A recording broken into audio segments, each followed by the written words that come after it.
Chapter 221 King Wen goes to battle. See. Hundreds of soldiers in heavy armor, holding chain hammers or long-handled hammers in their hands, were advancing forward cautiously, constantly testing. Zhu Xiaobao couldn't help but laugh when he saw it. This was very much like the Japanese soldiers clearing mines in the movie. However, their heavy armor was somewhat effective, detonating a few mines and only being slightly injured. However, these hundreds of soldiers have also become living targets. Some soldiers with strong arms can already shoot at a distance of 150 steps. So arrows are directed at these hundreds of soldiers. Although this kind of ultra-thick heavy armor can protect against crossbow arrows, but this kind of heavy armor cannot cover the whole body. Otherwise, the weight is too terrifying, and many parts cannot be protected, or they are connected by soft armor. Therefore, not many of these soldier mines were detected. But more than 100 people had been killed and injured. Although more than 100 people is nothing compared to an army of 200,000. It had a great impact on the hearts of King Wen's army. It's heartbreaking to watch. They are all brothers. But what's even more terrifying is that extremely powerful iron arrows are constantly being shot from Shiyuan City. Faced with such iron arrows, even heavy armor has no effect. One arrow still penetrates, and it's a perfect shot. 27 consecutive arrows killed 27 soldiers. This strength is no worse than that of a powerful crossbow. King Wen's men and horses were all horrified to see it. With the opponent's strength, even if he wanted to shoot into their camp, it would be easy. What makes people even more maddening is that the opponent has been hiding behind those battle flags and has not appeared. This makes people even more frightened. How many people are under the opponent's battle flags? No need to ask. This is Jumei's super lethality. And the 19th princess deliberately let her hide behind the stand, so that it can have a greater deterrent effect on the place. Send the order. Withdraw the troops? King Wen said feebly at this time. It was the first time he fought against the 19th princess, and he was defeated so humiliatingly. We had thousands of casualties on our side, but the opponent had 0 casualties. How could we fight this? Let's see. His own soldiers and generals were all hesitant to move forward, very afraid of the underground missiles. So King Wen had no choice but to send an order to withdraw the troops. The morale of the troops was already gone. So why bother? Compared to King Wen, King Ming's place was much more tragic. He now had some methods to deal with Feng Shiyong's crossbow missiles, so he was able to launch some offensives. And his crossbows and catapults also caused damage to Feng Shiyong's men. A lot of damage. But King Ming also suffered a lot of losses. Today, more than 10,000 people were killed or injured. The opponent's crossbows and catapults are not vegetarian either. King Ming also heard about the new situation that King Wen encountered here. And he was also surprised. There seemed to be too many weird things recently. Right? So the fight was very frustrating. But he judged that it was similar to Feng Shiyong's artifact. That is, it had a different detonation method. So King Ming enthusiastically passed on his experience to King Wen, asking him to continue the attack the next day. After King Wen returned, he immediately summoned his advisors to discuss how to crack the missile buried underground. King Wen himself hurried back to the harem. Wasn't he still thinking about his injured concubine? And he had to go back to comfort Princess Wen. King Wen would never ignore these details. At the same time, here in Shiyuan City, the 19th princess rewarded the 3 armies. Although these troops did not move much, it was still a victory, and it was necessary to take the opportunity to boost their morale again. They also celebrated grandly with gongs and drums. This was intended to let King Wen know about it, and further damage the morale of King Wen's army. Of course, it is impossible to rebury the mines that have been detonated. King Wen has already said people to keep an eye on them. If there is any movement, thousands of arrows will be fired. Moreover, King Wen kept throwing burning barrels, which all landed where mines were laid. Once they were hit, they would burn for a long time. They were equivalent to today's flares, just to prevent the 19th princess from taking advantage of the darkness to attack again. Laying mines. I have to say that King Wen's men are quite capable. Zhu Xiaobao and his 500 female guards were in the 19th princess's barracks, which was separate from other troops. The 19th princess had a distinguished status, so of course she would not live with those ordinary troops. What should we do tomorrow? King Wen will definitely come up with something and send it to us. Princess 19 was sitting in Zhu Xiaobao's tent at this time. At this time, she was a little worried. In front of Zhu Xiaobao, 19 princess, there is no need for the princess to hold on. There must be a place where she can relieve the pressure in her heart. Hey! Why are you so anxious? There are still cable mines. Let them adapt slowly. All new things have to have an adaptation process. After a few days of adapting, they will be overwhelmed. Besides, yes, we have to let our people fight when necessary. Otherwise, such a good opportunity for actual combat will be missed. Well, it's best to let Xiao Zixio be at the front. Zhu Xiaobao smiled nonchalantly. Damn you! No matter what, Xiao Zixio is also the deputy city lord. Let him rush to the front. If he is injured, it will affect morale. Princess 19 knew that Zhu Xiaobao was mocking Xiao Zixio. He wasn't even angry, but he couldn't help but retorted. My wife was the most popular today, and she almost disemboweled King Wen's female general. Zhu Xiaobao smiled at Wu Yu again. Zhu Xiaobao was the happiest about Wu Yu's victory in this battle, because the opponent was a first-level martial artist, and Wu Yu was able to defeat him easily. Doesn't that mean that Wu Yu has reached or exceeded the level of a first-level martial artist? Humph. I was merciful. After all, King Wen was kind to you and helped you eliminate the slave mark. So I let her go. Wu Yu also said very proudly. But the next words made Zhu Xiaobao even more. I was so touched that Wu Yu still remembered this incident and actually returned the favor first. I guess King Wen and the others are busy making tools for detecting landmines tonight. Zhu Xiaobao said with a determined expression. What should we do? If they were to detonate them in advance, wouldn't it be a huge loss? Wu Yu asked a little anxiously. Nothing? I've already counted it.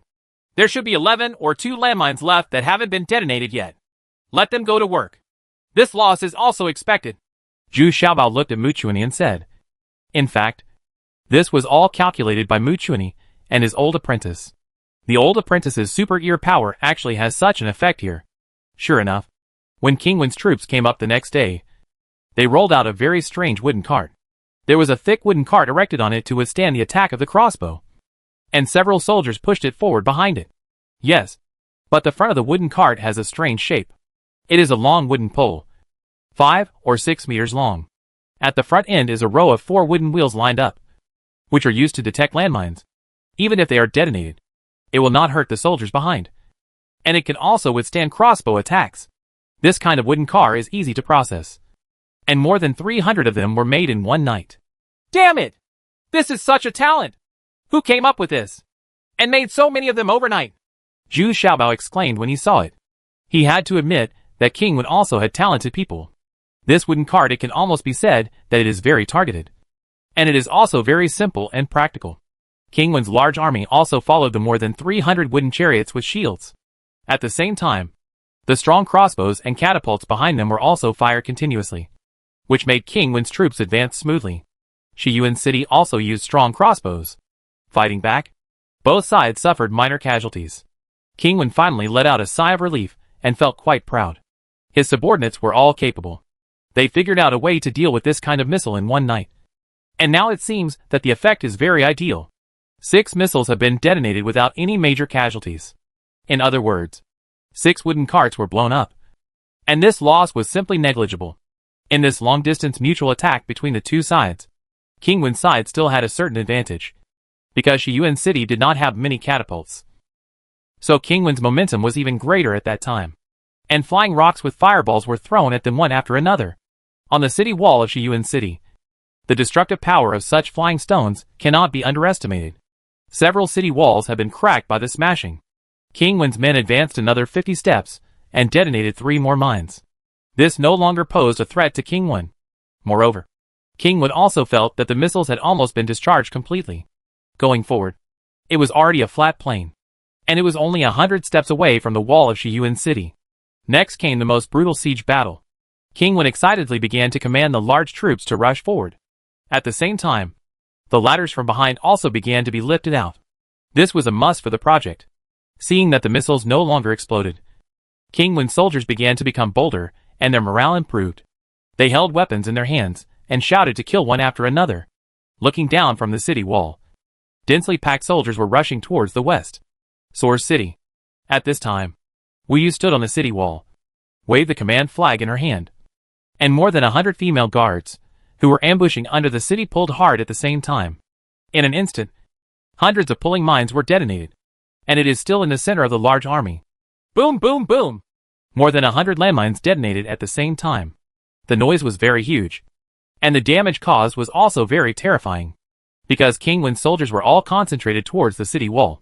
This big explosion could be said to have tragic consequences. There were 100 or 200 people flying into the air, and all the soldiers within 20 meters of the mine were affected. Suddenly, smoke filled the air under Shiyuan City, and no one could be seen clearly on the entire battlefield. But the howls of the wounded soldiers could be heard. The cries kept coming and going. Thousands of arrows were fired from the city wall, further increasing the lethality. At the same time, the 500 female guards under the city also took out their compound bows and shot accurately, increasing the lethality again. How could this happen? Haven't they been detected already? Why are there still more? Retreat quickly! Retreat quickly! At this time, King Wen's head was as big as a bucket and his brain was confused. He could only withdraw his troops quickly. At this time, while the smoke was thick, no one noticed that a figure was also among King Wen's troops. He was still wearing the clothes of King Wen's soldiers, and was acting cunningly. However, the arrows of the female guards avoided him. Chapter 222, Deadlock A. King Wen was a little angry at this time. What on earth is going on? Why are there still such missiles buried in the ground? Haven't you already checked everything out? Besides, if you can only detonate it by stepping on it, then your own troops have passed through so many times, and there has been no detonation. Right? But at the critical moment, they suddenly detonated at the same time. In fact, if a single detonation occurred, it would not have a strong deterrent effect. But more than 100 detonated at the same time. It would be too terrifying. Coupled with the random arrows from the periphery, casualties would occur in an instant. Over 10,000. And it wasn't over yet. Just when he was about to turn around and retreat, there was another round of detonation. This time it was even more terrifying than the last time. Because King Wen's soldiers were already in chaos. They were crowded and trampled. And they couldn't find them. To the southeast and northwest. This time, Xu Xiaobao detonated all the remaining wire mines. A total of 160. Soldiers returning from the front ran into these mines again. Of course, the 19th princess would not miss this kind of fighter. With a wave of the flag, the men and horses of Shiyuan City rushed out. The leaders were Wu Yu and General Cheng. General Cheng felt that if he was slower, then there would be no military merit. So he took the lead and was the first to rush out. This battle was so exciting. It's a credit to the fact that it's delivered right to your doorstep. The 19th princess was also wearing a soft body, and was riding a horse to supervise the formation. However, the 19th princess was surprised to find that Xia Zixio and Ji Jishan were also among the charging team. What the hell is this? When did Ji Jishan start participating in the war? Didn't he manage the store? And it seemed that Ji Jishan's martial arts was not weak. He held a spear in his hand, and used each move in a precise manner. He killed several soldiers who were trying to escape, and even started a fight with one of the generals. Taking advantage of the general's panic, he shot through the heart. The 19th princess even suspected that she had made a mistake. Ji Jisheng actually had such ability? On the other hand, Xia Zixio's performance was very average. Almost pretending. And it looked more like Ji Jishan was protecting him. But it was too late to think so much at this time. It was the time to expand the results of the battle. And the 19th princess still stared at King Wen's army ahead. To judge when to retreat. This kind of pursuit can only be for a certain distance. If the pursuit continues, the opponent's crossbow arrows will counterattack. This pursuit caused heavy losses to King Wen's troops. They finally adjusted, and the other party no longer dared to pursue them. King Wen was covered in sweat, and just wanted to catch his breath. Unexpectedly, just when the men and horses under his command were in shock and panic, there were another explosion in the center of the team. But this time the sound was dull. But the consequences were extremely terrifying. Because this time, they were all incendiary bombs. Suddenly, the soldiers huddled together were on fire. And the horses he was also missing, kicking and jumping around in the chaos, which immediately caused more chaos. King Wen was about to cry. What on earth is going on? Aren't these all our own men and horses? Our own camp? And the other party is not chasing us? Why does this kind of explosion show that the ghost is still there? That it is following our own team? But what drove King Wen crazy was that these extremely incendiary missiles were still detonating. Sometimes to the east, sometimes to the west. And the large troops surrounding King Wen were detonating. In the crowded queue, there were suddenly cries and howls. Fire was everywhere, and there was no place to hide. However, Zhao Shabao took advantage of the chaos and navigated the fireworks with ease. He ran east to west, operated according to the diagram, and exploded all the small squares marked on the map. The soldiers who met each other would stab each other from time to time. It was not that he wanted to kill people, but to give the other side a good time. He was burned so badly that Zhao Shenbao couldn't stand it anymore. The 19th princess had already ordered her troops to retreat at this time. But she did not expect that there would be extreme chaos again in King Wen's place. And more than a dozen fires would be ignited. The other party's screams could be faintly heard. Only then did the 19th princess remember that Zhu Xiaobao said he wanted to give her a surprise. And it seemed like this was it. It was indeed a huge surprise. Because the lethality of these incendiary bombs was even more terrifying. And King Wen's men and horses lost tens of thousands more. When the smoke cleared, only a mess and countless dead bodies were left. Broken limbs and arms were everywhere, as well as various weapons and crossbows. Then the soldiers who were not dead were still wailing. The scene was still very bloody and cruel. But the soldiers in Shiyuan City were all in high spirits, busy cleaning the battlefield and collecting trophies. This time we had a great harvest, and we captured countless weapons and armors, as well as crossbows and arrows. However, Zhu Xiaobao and others had already returned to the barracks before cleaning the battlefield. He did not need these things. But when Zhu Xiaobao saw Ji Jisheng returning excitedly on horseback, he couldn't help but ask in surprise, "Oh Ji, are you also participating in the war? Not only can you talk nonsense, but you also dare to kill people? Uh-huh. I will serve the princess without any hesitation. I will follow the princess to make great achievements." Ji Jisheng shouted excitedly, and even shouted the slogan, "19th princess really didn't use you wrong. I didn't expect that you are both civil and military," Zhu Xiaobao said with a little envy. He also wanted to stand up and charge into the battle, but was helplessly held down by several women. He didn't give a damn at all. His opportunity. "Jizi, go back and change your clothes first. There is blood all over your body." Although Princess 19 was a little surprised, she was quite touched in her heart. Although Jizi had many shortcomings, she was very loyal to herself. It is estimated that he only got the chance to join the war by following Xia Zixio. Ji Jisheng has been staying with Xia Zixio during this period. "Xiaobao, now that those landmines have been detonated, should we lay some more? This thing is so useful," Wu Yu asked with some unfinished meaning. "Well, we won't use it for the time being. If we bury it now, it won't have much effect. King Wen is already frightened. So after a period of time, he calms down, and we can do it again. This is called the reality of the virtual, and the virtual of the reality." "Yes," Zhu Xiaobao said, shaking his head. "You are the only one who has many bad ideas." Wu Yu snorted a little angrily. Everyone could see that it was a kind of pride. "Send the order to reward the 3 armies with wine and meat tonight. I will also reward them according to their merits. In addition, we must take more precautions to prevent King Wen from sneaking a surprise attack." The 19th princess was in a good mood. She waved her jade hand and said, immediately attracting attention. There were countless cheers. "I didn't expect the people from Resource City to get such a huge business. This was something I couldn't even imagine before." Especially the soldiers and generals under Xia Zixio all admired the 19th princess. Even the experienced General Cheng also bowed deeply. He really admired her. He didn't expect that the battle could be fought like this. And there's no major damage. The 19th princess suffered minor losses here, but King Wen suffered heavy losses. King Wen roared angrily in the hall. "What is this? What is this? What are you talking about? In just 2 days, 3 items were lost. Thousands of troops. 30,000. If we keep fighting like this, we won't be able to use them all." The Wencheng generals under his command all looked at each other in shock, and no one dared to say a word. This battle was too painful and inexplicable, and the losses were huge. There are still tens of thousands of wounded soldiers waiting for treatment. At the same time, the situation at King Ming's place was not optimistic. Feng Xiong's combat effectiveness was very strong, and he did not show weakness at all. Moreover, Feng Xiong's follow-up supplies were also sent one after another, and he also added 50,000 troops. This made King Ming it's also a bit depressing. I originally thought that if I take Shiyuan City in one fell swoop, I would have no worries. But now it seems that my thinking was too simple. Although the 7th princess cannot send heavy troops, I didn't expect that Shiyuan City itself is so tenacious. King Ming had already heard that King Wen had suffered heavy losses, and he initially looked down upon King Wen's combat effectiveness. However, after learning the details, King Ming himself felt a little lucky. These endless means were really unpredictable. And even he was probably better than King Wen. Not much better. Now the situation is a little embarrassing.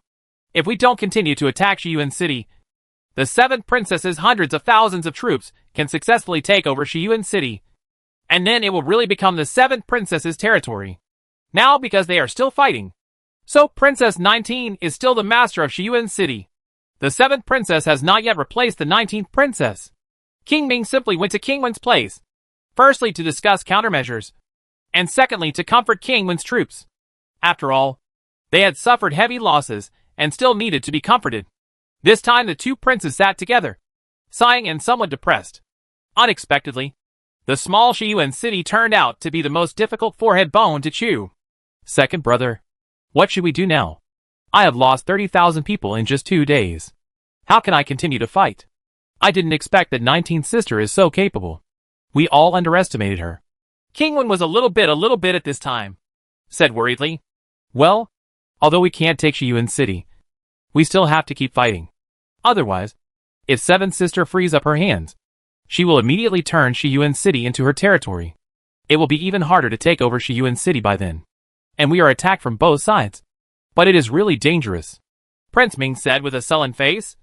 He saw things quite clearly, and this battle must be fought.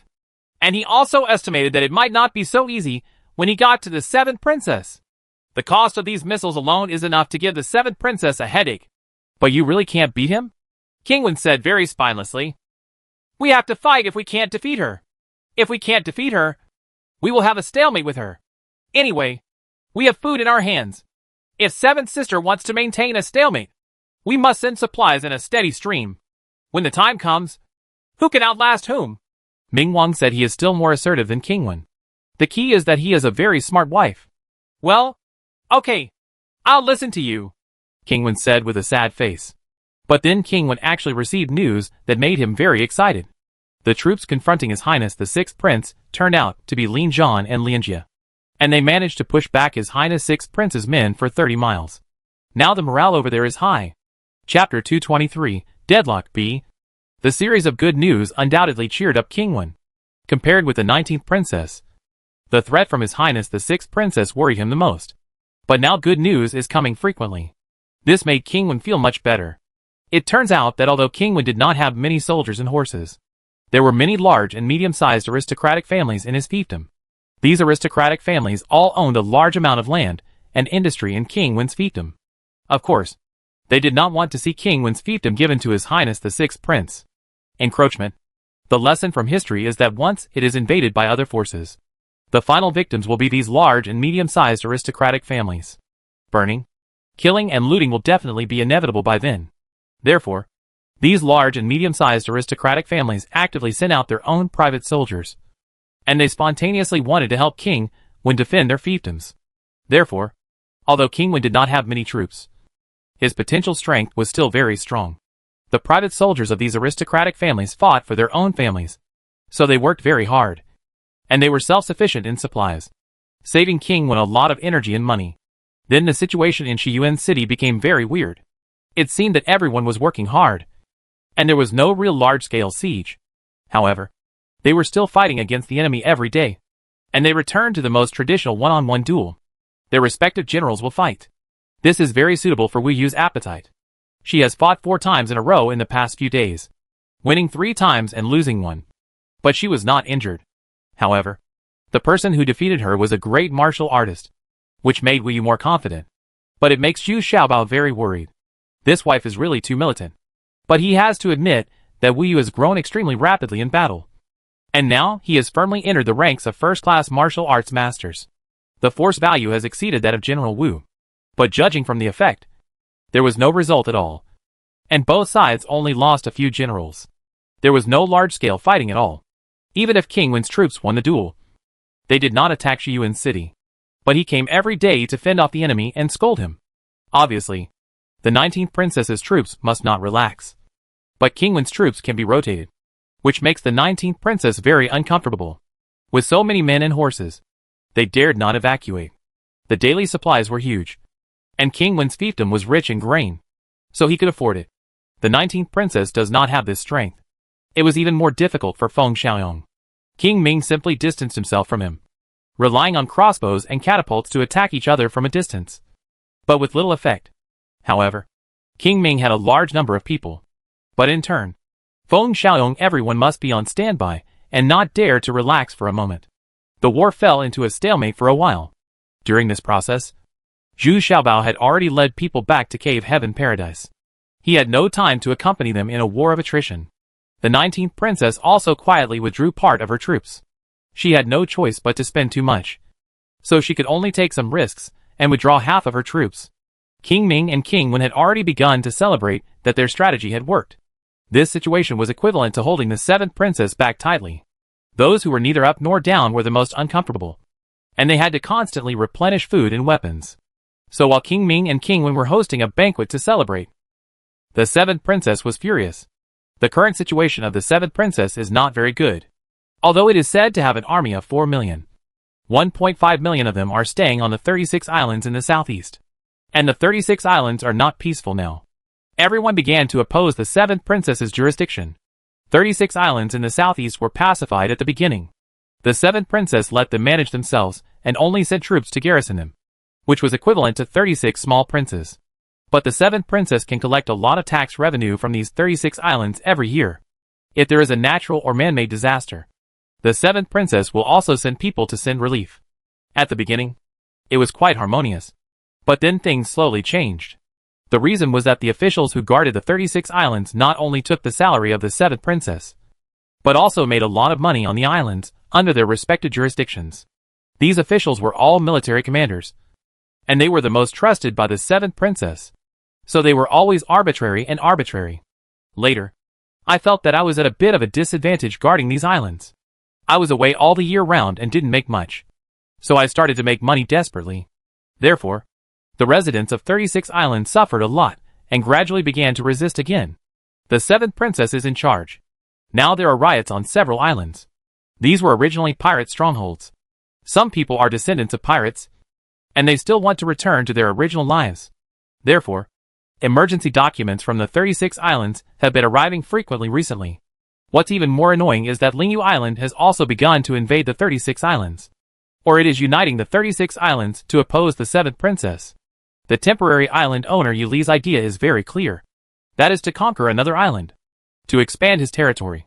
He also wants to establish his prestige among the Lingyu tribe as soon as possible. Asshole! You usually hide in the dark, but now you jump out and want to take advantage of the situation. The 7th princess shouted angrily. Princess, the safest thing now is to withdraw Feng Xiaoyong and ignore Shiyuan City. We will base ourselves in Southeast County and pacify the 36 islands first. Then gather our troops and wait and see what happens. This is the best policy, Duanmuchi said fearfully. Fart. I have invested so much manpower, material and financial resources, and just give up. Let them take advantage of it. The 7th princess immediately shouted angrily.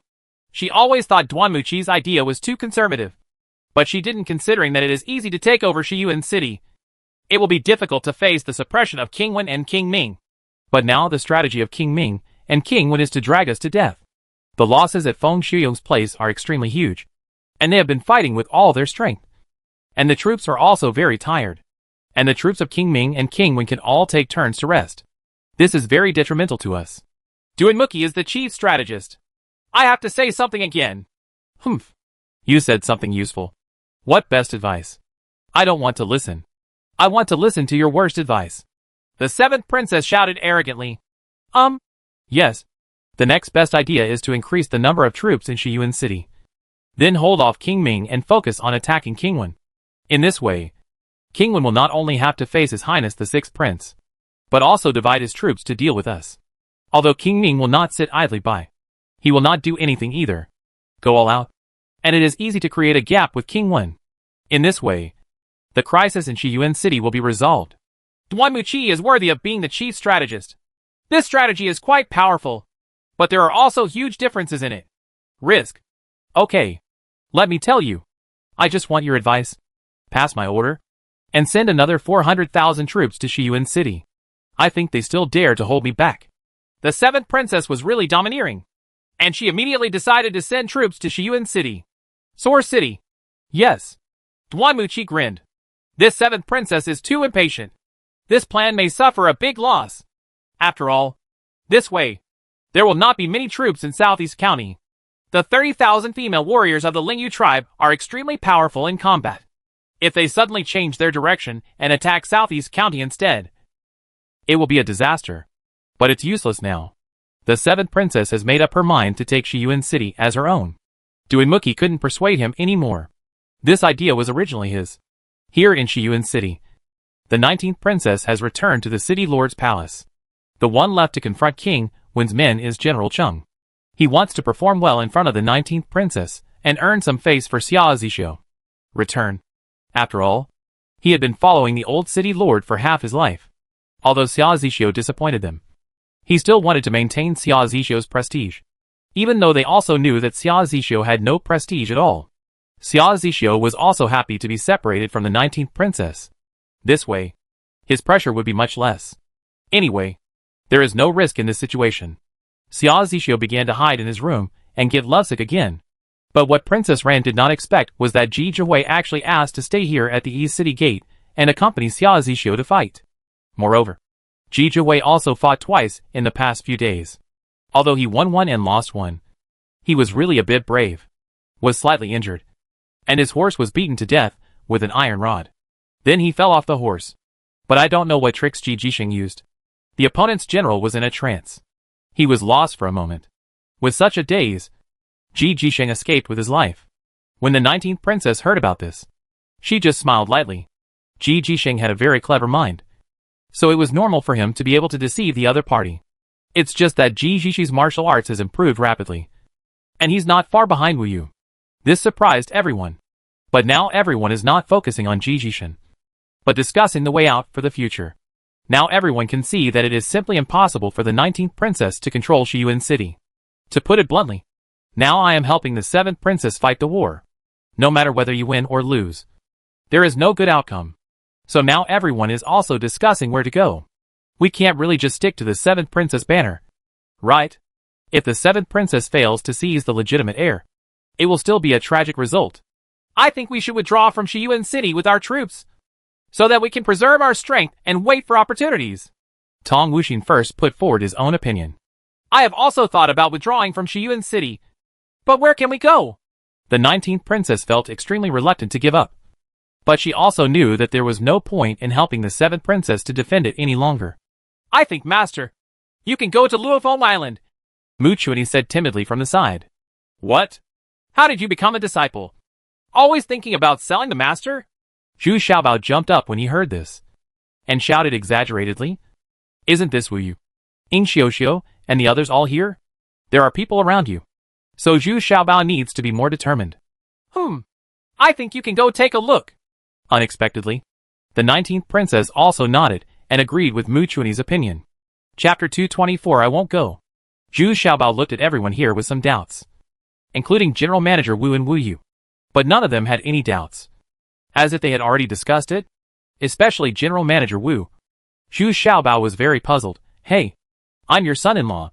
Why are you so calm and let me pick up another girl? And Wu Yu, isn't she usually very carefree? Why don't you object today? What's all this? Zhu Xiaobao once again set his sights on Mu Chuanyi, which made Mu Chuanyi feel a little guilty. He involuntarily took 2 steps back and lowered his head. Could it be that Mu Chuanyi was the instigator? Zhu Xiaobao couldn't help but think of it. Xiaobao! Well, you come in with me. And Wu Yu, you come with me too. Princess 19 said hesitantly, and then walked into Ying Xiuxiu's room first, minding her own business. Princess 19 does not have her own exclusive room in Dantian Paradise. Every time she comes to Dantian Paradise, she always stays in Ying Xiuxiu's room, so she is familiar with him. Zhu Xiaobao followed the 19th princess in full of doubts. And then Wu Yu followed and closed the door behind her. Well, Xiaobao, don't blame Mu Chuanyi for this matter. I asked her to discuss it, but I won't force you. So I called you here just to discuss this matter with you. Princess 19 said in a somewhat embarrassed tone. For Lingyu Mountain? Then why not go directly to Lingyu Mountain to discuss with Yu Qianhe? Is Yu Qianhe not as influential as a Yu Dan? Although Zhu Xiaobao was a little confused, his brain was definitely enough, and he immediately thought of it understand the whole story. I've already tried it out, and people will recognize you as a little fat guy. Wu Yu snorted a little depressed from the side. Have you approached Yu Qianhe? This means that Yu Qianhe has other conditions before she is willing to let you take people to evacuate to her Lingyu mountain? And I am afraid that only I can achieve this condition. Right. Zhu Xiaobao understood a little bit. Well, what attracted Yu Qianhe the most was probably the warship in his hand. That's not entirely true. Yu Dan is very influential now. So this is what she proposed, Princess 19 said uncertainly, because Yu Qianhe completely rejected it at first. But later it turned around through Mu Chunyi's restart. After all, the 19th princess and hundreds of thousands of people are going to settle in Lingyu Mountain. Yu Qianhe still has to think carefully. If the 19th princess turns the guest over, wouldn't it be self-destruction? Hey! Hey! Hey! Are you going too far? Just to evacuate to Lingyu Mountain. You disregard my safety and put me in the dragon's pond and tiger's den? Zhu Xiaobao shouted in an exaggerated manner. And asked Wu Yu, he shouted, And you? Aren't you afraid that I will be tortured to death by those female warriors of the Lingyu tribe? Go away! Who asked you to find another woman? By asking you to find Yu Dan. You are already getting an advantage. Wu Yu suddenly shouted angrily. Then I don't agree. Look! Look! If there are more Yu Dan here, my family will definitely not be at peace. Why should we start a fight? For the sake of my family's happiness, I decided not to go. Zhu Xiaoma pointed at Wu Yu and said, His ability to trick people is unparalleled in the world, and he can do it as he says. Well, Xiaobao, just think of it as doing me a favor. In fact, you don't necessarily have to do that when you go to Lufeng Island, Princess 19 said with some embarrassment. She has no experience in this area herself, so I can't say anything persuasive. Hey, Princess, have you and Xia Zixio ever had that happen? Zhu Xiaobao suddenly asked with a smile. No, Princess 19 replied subconsciously, then suddenly woke up and angrily scolded. Do you need to take care of my affairs? That's right. I can't interfere with your affairs. But why can you arrange my affairs? Even if I'm very lecherous and rogue, I won't let others manipulate me. I said I would try my best to help you, but I never said you could arrange my private life as you please. Zhu Xiaobao also lowered his face and said coldly. The 19th princess immediately had nothing to say to refute. She really had not thought about this. She just took it as a matter of course. And she should be happy to have Zhu Xiaobao have more women. But I didn't expect this result. She froze at the loss. I'm sorry. I don't agree with this. Zhu Xiaobao refused decisively, waved his hand and walked out of the door and returned to his room. Only Princess 19 and we were left looking at each other, both a little at a loss.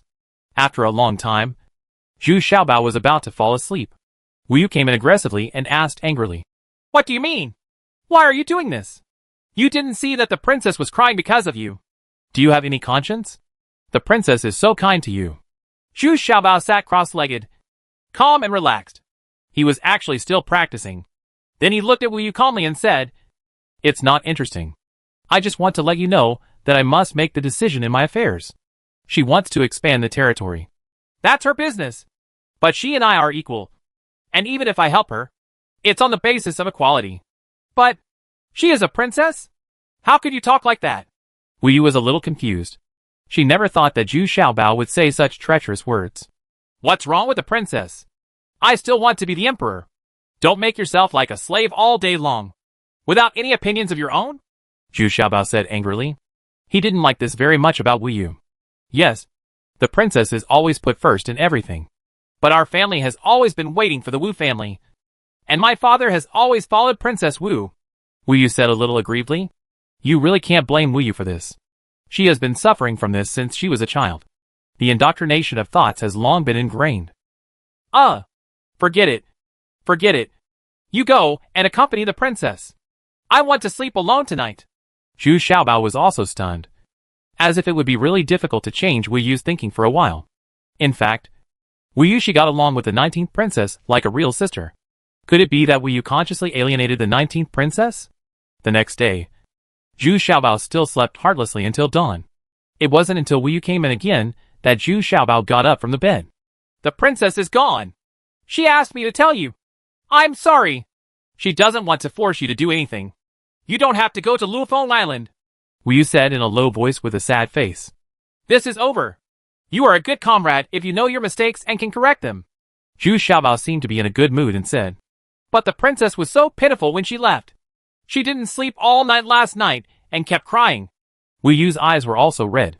He couldn't understand why Zhu Xiaobao suddenly became so powerful. She was a little in awe. Well, it seems like you haven't slept either. Have you cried with me all night? Then you can sleep for a while first. I have to get rid of a traitor. Zhu Xiaobao looked at Wu Yu and felt quite distressed. But Zhu Xiaobao also wanted to do another thing. Wu Yu wanted to say something else. But Zhu Xiaobao had already opened the door and was about to go out. But as soon as she opened the door, she saw Mu Chuanyi kneeling at the door, as if she knew that Zhu Xiaobao would settle a score with her. Sure enough, Zhu Xiaobao snorted as soon as he saw Mu Chuanyi. You are self-aware. So you came here to wait first? Master, I was wrong. I am willing to accept any punishment, Mu Chuanyi said in a low voice. Humph. My punishment is that you pack your things and get out of here. I don't need a disciple who thinks about betraying his master all day long. Zhu Xiaobao simply snorted. Master, don't drive me away. I really don't dare to do it anymore. Mu Chun suddenly raised his head in panic and said, Stop talking nonsense. I warned you last time, but you still go your own way. Do you really like to send me to Luofeng Island? There is no chance this time. Let me go.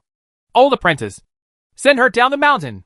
Zhu Xiaobao didn't bother to explain to Tingma Junyi, so he handed it over directly to his old apprentice. Master, Junior sister really didn't mean it. The princess took the initiative to find her. The old apprentice also wanted to help Mu Chuanyi speak. He had a good impression of this junior sister. The key is that Mu Chuanyi saved him. But Zhu Xiaobao did not stop, but directly left Mu Chuanyi at the door. He walked to the city wall alone, facing the sea, looking far away, with his hands behind his back. He really looked like a big shot. What's wrong? Are you so angry this time? Even the princess is crying because of you? I'm a little scared. Tong Wuxin came over and stood behind Zhu Jiabao and asked with concern. Well, do you think the cave master, the master of the cave paradise, should have some rules? I can't be manipulated by others. Zhu Xiaobao still looked at the sea in the distance and asked without looking back. I thought you would be happy if I asked you to go to Luofeng Island. I didn't expect this, Tong Wuxin said with some confusion. I want and thinking I want are two different things. If you Dan was a dominatrix, would you also send me into the tiger's mouth? Zhu Xiaobao curled his lips and said, Giggle, giggle. It's not as scary as you said. But Xiaobao, you have really grown up. And I feel that you are getting more and more powerful, Tong Wuxin said with a smile. But she did feel that Zhu Xiaobao was more mature and more independent than before. But she still couldn't help but ask, Are you really not going to help Princess 19? Do you really want to drive Mu Junyi away? Let's go to the processing workshop and I'll show you something good. Zhu Xiaobao did not answer the question that struck my mind, but turned around and walked towards the processing workshop. Tong Wuxin shook her head helplessly and had no choice but to leave. She originally wanted to ask for a favor from Mu Chuanyi, but now it seems that Zhu Xiaobao's anger has not gone away yet. Come to the room at the far end of the processing workshop. Generally, people are not allowed to enter this room casually, so there was no one inside. But it was a bit messy.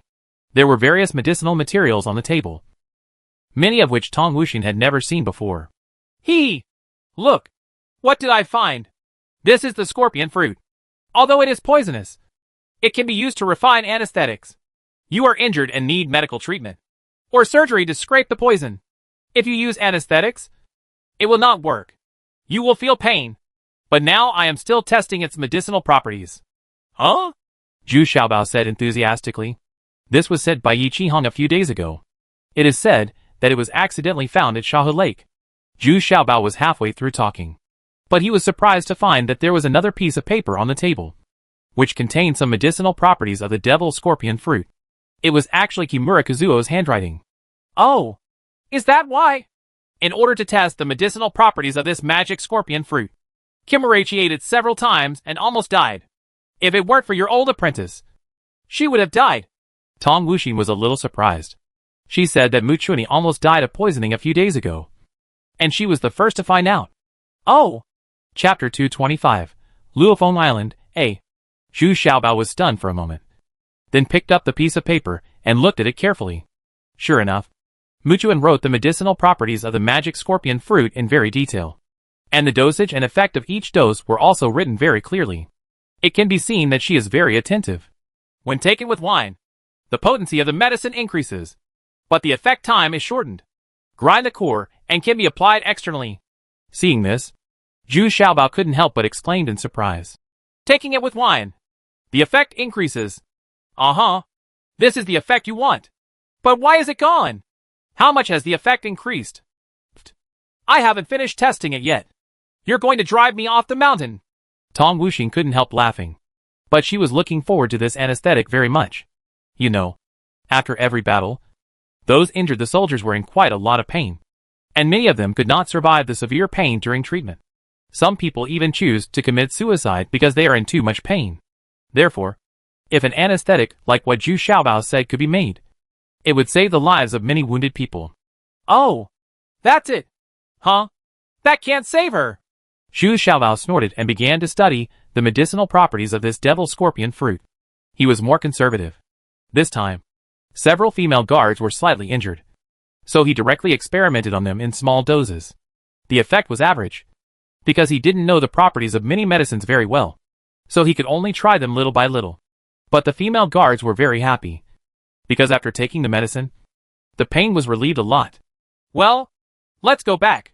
This thing requires a long period of testing to get accurate data. Let's go back today. Zhu Xiaobao wiped the sweat from his forehead and said, he had been an intern for a day today, and he still gained a lot. Pretty big. Zhu Xiaobao returned to his residence and found that Mu Chuanyi was still kneeling there. Wu Yu and his old apprentice were also with him. Ying Xiuxiu and others were also at a loss with their lunch boxes. Mu Chuanyi hadn't eaten or drank all day. Xiaobao! Wu Yu shouted quickly when she saw Zhu Xiaobao. But before she could say anything else, Zhu Xiaobao had already entered the room. He insisted on not giving Wu Yu a chance to intercede. Ying Xiuxiu and others were very well behaved, and they immediately followed the person who brought tea and water to serve them. But there was no need for 3 people to serve them. Moreover, after the 3 people had served the tea, they still stood there and refused to leave. But they didn't dare to speak. Master, how about I send my junior sister down the mountain tomorrow? Look, it's already very late today. The old apprentice also came in and asked with a smile. Humph, your efficiency is very high. Zhu Xiaobao snorted. At this time, Wu Yu, Tong Wuxing, Wu Lijia and others all followed in. Good guy. The room is almost full. It's obvious that they all want to plead for Mu Chuanyi. Before these people could speak, Zhu Xiaobao put down his tea bowl and looked at the people who came in. They were all his most trusted people. So he said in an understatement, well, you came just in time. Go and clean up that colorful boat. Let's go to Luofeng Island tomorrow. Oh? Xiaobao, did you agree? Did you intend to help the princess? Wu Yu suddenly shouted in surprise. Who said I want to help her? I want to pick up girls on my own. Okay. By the way, send the one outside the door back to Lingyu Island. Zhu Xiaobao rolled his eyes and said, oh? You? Wu Yu wanted to say something more, but Tong Wuxing immediately pulled him away and said simply, okay, no problem. Let's get ready now. Do you want to install the naval gun? Well, install it. The situation is complicated now. Who knows if there will be a fight with others? Zhu Xiaobao thought for a while and still felt it was necessary to install the naval gun. As soon as they walked out of the door, Tong Wuxing complained to Wu Yu happily. You are stupid. You still ask so many questions. He just agreed, just to find a step for himself. Oh, I'm telling you, Wu Yu said with sudden realization. But this guy actually said he was going to pick up girls. And he was so confident. How disgusting. Everyone burst into laughter, which made Wu Yu a little annoyed. But before she could get angry, Mu Chuanyi burst into tears, couldn't hold his knees anymore, and fell to the side. Hey, hey, hey, help her up quickly. Mu Chuanyi, wake up. Tong Wuxing and Wu Lijia quickly helped Mu Chuanyi up. Mu Chuanyi hadn't eaten anything all day, and now I was stimulated again and fainted immediately. I don't want to leave. Tell master. I don't want to leave. Mu Chuanyi woke up slowly and cried as soon as he opened his mouth. Hey, hey, hey, Mu Chuanyi, are you stupid too? Don't you even think about it. If Xiaobao really wants to drive you away, why do you need to send you to Lingyu Island? Isn't it enough to just drive you down the mountain? Besides, we are going to Luofeng Island, not Lingyu Island at all. Tong Wuxing whispered in Mu Chuanyi's ear. Really? Are you saying that master has forgiven me? Mu Junyi is usually very smart. But when it is his turn, he is not so smart. Well, I think there's a good chance that there's no problem. You should behave yourself better. Tong Wuxi nodded and said, "Ah? Really? How should I behave?"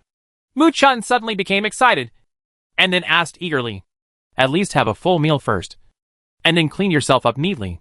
You can't look like this dejected." "I don't like it," Tong Wuxi said with a smile. Okay, I get it." In the early morning of the next day, before dawn, Zhu Xiaobao took 40 female guards and boarded his colorful ship. This time, he really hung up the colorful sails, and the naval guns were not set up in the cabin. In this way, it looks like a very ordinary boat. The reason why the auspicious three treasures is not opened is because the hull of the auspicious three treasures is too big, and its shape is also very different, which can easily attract people's attention. Nowadays, the seventh princess's warships and cargo ships come and go frequently, and Zhu Xiaobao is afraid of being discovered. Anyway, we are going to Luofeng Island, not to fight. So driving this colorful boat is enough. Besides, this boat is faster. But this time, Wu Yu, Ying Xiuxiu and others all followed after they fell. I can't even drive him away. The old apprentice even changed into a new set of clothes and sat on the bow of the boat very relaxedly. The old man was in great spirits now. Since taking the blood ginseng, the master of wine and flesh's cultivation has become even more refined. What I eat every day is more satisfying. Mu Junyi also put on a new set of clothes today, and it was a long gown and skirt, although it was a bit uncomfortable. But wasn't this to perform well? Now Mu Junyi was following Zhu Xiaobao closely, and she was responsible for serving tea and water, as if it was agreed upon, while Ying Xiuxiu and others stood aside indifferently. "Oh, stop working so hard. You should tell me about the effects of the scorpion fruit. Why haven't you written down everything yet?" Zhu Xiaobao said, a little uncomfortable. This female apprentice was too attentive and could not bear it. "I didn't have time yesterday. I'll write it out as soon as I get back." "Master, you won't really send me to Lingyu Island, will you?" Mu Junyi said cautiously. "Well, if I pass by, I'll send you back. If you don't, let's do it next time." Zhu Xiaobao curled his lips and said, "Ah, thank you, master." Mu Junyi finally felt relieved. He would not go to Lingyu Island this time. This is not a disguise form. So forgive yourself. The colorful boat sailed slowly for 3 hours, and it was almost noon when we saw Luofeng Island. This colorful sailboat was immediately discovered on Luofeng Island. Immediately, 2 speedboats flew over, with 6 female warriors from the Lingyu tribe standing on them. Not to mention that the female warriors of the Lingyu tribe are basically tall, thick and beautiful. No wonder so many people want to go to Luofeng Island to try their luck. She is probably the exception compared to Yudan. She is not very tall. Almost the same as Zhu Xiaobao. Probably falls into the category of developmental delay. The female warriors on the 2 boats were not polite at all. They aimed their bows and arrows at the people on the colorful boats and shouted, "Who are you? This is the territory of the Lingyu tribe. You are not allowed to come any closer. Otherwise, you will be killed without mercy. Hey! Hey! Hey! Take your time. Take your time. We are going to Luofeng Island, and my young master is here as an invitation," the old apprentice quickly said with a smile. Even though he is the great martial lord, he likes to act stupid at times like this. Stunned. No one can see his skill anyway. "You came by invitation? Who invited you?" The leading female warrior was a little surprised. Usually they are found by themselves, and rarely come by invitation, because the female warriors of the Lingyu tribe are very proud, and he travels far alone. So he seldom gets invited. Do you know this?" Zhu Xiaobao looked at the female warrior with long legs exposed, and wearing a leather jacket. His eyes were a little straight. This female warrior of the Lingyu tribe was very revealing. But it is indeed very eye-catching. He looked back and immediately took out Yudan's golden arrow and handed it over. "The 5th princess's golden arrow? Oh, please get on the boat. But your boat is not allowed to sail in. This is the rule. Please forgive me." The little leaders on the 2 speedboats looked at each other, with expressions in their eyes. A very surprised expression. The 5th princess is the youngest princess. She is eccentric, but she is only 16 years old. And even she has started to act? But the 5th princess is indeed on Luofeng Island these days. Is she just waiting for this little fat guy? This guy is too bad looking. Right? Zhu Xiaobao didn't care at all about the strange looks from the female warriors. Our appearance and body shape were a bit off. But in other aspects we were very strong. Okay. Old disciple. Come with me. Zhu Xiaobao also knows the rules of Luofeng Island. Women are not allowed to enter. Even if they are servants. They must be replaced by men. Otherwise, why would Zhu Xiaobao be so determined to bring Wu Yu, Ying Xiuxiu and others? He would have found out already. But what I didn't expect was that Mu Chunyi also jumped on the clipper. The female warriors were stunned when they saw Mu Chunyi and did not stop her. They all knew Mu Chunyi. Yes! Master! The old apprentice jumped onto the opponent's warship very excitedly, and then took Zhu Xiaobao over. Later, the old apprentice and Mu Chunyi brought 2 large packages. Their own souvenirs were indispensable. Several female warriors almost laughed out loud. The master and apprentice were very similar. They were both chubby and smiling, which made people feel happy. The 5th princess has very unique preferences. This little fat guy is really lucky. Chapter 226 Luofeng Island, B. Originally, the female warriors wanted to board the ship for inspection. But after seeing 5th princess, Yu Dan's golden arrow and Mu Chunyi, they didn't dare to be too presumptuous. Yu Dan's eccentric character would be quite terrifying if he took revenge. Wu Yu felt unspeakably depressed when she saw Zhu Xiaobao and his old apprentice standing happily on each other's boats. Standing proudly and proudly. What is this thing called? Did you send him here yourself? Or did you beg him to come? Now that she saw those female warriors, Wu Yu was a little worried. They were really fit and beautiful. And they were even taller than herself. Everyone is almost 1.8 meters tall. I had only seen Yu Dan before, so I didn't think anything of it, because Yu Dan herself was petite. The female guards she chose were also short, so she didn't think anything of it. But now that she saw these female warriors, Wu Yu really felt I'm very worried. They are all so beautiful. Okay, your little treasure is not ungrateful, so don't worry so much.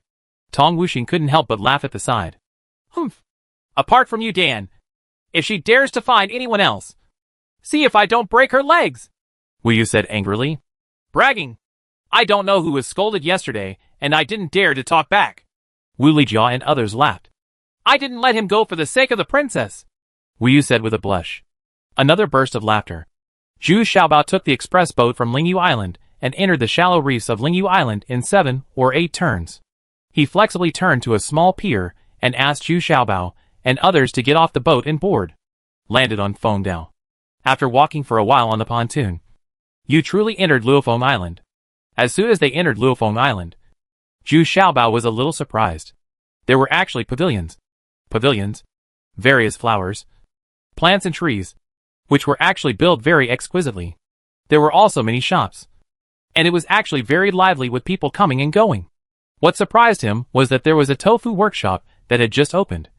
But it sold tofu soup because Zhu Xiaobao had not yet taught Yu Dan how to make stinky tofu. But the business of the tofu workshop is actually very good. The female warriors are queuing up to buy. Because they are tall and strong. They usually buy 2 bowls per person. These female warriors also eat very generously. Not like ordinary girls at all. So reserved and elegant. She was quite heroic. And she was dressed similarly to the female warriors on the clippers. With her thighs and arms exposed. And a single sword hanging on her waist. Some even carried long weapons. These female warriors never leave their weapons. But looking around, there are not many female warriors on Luofeng Island today. It is usually very lively here, with more than 1,000 people at the most. The reason is that most female warriors are now following Yu Li to fight. Therefore, there are not many female warriors left on Lingyu Island. And accordingly, fewer people come to Luofeng Island. There are quite a lot of men who come here to try their luck. There are probably thousands of them. This is because there are not many female warriors recently. So there are fewer people coming. Every so often, there will be a competition venue not far away. Because there are often situations where more than 2 men like the same female warrior. When this happens, they usually go directly to the venue to compete. Lingyu, the female warriors on the island, are most interested in martial arts, followed by height and appearance. But the environment here is really good. Like a large park. With green space, breeze, flowers, grass, trees, and all kinds of young people in bright clothes. Of course, the vast majority are civilians. With less than 10%, he's a kid from a rich family. Even the son of a big family. Hey! Little fat man, are you here to try your luck? But as you are, do you think those female warriors can like you? What do you think now? How dare anyone come here to look for opportunities?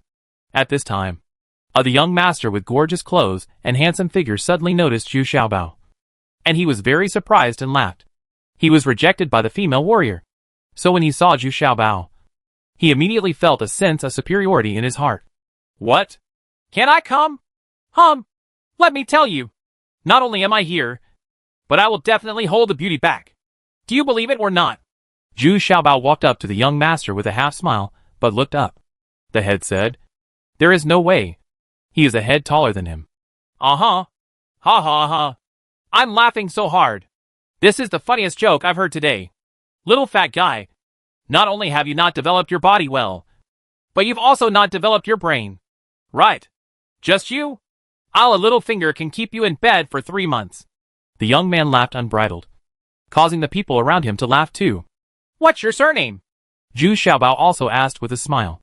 I am Zhou Yu, Yintang County, the young master said proudly. Yintang County is a county in Qingwen's fiefdom, and it can be regarded as a county with many literati. Oh, Zhou Yu? No matter how thick the porridge is, it's still a bowl of porridge. Will you grow well if you always drink porridge? Zhu Xiaobao still raised his head and asked in surprise. Shut up! What kind of porridge is this? I am a complacent little brat. If you dare to talk nonsense again, be careful that I will be rude to you. Zhou He shouted angrily after hearing this. Snapped. Before Zhou you could finish speaking, he had already been slapped on the face. Zhu Xiaobao had already taken 2 or 3 steps away, and then he said with a smile, You are not very well developed. Right? You are much thicker skinned than ordinary people. Go back. Add some spices. Don't always drink watery drinks. It will make you blush easily. Zhou Yu's face suddenly had a palm print, and his face was really red. Exactly like what Zhu Xiaobao said.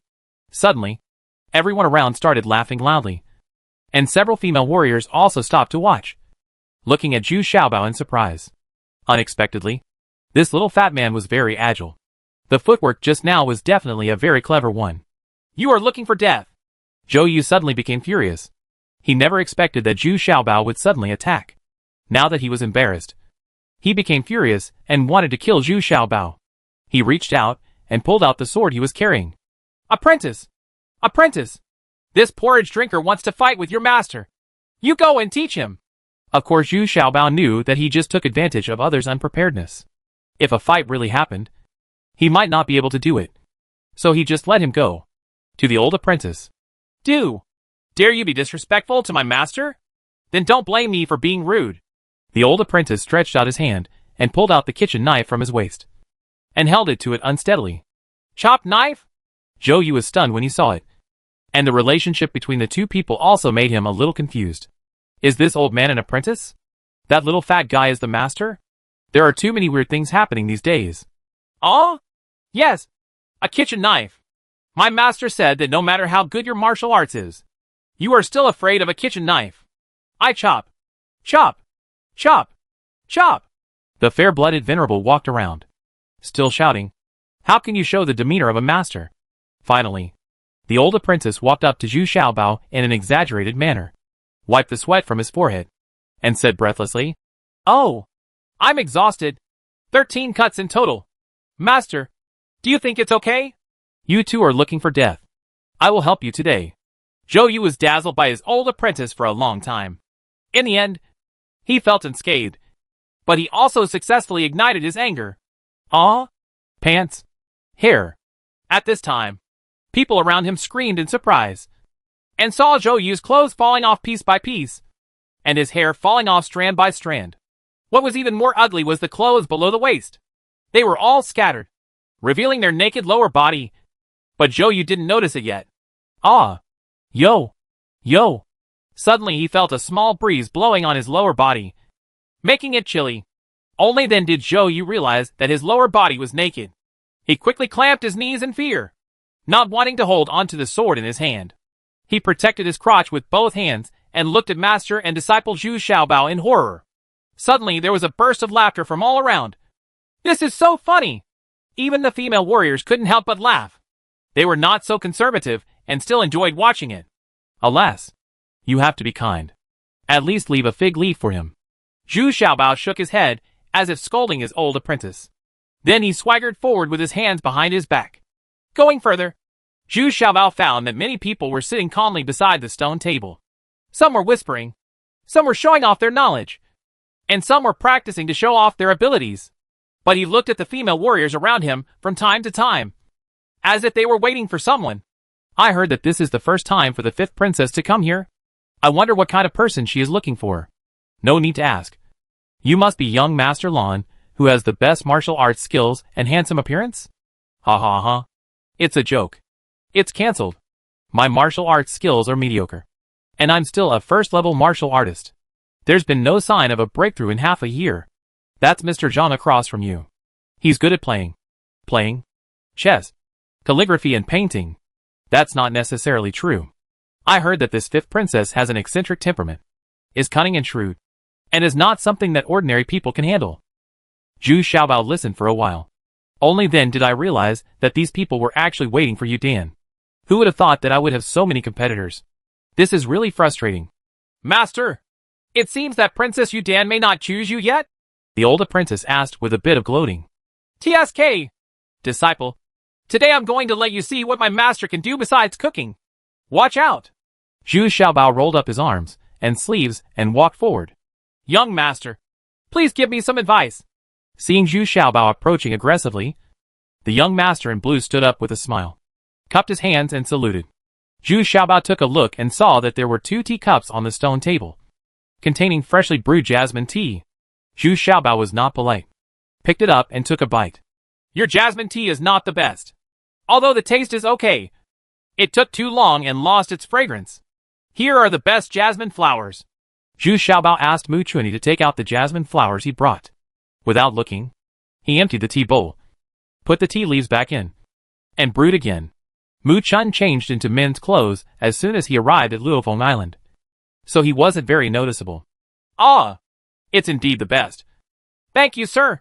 The young man in blue was very knowledgeable and immediately said with a fist in his hand. Your Excellency has unique taste. You can find a very quiet female warrior. Zhu Xiaobao also clasped his fists and commented boldly. Thank you for your words. I am deeply grateful. Zhu Xiaobao didn't stop and walked towards Mr. Zhang's stone table. When he got there and took a closer look, there was actually a piece of writing paper spread out on the stone table. And there was actually a couplet on it, Phoenix Falls and Wudong Falls. Phoenix. Chapter 227 Luofeng Island C. Zhu Xiaobao couldn't help but laugh after reading it. Not because of this couplet, but because of the writing paper on the stone table. Everything he encountered today was his patent. From jasmine tea to writing paper. I don't know if he will encounter it again in the future. To what? My dear Zhang Jianian, please give me some advice. Mr. Zhang actually stood up gracefully, said with a smile, and cupped his hands. Now Zhu Xiaobao is followed by a group of people, all watching the excitement, as if they have already regarded Zhu Xiaobao as a kicker. Those who can sit on the stone table and show off their talents are those who have status, financial resources and ability. Ordinary civilians stood aside and waited for opportunities. Some even practiced martial arts topless, hoping to attract those female warriors. But the chance of success is low. Those female warriors are inherently strong and healthy. If they don't have any outstanding qualities, it will be difficult for them to be favored. This Mr. Zhang comes from a very good family, and his martial arts skills are not weak. He can be said to be both civil and military. But the more such people are, the more polite they are. Unlike the previous Zhou Chu, the son of a nouveau riche, who has just left the civilian class and is a bit arrogant. Oh! Feng Luo Wu Tong Wu Luo Feng. Well, Luofeng Island. This first couplet is very suitable for the occasion. Did you come up with it? Zhu Xiaobao read it over and over several times before nodding and asking. This first couplet is excellently in. It is very appropriate to get Luofeng Island. I don't dare to admit it. I got it from King Wen's fiefdom by chance. I want to ask for a second couplet. Mr. Zhang was very honest, and didn't feel that the price had dropped. He originally wanted a better second couplet, although he already had one. I wrote a few second lines, but were not very satisfied with them.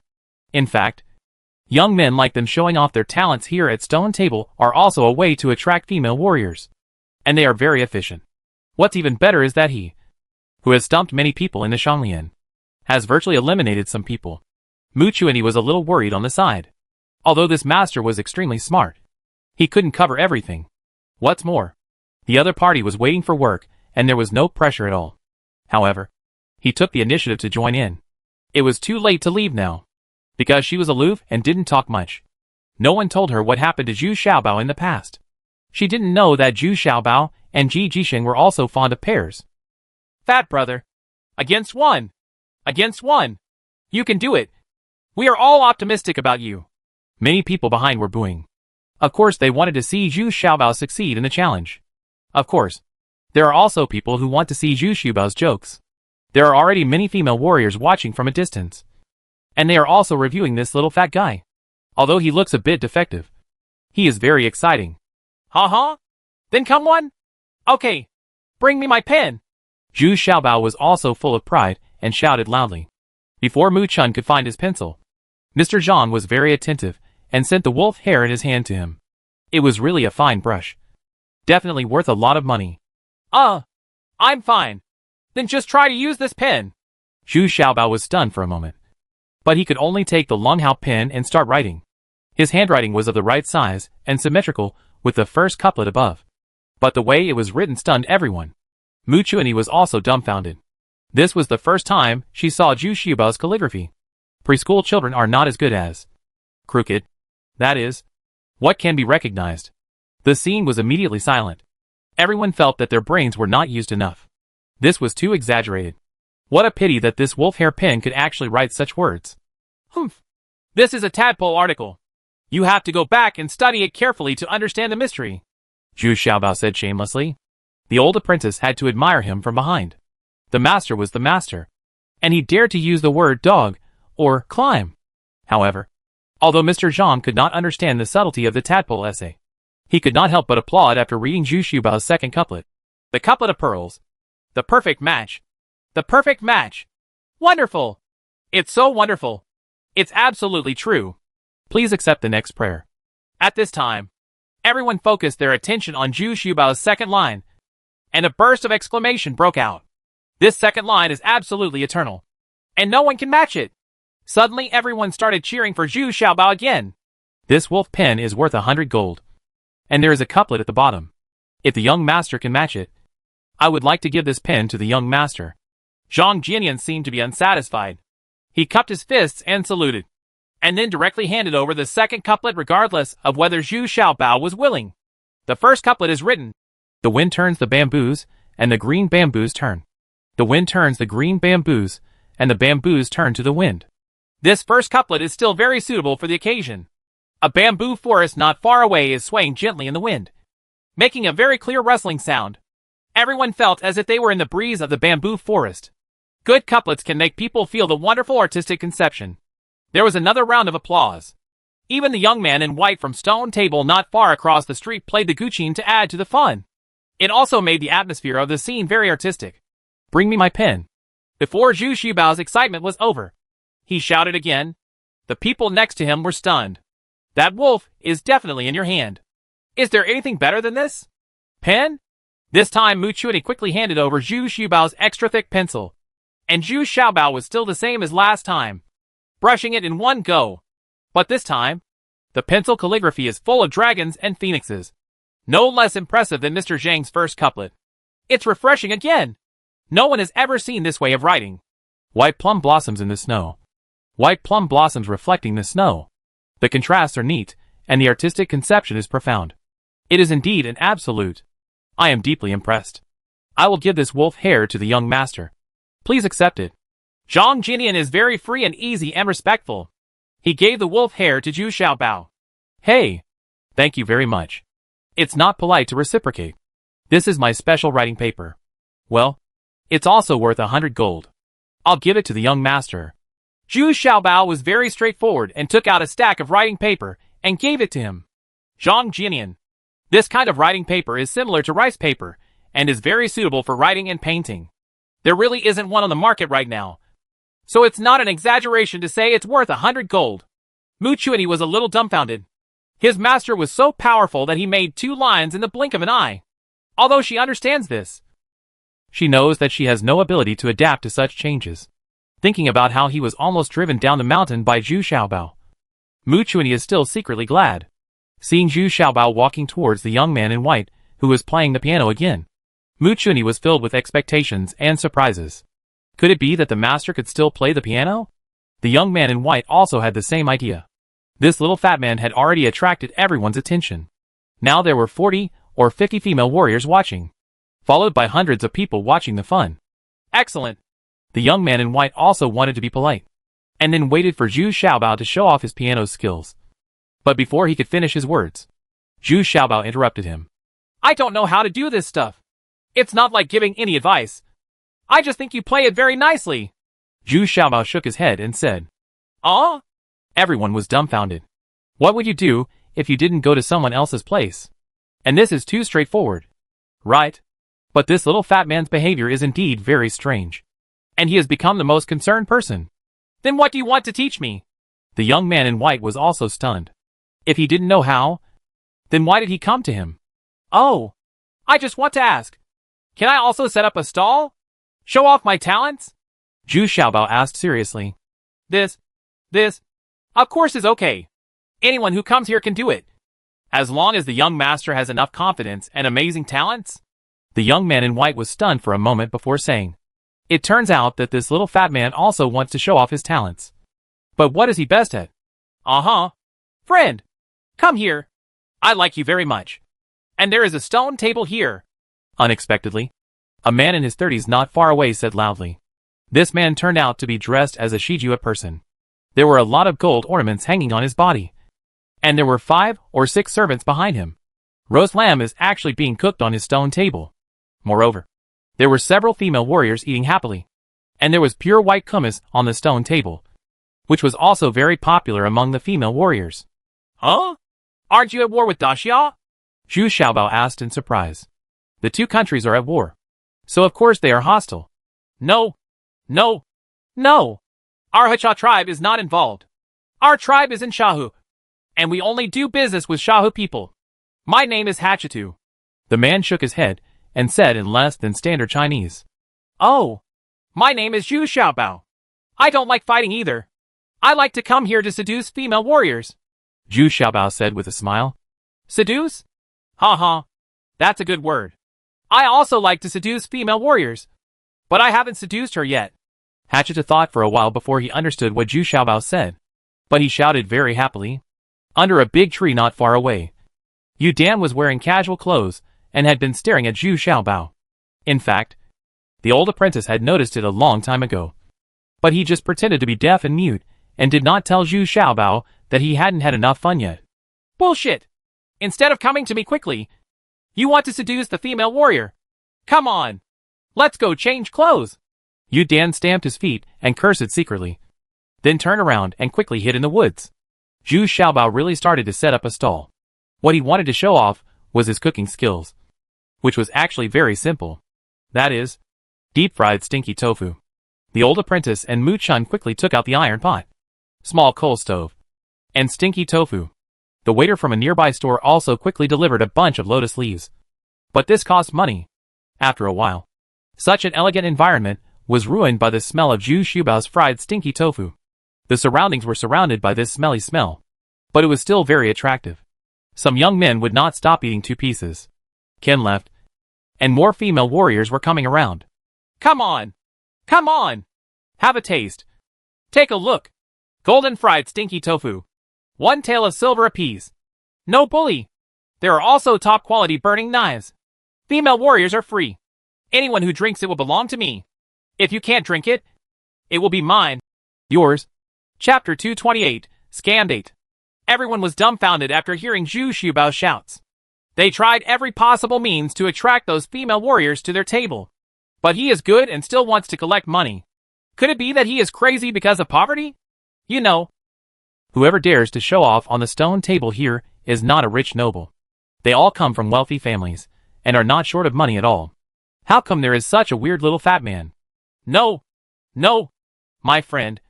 What you are doing is wrong. How can you charge money from these beautiful female warriors? We are all free.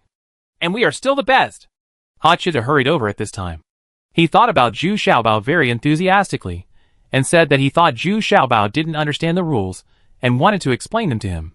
"Oh, then have you seduced the female warrior?" Zhu Xiaobao asked disdainfully with his belly bulging. "This doesn't exist yet, but it will soon. I will never charge money to these beautiful female warriors."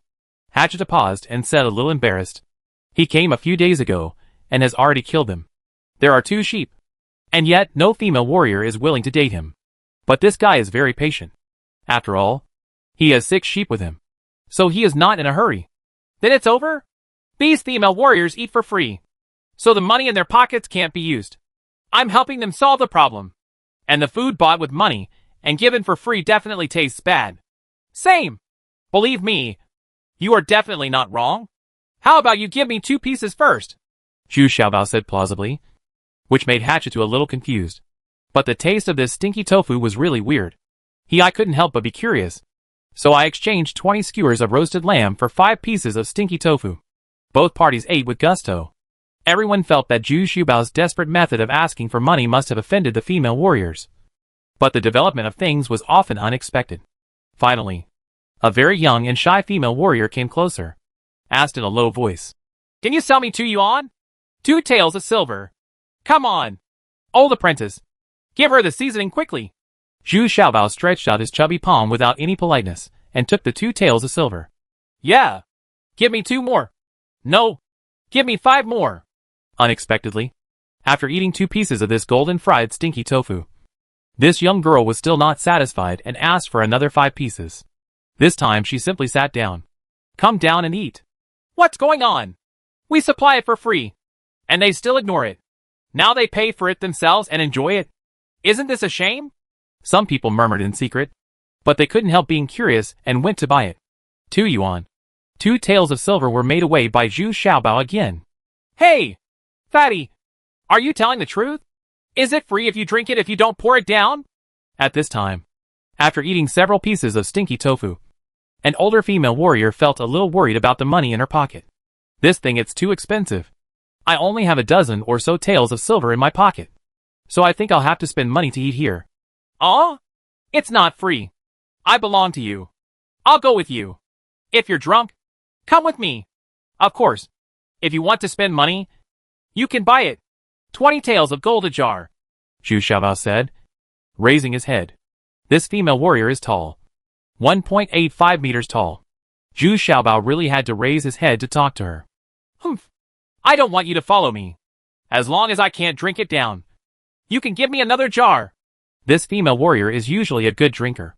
Now Zhu Xiaobao opened the jar of wine and consciously let the aroma of the wine spread out. This female warrior couldn't help it. But 20 taels of gold a jar was too expensive. So she still chose to give it a try. She was very confident in her ability to drink. If she lost, she would just play with this little fat guy for a day, as long as he was not afraid of being crushed to death by her. Okay. Sister, do you want to start now?" Zhu Xiaobao looked at this tall female warrior with great anticipation, wondering if he could move such a big female warrior. TSK. This figure. These breasts. These thighs. It would be great if I could turn around and see if my butt is up to standard. While Zhu Xiaobao was still thinking about it, the female warrior had already picked up a jar of burning knives, took a big sip, and then shouted excitedly, "Good wine. Really strong. It's great. Even if it's worth drinking it down. Hee. Sister, come here. Come and have some food. The food to go with the wine is free. Don't say I'm bullying you." Zhu Xiaobao was very attentive and put out a few cold dishes, which were actually soy sauce beef and red beetroot. Fried tripe and other dishes are very suitable for drinking. "Humph! If you want to drink me down with just this bottle of wine, I'm afraid you will be disappointed. However, little fat man, I am more and more pleased with you. Okay, you can follow me later. This time I finally found someone interesting." The female warrior ate and drank happily, and the more she looked at Zhu Xiaobao, the more pleasing she became. "Hey, we want it too. Why can't she drink it alone?" At this time, fried stinky tofu can no longer satisfy these female warriors. They are even more fascinated by this kind of burning knife. Although now the 19th princess will drink it every month. 500 jars of roasted knives were delivered. But it was not their turn at all. They had tasted 1 or 2 cups. but they were definitely not as tempting as this top-quality roasted knives. The top-grade Xiao knife that Zhu Xiaobao brought this time has reached over 65 degrees. A normal person would fall down after only half a pound. Moreover, Zhu Xiaobao had tampered with this kind of jar, so it actually only weighs 1 pound and 2 taels. Capacity. Even the venerable master of wine and meat only dares to drink 1 jar, and he won't be able to hold on for any more. Oh? Sisters, do you want to spend money to buy it? Or are you ready to take me away like her? Zhu Xiaobao is a little worried. There seem to be too many people here. There are more than a dozen female warriors. Can you afford it? Of course, it's the same as her. I've decided. No matter what the outcome, I like it. This time when I go to Luofeng Island, I will choose you. The female warrior said straightforwardly. Me too.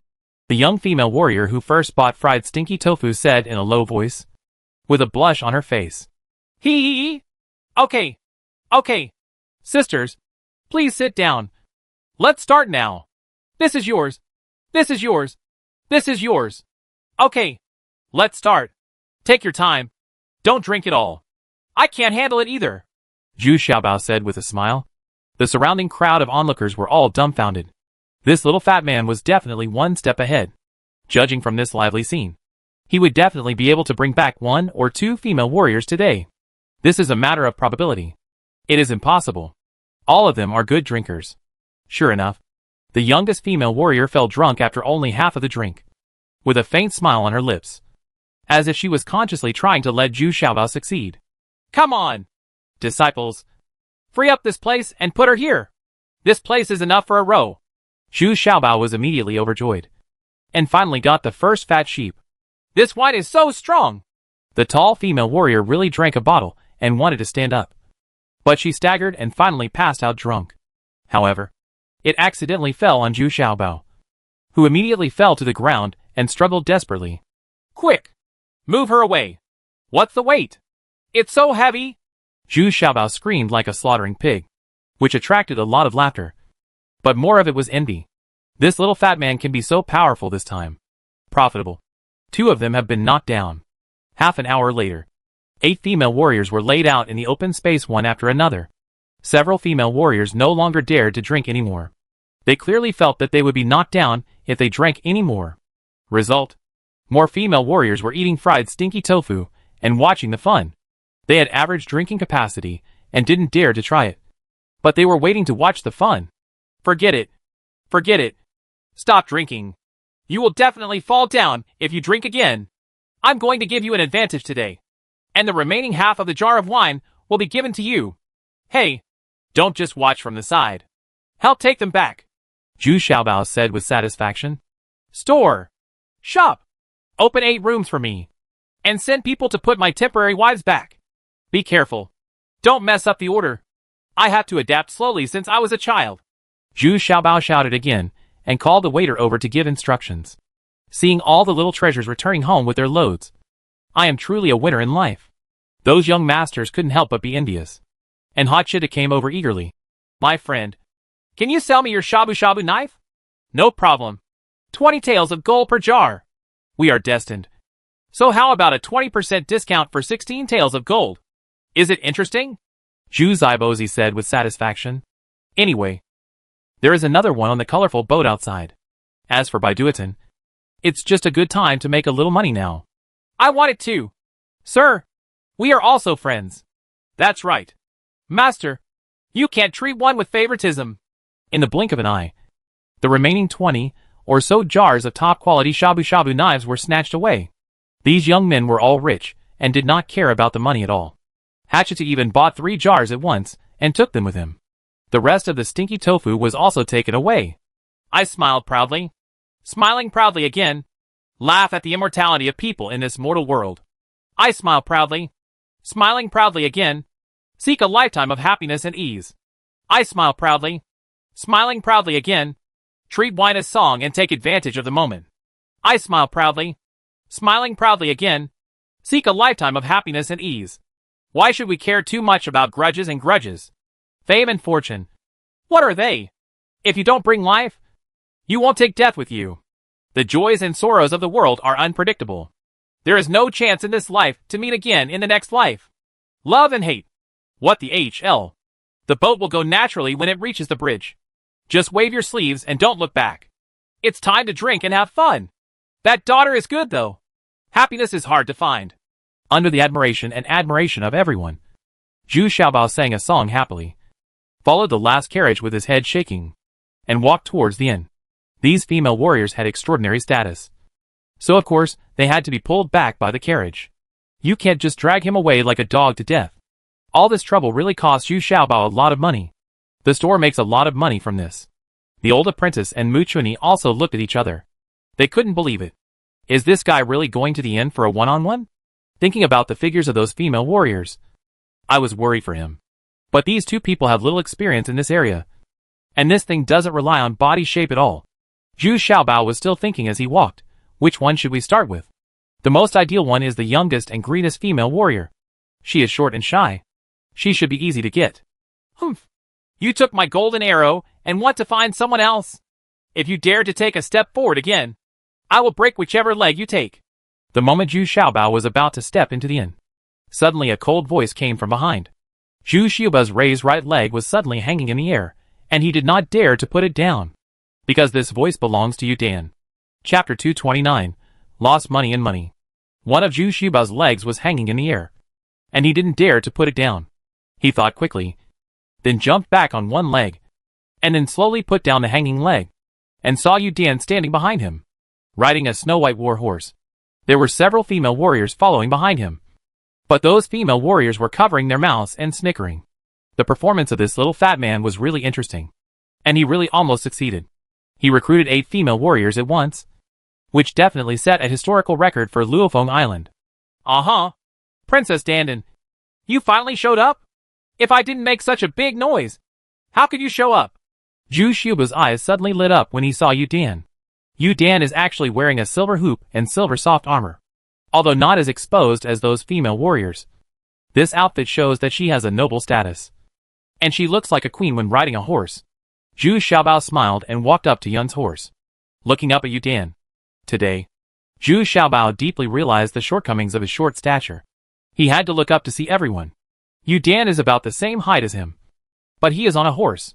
Now that you have found me, it's time to do something serious. Right.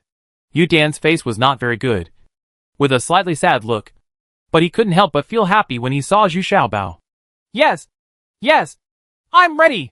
Tell me, where can we have sex? Zhu Xiaobao asked, nodding his head repeatedly. Shut up. What's the point of fornication? When something nice comes into your mouth, it becomes so vulgar. Yu Dan immediately scolded angrily. Well, isn't it just that the two of you are in love, and then start having sex? Then slap your butt and leave? Yes, that's fine. To put it more nobly, how about I don't ask for eternity, but I want to have it once? Is it romantic enough? Where can we have it before? Zhu Xiaobao scratched his head and said, Aw, I don't ask for eternity, but I want to have it once. Yu Dan was stunned after hearing this. He thought about this sentence over and over again in a daze. After a long time, he faintly hummed, Bring him to my room. Come here. Yes. A female warrior behind agreed, reached out and picked up Zhu Xiaobao, and placed them on the horse. Fortunately, they were not placed sideways, but sat in front of the female warrior. F***CK. Sister, please be gentler. Don't touch me. I'm still young, but I'm a serious person.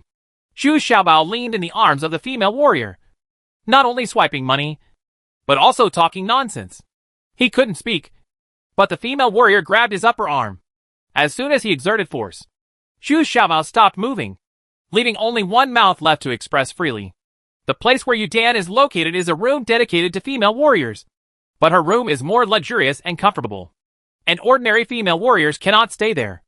As soon as they entered the room, the female warriors exited. Yu Dan suddenly turned around and hugged Zhu Xiaobao, and put his 2 fragrant lips up to him very enthusiastically, and the 2 arms were hooked tighter and tighter. Zhu Xiaobao was a little caught off guard, but he was still attracted by Yu Dan's enthusiasm. Aroused desire, the 2 rolled onto the bed unknowingly, but after the passionate kiss, Yu Dan leaned quietly in Zhu Xiaobao's arms. This made Zhu Xiaobao feel a little uncomfortable. He was ready, but suddenly he fell silent. What kind of trouble was this? Hey, hey, hey, let me ask. Can we have an affair? Are you making me angry? Zhu Xiaobao asked anxiously. The two hands were still moving around Yu Dan's body. Do you want to last forever? Or do you want to have it once? Unexpectedly, Yu Dan asked quietly. She was also very uncomfortable. It was obvious that a hard object was pressing against her back, making her heart beat and gasping for air. Didn't all of you Lingyu tribe have it before? Who has it forever? How else would Luofeng Island be so famous? Zhu Xiaobao said helplessly. But I just don't want to do this. That's why I don't want to give it to you now. Yu Dan said in confusion. What do you mean? I have taken off my pants? And you are telling me this? Zhu Xiaobao shouted, a little annoyed. When he arrived at Luofeng Island, everyone knew what he was here to do. He had been making trouble for a long time and achieved nothing. What are you doing here? There are 8 drunk people over there. How can I waste so much time? I want you to treat me like you treat Wu Yu. I don't want to have it once. What I want is forever. If you really want it, you can go find those 8 female warriors. I will wait for you here. But I'm warning you. Yu Dahong has killed an enemy general in one sitting. Yu Dan said sadly, and at the same time warned Zhu Xiaobao that Yu Dahong was the strongest female warrior. Zhu Xiaobao felt a little cold at this time. This thing is actually life-threatening? He let go of his hands and thought for a while before saying, Hey, actually I can't do anything to them. That is, to check their development. What can I do to drunk people? They are all like dead people. No feeling. Besides, that's not taking advantage of others. This kind of thing must be done with emotion, passion, and enthusiasm. That's it. Do you and I have feelings now? Yu Dan asked with some resentment. A little? Forget it. Why bother with these things? Are you tired? Why on earth did you ask me to come to Luofeng Island? Just be happy. Zhu Xiaobao waved his hand, and then asked, In this state it's so uncomfortable. It's better to speak clearly. I want you to help me defeat Yuli. Our Lingyu tribe is at a very critical moment now. Yuli wants to replace the island leader. She has won several battles in a row now. So she is very powerful, and is already clamoring. Let us surrender to her in Lingyu Mountain. Otherwise, we will use force to solve the problem. Yu Dan said worriedly. This is also the reason why she has been frowning recently. So she has no intention of continuing her passion with Zhu Xiaobao. There is another more the important reason is that she was unlucky enough to have her period today. Of course, she was too embarrassed to tell Zhu Xiaobao about this. Can't Lingyu Island and Lingyu Mountain develop independently? This kind of thing is very common. Some countries are divided into 2. And in the end they develop separately. It's fine? Zhu Xiaobao asked. This kind of thing if you don't want civil war. Splitting the country into 2 is the best way. We thought so too. But Yuli refused. The iron stones on Lingyu Island are all produced in Lingyu Mountain, which is the greatest support and wealth of the Lingyu tribe. How could she give up? Yu Dan said helplessly. It's this kind of thing again. What I hate most is getting involved in this kind of thing. I just want to live my little life. Why is it so difficult? Zhu Xiaobao suddenly lost interest and simply sat up. But, don't you also want to find a place to stay now? Once the 19th princess withdraws from Shiyuan City, your cave heaven paradise will no longer be able to live in it. Yu Dan has been prepared for a long time. Zhu Xiaobao will definitely follow those from Shiyuan City. Humph. You, like Princess 19, have already thought about it for me? I don't want to be a flag at your mercy. Zhu Xiaobao said coldly. No. That's not the case. I just thought that was such a great ability. You should have your own territory. You don't need to be dependent on others or be manipulated by others. Lingyu Mountain is your best choice. The territory of Lingyu Mountain is better than that of others. Shiyuan City is not much smaller, but it is surrounded by mountains on 3 sides, and the terrain is very good. Moreover, there are not many people in Lingyu Mountain now. Only more than 200,000. It's just that the living conditions are a bit poor. Yu Dan waved his hands hurriedly and said, Aren't you afraid that I will take Lingyu Mountain as my own? How will you explain it to your tribe then? Zhu Xiaobao's heart moved. This seemed to be an opportunity, and Zhu Xiaobao also felt that he should have his own. Otherwise, you will always be at the mercy of others, and you will always feel unhappy. I just want to change this situation of the Lingyu tribe. As you can see, the Lingyu tribe's reproduction method is very primitive, and its development is very slow. I have always wanted to change this situation, since I arrived in Shiyuan City. Seeing Shiyuan City under the rule of the 19th princess, I became more determined in this idea. Besides, even if you take Lingyu Mountain as your own, wouldn't it be okay if you take me as your own? That way, if so, wouldn't Lingyu Mountain still be in my hands? Yu Dan whispered. But this idea was a bit naive. If I agree, the 19th princess can settle in Lingyu Mountain. Right? And if necessary, I will help you fight against Princess Yuli. Zhu Xiaobao asked thoughtfully. Almost, but not entirely right. Because against Yuli's female warriors, your troops may not be of much help. Even if you have 100,000 troops, you can't defeat 10,000 female warriors. Yu Dan nodded, and then corrected it. So exaggerated? How many troops does Yuli have? How many troops do you have? Zhu Xiaobao asked in surprise. He didn't expect that the rumors were true. The fighting power of these female warriors was so terrifying. If they could be used for their own purposes, then maybe you can also compete for hegemony in the world. Yuli has 40,000. We in Lingyu Mountain only have 20,000. Yu Dan whispered, but immediately explained. Actually, many female warriors are neutral. They only believe in the strong. But Yuli is playing the role of a strong person now? Right? Zhu Xiaobao said with a bit of disdain. Yes. Yu Dan said a little frustrated. Yuli has always been famous for her strong fighting ability, fierceness and belligerence. Moreover, his martial arts has also improved rapidly. Not only has he advanced into the ranks of great martial arts masters, he has also surpassed the current island owner Yu Qianhe. Okay. You take me to Lingyu Mountain. I want to talk to Yu Qianhe. You can't make the decision on many things. Right? Zhu Xiaobao nodded. Since he also wants to find a place to settle down and camp, then let's solve it together. Great. I'll go back and make arrangements right away. In one day at most, we can set off for Lingyu Mountain. Yu Dan suddenly said overjoyed. Aw? You have to wait another day? How boring is this? Zhu Xiaobao asked a little unhappy. Can you sell those things of yours again? Maybe you can deceive a few female warriors? Yu Dan also felt better and regained his previous energy and agility. Then can I have sex for once? Zhu Xiaobao on the right asked in a very lewd manner. Of course not. But if you behave well, it is very likely that some female warriors will follow us to Lingyu Mountain. Every female warrior is a valuable asset.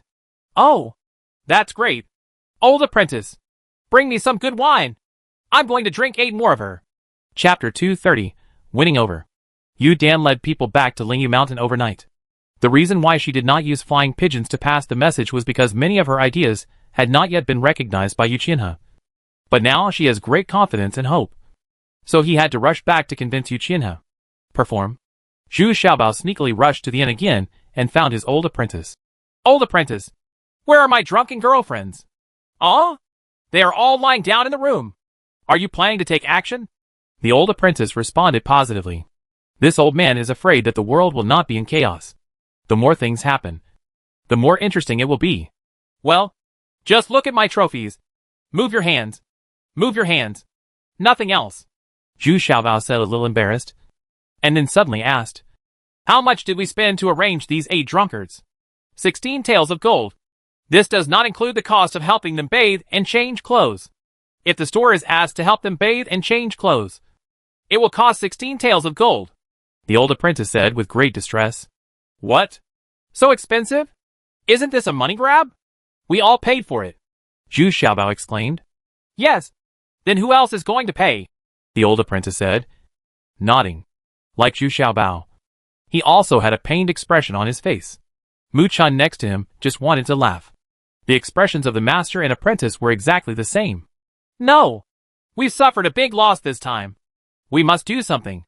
Old apprentice, go to the colorful ship and pick up Ying Xiuxiu and the other 3. This is Princess Yu Dan's order. Remember not to take away my tough one. Bring me my wife. Otherwise we have to fight with these female warriors. Zhu Xiaobao quickly handed Yu Dan's warrant to his old apprentice and asked him to return to the colorful ship to get another 100 jars of top-quality burning knives and another Ying Xiuxiu, and others are also brought here. He plans to have a big fight tomorrow. Of course, Wu Yu cannot be brought in. After Zhu Xiaobao finished speaking, he couldn't wait to enter Yu Dahong's room. As soon as he entered the room, the smell of alcohol filled the room. Yu Dahong drank the most among the 8 people. He just drank up a jar of top-quality roasted knives. Now lying there, he was sound asleep, but his snoring was loud.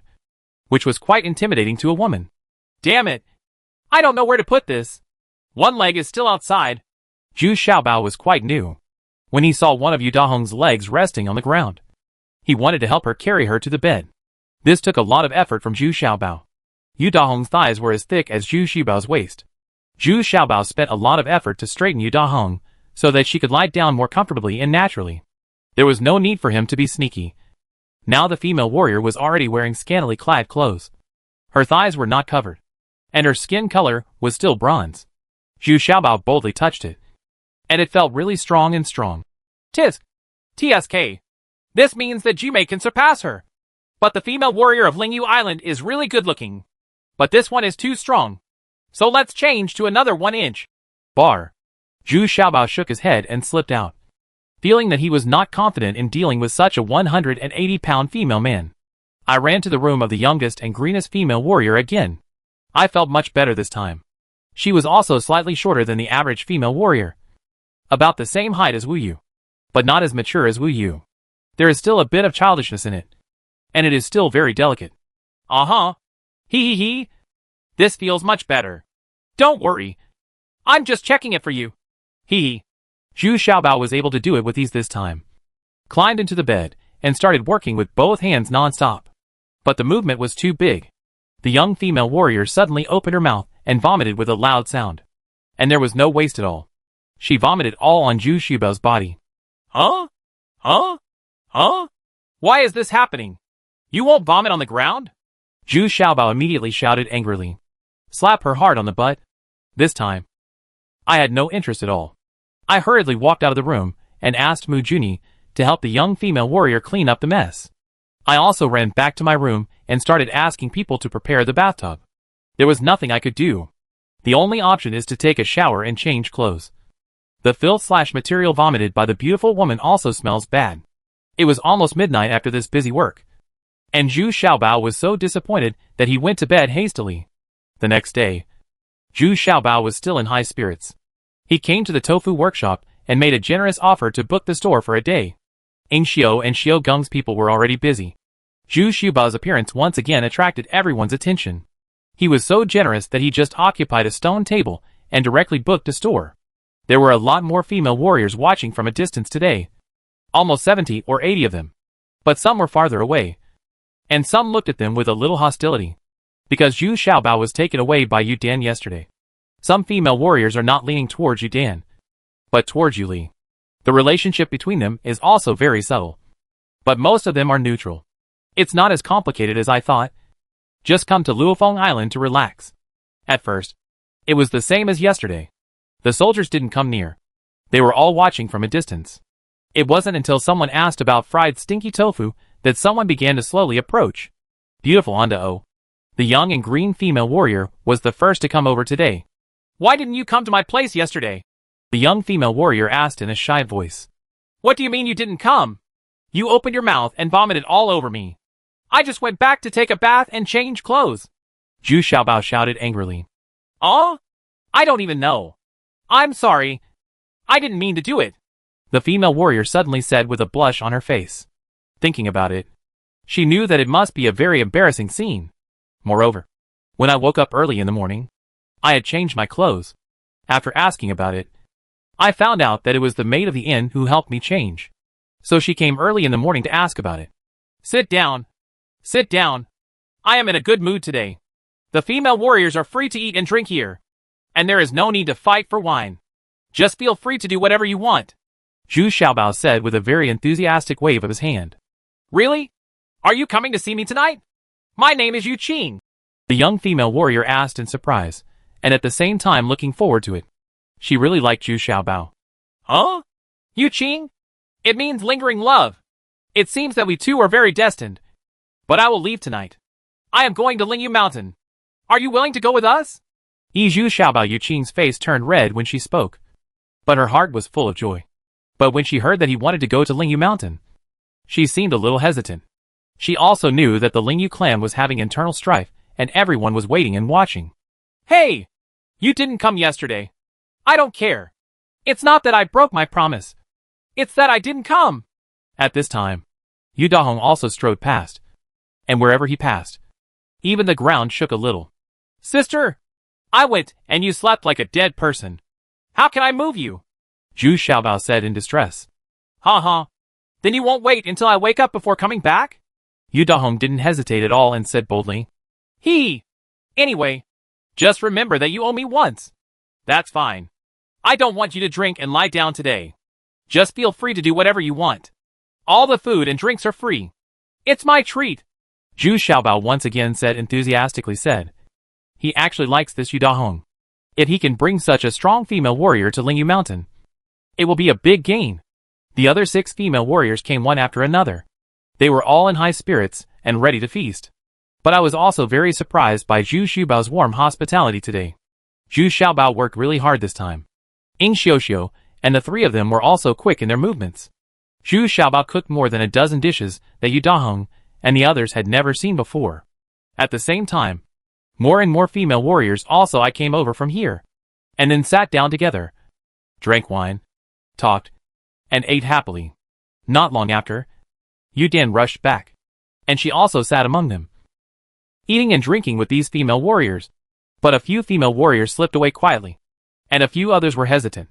But Yu Dahong and his group of 20 or so chatted and laughed with Zhu Xiaobao, and were also very close to Yu Dan. Yu Qing was originally very conflicted, but now she has decided that she will follow neither Yu Li nor Yu Dan. She will follow Zhu Xiaobao. This little fat guy is so interesting. Yu Qing has already fallen in love with Zhu Xiaobao and their lives. I'm going back to Lingyu Mountain in the afternoon. If you are willing to go with me, just prepare it. If you don't want to go, don't force me. Yu Dan saw that she had almost eaten. She also liked these 20 or so female warriors. Said simply, okay. Anyway, we owe him one more time, so we have to find a chance to pay him back. Right. I'm afraid I won't be able to come to Luofeng Island in the future. Yu Dahong said very straightforwardly. Me too, Yu Qing whispered, and glanced at Zhu Xiaobao secretly, with a blush on her face. After saying that, Yu Dahong and others went back to make some preparations. Then Yu Dan whispered, You just deceived these female warriors? Hey, isn't this enough? I've been busy all morning. Okay, I've even put in so many wine, meat and ingredients. Is it easy for me? Besides, those who slipped away also left behind a fire. A single spark can start a prairie fire. They will help us publicize it then. Zhu Xiaobao shouted aggrievedly. Okay, even I owe you. I will pay you back when the time comes. Yu Dan said with a face full of joy. She was very satisfied with being able to win more than 20 female warriors. After all, she was able to win more than 20 female warriors in such a short time.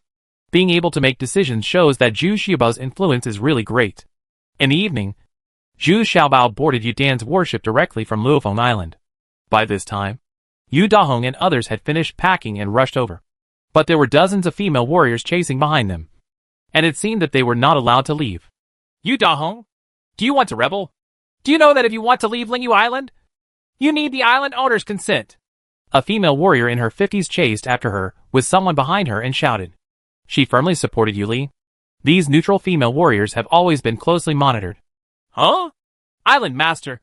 The Island Master is in Lingyu Mountain now. Yu Li wants to be the Island Master, but she is not qualified. Yu Dahong has always disliked Yu Li, so she retorted without politeness at this time. At the same time, the iron rod in his hand was also raised. Although her martial arts skills are not as good as Yu Li's, she is superior because of her immense strength. And she has also reached the level of a first-level martial artist. Do you still want to interfere in my affairs? After all, the current island owner has not abdicated yet. Right. Yu Dan stood up and said coldly at this time. The female warrior behind her had already raised her bow. Chapter 231 Lingyu Mountain A. But Yu Dan's words did not act as a deterrent. The old woman warrior did not take Yu Dan seriously because she was one of the elders of Lingyu Island. And he is also a martial arts master. He is also the predecessor of the current island owner Yu Qinhe.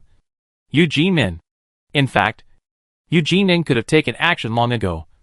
But she just wanted to see how many female warriors Yu Dan had taken away. So she kept chasing her here. Otherwise, with her skills, Yu Dahong and the others would not be able to escape here at all. Yu Dahong, I'll give you one last chance. Otherwise don't blame me for being rude.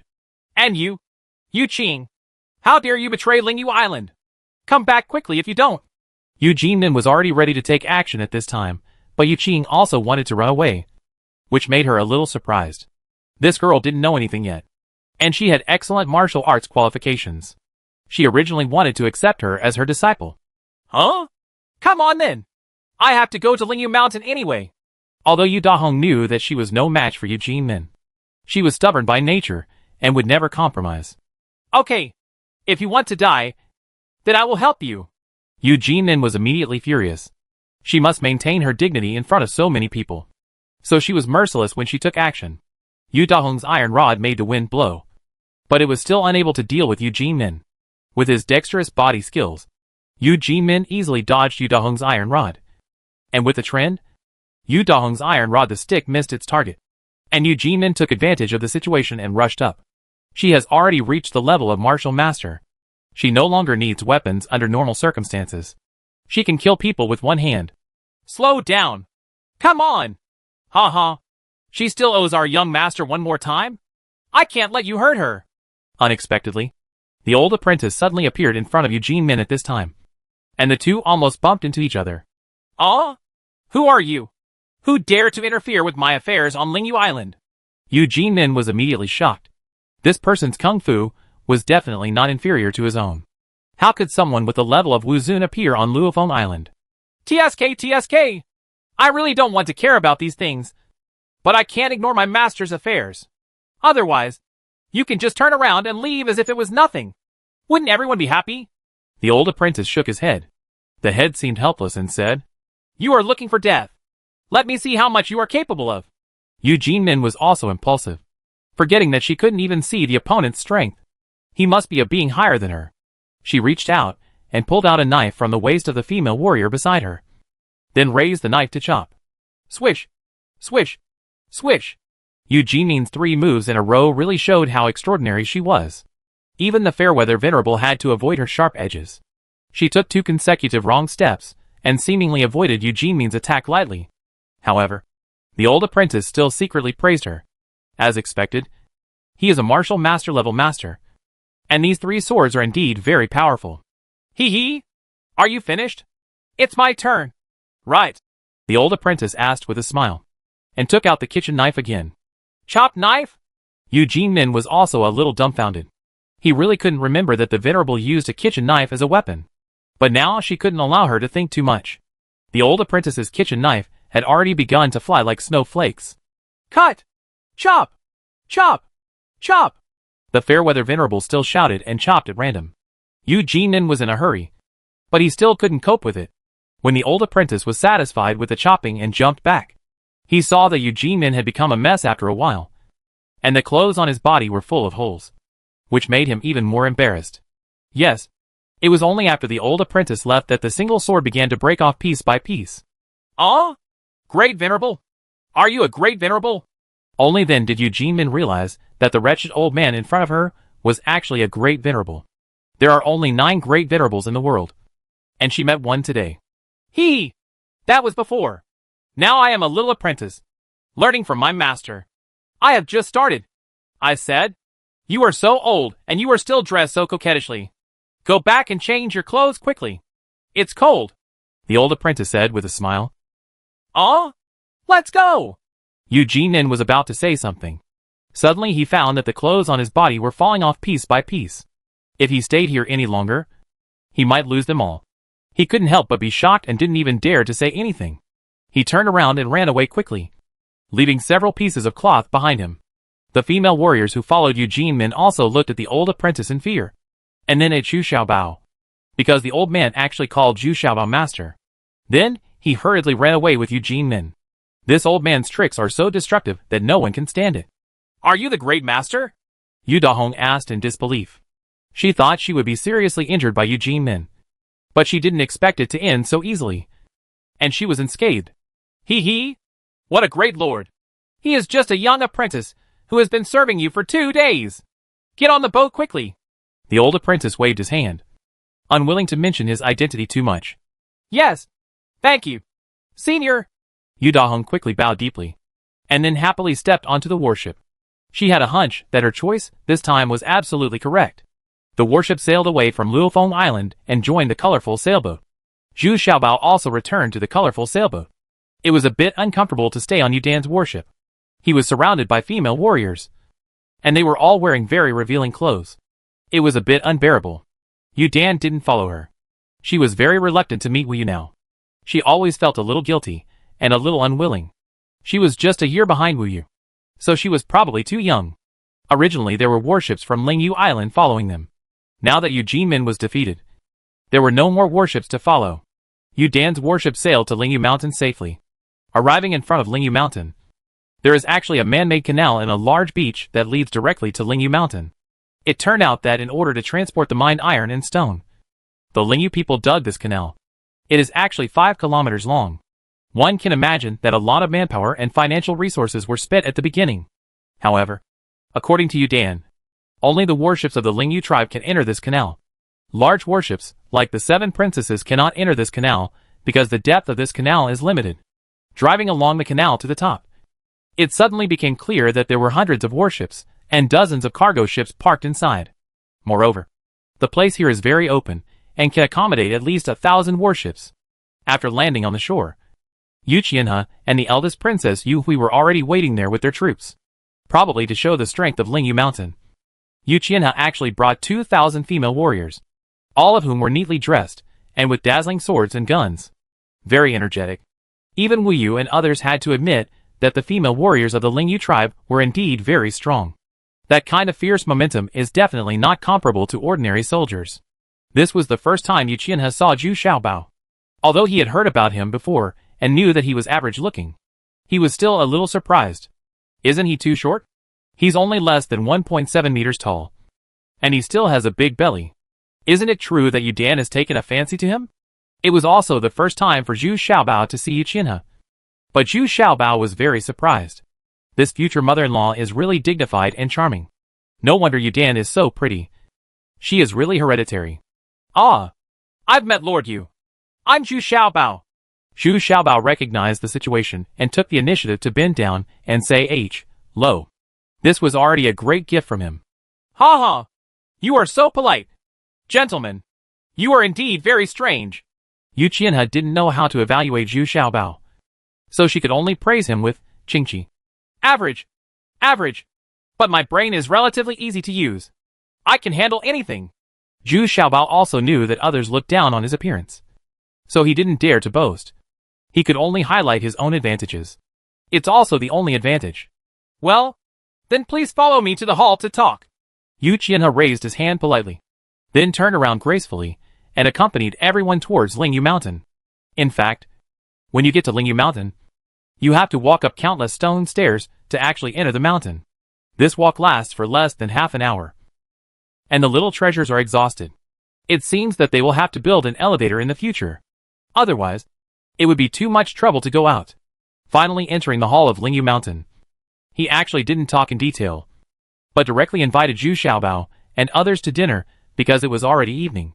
This is the best dish in Lingyu Mountain. Most of them are game-based, and there are some vegetables that I have never eaten before.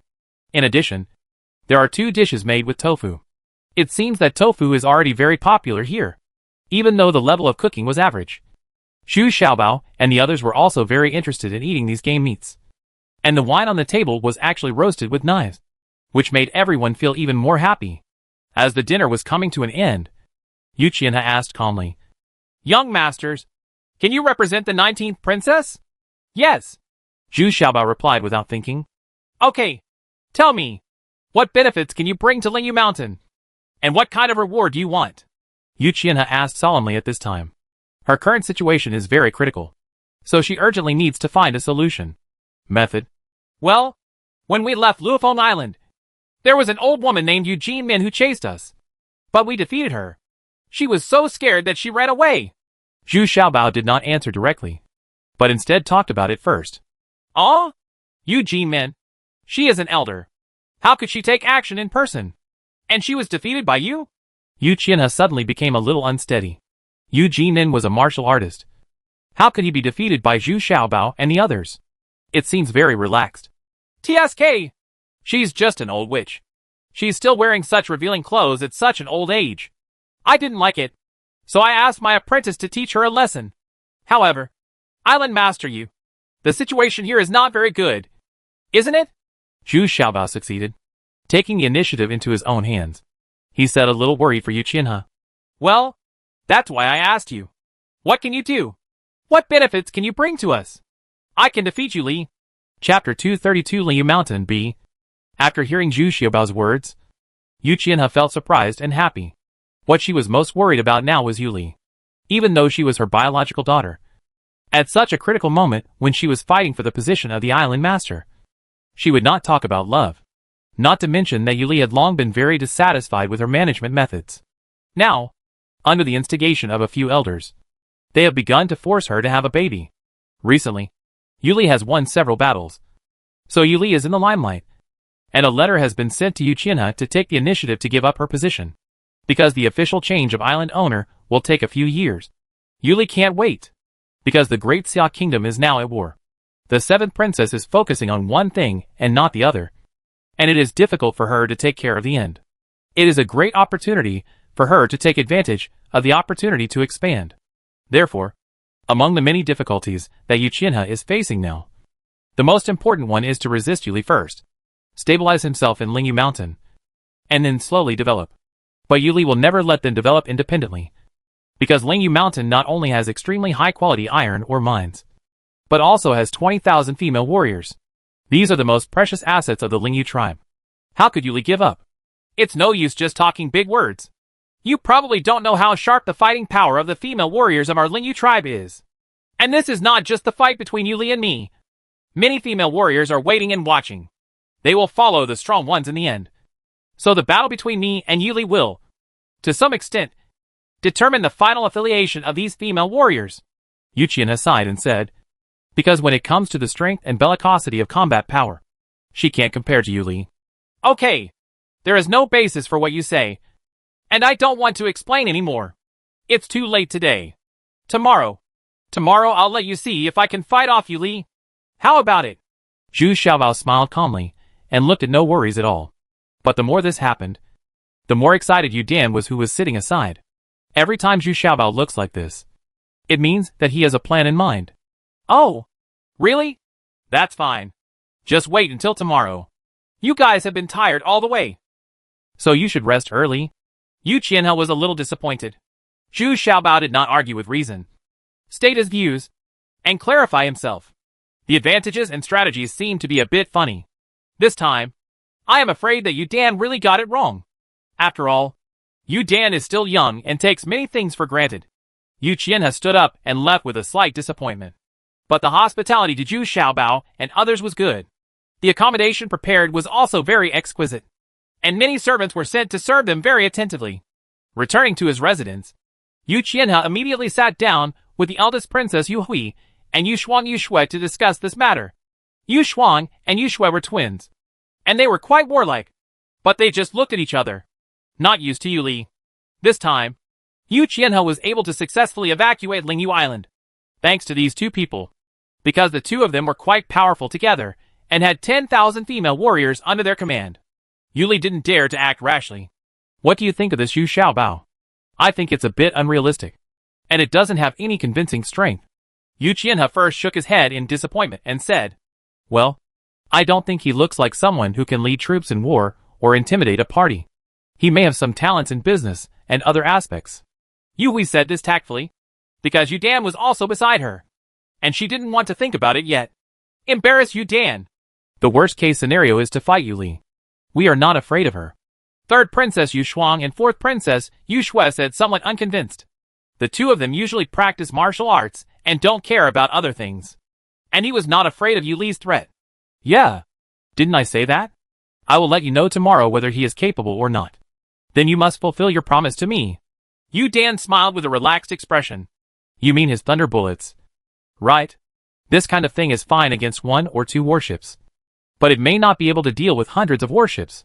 Yu Qianhe said with a frown. This daughter is there are so many weird ideas. This time is a very critical battle, which is related to the choice of many female warriors and their final fate.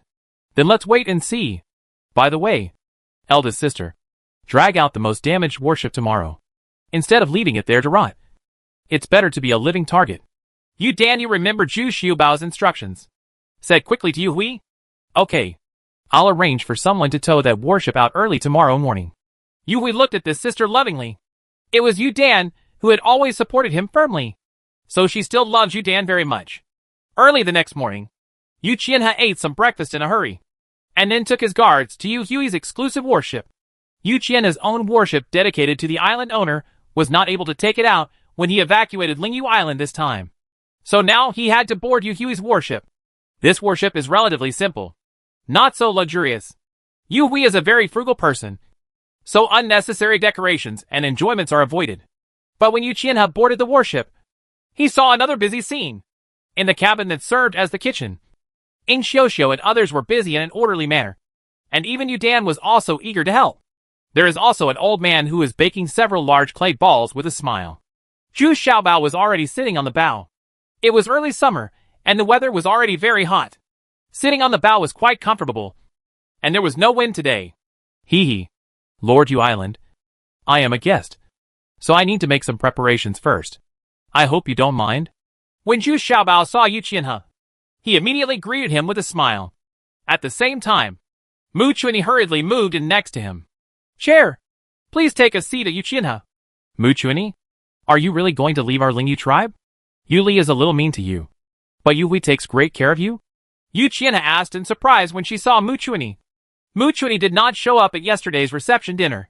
She and Jumei stayed on duty on the colorful ship. After all, when they arrived at Lingyu Mountain, they still had to be careful. Yes, madam. Mu Chuanyi has now found his ideal home. Please forgive me, Sister Yu Hui. I just want to be with Master now. This is the most suitable place for me. Mu Chuanyi said respectfully. He saluted, and then actually stood behind Zhu Xiaobao. Still respectful, not as cold as before, but more satisfied and in awe. Master? You call him Master? How is this possible? Him. Yu Qianhe wanted to say how old Zhu Xiaobao was, but it was difficult to say the words. Zhu Xiaobao was looking at her with a smile. But this thing is too unbelievable. You must know that Mu Chuanyi's intelligence is the best she has ever seen. Master Yu Island, let's set sail. Let's drive farther, and to a more remote place to avoid unnecessary trouble. Zhu Xiaobao said calmly. Okay, Yu Hui, let's sail. Yu Qianhe paid a little attention to Zhu Xiaobao at this time, because Mu Chuanyi originally intended to follow such a person, which only shows that he is really capable. Not to mention that his little daughter is still she clamored to marry him, completely ignoring the rules of the Lingyu tribe. This is another headache for Yu Qianhe. Yu Hui had already said 2 warships to pull out 2 seriously damaged warships and set sail. It turned out that Yu Hui was cautious and pulled out another damaged warship. Yu Qianhe's boat followed slowly, because the tugboat was much slower. The colorful sailboat next to them kept pace with each other, always maintaining about the same speed. Surprisingly, no one was rowing on this boat, but the speed was certainly not slow. The female guards on the colorful ship were talking and laughing. Although they were not as strong as the female warriors of the Lingyu tribe, they were full of energy and confident. The beauty that came out of the colorful ship made Yu Qianhe even more excited. He was shocked. This person was actually so tall and strong, much stronger than the average female warrior. Even Yu Dahong couldn't compare. Come, Master Yu Island. We have to go on business for a while anyway. Let's have some breakfast first. To express our gratitude, I made this specially. Zhu Xiaobao said enthusiastically at this time. Have you always been so particular? Yu Qianhe asked hesitantly. She didn't expect that this little fat guy would have so many different kinds of breakfast. There were already xiaolongbao, tofu soup, fried dumplings, and even hot dishes on the table. Dry noodles were also developed by Zhu Xiaobao. I am a cook, so I am very particular about food. I always believe that only when you eat well can you be in a good mood and be more energetic when doing things. Zhu Xiaobao still said with a smile. Yu Shuang and Yu Shui couldn't help it anymore. When they saw Yu Qianhe moving her chopsticks, they immediately took action, aiming straight for the soup dumpling. Hey! Why is there still soup? It scalded me to death. Yu Shuang ate too fast and shouted while fanning her mouth. Sisters, this is called a soup dumpling. All you need is that there is soup in it. You eat slowly. Like me. You make a small opening first, and then eat after you finish sucking. There are also seasonings over there. You can adjust it accordingly. Make it to your liking. Zhu Xiaobao quickly explained. Unexpectedly, the 2 sisters were very lively. just one bite at a time. Yu Qianhe looked at these exquisite breakfasts and kept thinking about Zhu Xiaobao's words. Only when you have eaten well can you be in the mood to do things. But how can your Lingyu Mountain have such good conditions and such skills? He is getting more and more confused about this little fat man. But I have to admit that the things he created are indeed very tempting. If nothing else, just look at the performance of the two unsatisfactory daughters. It's almost in front. But it started. At this time, Yu Dan came over and said excitedly, "Then keep the distance and get ready to start." Zhu Xiaobao looked at the two tugboats in the distance, and then said, "The sea here is endless, without any ships or islands. Master, shall I go to the colorful boat too? My aim is accurate." Unexpectedly, the old apprentice couldn't sit still at this time, and was the first to run out and said, "I want to go to the colorful ship too." Yu Dan also quickly requested, "She hasn't fired a naval gun yet. Should we start now? It seems too far away?" Yu Qianhe asked a little doubtfully. "Yeah. Give me the order. Keep some distance." Chapter 233 Lingyu Mountain C. Yu Qianhe also based on his own experience and inertial thinking. Now he is almost 150 steps away from the two tugboats. And the crossbow attack is already very reluctant. Zhu Xiaobao's small boat does not have a catapult. That's why she felt it was a little too far. In fact, even if there is a war with the seventh princess, the distance between the two sides that can really fight is about 100 steps. This distance can not only launch a large-scale attack, but also rely on its own speed advantage to avoid the impact of the opponent's large warship. Because Lingyu, the warships on the island are all medium-sized, with a general length of 60 or 70 meters. They are more flexible and faster than the large warships of the seventh princess. But now the distance is more than 150 steps. And Zhu Xiaobao still wants to keep the distance, which makes Yu Qianhe a little confused. Is it possible that this kind of thunderbolt can be thrown so far? There is no projection device. Instead, I saw 4 dark iron pipes protruding from the side of the boat. "Okay, let's almost start." Zhu Xiaobao stood up and said to the female guards on the colorful boat walking side by side. At this time, the old apprentice and Yu Dan had already boarded the colorful boat in a small boat.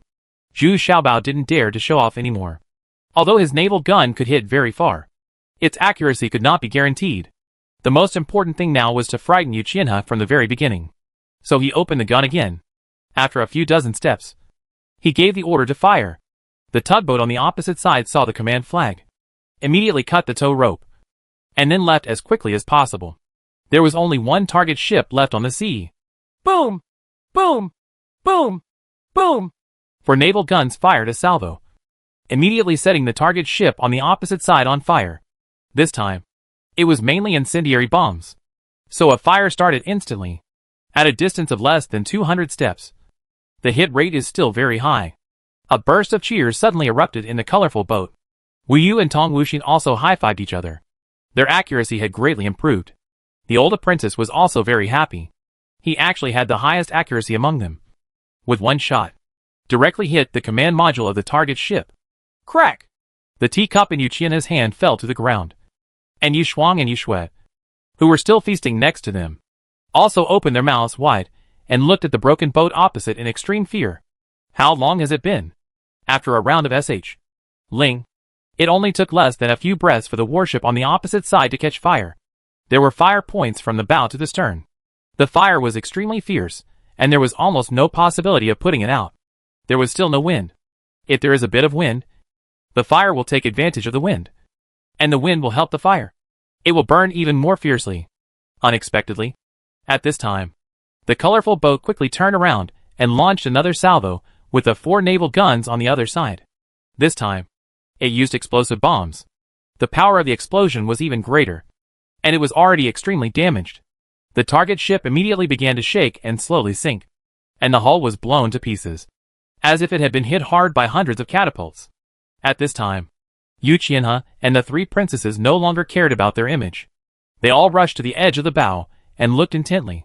Mu Chuanyi quickly followed, handed the telescope in his hand to Yu Qianhe, and then after teaching her how to use it, Yu Qianhe looked out of the telescope and was even more surprised. Not only could she see it clearly, but the ship had begun to sink, and the fire on the ship was getting bigger and bigger. In other words, a normal warship can be destroyed now. Did you see it? Did you see it? I fired the last shot just now.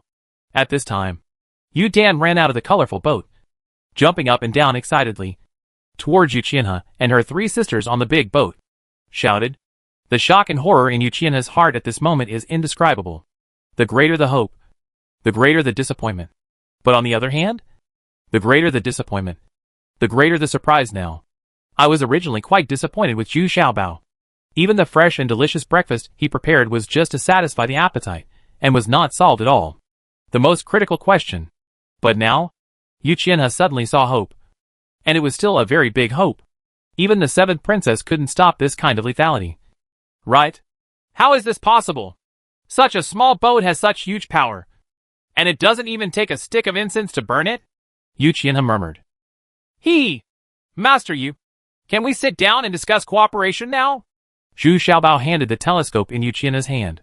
The telescope was 6 times magnified, allowing for clearer views. Also clearer. I didn't expect that the same telescope would have such a big difference. Can you demonstrate it again?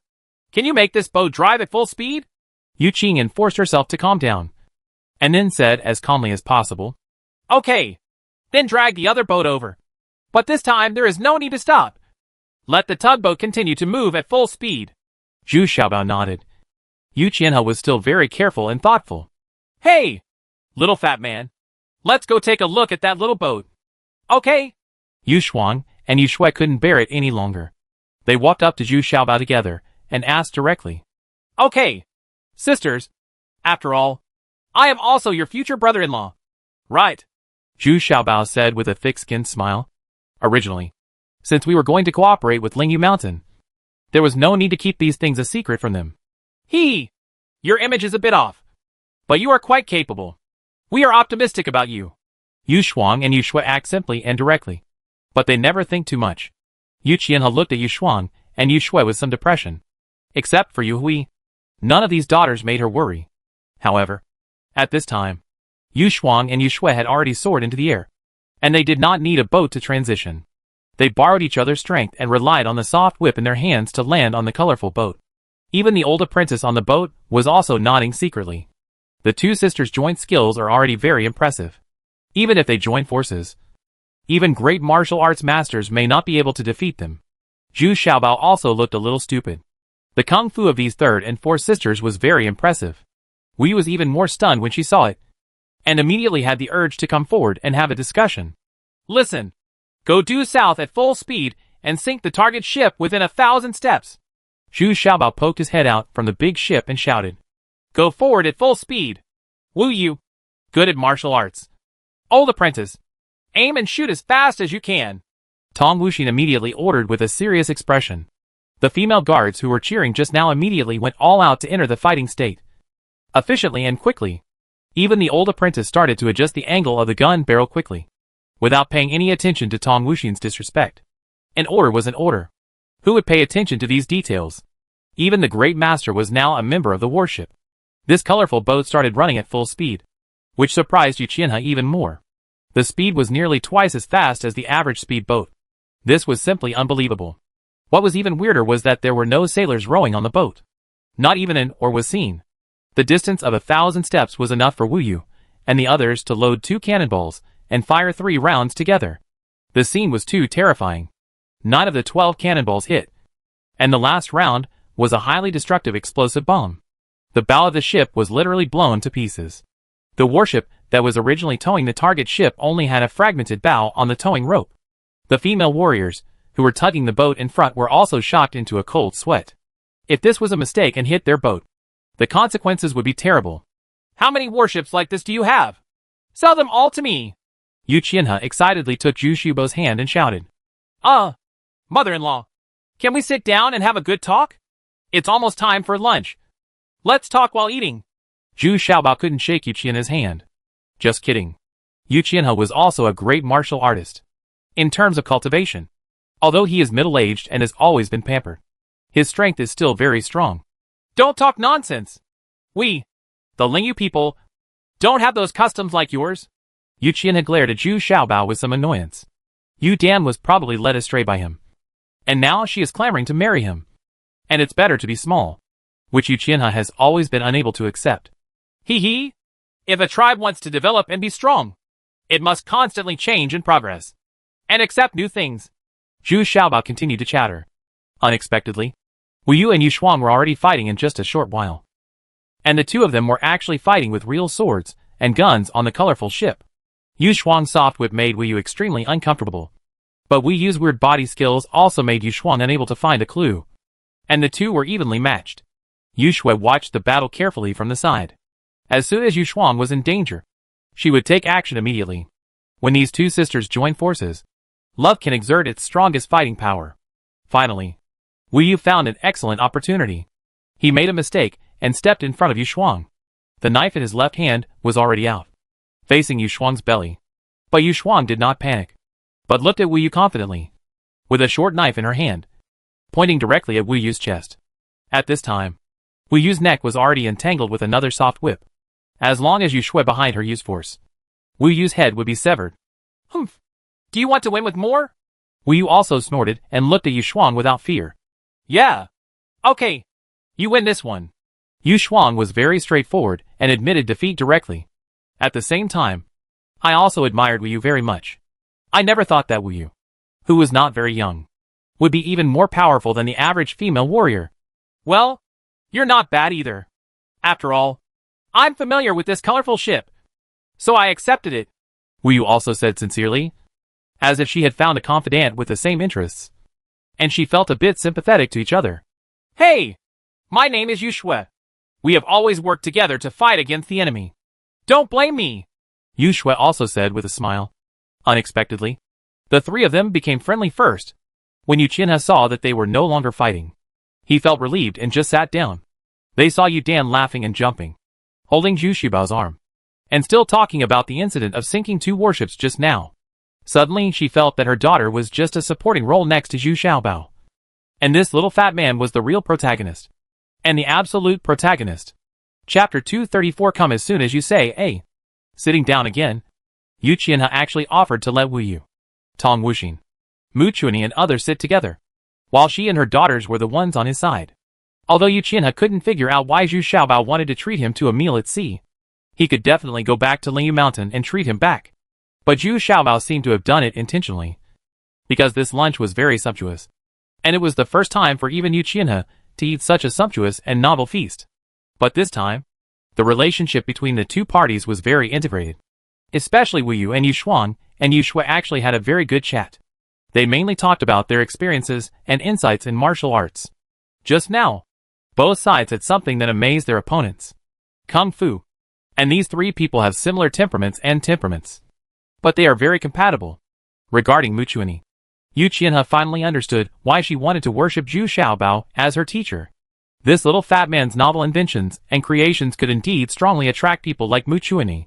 Yu Qianhe also behaved very elegantly, but never acted pretentiously. She also ate very happily. And like other female warriors, she had a big appetite. At another table at the stern of the boat, the female warriors and Zhu Xiaobao's female guards were very lively. Wu Lijia and Ju Mei faced off against Yu Dahong and Yu Dan's guards. This group of women and men, he is really more domineering and bold than men. Among them, Yu Dahong even competed with Ju Mei. Unexpectedly, Yu Dahong still couldn't compare with Ju Mei. The power she was proud of was not enough in front of Ju Mei. Yu Dahong only raised the anchor with 2 hands. Ju Mei lifted it up with 1 hand. This shocked the female warriors present, and they all admired this beauty. What was even more surprising was that she was one of Zhu Xiaobao's servants. When the meal was almost done, Yu Qianhe asked, Young masters, although you are on my ship today, you are hosting a banquet. What are your plans? Can our cooperation be negotiated? The purpose of holding a banquet at sea today is to avoid your so-called elders and seniors. I know that the existence of these people is not only a guarantee of force, but it also interferes with your decision. What I want to hear is your idea and plan. Zhu Xiaobao then said. It turns out that the elders and seniors of the Lingyu tribe have survived countless battles in the past, and have a very large influence. This is also the most difficult thing for the island owner, Yu Qianhe, to deal with. Various opinions cannot be ignored. It was very difficult for her, the island owner, to do this. Of course, this was what Yu Dan told him. Well, what you said is also a fact, but it is not that serious in Lingyu Mountain, because the elders and seniors who have different opinions are all on Lingyu Island. And they can come here with me. And they are all the ones who have stayed in Lingyu Mountain. You trust me more, Yu Qianhe said as tactfully as possible. But it was actually quite embarrassing. She was ignored before returning to Lingyu Mountain. But the seniors who are following her now trust her more. There are also 2 warrior-level warriors among them. That's good. What I want to say is that I can fulfill my promise and help you defeat Yu Li. But I also want a promise from you. That is, from now on, the 19th princess will mainly withdraw from Shiyuan City and hope to be able to stay in the spirit world. Camp over the mountain and recuperate. Zhu Xiaobao nodded and said, Isn't his trip just for the 19th princess? But once the war with Yu Li really starts, it will mean a complete break with Lingyu Island. By then, the iron and stone from Lingyu Mountain will no longer be transported to Lingyu Island. Then Yu Li is willing to give up, and both sides will lose their troops. The people of the Lingyu tribe will suffer the greatest losses, Yu Qianhe said worriedly. That's not necessarily the case. We can resist the enemy from a distance and let them do what they want but cannot get up close. I'm afraid there will be many female warriors who will come over on their own initiative. Right, old god Zhu Xiaobao said thoughtfully. How sure are you? Yu Qianhe asked with anticipation, her eyes brightening. It was her biggest wish to attract more female warriors to join her. About 60 to 70%. Right. If they insist on seeking death, then there is nothing I can do. Zhu Xiaobao thought for a moment and said, he had not experienced a real naval battle yet. So that's an understatement. How many boats like this do you have? Can you sell them to us? Yu Qianhe asked again. But she also knew that this was a bit excessive. How could she sell such a magical weapon to herself? There is also a medium-sized warship, which is a little smaller than your warship, but it has 20 or 20 naval guns on one side. If it is loaded quickly, it can fire continuously without interruption, Zhu Xiaobao said very confidently. Huh? Only one warship? Including this small boat. There are only 2 ships in total? Yu Qianhe was immediately discouraged. This thing is okay against 1 or 2 enemy ships. But if it faces hundreds of only a warship is useless. Right? Yes. What? Is there any problem? Zhu Xiaobao seemed not to notice Yu Qianhe's disappointed expression and asked persistently. My lords, it's not that I don't believe you. I think we should discuss it after the fight with Yu Li. Yu Qianhe has already become extremely suspicious. I'm afraid this little fat man has never seen a real large-scale naval battle. It seems a bit ridiculous to think that just 2 ships, one large and one small, can defeat Yu Li's hundreds of warships. How can we negotiate this? The premise for the 2 parties to reach an agreement is to first ensure that they can still defend Lingyu Mountain. Otherwise it would be nonsense. At this moment, Yu Qianhe received a letter from the flying pigeon sent by the Clippers from Southeast County. When he opened the letter, Yu Qianhe's face instantly turned pale, and he murmured, It's true that misfortunes never come singly. I didn't expect that the 7th princess would approach in large numbers at this time. Could it be that she wants to attack Lingyu Island? Although she was forced out of Lingyu Island by Yu Li, Yu Qianhe did not want to see Lingyu Island trapped. Now Yu Li and the warships on the island are fighting on the 36 islands in the southeast. Unexpectedly, the 7th princess, but they are coming to their hometown. Sister Wu Xian, you and Wu Yu go back quickly. Bring out the 3 auspicious treasures, and then bring out all my 500 guards. No matter whether the 7th princess is going to reinforce Shiyuan City or really attack Lingyu Island. It's too dangerous for the 3 auspicious treasures to be parked there, and it's very likely to be discovered. Unexpectedly, Zhu Xiaobao immediately gave the order as soon as he heard the news. His decision was quite decisive, which even surprised Yu Qianhe. I didn't expect Zhu Xiaobao to act so decisively. Okay, Wu Yu, let's go. Tong Wuxin immediately stood up and left the banquet with Wu Yu. He took Wu Lijia and others and immediately drove away on the colorful boat. Looking at the speeding colorful ship, Yu Qianhe was amazed for the first time. The speed of this ship was really too fast. At this speed, it could reach Shiyuan City in an hour. But what should I do? Should I sit back and watch the 7th princess attack Lingyu Island? This is impossible to do at all. They are all Lingyu tribe members. They can't just ignore death. Right. Island owner. Don't worry. The 7th princess is now in a difficult position. I think she is bluffing, just forcing Yu Li and the others to return to defense.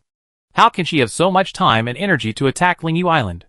Now with King Ming and King when the battle situation troubled her very much. Oh, I hope so. Come, Set sail and return to Lingyu Mountain. Yu Qianhe sighed softly, and then quickly issued an order. No matter what, she must be prepared to reinforce Lingyu Island. As Zhu Xiaobao said, the seventh princess was bluffing this time. It seemed that the first warship was dispatched, but the ultimate goal was to reinforce Shiyuan City and let Yu Li and the others withdraw their troops on their own initiative. In fact, this move also carries great risks. If Yu Li does not withdraw her troops, but instead turns to attack Southeast County, the consequences will be serious. However, this was due in Muki's sophistication. He expected that Yu Li did not have such courage or such foresight. The seventh princess was very angry now. She didn't expect that the troops left behind on the 36 islands in the southeast were already in such a bad state. They lost consecutive battles, and urgent messages came like a snowflake, making the princess regret not following Duinmuki's advice. Now it's hard to keep track of everything. However, Duinmuki's strategy was very agreeable to the seventh princess. It was equivalent to the strategy of surrounding Wei and rescuing Zhao. But there was no Wei or Zhao at that time. But it is indeed a clever plan. It can not only send 400,000 troops to Shiyuan City, but also attack Lingyu Island. If Yu Li really doesn't come back to rescue, then Lingyu Island can be captured quickly. In contrast, the 19th princess was more entangled. The 7th sister sent 400,000 troops this time. Then, as the lord of Shiyuan City, this would be the end of it. With 500,000 people in Shiyuan City, who would take her seriously? I'm afraid he might even be put under house arrest. Yu Li is trying her best to attack Nani Island, the southeasternmost island among the 36 islands. This island is not large in area, a little smaller than Lingyu Island, but there is a copper mine on the island, which makes Yu Li vary, although the output and quality of this copper mine are not good. It is still a great resource, but she didn't expect that the 7th princess would actually attack her Lingyu Island at this time, which made Yu Li unable to sit still. Without Lingyu Island, what kind of island owner would she be? I'm afraid even these female warriors under my command will no longer obey my orders. Yu Li made a decisive decision to abandon Nani Island and immediately returned her troops. She didn't even think about attacking Southeast County.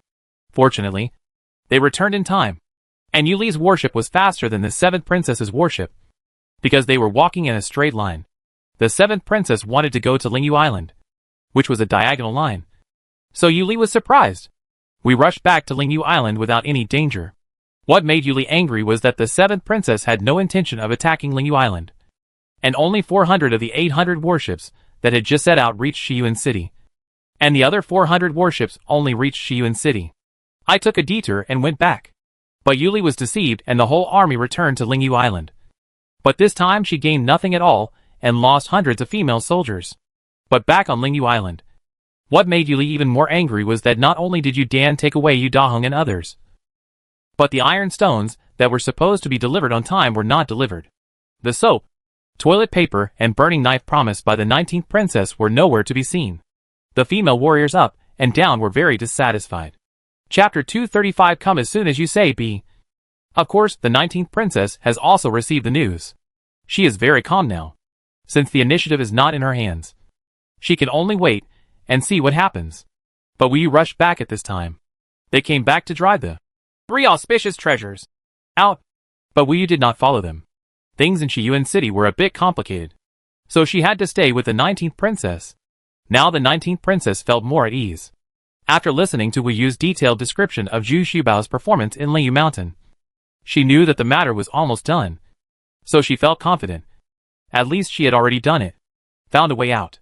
Although Zhu Xiaobao is usually playful and smiling, he can basically do whatever he wants to do. I don't know why, but the 19th princess now trusts Zhu Xiaobao very much, and even relies on him a little. In addition to the 100 female guards left behind in Dongtian Paradise, Tong Wuxin brought out the other 400. This time, they were really going to fight independently. Therefore, these female guards were very excited. They followed Zhu Xiaobao's several shots, and it was too easy. They all wanted to perform well again. They usually practice so hard just to make achievements on the battlefield. Well, when the auspicious 3 treasures arrived at Lingyu Mountain, Yu Qianhe and the others were a little dumbfounded. The shape of this ship was a bit special. The bow was pointed, unlike their warships, which were all square and square. Zhou Zheng was very domineering. This ship felt more like an assassin, and it was smaller than their warship, but the dark muzzles on both sides of the ship made them deeply in awe. That was caused by the extremely deep impression left behind after seeing the power of the colorful ship. In fact, the full complement of the 3 auspicious treasures is 200 people. The reason why they brought so many female guards is mainly because Zhu Xiaobao also has to show his strength and identity. There can't always be just a few people behind him. At this time, this kind of pomp is also very important. How is it? My boat is enough to defeat you, Li. Right, Zhu Xiaobao said very proudly. He also invited Yu Qianhe and others to come on board for a visit. They were going to join forces anyway, so there was no room for confidentiality. Besides, even if you saw some things, you couldn't imitate them. It is indeed very powerful.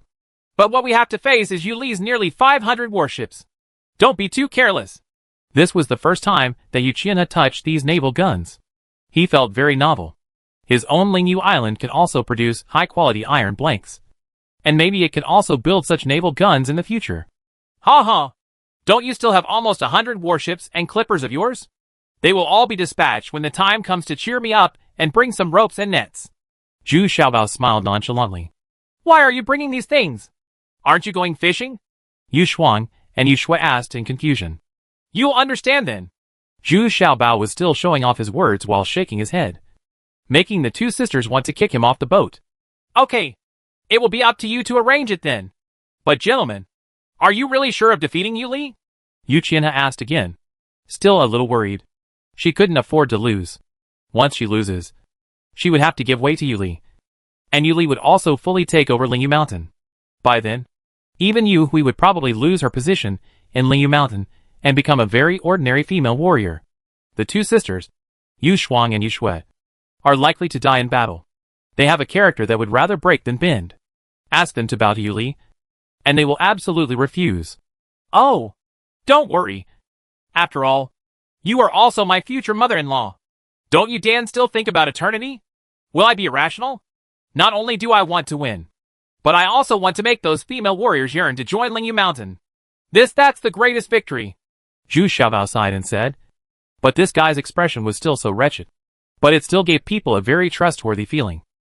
Stop talking nonsense. If you talk nonsense again, be careful and I will personally drive you out of Lingyu Mountain. Yu Qianhe said angrily. This matter must be carefully considered. Once this is started, other women will follow in the future. If soldiers are like this, wouldn't it destroy so many years of tradition and rules? Mom, you promised me, if he can develop our Lingyu Mountain as well as the 19th princess, you will agree. Yu Dan said anxiously next to him at this time. Humph. Then wait until he repels Yu Li and develops Lingyu Mountain first. And then tell me about this.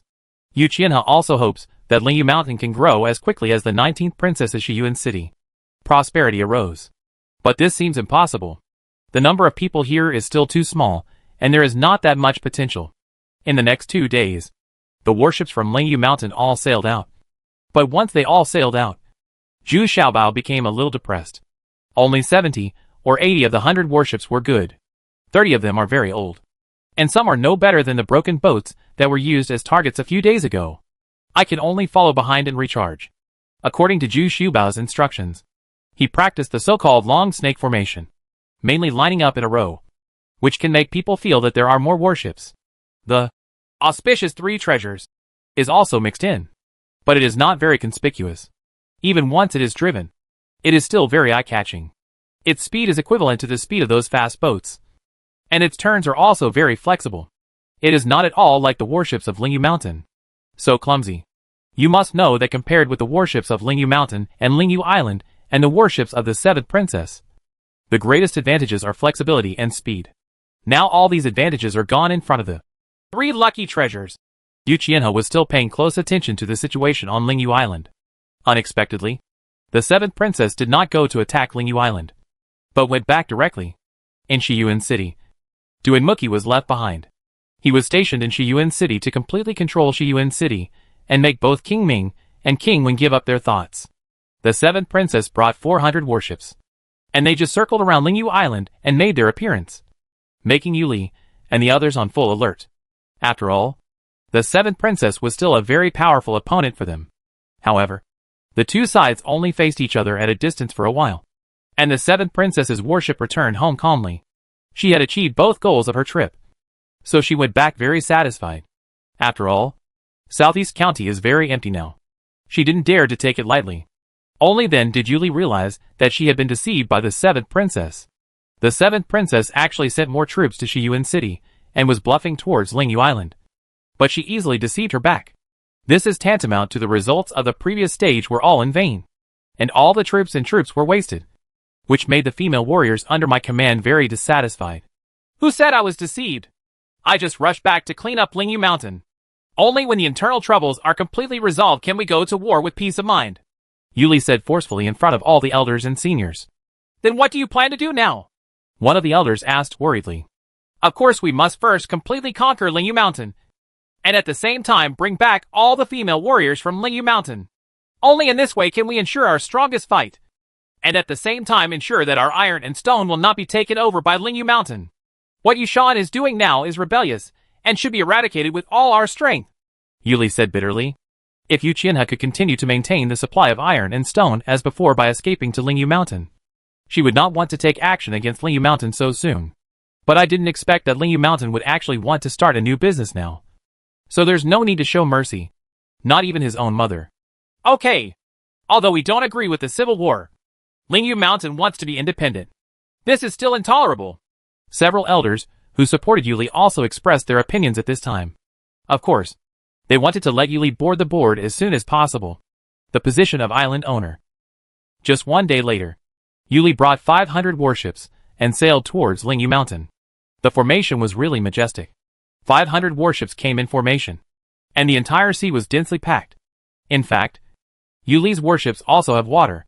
There are less than 300 battleships, and the rest are some small and medium-sized warships and clippers.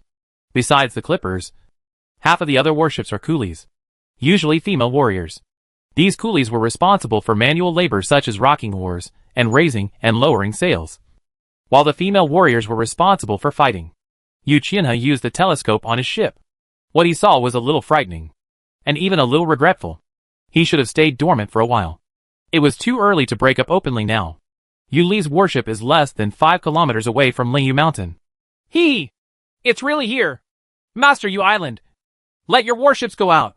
Zhu Xiaobao actually changed into a set of soft armor today, and also put on his homemade steel helmet. He looked very energetic. And Tong Wuxin and others are looking at him eagerly, waiting for him to give orders. Now these female guards have completely regarded Zhu Xiaobao as the most authoritative person. No one else. Tong Wuxin, you, Wu Lijia, Jumei and others, rely on speed to fight around my warship. Remember, you must use all means to shoot accurately and quickly. Zhu Xiaobao wanted to ensure the combat power of the ship was specially assigned to her by Wu Lijia, Jumei and others. In addition, Yu Dahong was also temporarily loaned to the colorful ship. Her power can definitely increase the speed of the colorful ship. Yes! Tong Wuxin was not complacent because Zhu Xiaobao regarded her as his sister. Instead, he was very determined and responded loudly with his fists clasped. Old disciple, Mu Chuani, Ing Xiuxiu and others, follow me aboard the auspicious 3 treasures. You are responsible for aiming and launching, and I will be responsible for commanding the warship. Zhu Xiaobao is preparing with another 200 female guards board the 3 auspicious treasures. We also want to board this warship. Unexpectedly, Yu Shuang and Yu Shui also wanted to follow Zhu Xiaobao's 3 auspicious treasures. Okay, you are responsible for commanding the crossbowmen. Once there is an approaching speedboat, shoot them quickly. Zhu Xiaobao looked at the 2 sisters and nodded. They are quite good in martial arts and have good shooting skills. It is also very powerful and accurate. It is said that it can shoot up to 150 steps away. And me! My shooting skills are not worse than theirs. Right. Yu Dan also followed suit and boarded the 3 auspicious treasures. Yu Qianhe was really a little depressed. Only her eldest daughter was still with her, and the other 3 all ran to Zhu Xiaobao. But it was too late to care about this now. Yuli's warship was already less than 3 kilometers away. It was already dark in the distance, and the entire sky seemed to be much darker. The leader is the specially made Golden Phoenix warship of the owner of Lingyu Island. Chapter 236. The small one fights the big one, eh? Come on board with me. Get ready to fight. Zhu Xiaobao raised his arms and was ready to set off. Xiaobao, if possible, try not to kill too many people. They are all the elites of our Lingyu tribe. Yu Qianhe suddenly thought that it would not be good if he really thought about what Zhu Xiaobao said. So she chased after it very tangledly. Yes, mother-in-law. Zhu Xiaobao turned around and responded with a smile. However, the last 3 words were spoken relatively softly, so only Yu Qianhe and a few others could hear them. You little bastard! Yu Qianhe suddenly cursed angrily in a low voice. Ha ha! This guy is quite talented. Unexpectedly, Yu Hui also looked at Zhu Xiaobao with a little envy and said with a smile, What are you talking about? Do you also fancy such a person? Yu Qianhe scolded very dissatisfied. Yu Hui can be said to be her most trustworthy and stable daughter. Unexpectedly, something is wrong now. It depends on where you are thinking. I am interested in his ability. In fact, compared to his firearms, I want to learn the methods of the 19th princess in governing Qiyuan City. We must change the current situation. We must, otherwise our Lingyu mountain will not develop and grow. Yu Hui said thoughtfully. We'll talk about these things after he wins the battle first.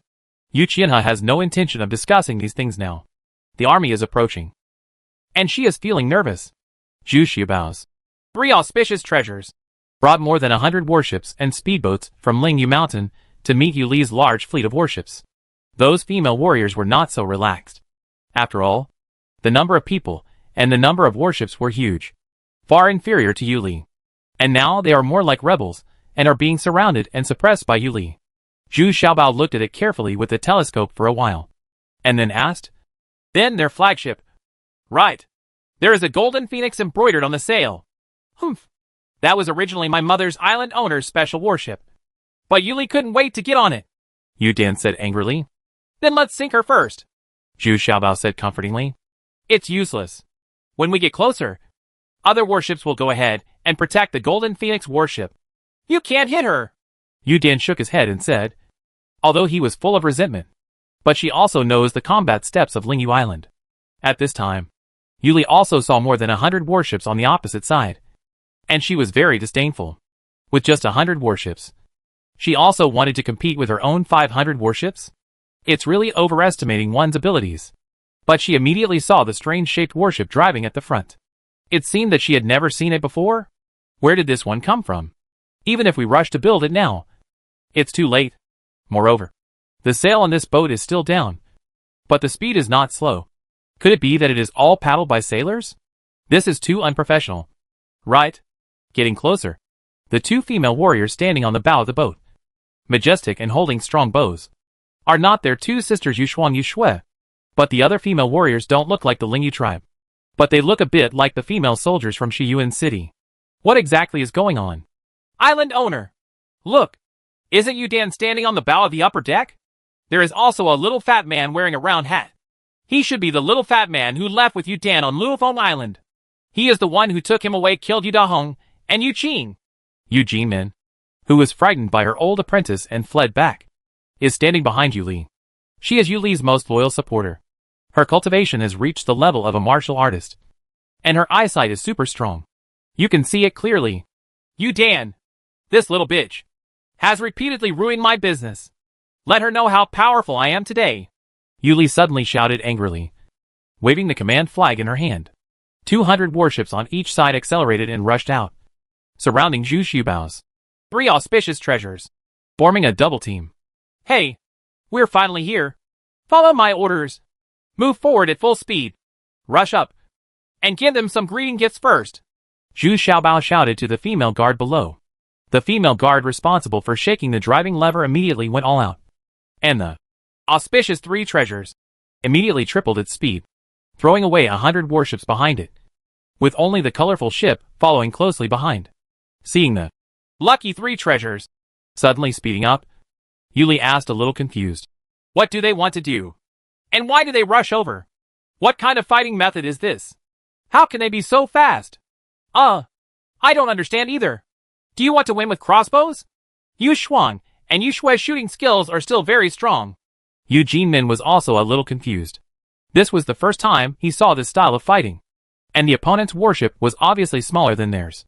Even if you want to collide, you won't get anything cheap. Humph. No matter what tricks you play, I'll show you how powerful you are first. Get ready. Wait until the ship comes into range. and immediately focus on all the catapults.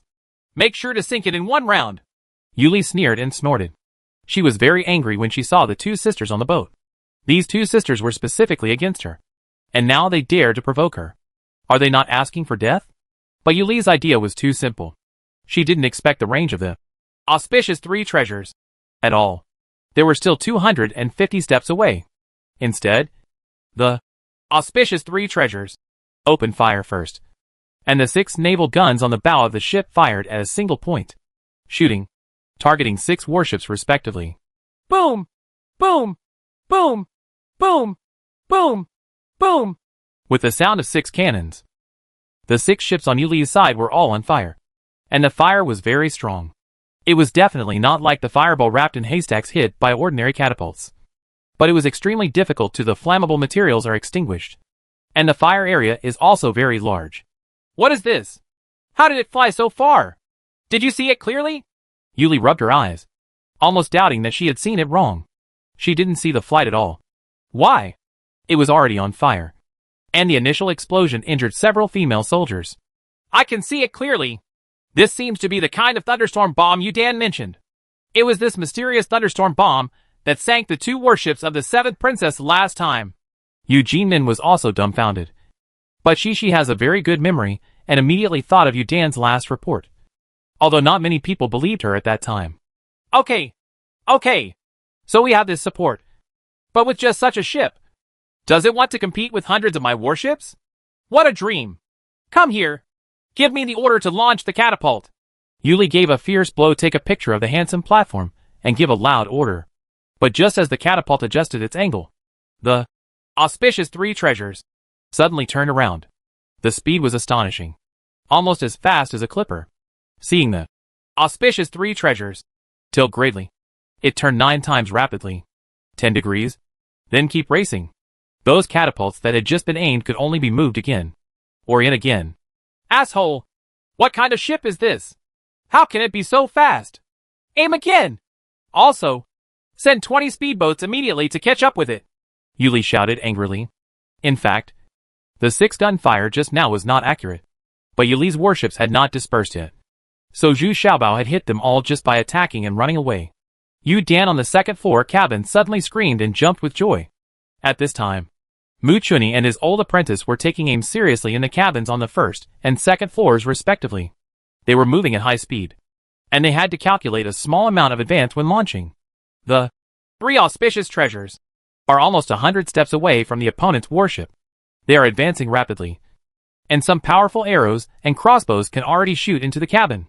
It was just that the speed was too fast, and it only hit the stern of the ship, and most of it fell into the sea. Mu Chunyi, start firing, and light them one by one. Zhu Xiaobao wiped his hands with cold sweat. But just now an arrow actually shot in front of him. He was really shocked. Let go! Mu Chunyi immediately ordered in a clear voice. Boom! Boom! Boom! Boom! The 10 naval guns on the lower level immediately fired continuously, each gun aiming at a ship. They saw Zhu Xiaobao's 3 auspicious treasures speeding in front of them as if inspecting these warships. And wherever they passed, every warship was on fire. That's not all. Just as the 10 cannons on the lower floor finished shooting, the 10 cannons of the old apprentice on the 2nd floor started shooting. After the old apprentice's 10 cannons were fired, Mu Chunyi's 10 lower cannons were loaded again, forming a continuous fire. A strange scene formed on the sea. The 3 auspicious treasures were like lighters. Wherever they went, the warships began to burn. I originally wanted to annihilate this weird warship in one fell swoop, but I didn't expect such a scene to happen. Yuli looked a little crazy from behind. What kind of monster is this? Why is it so accurate and sharp? And what's terrible is that it's so fast that even the clippers can't catch up with it. Those clippers were even more unlucky. The colorful ship following them, auspicious 3 treasures, was twice as fast as the clippers. It was like an elf, going back and forth and firing a shot from time to time to deal with these clippers. One shot caused them to capsize. Even if they missed, the air wave could overturn these clippers. A blink of an eye. 100 warships in front of Yuli's right. Half of them were already on fire. And every boat was a mess. They were all busy putting out the fire. And the female soldiers on the ship were also terrified. They had never seen such a scene before. They were not afraid of a hand-to-hand fight to the death. But being set on fire inexplicably made them a little confused. The situation was unclear, and there was thick smoke billowing everywhere on the ship. Even if they wanted to fight back, they couldn't find a suitable place. Quick! Quick! Quick! Surround the people on the edge. Trap them in the middle. And hit them to death! Yuli yelled angrily. At this time, she was already about to vomit blood. Where did this come from? Monster? Even the 7th princess doesn't have such powerful firearms. Seeing that the warships on the edge began to turn, trying to surround themselves, the little horses ordered to turn around, and saw the 3 auspicious treasures, quickly turned around and rushed back in the opposite direction. While the warships behind them, it was an all-out pursuit. But I didn't expect that there were 2 naval guns on the stern of the auspicious 3 treasures. Boom! Boom! The bows of the 2 nearest warships caught fire immediately. But the speed of these warships did not slow down at all. Chapter 237 The small one fights the big one. B. Zhu Xiaobao's 3 auspicious treasures turned around and ran back in the opposite direction. The warships that were on fire just now were all emitting thick smoke. The fire had already started. Even a few ships were almost completely burned, extinguished. But 2 more cannons were immediately fired. And the fire suddenly started again. And the dozens of warships surrounding them also rushed over with the fire. It was not that they were so cruel, but that they could not stop at all. It is not easy for a big ship to stop. Yuli's fleet started to get a little messy. The burning ships were too threatening to the warships next to them. If they didn't distance themselves as soon as possible, the warships next to them would also be set on fire. Especially when there are these warships on fire rushing towards them. Zhu Xiaobao ignored this and began to fly towards Yuli's right side. Following the law. Suddenly the warships on the right side began to become restless, fearing that they would be set on fire by this terrifying monster. But Zhu Xiaobao's 3 auspicious treasures were too fast, and there was no way to escape from these warships. Seeing that these warships wanted to avoid him, Zhu Xiaobao was very dissatisfied and shouted, "If you want to escape, then there are more. Give it 2 more shots." Okay. This time it was even more cruel. All the warships were greeted by 4 cannonballs as soon as they came up. They were immediately on fire from beginning to end. And Zhu Xiaobao's speed also slowed down. He found that these warships had nothing to do with him. There is a threat, so slow down for more accurate shooting. Let's all spread out. Let's spread out. Are you all fools? Don't you know how to stay away? Yuli shouted angrily. She didn't even use the flag in her hand. Now those ships were covered in thick smoke. Her command flag can no longer be seen at all. Zhu Xiaobao lit the fire one by one like they were inspecting a guard of honor. Then they distanced themselves with satisfaction. He was looking for Yuli's warship across the hull. Now there was a sea of fire in front of him. And there was thick smoke everywhere. He is really hard to find. Tong Wuxin, on the other hand, didn't seem to have had enough fun yet. She was even more daring and sailed directly into the warships. Because they were full of thick smoke. The speedboats were also overturned by her. So Tong Wuxin's colorful ships were even more like a fire elf. She flew through numerous enemy ships and began to fire at the warships behind her. Even though the colorful ships could fire 4 cannons in one round, they had the advantage of flexible steering and could shoot from almost all sides. Immediately disrupted Yuli's warship formation. Zhu Xiaobao searched for a long time, but couldn't find Yuli's warship. He was too lazy to look for it anymore. He directly adjusted the muzzle and started shooting freely at the warship farther away. This was to give Yuli the most fatal blow. Yu Qianhe was stunned on the warship behind. They were just lining up waiting to be beaten. Zhu Xiaobao was too easy to beat. Now at least 1/3 of the warships were on fire. And the fire is getting bigger and bigger. And many ships may have to abandon ship. And the female warriors on the warships lined up on Lingyu Mountain were already raising their arms and shouting to cheer for Zhu Xiaobao. At first, they were still worried that their strength was too weak. But in just an hour, Yuli's warship phalanx was beaten to pieces. All the warships began to scatter in all directions. And they couldn't even distinguish the southeast from the northwest. They rushed towards Lingyu Mountain with thick smoke and raging fire. This is simply crushing. Oh my god! How can this guy be so powerful? But will the casualties be too great? Yu Hui, quickly order our warships to go out to rescue people and save all the female soldiers who fell into the water. Fish it out. Yu Qianhe had just finished her surprise and began to worry about the fate of those female warriors. After all, they were all female warriors from the Lingyu tribe. Fortunately, she also saw that Zhu Xiaobao did not use explosive bombs. but incendiary bombs, with the purpose of setting the opponent's ship on fire. Not even the most basic shooting. Now she finally understood why Zhu Xiaobao asked her warship to carry more ropes and nets. It turned out that they were used to fish people out of the sea. Yes! I'll go right away! Yu Hui also quickly picked up the command flag and issued an order to his warship. At this time, many female warriors have jumped into the sea to escape. If they don't jump, they will be burned to death. More than 300 warships and more than 100 small boats were all in chaos. Yu Li's command was useless. There was thick smoke everywhere. She didn't know how many warships were around her.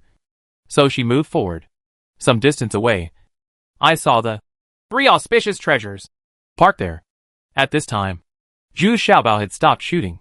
He was just keeping an eye on which ship was a threat to him, and then fired a few more shots.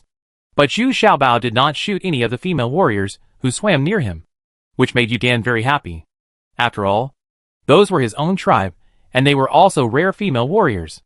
At this time, Yu Li's warship actually sailed out at full speed, and the distance between the two sides was only 150 steps. Zhu Xiaobao was also surprised. He did not expect that the speed of this ship was faster than ordinary ships, and his sight was also blocked by the thick smoke. And Yu Li rushed over. Now the distance between the two sides is still shortening. Drive up! Hit them to death! Yu Li shouted viciously, and the strong bow in her hand began to be loaded with arrows. No! Xiaobao! Go to the cabin quickly! It was Yu Dan who was the first to spot Yu Li with a telescope. Quick! Quick! Quick! Forward at full speed! Mu Chuani! Old apprentice! Point your finger at the flagship! And I must sink it! Zhu Xiaobao also shrank his neck in fright, and hurried back to the cabin, just shrinking his neck. A dozen arrows flew over Zhu Xiaobao's head, and more arrows hit the cabin one after another, and a few even shot into the cabin. And 4 or 5 of the female guards inside were shot and wounded immediately. Yu Li's warship is filled with her most capable female warriors, and there are also several elders and seniors on duty, so her shots are very accurate and have a long range. Damn it! Change the explosive bomb for me! I'm going to sink her ship! Zhu Xiaobao shouted angrily when he saw that more than one of his female guards was injured. At this time, the speed of the auspicious 3 treasures has increased, but Yu Li's boat is also very experienced. She always points the bow of the boat towards the auspicious 3 treasures. She knows that if the side is exposed, the auspicious 3 treasures will be so terrifying. The firearm could easily hit her warship. The bow of this warship was modified by Mu Juni, adding iron bones and wrapping it with iron sheets. It is very strong and not easy to catch fire. Zhu Xiaobao circled the sky around Yu Li's warship, but the other party always pointed the bow of the ship towards him. Zhu Xiaobao became a little impatient and sneered. You think you can survive this way? Mu Chuani, old disciple, take aim and fire at me! Boom! They were fired almost at the same time, so the sound was definitely quite shocking. And this time, they were all explosive bombs. 20 rounds of SH/LS were fired in a salvo. The huge recoil caused the hull of the auspicious 3 treasures to tilt greatly. Island owner! Get out of the way! Yu Jinan was very alert, and he had excellent eyesight. He had already seen the opponent's guns all aimed at him, so he pulled Yu Li to run towards the stern of the ship in advance. Yu Li could be considered a fast runner, but the huge shockwave still caused her to fly up involuntarily, and she was thrown directly from the stern of the ship, and then fell into a warship behind. Seeing Yu Li falling from the sky, the female warriors were stunned. What kind of kung fu was this? So amazing? It's just that the way he landed was a bit ugly. He was lying on the deck. The surrounding warships were all stunned by the huge sound of cannons. At the same time, they looked at Yu Li's warship. This luxurious warship was blown to pieces in an instant. The flagpole was embroidered with gold. Thing's handsome flag also ignited a raging fire. The strange thing is that the hull did not catch much fire, but it was extremely damaged. The female warriors on the ship were all blown to pieces, and more people were directly bombed. Flew out. The strongest part of the ship's bow actually split into 2 and cracked. The entire hull began to leak. Gradually, the flagship dedicated to the island owner finally began to sink slowly. This seemed to be a signal that this time the battle was over. The warships on Lingyu Island slowly began to turn around, and then tried their best to salvage the female warriors who fell into the water. But those warships that were on fire had no choice but to let them burn. There are also a few warships with low fire, and there are no people on them, floating there quietly burning. It took a long time for Yuli to wake up from her coma, and said intermittently, "Quick! Withdraw the troops! There will be no fighting today!" Those female warriors looked at her indifferently, even slapped her, and had already started to retreat. That weird warship was lying there. Who dared to get on it again? On the Lingyu mountainside, more than 3,000 female warriors were salvaged. None of them were seriously injured, but the warship they were in was on fire. In the end, I had to jump into the sea to escape. Fortunately, these female warriors are very good at water, and can last in the sea for a long time. There are also more than 20 female warriors on the ships on Lingyu Island, who are actively helping to put out the fire. After all, these warships are not seriously burned and can be used again after repair. There were another 20 or so Lingyu Island ships, but they quietly stayed behind and did not retreat. The female warriors on board all voluntarily defected to Lingyu Mountain. They originally trusted the current island owner Yuqianha more, but now they saw how tyrannical Lingyu Mountain was. So they immediately made a decision to stay and follow Yuqianha. What's more, some female warriors jumped into the sea and swam over by themselves. Their warships were not damaged, but they wanted to defect to Lingyu Mountain. Zhu Xiaobao was secretly amazed after seeing it, and he also had some understanding of the female warriors of the Lingyu tribe. They really worship the strong, but once they make a choice, they will never change it. But then when he saw the recovered corpses, Zhu Xiaobao felt a little sad. These people were all victims of internal strife, and they were the ones who died because of his own actions. Yuqianha also rushed to the scene. Looking at the row of corpses placed there, she couldn't help crying. Chapter 238 Breakup A. Fortunately, Zhu Xiaobao used incendiary bombs this time, so casualties were minimized. He would only be killed if the SHL exploded and burned within a very close range. But just like that, more than 100 corpses were recovered, adding those who sank to the bottom of the sea and those who were rescued by Yuli's fleet. The death toll is estimated to be 1,000. The remaining 3,000 female warriors were more or less injured, but not very seriously. The truly seriously injured female warriors would not be able to hold on for long after jumping into the sea, and they would sink to the bottom of the sea. To Zhu Xiaobao's surprise, the Lingyu tribe's funerals are all cremated. They believe in rebirth from the ashes, and those buried with them are equipped with a short knife, so that they can become a female warrior of the Lingyu tribe again in the next life. All the female warriors came to see the sisters off, singing their own farewell songs in a low voice. The scene was quite solemn. After this heavy moment was over, everyone returned to Lingyu Mountain. The female warriors who were rescued were not tied up, but just without weapons. At this time, they needed to make a choice. Yuqianha made a statement in front of all the female warriors on the martial arts field that Lingyu Mountain was no longer under the jurisdiction of Lingyu Island and was completely independent. These rescued female warriors can choose freely. If they want to return to Lingyu Island, they can be given a boat and let them go back. Of course, not all female warriors supported Yuqianha, but almost 1,000 people chose to return to Lingyu Island. They all support Yuli, and there is another reason. That is, they are more willing to follow Yuli to fight, and they are a quite militant group. Part of it was because I felt that life in Lingyu Mountain was not comparable to Lingyu Island, so I chose to return to Lingyu Island. More female warriors looked at Yuqianha and listened to her speech. Yuqianha said loudly on the central stage, "Sisters, we don't need meaningless wars, but stable development, and a stable life. Think about why there have been fewer and fewer Lingyu people over the past hundreds of years. It's because we are fighting all the time. The so-called war to support war cannot bring us prosperity. It can only bring us prosperity. We are always on the verge of extinction. No. We have always relied on constant fighting to become stronger. That's why the female warriors of the Lingyu tribe are so famous and powerful." Those female warriors, who were about to return to Lingyu Island, immediately retorted loudly, "Humph. I'm afraid you have forgotten that the Lingyu tribe was primarily nomadic on the grasslands at first. They started wars to compete for vegetation resources and resist foreign invasions. But later, they gradually turned to relying on force to seize resources. They are no different from those bandits and pirates. And the reputation of the female warriors of the Lingyu tribe is getting worse and worse," Yuqianha said coldly. "That's a demonstration of our strength. This world is always about the jungle. What's wrong with that?" Those belligerent female warriors said confidently. "But what about the consequences? The consequence is that the clan was almost wiped out several times. At least there were only a few thousand Lingyu clan members left. who were hunted everywhere. They only slowly recovered after decades of hiding. This is what you want, Yu Qianhe said sadly. That's because we were surrounded by those Shijia people. So we were defeated miserably. If the numbers of both sides were equal, we would not be defeated. Those female warriors felt a little guilty, and said with strength, What about today? You have an absolute advantage in numbers. But what's the result? If I hadn't been merciful, the number of casualties would have increased several times. As long as the fight continues, your entire army will be annihilated? Yu Qianhe was very confident. Said, We won with that strange ship. It's not our real ability. If we fight alone and in close combat, we won't lose. Those female warriors said a little unwillingly. Indeed, today's battle it was really too much of a defeat. We had no power to fight back.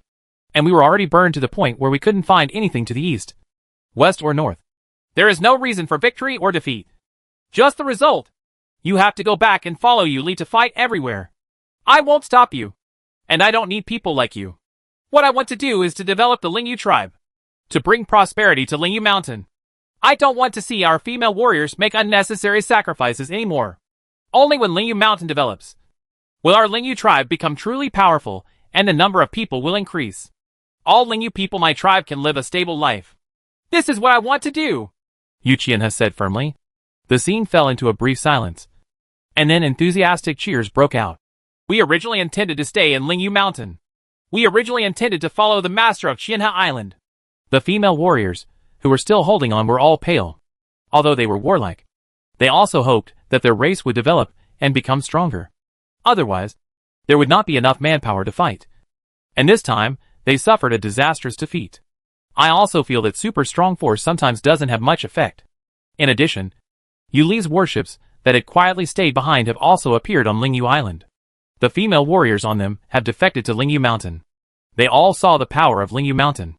Without the supply of iron and stone, Lingyu Island it will decline quickly. And the only way to survive will be by forceful snatching. Yu Qianhe was very excited. In this battle, her number suddenly increased by 6,000. And there were 20 more warships. With the rescued damaged warships, they now have 130 intact warships. The number of female warriors in Lingyu Mountain also reached 26,000.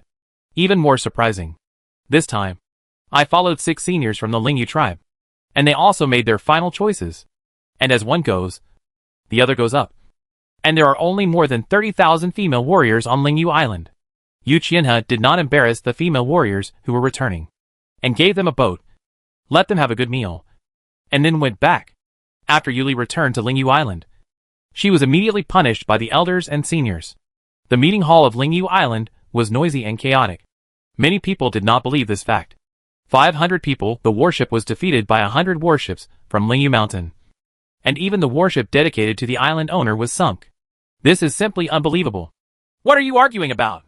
If Lingyu Mountain didn't rely on a weird warship, how could I have failed? After a few days of training, I will attack Lingyu Mountain again, Yu Li shouted loudly in the meeting hall. You already have a way to deal with that strange ship? Tell me, an elder asked coldly. Well, not yet. But as long as we are not concentrated together, the losses will be much smaller, Yu Li said a little embarrassed. There is still a big bump on her head, which was thrown out when she fell on the deck. It looks very eye-catching. Then we will not agree to go on another expedition. Now even Taisher has cut off his supply, and our situation is not optimistic. I suggest that we invite the owner of Yu Qianhe Island back, the elder said seriously. I have always regretted in my heart. Why didn't I support Yu Qianhe in the first place? It was all because I had too much faith in the female warriors of the Lingyu tribe. And I was a little greedy. I wanted to expand the territory. But I didn't expect that my own strength was not that strong. No, I don't agree. The female warriors of our Lingyu tribe are meant to fight continuously. Yu Qianhe's approach will only make those female warriors unwilling to make progress and covet for ease. In the end, their combat effectiveness will only increase. Bad? Yu Li immediately objected fiercely. If she invites Yu Qianhe back, nothing will happen to her, and her reputation may be greatly damaged. By then, there may not be many people who are willing to follow her. At this time, the female warriors, who had been released by Yu Qianhe, came back. They even brought back a seriously damaged warship, but they could still make do with it. But as soon as they came back, they saw the noisy scene on Lingyu Island, and they were a little annoyed. They might as well not come back. Master Yu Island is still kind-hearted. I think the best way now is to negotiate peace with Lingyu Mountain and let them continue to supply iron and stone. Well, I agree to their independent development. But those female warriors must be sent back. Several of them. The elders discussed among themselves for a long time before making a difficult decision. In their opinion, this is already quite a favorable condition. Okay. Then send an elder to negotiate with Yu Qianhe. Also, they must hand over the strange ship. If our Lingyu tribe has such a magical weapon, don't we worry about not being able to capture more territory? Yuli thought for a while before nodding and said. But then she unexpectedly put forward a very creative condition. The elder who came to negotiate was an old woman in her 60s. She was once a female warrior on the front line. However, after a long period of fighting and being injured many times, her body had long since stopped functioning. Now, basically, he has no fighting ability. That is, he relies on his past capital to occupy the position of elder in the clan. The reason why she was asked to come this time was because she was Yu Qianhe's teacher, and had taught Yu Qianhe martial arts for several years. Yu Qianhe had always respected her. Oh, Qianhe, I didn't want to come, but I am the most useless in the clan, so this embarrassing thing was thrown to me. Elder Yu gasped. Teacher, I don't blame you for this, but the conditions they proposed are too ridiculous. Do they think they are the one taking the initiative? Yuli is even more ridiculous. She actually wants our 3 lucky treasures. Yu Qianhe was right. The teacher was very polite, but she rejected Lingyu Island's proposal without much thought. Then I won't go back. Without you, the elder, have been excluded by them a long time ago. Elder Yu pondered for a while before making a very difficult decision. She did not stand on Yu Qianhe's side at the beginning. Now she suddenly asked to stay. And she was so old that she had no value at all. She was also worried and a little ashamed. Of course there is no problem. You can live your life here. What I do is to make our Lingyu people live a prosperous life and have something to support us in our old age. Yu Qianhe said sincerely. Fortunately this time, even the people who went to negotiate did not come back. Only a dozen coolies returned in the famous boat. And there was an uproar on Lingyu Island again. Chapter 239 Breakup B. Yuli couldn't bear this result anymore. She had to make a tough response. The losses in this battle were too great. 1,000 female soldiers died, and another 3,000 or 4,000 people were injured, although they were not very serious. But it also takes a long time to recuperate. 30 warships were damaged, and another 40 or 50 were captured by the opponent and defected. So this kind of loss is simply intolerable. Yu Li's own losses were even more immeasurable. The female warriors on the flagship were all her most trusted. More than 100 people were killed by Zhu Xibao's gunfire, and there were only more than 200 on the entire flagship. Most of the female warriors were lost at once, which made Yuli heartbroken. Those female warriors are almost in the realm of first-level martial arts masters, and they have experienced hundreds of battles and are extremely powerful in combat. He was bombarded indiscriminately by Zhu Xiaobao and lost more than half of it. What makes Yuli most uneasy is that the female soldiers on Lingyu Island have begun to lose their support. Yuli's several battles have not brought any substantial gains, and they have also lost troops and generals, wasting people and money. Now even iron and stone are no longer delivered, let alone the soap, toilet paper, and other luxuries originally agreed with the 19th princess. Now these female warriors also like these things. They are convenient to use and very comfortable. I would rather use the square leaves that are dry, hard and poorly absorbent. Now that I think about the additional terms that Yu Qianhe and the 19th princess reached at the beginning, it was a conspiracy. These seemingly inconspicuous gadgets made the female warriors never forget them. Yu Li, the current situation is very serious. You must resolve this crisis immediately. You must know that our Lingyu people have never failed like this. Even when we were the most defeated more than 100 years ago, we still won miserably. In the end, although the following decades were spent recuperating, it did not disgrace the glorious name of our Lingyu people. The great elder Eugenie said, very dissatisfied. She is already over 90 years old this year. His cultivation has reached the level of martial lord, but he is missing an arm. This is also the result of decades of fighting. In fact, half of the more than 100 members of the Presbyterian Council present here have old injuries or are injured, remaining disabled. Therefore, many people do not agree with Yu Li's radical expansion. They all know that war can bring wealth, but it also comes at a high price. I know. Great elder. There was some negligence this time. I didn't expect that Yu Qianhe would join forces with outsiders. This is the biggest betrayal. I will definitely eradicate these rebellions in the Lingyu tribe.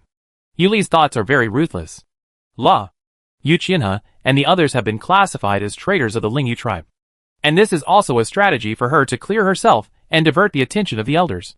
Although Yu Li has a relatively simple and rough mind, she has a few people behind her who can give her advice. This matter will be finalized after you regain Lingyu Mountain. The top priority now is not to capture Nani Island, but to put down the rebellion in Lingyu Mountain first. But you must also pay attention to minimizing casualties as much as possible. Those female warriors are also our Lingyu in the management of the clan. As long as they can correct their mistakes, they will not be held accountable. When the great elder said this, he undoubtedly agreed with Yu Li's words and regarded Yu Qianhe and the others as rebels. Yes! This time, I will put down the rebellion in Lingyu Mountain. Yu Li breathed a sigh of relief. With the support of the great elder, she felt more relieved. But for the other elders here, you are not so relaxed. You suffered a big defeat last time. But can you win this time? Everyone looked at Yu Li in disbelief, which made Yu Li very angry. And she also knows that most of the elders here have a neutral attitude. And many of them are even more biased towards Yu Qianhe. Less than 30% of people really support me. So just 10 days later, Yu Li attacked Lingyu Mountain again with 300 warships. Regardless of her injuries, this time Yu Li learned the lesson and dispersed the 300 warships early, and prepared the catapults early. In order to increase the range, the catapults used reduced the weight of the projectiles, so as to maximize the range. As long as that strange ship appears, it will form a covering strike within a range of 400 steps. Even if only one shot hits, it can defeat the opponent's arrogance. If it hits several shots in a row, wouldn't it mean that it is paralyzed on the sea? And what follows will be a devastating blow. But Yu Li's idea was very beautiful. But the reality was very cruel. The warships on the opposite side lined up to greet her early, and their sails were raised. The female warriors on the warships were all in high spirits and had high morale. From a distance, you can feel that the female warriors of Lingyu Mountain are more confident. The strange ship was even more arrogant in front of all the warships, seeming to be waiting for Yu Li. What made Yu Li even more annoyed was that Yu Qianhe and others were actually standing on the strange ship. They were all using a strange wooden stick is staring at me with one eye. What is this? Of course Yu Li had never seen a telescope, so she couldn't understand this strange behavior. But now she can't care so much, seeing that the strange ship is getting closer and closer, and it is still 700 or 800 steps away. Yu Li has already prepared the catapults. Once it gets within 400 steps, it will start. Launch first. But the outcome of the matter was far beyond Yu Li's plan. 500 steps away. Zhu Xiaobao's 3 lucky treasures.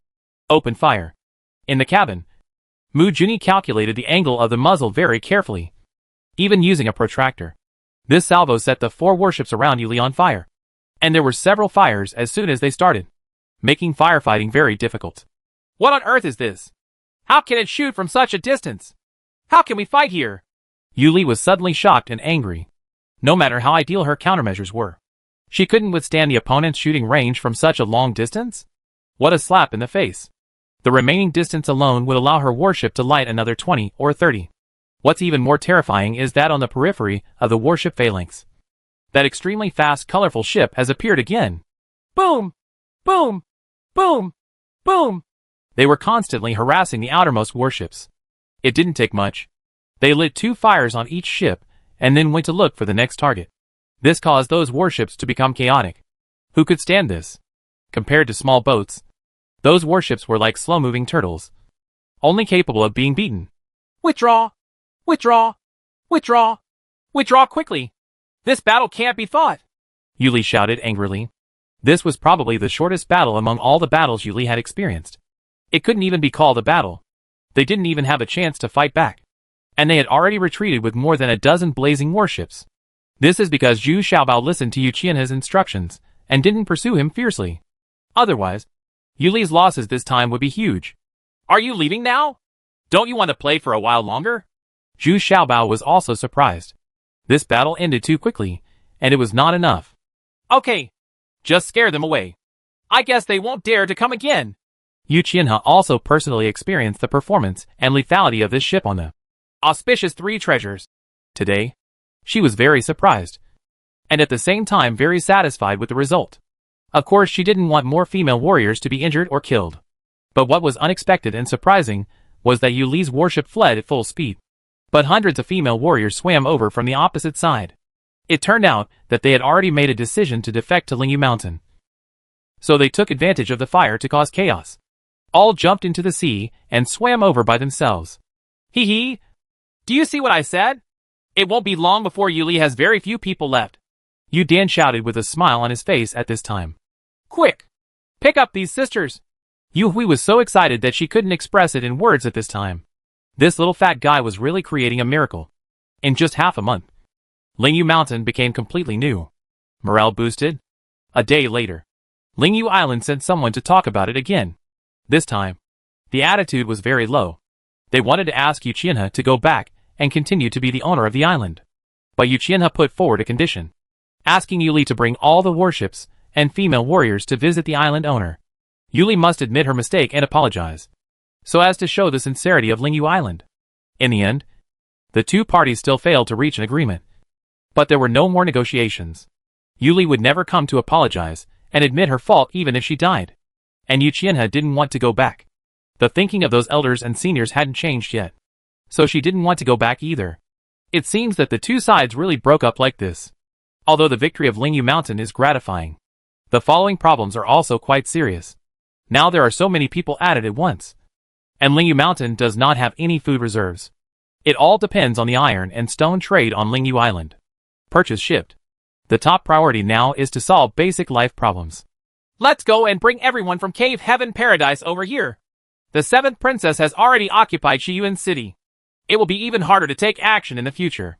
Now that Duinmuki is in charge. Let's take action as soon as possible. Zhu Xiaobao and Tong Wuxin discussed. Yeah, that's what I think too. Once the 7th princess comes, it will be inconvenient to enter and exit the Cave Heaven Paradise. The 7th princess's eyes and ears are everywhere. Now even the 19th princess doesn't have much authority. Although Tong Wuxin, it's a pity. But I still agree with Zhu Xiaobao's suggestion. Okay, let's go back quietly in a colorful boat. The 3 auspicious treasures can only stay here. I plan to leave it to Mu Chun. Zhu Xiaobao thought for a while and said, Aren't you afraid that Mu Chun will take the 3 auspicious treasures as his own? Although Tong Wuxin admires Mu Chunyi very much, but he just taught her the 3 auspicious treasures. Like this. If she has any ideas, then wouldn't it be a huge loss? Moreover, the destructive power of the 3 auspicious treasures is huge and should never be taken lightly. I just want to see if there will be any changes when the 3 auspicious treasures are handed over to Mu Chunyi. Because now that there are changes, I can still control her. If there are changes in the future, it will be even more troublesome. So, if you want to come early. Zhu Xiaobao smiled and said. He really wanted to try Mu Chunyi. Because if Mu Chunyi is really trustworthy, it will be very useful in the future.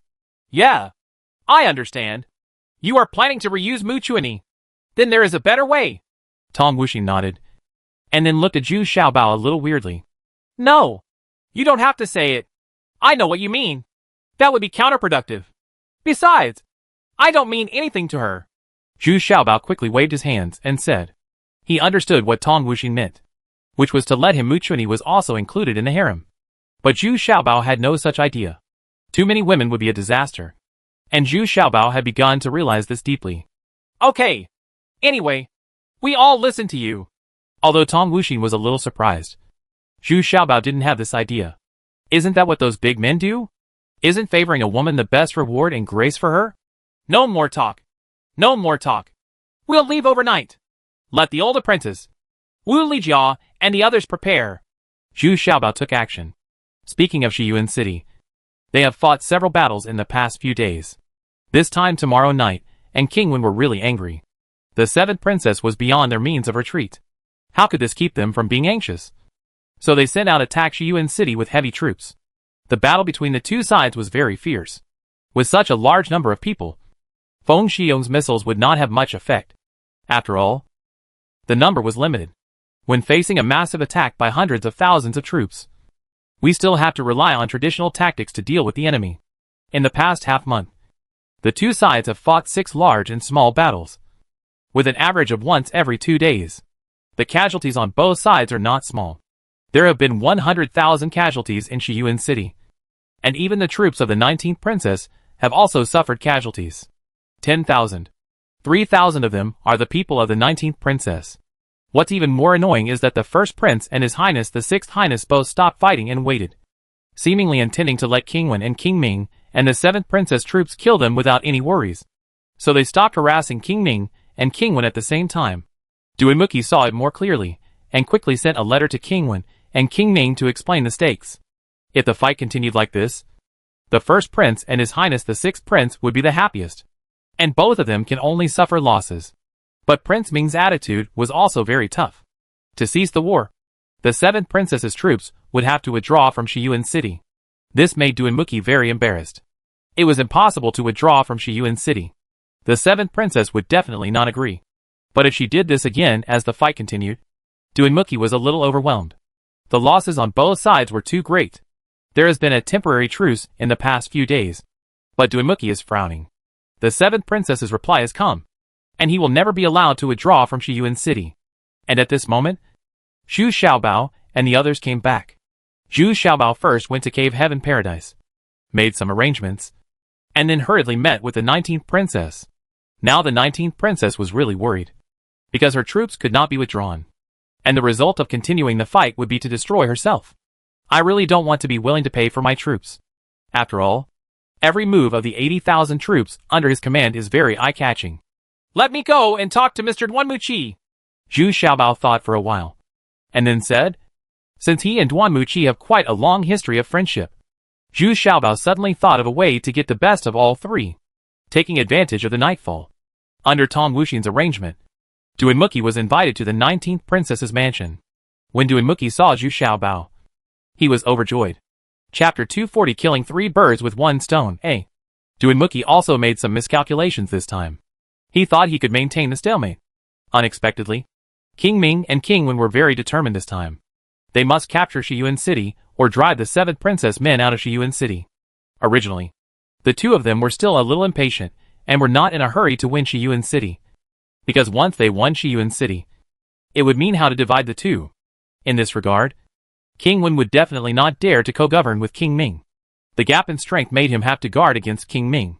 But if King Wen monopolizes Shiyuan City, King Ming will definitely not agree. So the two of them have been secretly weighing the pros and cons. But they didn't expect that the 7th Princess would take Shiyuan City into her pocket, which made the two princes immediately anxious. As a result, they became enemies from both sides. So this time the two of them were very united. We must capture Shiyuan City. So now Duinmuki's 500,000 troops have to face the more than 1 million troops of King Wen and King Ming.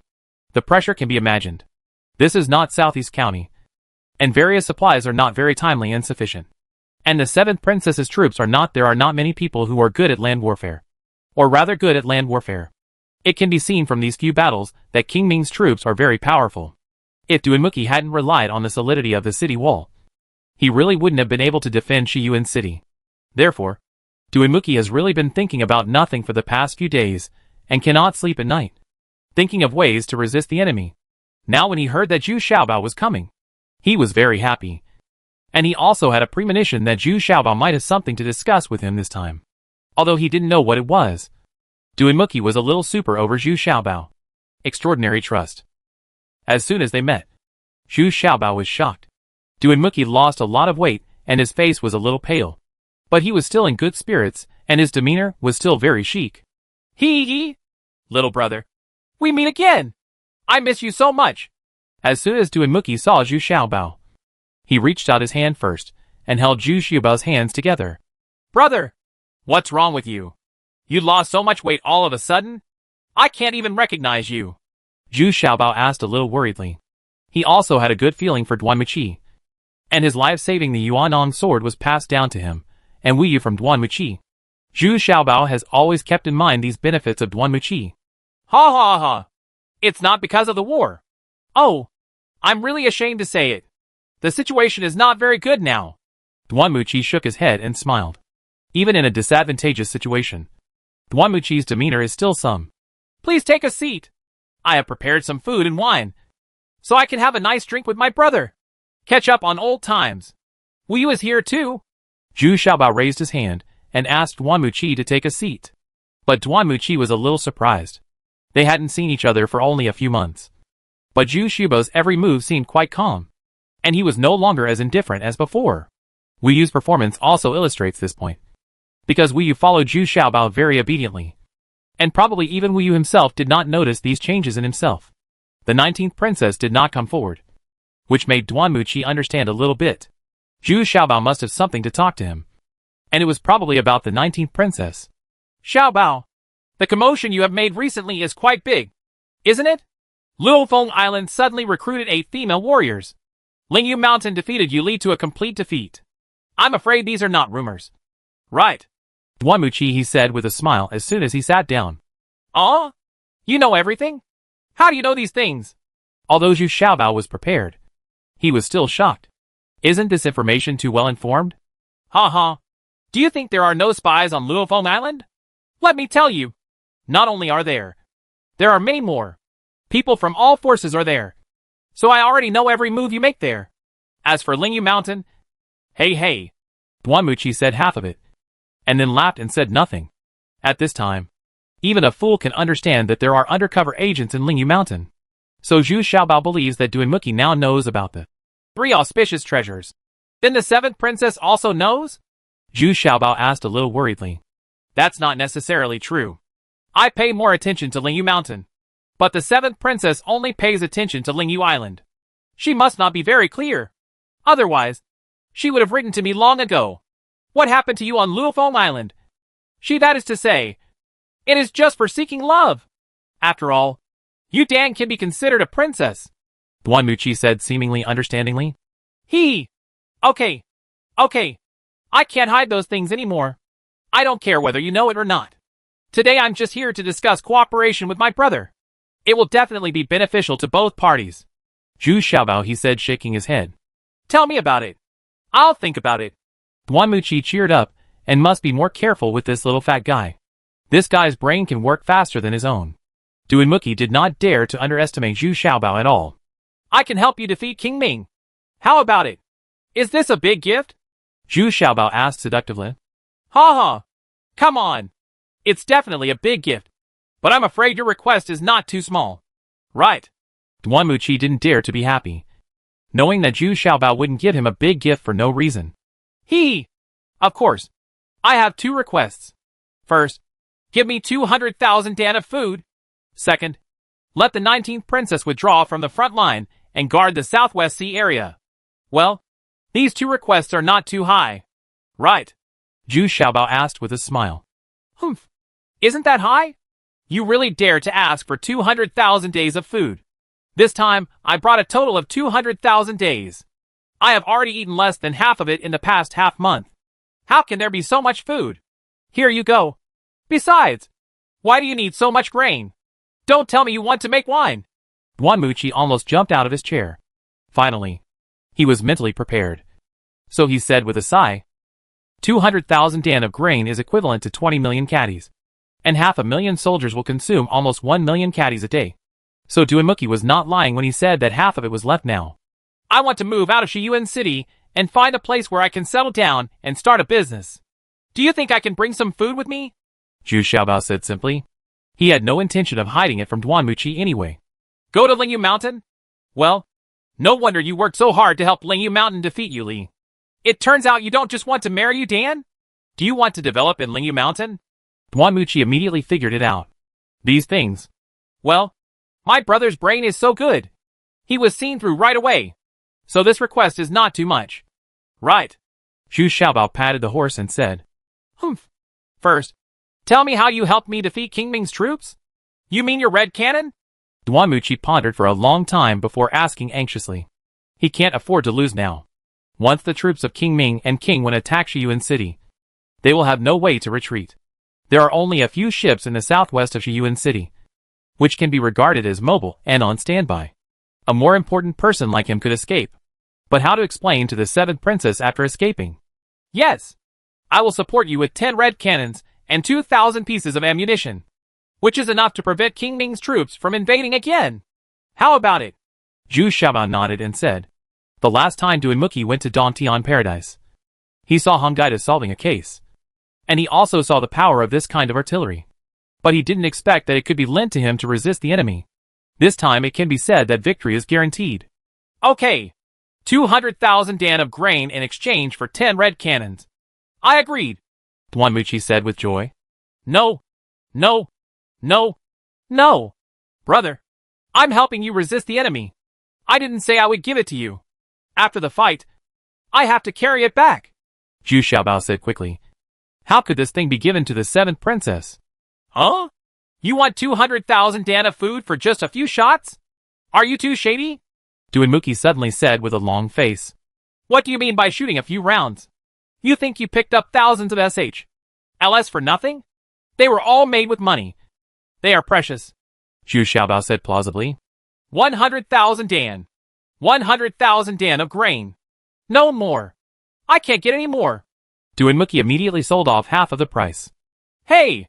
Isn't my Lingyu mountain smaller than your army? 100,000 dan is not enough at all. Besides, you can ask Princess 7 for it. 150,000 dan. This is my bottom line. Zhu Xiaobao as two bargains said. He had experienced the appetite of the female soldiers in Lingyu Mountain. And they ate no less than the male soldiers. So they had to prepare more. Okay. Deal. Just 150,000 dan. When will you send me the red cannon? Duinmuki said through gritted teeth. Don't be anxious. My second condition hasn't been fulfilled yet, Zhu Xiaobao said calmly. Oh. By the way, don't we just ask the 19th princess to withdraw from the front line and let her station in the southwest? At the end of Duinmuki's words, he was startled and asked in a low voice. Xiaobao, we are not kidding. The 19th princess, do you also want to leave Shiyuan City with you? Zhu Xiaobao sighed inwardly. This old man was so smart that he thought of this immediately. But now that the matter has come to this, Zhu Xiaobao can no longer hide it, and has no choice but to nod. Wu Yu next to him is also staring at Duanmuchi closely. She is extremely nervous now. If Duanmuchi disagrees, it will be in trouble. At this moment, a person quietly walked in from outside the door, holding another person in his hand. He didn't know whether he was dead or alive. As soon as he entered the door, he threw the person in his hand to the ground, and then said with a smile, This person has been staring at you. Duanmuchi took a look and saw that it was the great venerable Zhu Xiaobao's disciple. But the person who was captured surprised him even more. He turned out to be the secret agent of the 7th princess, a mysterious master who was responsible for monitoring and inquiring. I'm not following you. I'm following the orders of the 7th princess to keep an eye on the 19th princess. After the man woke up, he saw Duinmuki saying in a muffled voice. He was not afraid of Duinmuki or the 19th princess, but he afraid of that chubby old man. Chapter 241 Killing 3 Birds with 1 Stone B. Duanmuchi was very surprised. In addition to himself, the 7th princess also sent someone else to lurk in Shiyuan City. Although it was not necessarily aimed at himself, it still frightened Duanmuchi. The intentions of these people who were playing power were indeed not what they wanted. He could understand it thoroughly. And the 7th princess was no exception. She only believed in herself. Duanmuchi understands every move he makes. And I'm afraid the 7th princess also knows it clearly. But Wu Yu seemed very angry. This was because she did not trust the 19th princess. So she always sent people to secretly monitor her. That is, no one could go up to the cave heaven paradise. So many secrets of the 19th princess were still preserved. This secret agent's martial arts were actually at the level of a first-level martial artist. And his specialty was concealment and tracking. So Duinmuki, a great martial artist, was not aware of it. But he couldn't hide the feeling from his old apprentice. When Zhu Xiaobao came back this time, he brought his old apprentice with him. But he left Yume on the 3 auspicious treasures. In such a complex environment, the old apprentice's role is too great. No. It's convenient. Bring back the person you were following. But if I ask further, I will be speechless.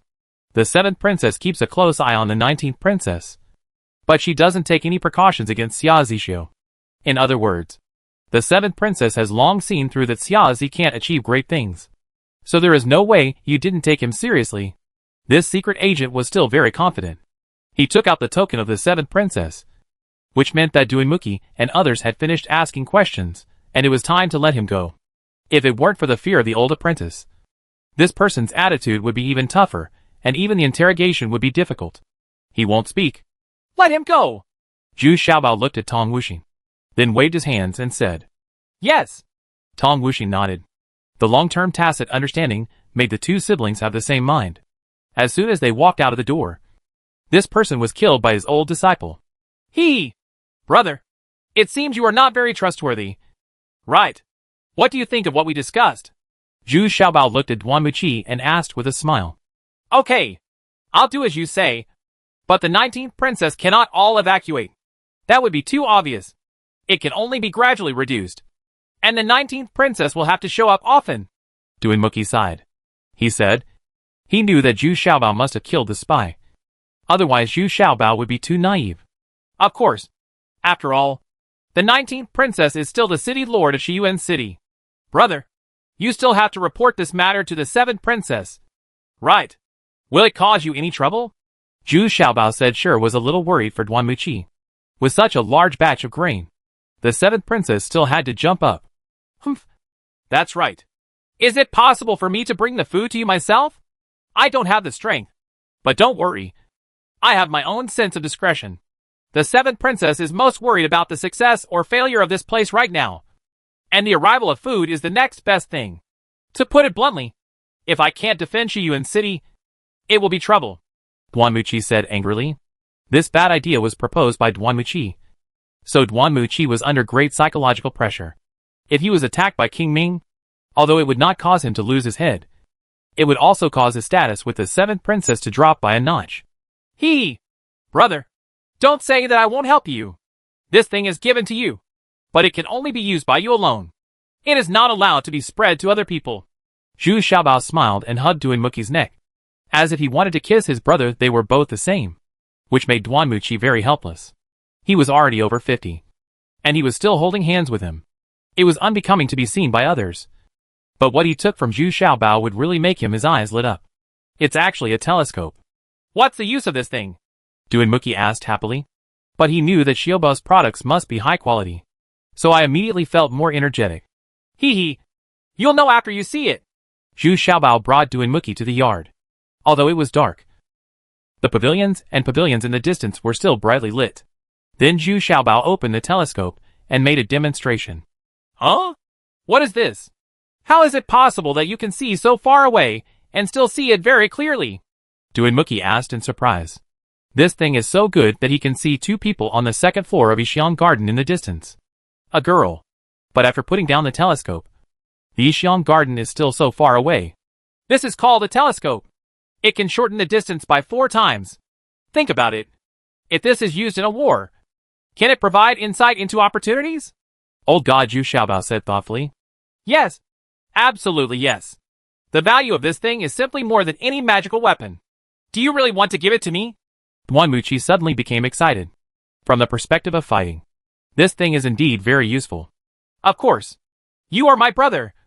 I have to help you. Zhu Xiaobao nodded seriously. Okay. You're welcome then. Duan Muqi excitedly picked up the binoculars and looked around to see if there was no one around. Then he lowered his voice and asked, Does the 19th princess want to pull her out by herself? Don't you plan to stay in the west?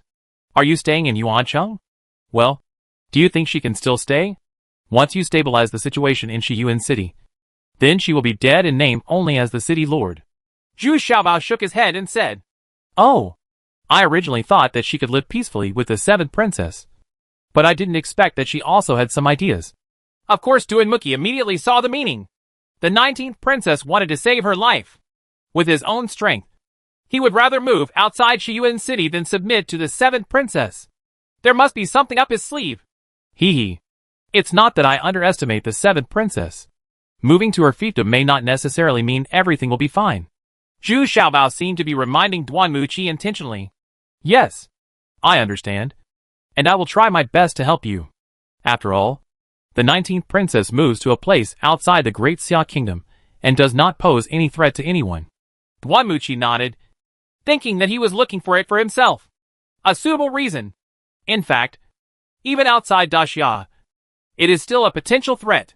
What's more, moving to Lingyu Mountain, if the female warriors of Lingyu Mountain can be used, the threat of the 19th princess will increase exponentially. Thank you very much. Brother, I will go back and prepare now. I will send the 10 red cannons to the 19th princess the day after tomorrow. These 10 red cannons can only be controlled by you. They can only be controlled by the 19th princess. Human operation. Zhu Xiaobao clasped his fists, and then sent someone to send Duan Muqi away. Returning to the study room of the 19th princess. The 19th princess was already sitting there, but she was not in a very good mood. The 7th princess's actions still made her feel very chilled. She was still a little hesitant at first, but now she is ironclad. Yao Xian is about to get rid of the control of the 7th princess. Xiaobao, do you really want to take out the red cannon?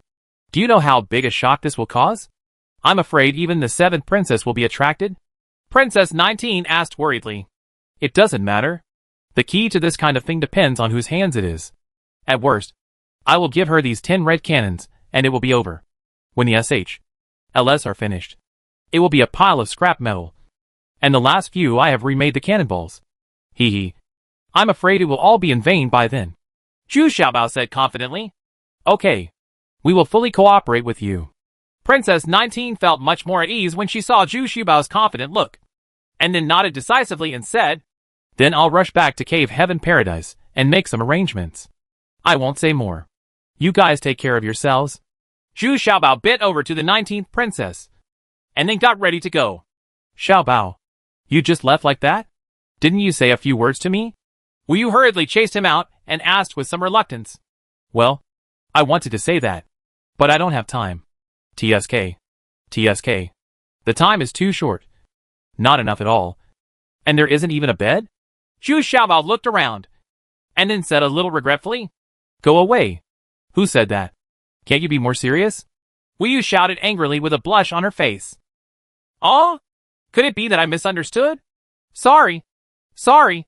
I'm going to apologize right now. Zhu Xiaobao explained exaggeratedly, then quickly kissed Wu Yu on the face, and then left quickly. I hate it. So many people are watching. Wu Yu scolded, covering her face. But she was instantly satisfied in her heart. At the same time, in Xia Zixio's house, Xia Zixio and Ji Jishan were pleading hard.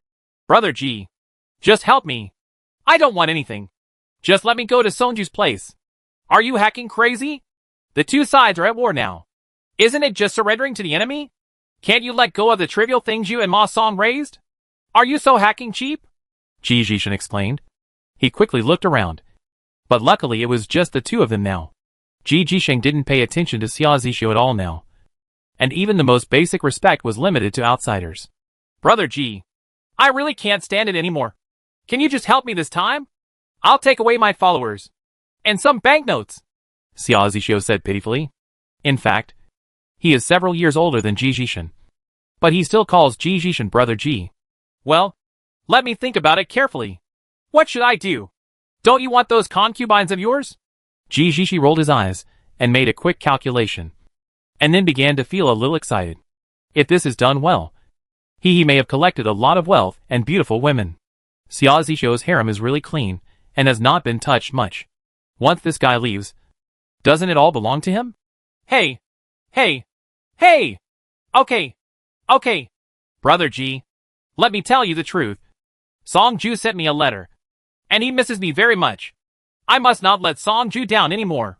Xia Zixio had nothing at this time. IQ was improved. So I took out Ma Songju's letter and asked Ji Jisheng to read it. Well, once you leave, we will be in great trouble here. You know that we are all your subordinates. Especially me. I am always with you. Everyone has seen it. Even during the war. It was me. Rush in front to protect you. Ji Jisheng said, pretending to be embarrassed. I know. That's why I beg Brother Ji to help me find the best of both worlds, so that I can go to Songju smoothly. Of course, I can't let you be implicated. Xia Zixio said quickly to please. Let's do this. I'll arrange a scene. I'll discuss it with Ma Songju and ask him to send someone to pick you up. Then we'll pretend to hunt you down. This should be able to cleanse me and your subordinates. Ji Jisheng thought. He said after thinking for a while. Okay. Just listen to Brother Ji. If Zixio can get his wish, Zixio will be very grateful. Okay. I don't have that kind of hobby. Well, but if you leave, what about those concubines? Ji Jisheng quickly shook off Xia Zixio's hand and wiped his own in disgust. And then asked with a sinister smile. I haven't thought about this. Let them stay in the house. Brother G will have full authority to handle it when the time comes. It's not his own. Those women complain all day long. And he is very upset. But we can't let them go out and talk nonsense. Otherwise, all your bad things will be spread out. Ji Jishan reminded enthusiastically. How about killing them? Xia Zixio was very happy and already wanted to kill them and silence them. How could you kill him? That would be too cruel. And it would be bad for your reputation? Ji Jisheng said in a persuasive manner. Oh, this is all a trivial matter. Otherwise, please ask Brother G to do it for you. Just seal their mouths and keep them under house arrest. That'll be it. Xia Zixio didn't expect that he wanted to run away from home. And so much trouble. In fact, he didn't imagine that he was already going to defect to Ma Songju. So why did he care about his reputation? Forget it. Then I will help you again and take care of these concubines. Ji Jisheng said very righteously. Then thank you so much. Brother G, Xia Zixio said with gratitude. Okay, you go back to rest first. And I'll go back and take care of your concubines. When I think of a way to escape, I will help you arrange it. Ji Jisheng said with great satisfaction. And then swaggered walking towards the backyard. Are you going to take care of them now? Xia Zixio looked at Ji Jisheng in surprise. And then seemed to understand a little. But he couldn't stop him. Ji Jisheng basically controlled his destiny now. In Dantian Paradise, 2,000 cannonballs were continuously hoisted down and transported to the camp of the 19th princess. And Zhu Xiaobao was not idle either. He changed the fuses of the last 10 LS. Then Cece said to Tong Wuxin, These are the last 10 coins at the bottom of the box. You must not use them. They can only be filled in at the end. Whoever uses them will be unlucky. Why? Tong Wuxin was surprised when he heard this. And then realized that the edges of these 10 cannonballs were all painted with a circle of red. And there was no other difference. Hey! Listen to me! Zhu Xiaobao whispered in Tong Wuxin's ear for a while. Humph! I guess who is really unlucky when he bumps into you? Tong Wuxin couldn't help but poke his head and laughed. Who said that? Didn't you just survive? Roll! Chapter 242, Gaining Both Wealth and Wealth A. The next day, Ji Jisheng got up from the bed. Still feeling a little dazed. This was a huge advantage. Xia Zixio's inner house is simply a gentle place. Except for 2 or 3 concubines who firmly rejected him. The rest only gave in half-heartedly and let Ji Jisheng succeed. Ji Jisheng didn't get much rest all night. He changed rooms 4 times in a row. And only now could he rest for a while. But Ji Jisheng's spirit was very high. And he came out dressed neatly early in the morning. It felt so good to be someone else's wife. It's really hard for these concubines. They have been alone in the empty house for so many years. Ji Jisheng feels like a savior. As soon as he went out, he met Xia Zixio. Unexpectedly, Xia Zixio was in better spirits than him. Although there is a dark green halo on his head. He is full of energy and full of expectations. Brother G? How are you? How are you thinking about my affairs? Xia Zixio asked hurriedly, as soon as he saw Ji Jisheng. Well, except for 2 or 3 who are not very willing. Everything else is okay and pretty good. Ji Jisheng, still immersed in a trance, said to Xia Zixio. What are you talking about? Why can't I understand? Xia Zixio didn't understand and asked in a daze. Oh, are you talking about your business? I'm really confused. Ji Jisheng returned to the future and dared to believe that his lover didn't care about those concubines at all, but was asking about his lifelong affairs. Ji Jisheng patted his forehead and said, Let's go to Mr. Duanmu's place together. I still have some friendship with him. And then ask him to arrange us into the westernmost camp. Then, can't you sneak away in the chaos? Really? That's great. Then I'll trouble Brother G. Xia Zixio was overjoyed. He didn't expect that Ji Jisheng still had a relationship with Mr. Duanmu. So this matter would be much more convenient. Ji Zi did have some friendship with Duanmuki. When they were in the Imperial City, the two of them had been against each other. Duanmuki also recognized Ji Zi's talent and learning. Ji Zi was not bragging about this. Duanmuchi was a little surprised to see Xia Zixio and Ji Jisheng coming to visit him together. He had heard about Xia Zixio for a long time, and had also seen the 19th princess during her wedding.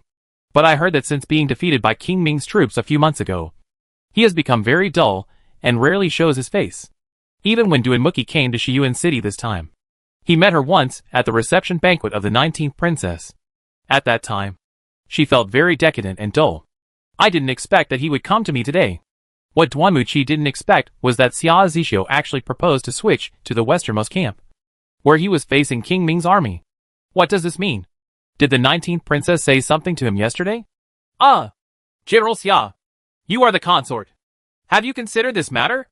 After all, it is already at the very edge. If something happens, I'm afraid I won't be able to get here in time. Duanmuchi was very worried. He looked at Xia Zixio doubtfully and said, Xia Zixio was in really good condition today. He was dressed in military uniform and full of energy. He was not as decadent as before. Instead, he seemed to be eager to make a contribution and eager to go to the front line. Ji Zixi beside him is also incomprehensible. He is actually helping Xia Zixio to talk. Could it be that this Ji Zixi also wants to gain some fame on the battlefield? When we were in the Imperial City, we couldn't tell that this guy's martial arts were so good. Duanmuchi looked at Ji Zixin in surprise. Mr. Duanmu. Ha. I only started to pick up my martial arts skills now.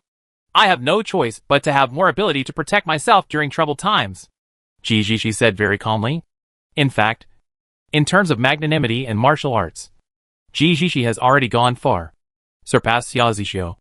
No. Mr. Duanmu, I have thought about it. I have been too decadent these days.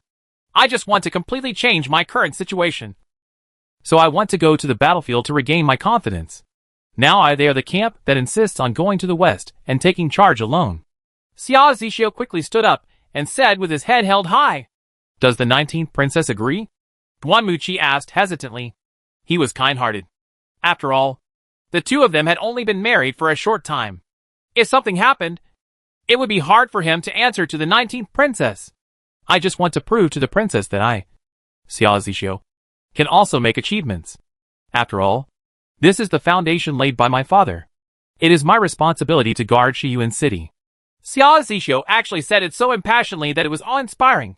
Well, wait for me to make arrangements. And then you can take your troops and station them there. Duanmuchi thought for a while, and there was no reason to disagree. It is a good thing that such a passionate young man can have such passion. And he is still helping himself to the front line. Thank you, Mr. Duanmu. Xia Zixio saluted with clasped fists and walked out of Duanmuchi's tent majestically. Ji Zixing was a little dumbfounded from behind. Is the power of love so great? Or bachelor versus bachelor? There really is everyone in this world.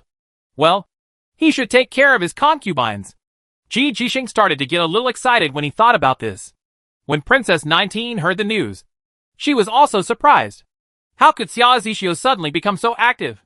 That means going into battle to kill the enemy and kill people. Although she was already very disappointed with Xia Zixio, she didn't want to send him to the front line. But now this guy actually proposed to guard the westernmost camp, which made the 19th princess puzzled. But this matter is not a bad thing for the 19th princess, because in this way, it will be easier for the 19th princess's troops to withdraw. Her consorts have all gone to the front line, and it will be very easy for the 19th princess's tens of thousands of troops to withdraw. It's normal. The adjustment and mobilization of troops is a normal thing. Seeing that the 19th princess had no objection, Duanmuchi felt relieved and immediately adjusted his troops to allow Xia Zixio's men to move in. Anyway, it's always good to have more people now. And the westernmost camp is not the main battlefield. And relatively speaking, it is not the most dangerous. General Cheng and other Xia Zixio's direct descendants and generals were a little surprised when they heard the news. But they were also happy that Xia Zixio had arrived. After being silent for so long, he finally returned to his original high-spirited self.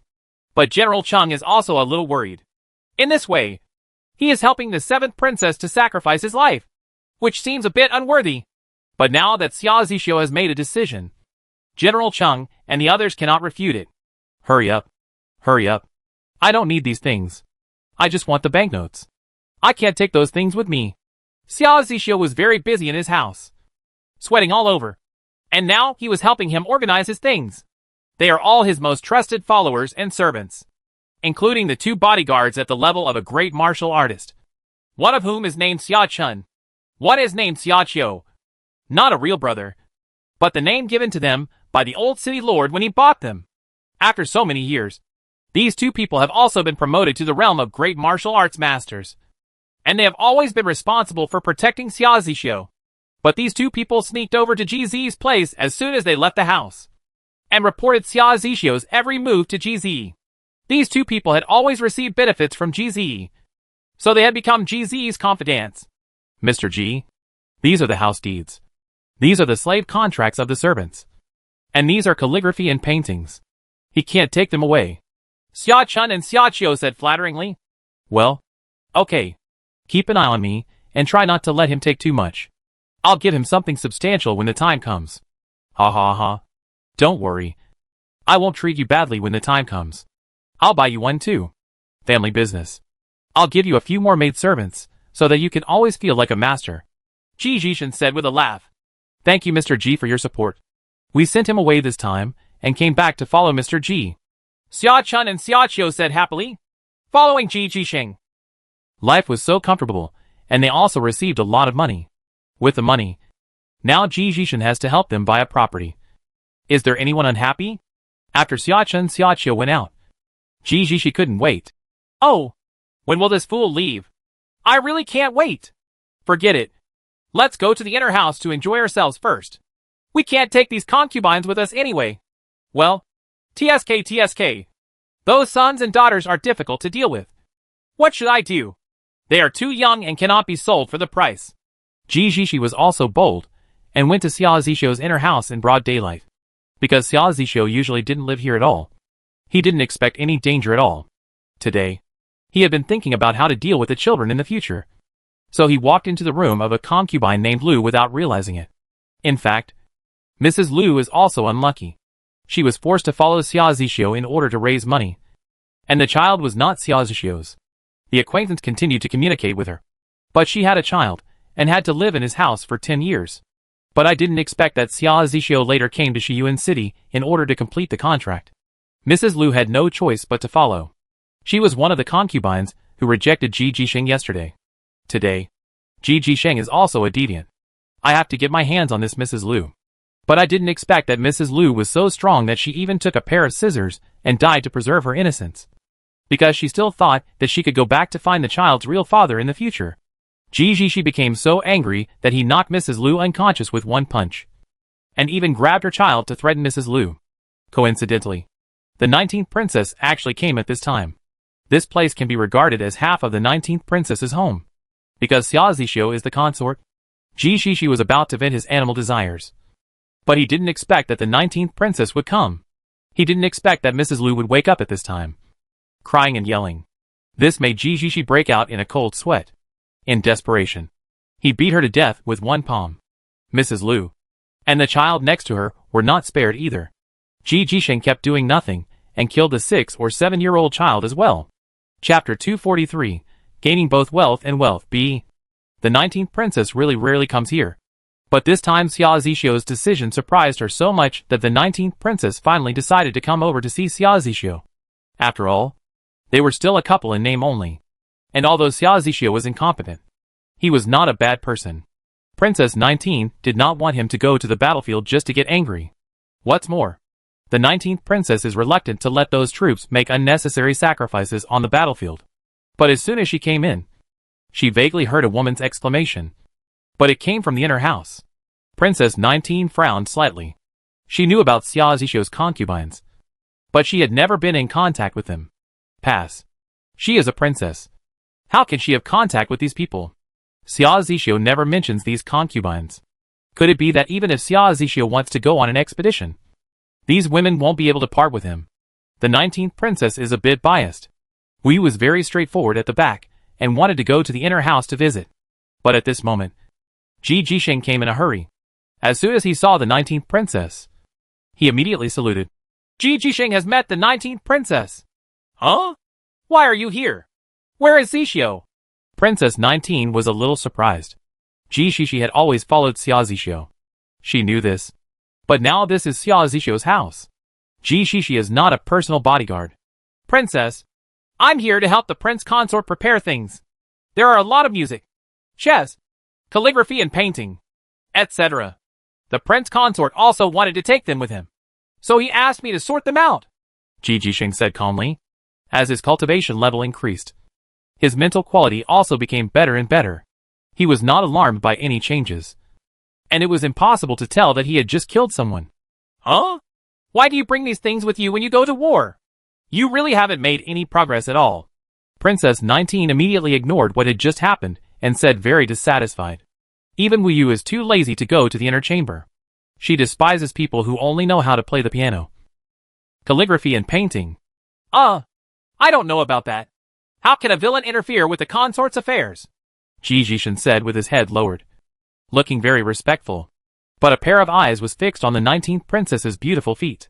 If she could pinch them for her, she would definitely enjoy it. Right? Ji Jisheng was still thinking lewdly. Humph! Let him come to see me! Princess 19 snorted somewhat unhappily. With little effort, Xia Zixio hurried over. When he saw the 19th princess, he felt very confused. Not only was he unable to have normal sexual intercourse because of his guilty conscience, but his affair with Ma Songju also made him feel guilty, for fear of being seen out. But this time Xia Zixio risked his life. When he saw the 19th princess, he gave an impassioned speech. He just wanted to regain his dignity, regain his confidence, and avenge his father. All of this was done by Duan Muki. The rhetoric was recited here again, and it was all Ji Jisheng who came up with it for him. Originally, Princess 19 wanted to persuade him not to take this risk. After all, it was two armies facing off against each other, with real swords and guns, and a lot of men and horses would be lost. But seeing Xia Zixio being so passionate, it was hard to say anything. After all, a man should have such a spirit. It was rare to see a satisfied smile on Princess 19's face. Then since you are so determined, I won't dissuade you. But you must pay attention to safety. And it is best not to go into battle in person. Princess 19 saw that he had brought out his father's hatred, and she could no longer dissuade you. I can only remind him a few words. Princess, please rest assured, Zixio will definitely fulfill his mission this time. Xia Zixio really got into the role, and said loudly and impassionedly. Then I'll leave first. When you leave, I will come to see you off. Princess 19 nodded with satisfaction, and then prepared to leave. Ji Jishin sent it out very diligently, and the 19th princess suddenly asked, Ji Jishin, are you going with the consort? Aren't you afraid of getting hurt? Princess, I want to protect the princess better in the future, so I am going to have a good experience on the battlefield. Ji Jishio has never dared to forget the princess's kindness. Ji Jishio said it even more passionately than Xia Zixio. He is directly expressing his loyalty to the 19th princess. Okay, I heard that your martial arts have improved rapidly recently, and now the business affairs have been temporarily suspended. You should practice more and practice more. You also need to be safe and don't show off in any way. Princess 19 was still very fond of Ji Jishin. He trusted Ji Jisheng and always regarded him as one of his own. Humph. I didn't expect your martial arts to improve so quickly. What's the secret? Wu Yu also asked a little curiously, although she disliked GZ. But now that GZ is performing very well, she certainly has no reason to target him. Ha ha! It's nothing. Just practice diligently. And fighting on the battlefield is the fastest way to improve your martial arts. If I have a chance, I would like to ask the captain of the martial arts for advice. Ji Jisheng also said with a cheerful smile. Okay. We can discuss and learn from each other then. Wu Yu replied confidently. After sending away the 19th princess and Wu Yu, Ji Jisheng breathed a sigh of relief. It was really too dangerous just now. If Wu Yu really found her in the inner house, her scandal would be exposed. Ji Jisheng quickly summoned Xia Chun, Xia and Qiu, and came to the inner house together. Xia Chun, Xia and Qiu had always been Xia Zixio's personal guard, so no one suspected them at all when he came in and out. The servants were very respectful to these two guys. Who dares to disrespect a martial artist's cultivation? When they arrived in the room, they saw two corpses, which shocked Xia Chun and Xia Qiu. How could they die just because they were playing? What does this mean? Mr. Ji? Is this? Xia Chun asked hesitantly, not understanding what Ji Jishio wanted to do with him. Humph. This woman was ignorant and shameless. So she was killed by me. Wrap the body first and find a place to bury it after dark. Clean this room, Ji Jisheng said with a gloomy face. Yes. Yes. Mr. Ji. Don't worry. This matter will be taken care of by us. Xia Chun and Xia Qiu both felt shocked. Although Ji Jisheng's cultivation level was not as high as theirs, they both felt a strange feeling. This inexplicable fear. This Ji Jisheng is a cruel person. Well, Here are 500 taels of silver notes. Now that you've finished your work, find a place to relax and help me with my work. I will never treat you badly. Ji Jisheng is very good at using people, so he will use one right away. The banknotes sealed their mouths, and the two masters were very excited. Ji Shishi regarded them as his own. When the arrangements were made, Ji Jisheng was about to find another concubine. Suddenly he realized that he seemed to have overlooked something. He thought about it carefully, and was shocked. Then he remembered that even if Xia Zixio went to Ma Songju's place, but this house and these servants don't belong to you either? Isn't there another 19th princess? Xia Zixio is the consort. So after he leaves, shouldn't this house belong to the 19th princess? Ji Jisheng suddenly felt as if he had suffered a loss. What a joy! Ji Jisheng has no plans to leave the 19th princess. It seems that he is quite loyal. He just has a little ambition. But he will never dare to expose it now. What can we do? What can we do? Ji Jisheng was walking back and forth in the yard, still mumbling. Suddenly, he slapped his forehead suddenly and said with a sinister smile, "Why am I confused? Isn't it just a house? If we can get the 19th princess to move in, wouldn't that be a great opportunity? If it's done well, it might not be impossible to get what you want." Ah! Ha ha! Ha ha ha! At this time, the 19th princess was on her way back to the city lord's mansion. Now the 19th princess usually lives in the city lord's mansion, especially in the past month. The war has been tense. She has been in the city lord's mansion almost every day, and she just took the time to go there today. A visit to Xia Zixio's place. No, it should be said that it was her and Xia Zixio's private residence. Suddenly, the 19th princess felt a shiver for no reason, as if she was being plotted against. She had never felt this way before. The 19th princess looked back, and then said with some confusion, "Strange. Why do I feel like this? Is it like you're being targeted? Do you feel dangerous? Uh-huh. Are you worried that Xia Zixio went to the battlefield? That's why you feel like this? Well, you didn't care at all. She had never been afraid. Probably not. Forget it. Maybe I feel wrong. Hey, why do you think Ji Jishi's martial arts improved so quickly? Is it a bit too unexpected?" Princess 19 shook her head, and shook her head hard. "I felt bad talking about this, so I changed the subject and asked. Then who knows? Maybe like Xiaobao, he also encountered some expert guidance. Or maybe he had a good foundation in the past. It's hard to say this kind of thing. I didn't expect that I am now a first-level martial arts practitioner. To be stronger than my father," Wu Yu said proudly. "Well, it seems that my progress is too slow. There has been basically no progress in the past 6 months. When I reach Lingyu Mountain in the future, I will have to work hard and practice well. You will teach me then." 19 The princess smiled and hugged Wu Yu and said, "The two have been playing like this for a long time." "That's not possible. The mental method I am practicing now requires 2 people to practice together. How can I find a man for you?" Wu Yu said very straightforwardly, "I don't care. Why don't you lend me your little treasure?" The 19th princess still didn't know the mystery behind this, thinking that it was just the same training method as the Yuanong sword, requiring 2 people to practice together. Huh? This is completely different, isn't it? Why? After Wu Yu bit her ear and told the secret to the 19th princess, the 19th princess suddenly turned red and shouted angrily, "Wu Yu, don't run away. I won't teach you a lesson. I didn't mean it.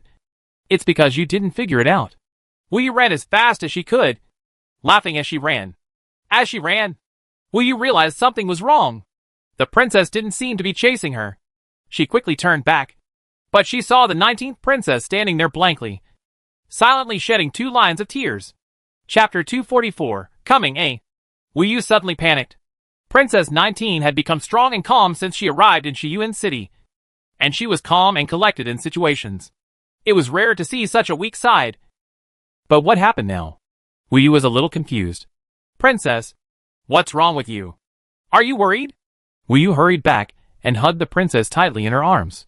At this time, they were sisters, friends, and besties, not princesses and guards. "It's nothing. I just suddenly thought of leaving Shiyuan City, and I felt sad," Princess 19 said sadly as she lay in Wu Yu's arms. "Hey! What's the matter? When we go to Lingyu Mountain, that is a good place for our development. No one can restrain us anymore. We will be with Xiaobao and Sister Wuxin every day. Then you will still be responsible for management.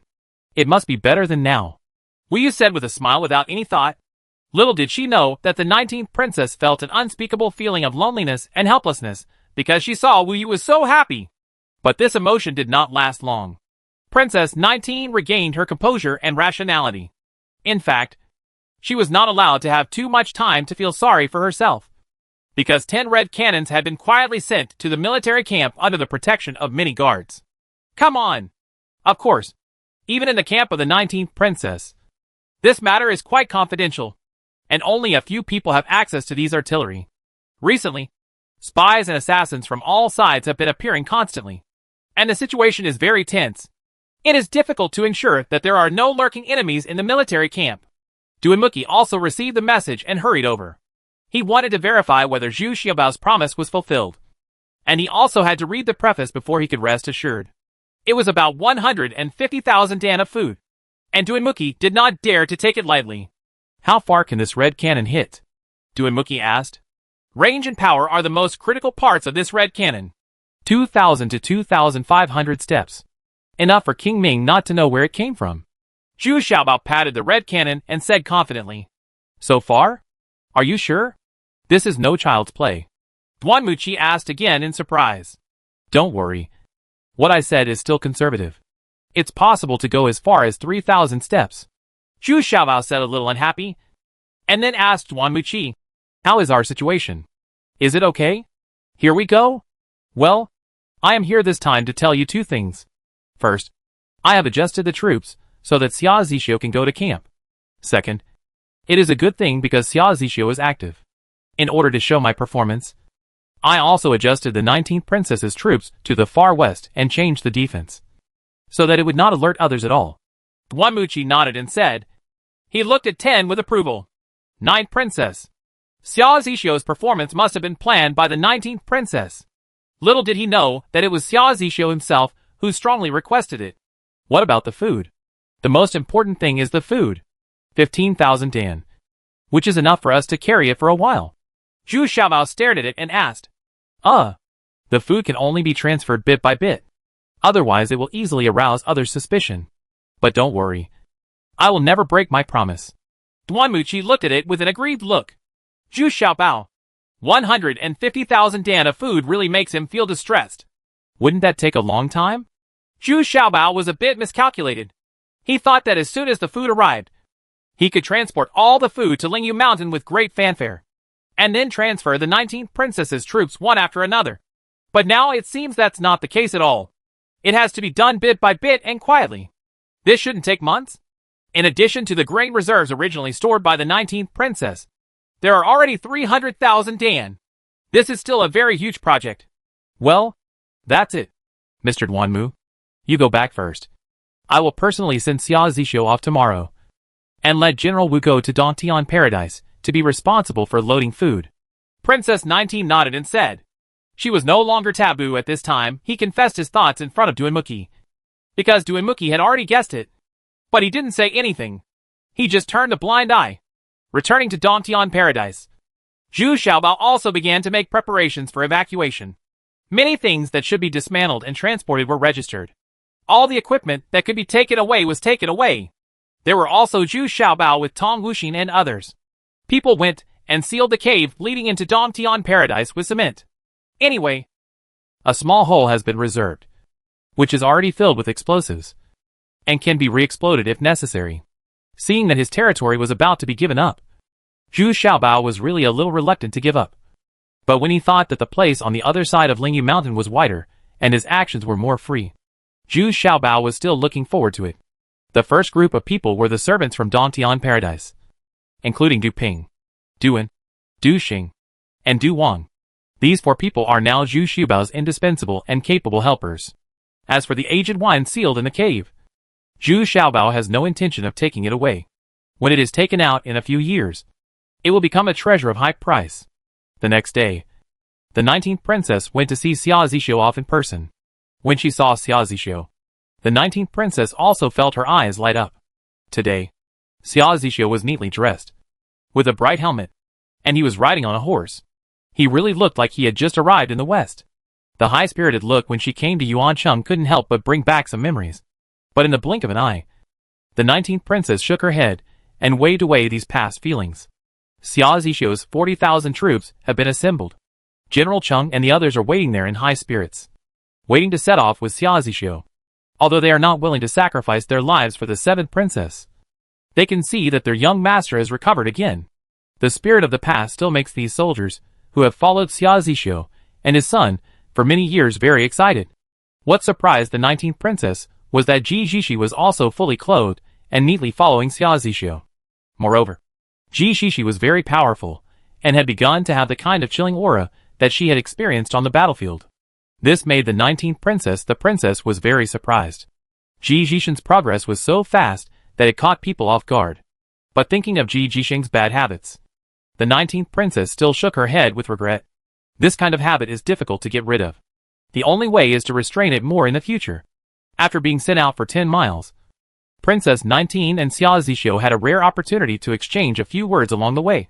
But both of them felt a kind of estrangement, as if they were acting, and the atmosphere was very awkward. Fortunately, after almost 10 miles away, the 19th princess reined in her horse and said goodbye. He repeatedly told Xia Zixio to be careful. Then he waved them on. But looking at the mighty march of 40,000 troops, the 19th princess had a very strange feeling. That is, Ji Zixio was following Xia Zixio. But Xia Zixio kept turning around to discuss something with Ji Zixio. It seems that between the two of them, Ji Zixing is the leader and Xia Zixio is the follower. This feeling makes the 19th princess very strange. Princess, what's wrong? Is there something wrong? Wu Yu also noticed Princess 19's doubts and asked quickly. Have you noticed that Ji Zixing is very assertive, but Zixio is a little unsure? Princess 19 asked softly. What's the matter? That guy has a lot of evil ideas. Xia Zixio. No. He's the consort. How can Xia consort be as eloquent as him?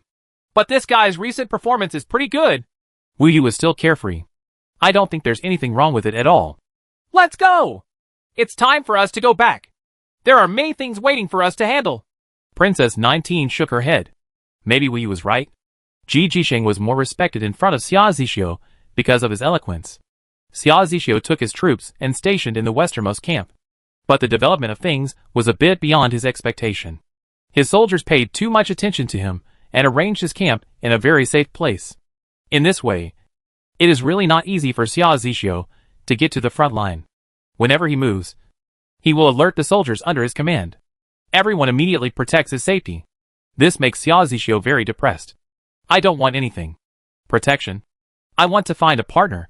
However, the mobilization of troops on Duanmuki's side made Prince Ming extremely dissatisfied. He thought that Duanmuki was lobbying them to strike.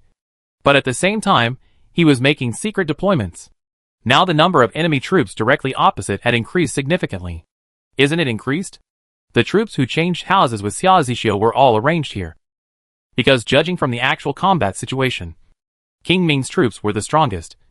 With strong soldiers and horses, and well-equipped troops, they were much stronger than King Wen's troops.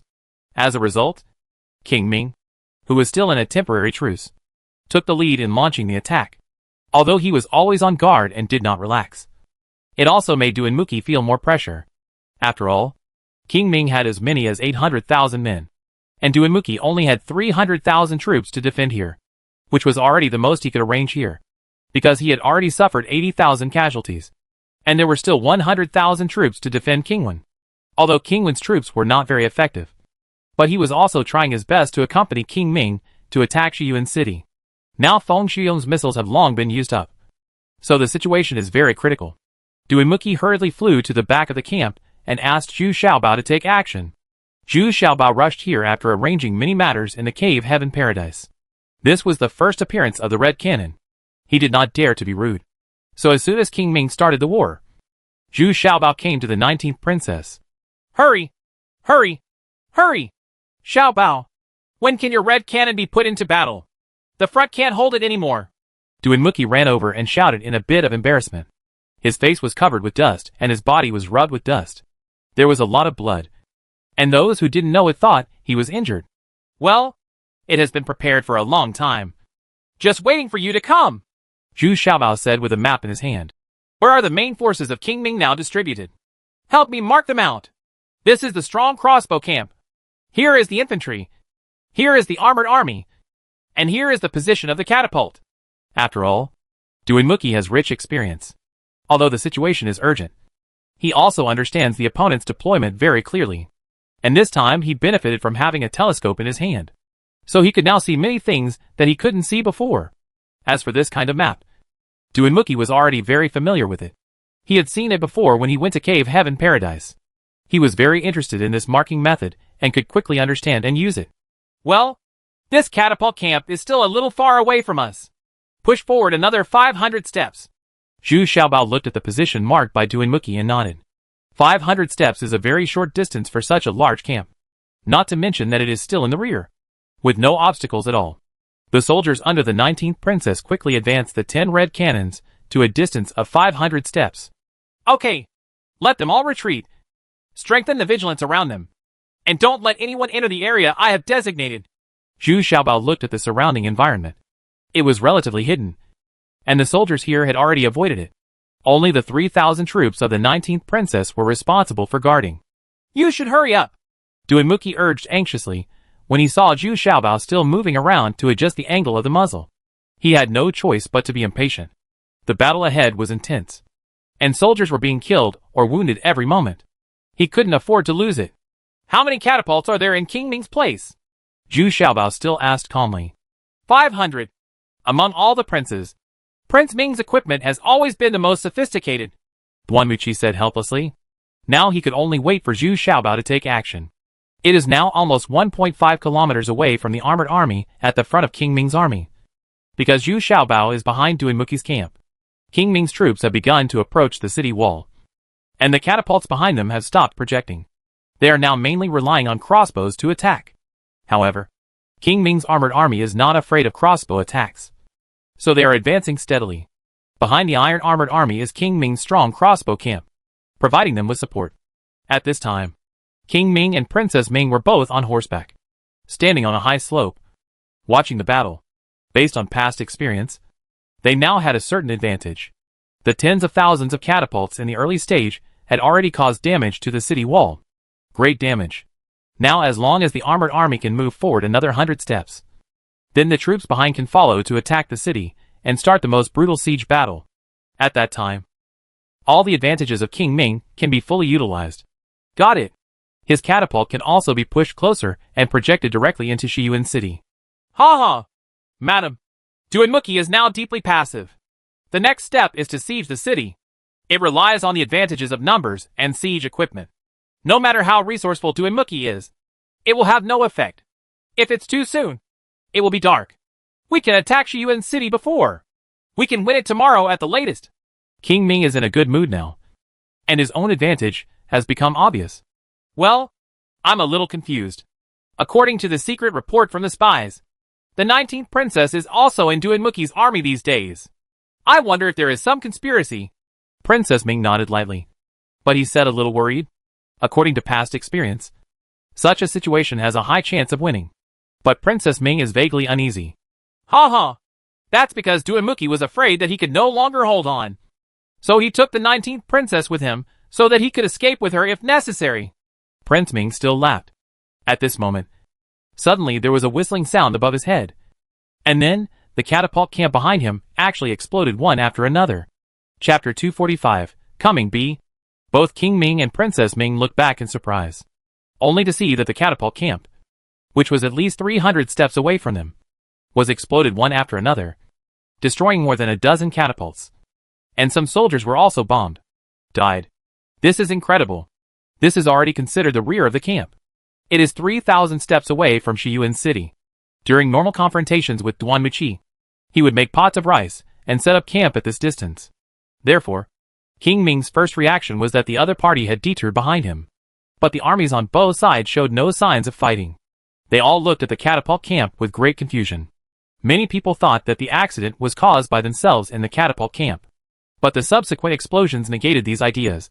And before each explosion, there would be a whistling sound overhead, following the trajectory of the sound. I checked back and found that it was actually emitted from Shiyuan City. What is this? How can it reach my rear? This is impossible? Prince Ming suddenly became a little confused. He repeatedly asked Princess Ming next to him. He suspected that he had made a wrong judgment. Alas!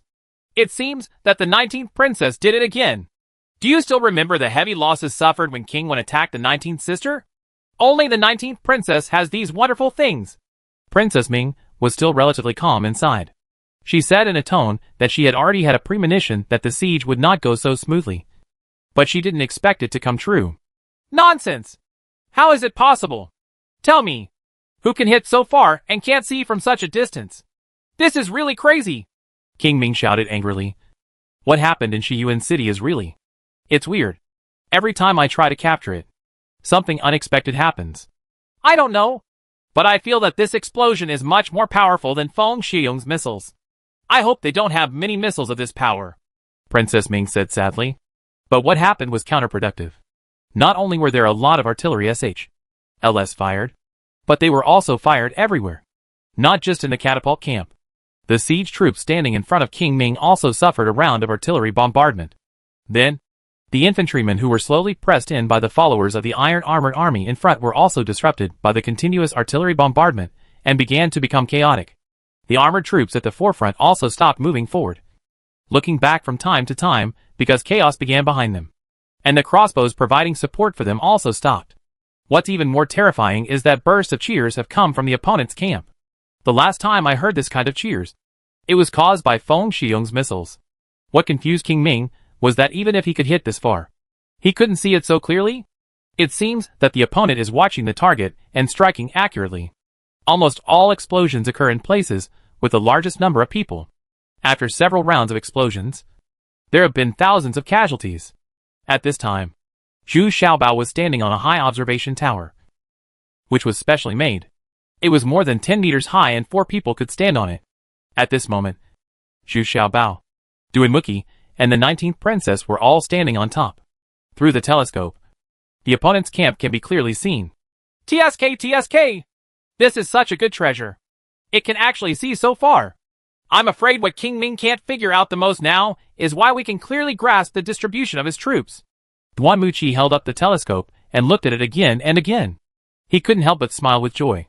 The situation has been reversed in an instant, and Prince Ming is already in chaos. Well, the range of this kind of red cannon is enough, but the accuracy is still not good. That is to say, the opponent has many people, so the deviation has no effect at all, but the accuracy still needs to be improved. Zhu Xiaobao looked at it for a while, but then he shook his head. This kind of red-coated cannon had not been tested many times, and it still used front-loading SH/LS. Now it seems that the longest distance should be 2 kilometers away, but the accuracy is average. This was the first batch of red cannons developed by Zhu Xiaobao. Although it had been improved several times, it was still not ideal. He felt that it was not as useful as later naval guns. Moreover, it is a front-loading smoothbore gun. There is no rifling in the barrel, which is relatively backward. This was one of the reasons why Zhu Xiaobao was willing to help Duanmuki. He wanted to rebuild a cannon with a longer range and more power. Because Lingyu Mountain is much larger than his cave paradise, he must have more powerful defensive weapons. At this time, King Ming's troops began to retreat across the board to get out of the range of this invisible missile. Hundreds of thousands of troops suddenly changed their formations and retreated. It was not an easy task, and the gates of Shiyuan City were wide open. Duanmuki's men had already rushed out, and after a chase, King Ming's troops were completely defeated. In this pursuit alone, King Ming's troops suffered nearly 20,000 casualties. Countless weapons and war horses were captured.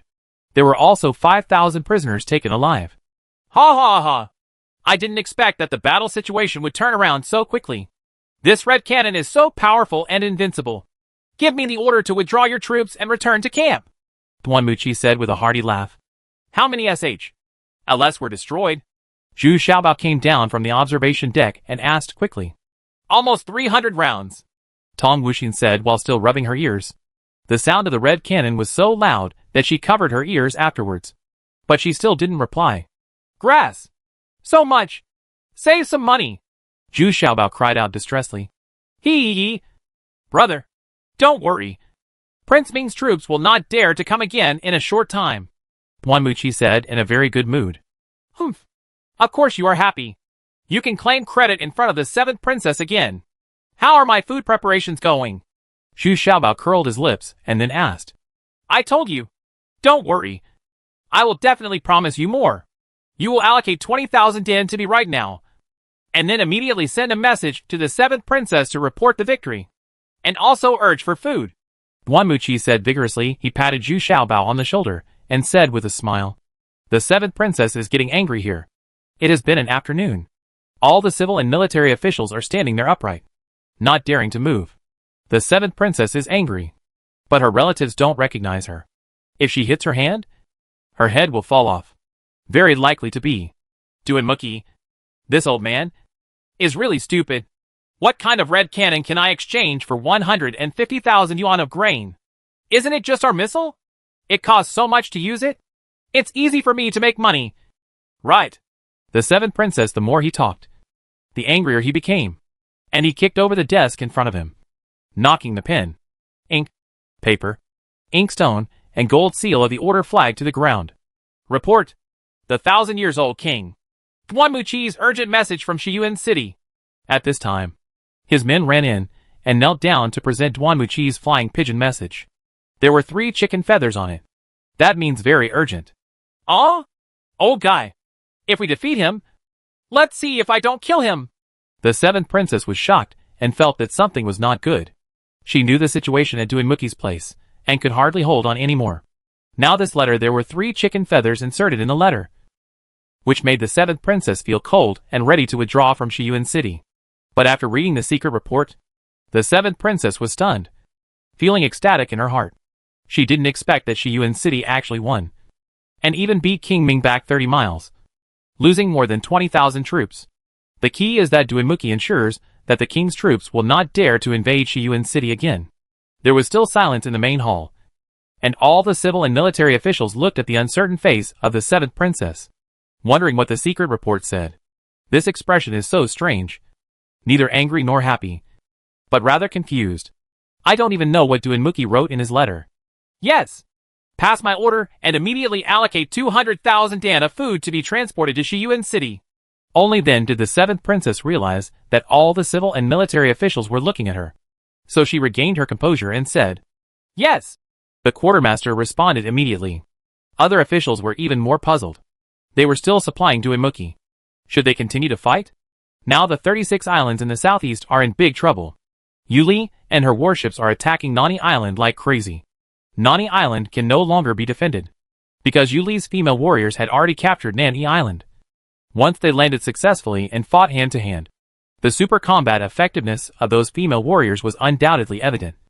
And the 60,000 troops on the island were beaten and fled. There was not even a little room for resistance.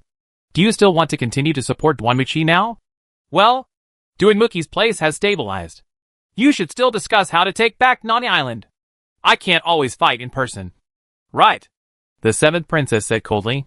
The soldiers on the 36 islands in the southeast are already pampered. Once he got used to it, he had no fighting power at all, which made the 7th princess very angry. Congratulations to Prince Rong on his 1,000th birthday.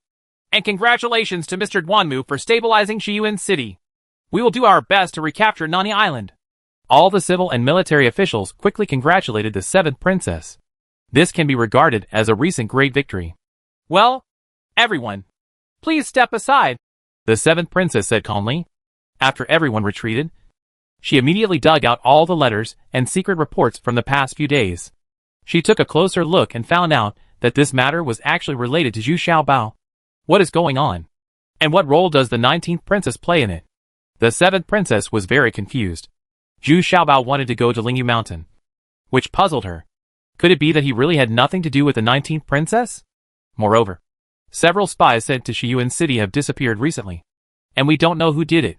But why does Zhu Xiaobao need so much food? And the 2 battles between Lingyu Mountain and Lingyu Island were actually won by Lingyu Mountain. The key is that a very weird warship appeared? This all happened after Zhu Xiaobao appeared on Luofeng Island. The 7th princess decided to remain silent for the time being and urgently called back the spies sent to Shiyuan City. She wanted to ask questions clearly. Chapter 246, Low Efficiency. The 7th princess now feels a little regretful. For a long time, she has ignored a person and a place, namely Zhu Xiaobao and Lingyu Mountain. The 7th princess has always regarded Zhu Xiaobao as a very creative cook and ignored his other aspects. Lingyu Mountain has always been a subsidiary of Lingyu Island, and has a weak sense of existence. So she never cared about it. But the current situation is that Zhu Xiaobao is doing this huge business with Duanmuki. He must want so much food to go to Lingyu Mountain. Duanmuki also mentioned this in his letter. But why didn't Zhu Xiaobao come to him willingly? This has always puzzled the 7th princess. But now she finally understands that this little fat guy is not simple. He has his own ideas. In fact, it is not that the 7th princess has not touched Zhu Xiaobao's thoughts. But the last time she was shocked by a great martial master, who dares to provoke a great martial lord to protect him. Now that a lot of information has been put together, the 7th princess is a bit confused. What is the relationship between Zhu Xiaobao and the 19th princess? It seems that the two are drifting apart. As for whether Zhu Xiaobao will pose a threat to herself once she goes to Lingyu Mountain, the 7th princess must carefully consider this. So she brought the spy back and asked her carefully. In Shiyuan City, just as Duanmuki expected, King Ming's troops no longer launched a large-scale attack. But King Ming also had experience. He still adopted a piecemeal approach like the last time he dealt with Feng Xiaoyong, consuming that terrifying force missile. Anyway, he knew in his heart that Duanmuki's men would never dare to invade his territory. So it was safest to fight a war of attrition. Zhu Xiaobao has returned to the paradise of Cave Heaven. And he still has a lot to do. First of all, this food is enough for him to worry about. With so much food, he does not dare to transport it in large quantities in broad daylight, which will cause trouble in Shiyuan City. Greatly panicked. Moreover, we had to find out the relationship with the 19th princess, so we could only start transporting them away one by one at night. Zhu Xiaobao found that the efficiency was very low. At most, 10,000 tons of grain could be transported in one night. If the grain stored by the 19th princess was added, wouldn't it take more than a month to transport it? Zhu Xiaobao was also very depressed about this. In fact, after 2 days, Zhu Xiaobao knew that these things must not be hidden from the 7th princess. Because on the 3rd day, his grain transport ship was followed by the warship left by the 7th princess in Shiyuan City. Even though Duanmuki was on the front line commander-in-chief. But the generals of other warships have secret orders from the 7th princess. So Duanmuki can't stop him. Zhu Xiaobao was very frightened. Although he followed him all the way in a colorful boat, he didn't dare to fire. They all saw him boarding the boat. If he fired the cannon, wouldn't everything be revealed?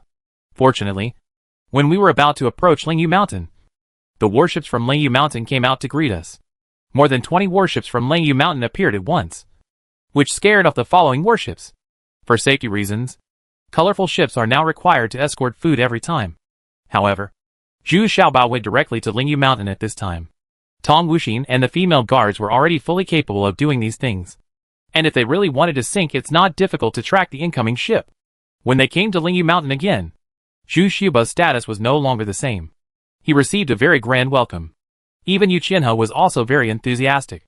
Although she could not accept Yu Dan's idea, she was very enthusiastic about it. Zhu Xiaobao still feels very good. The fact that they sent so much food at once has helped her solve the most important problem.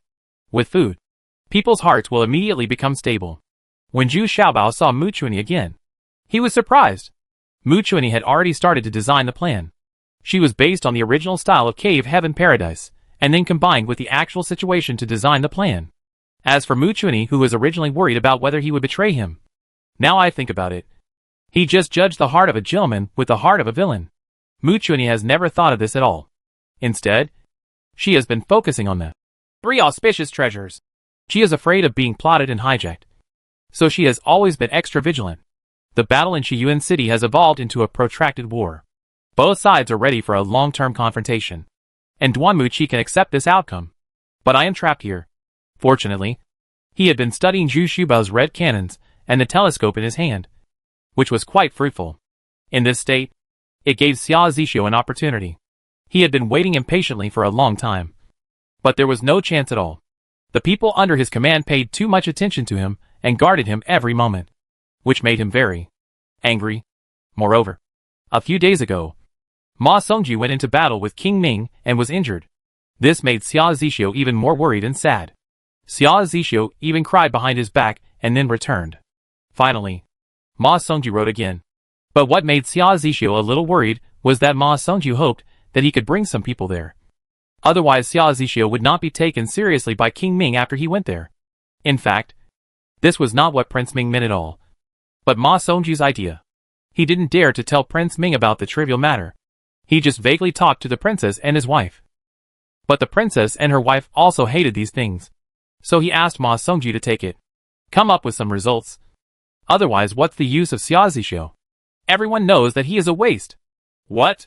You still want to go there with your troops? Stop dreaming. What will we do if you do this? Besides, who is willing to go with you? They are all the cronies of the old city lord. If you don't avenge the murder of your father, you still want to go there. Are you mentally ill for taking refuge with Prince Ming? Ji Jixing shouted very rudely. He had no respect for Xia Zixio at all. That is, he only had to take care of his face in front of outsiders. Brother Ji, just help me. Can you? I really need a certificate of submission. Otherwise, I will definitely not be welcomed over there. Xia Zixio said with a sad face. I can't help you with this matter. What I can do now is to find General Cheng and the others and ask them what they want. If they are willing to go with you, take them away. If they don't want to go with you, leave them alone. Think about it. Ji Jixing said a little embarrassed. He didn't expect such a result. Oh, then I'll give it a try. Xia Zixio gritted his teeth. He was willing to risk everything for love.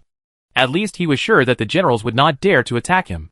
On the night of the second day, Xia Zixio arranged several banquets in his camp, invited General Cheng and others to come over, and then ordered his cronies to strictly fortify the surroundings.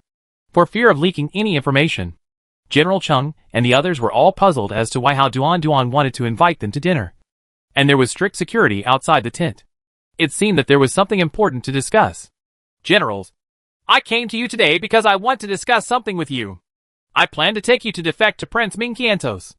You have also seen that neither the 7th princess nor the 19th princess is the opponent of Prince Ming, even if they can maintain a stalemate now. But the final result will definitely be exhausted.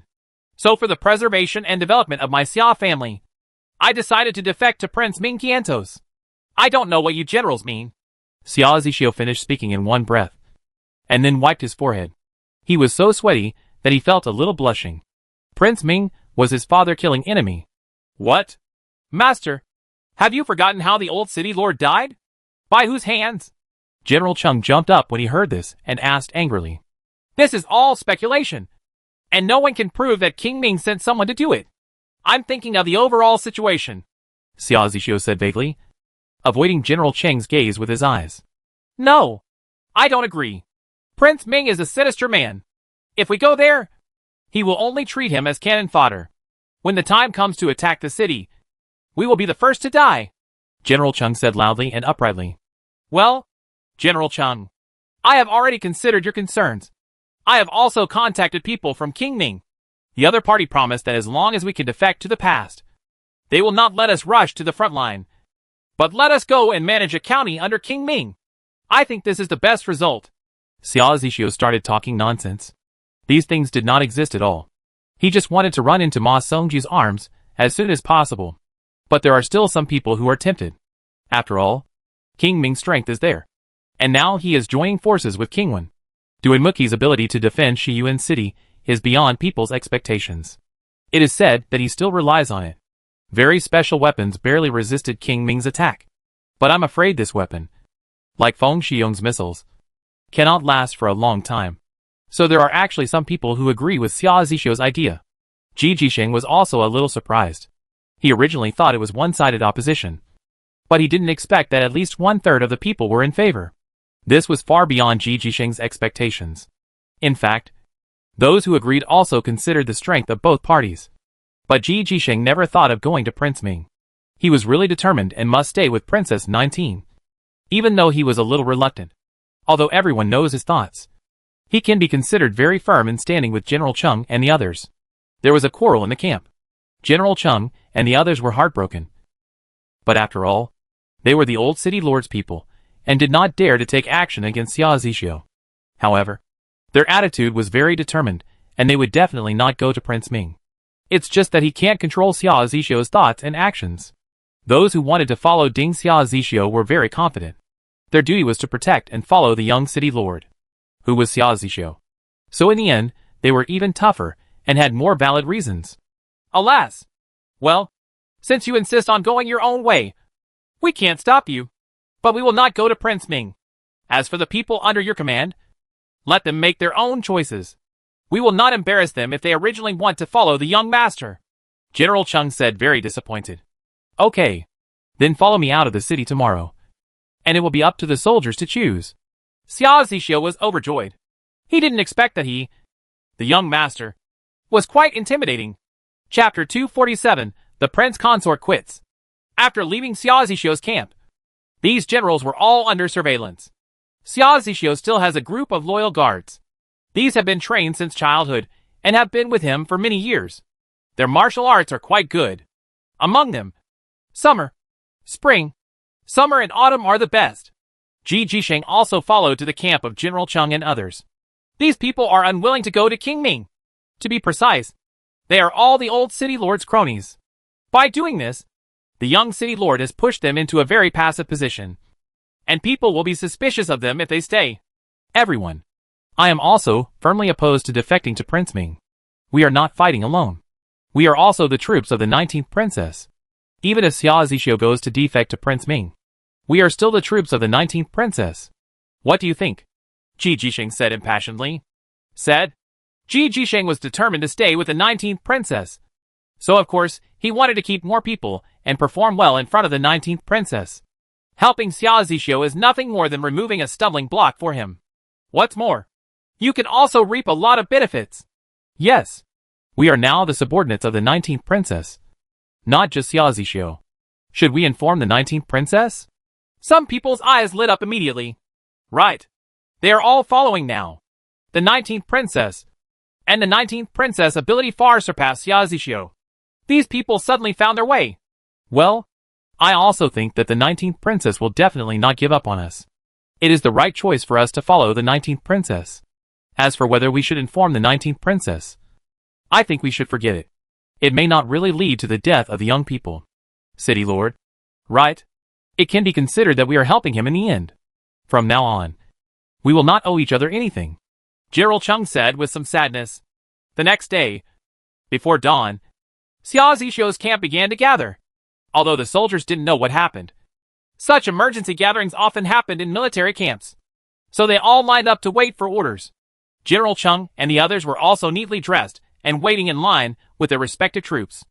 Not long after, Xia Zixio, dressed in military uniform, full of energy, with infinite yearning and expectation on his face, rode up to the front of the team. For safety reasons, Xia Zixio led the 40,000 troops for a while before stopping. Then he told the whole story and waited for the soldiers to make their own choices. At this time, 20,000 troops appeared on the opposite side, led by Ma Songju. It turned out that he and Xia Zixio had made an appointment to meet here. Xia Zixio loudly recounted yesterday's decision. All the soldiers were caught off guard and weighed their decisions, and the scene began to become chaotic. But when they saw King Ming's troops on the opposite side, most of them were still a little wary and basically didn't move, just waiting and watching. Xia Zixio couldn't wait any longer. He shouted loudly, "Everyone from my Xia family, come with me. I guarantee that your life will be better than in Shiyuan City. The situation in Shiyuan City is too dangerous. You can only stay here if you want. It could be death."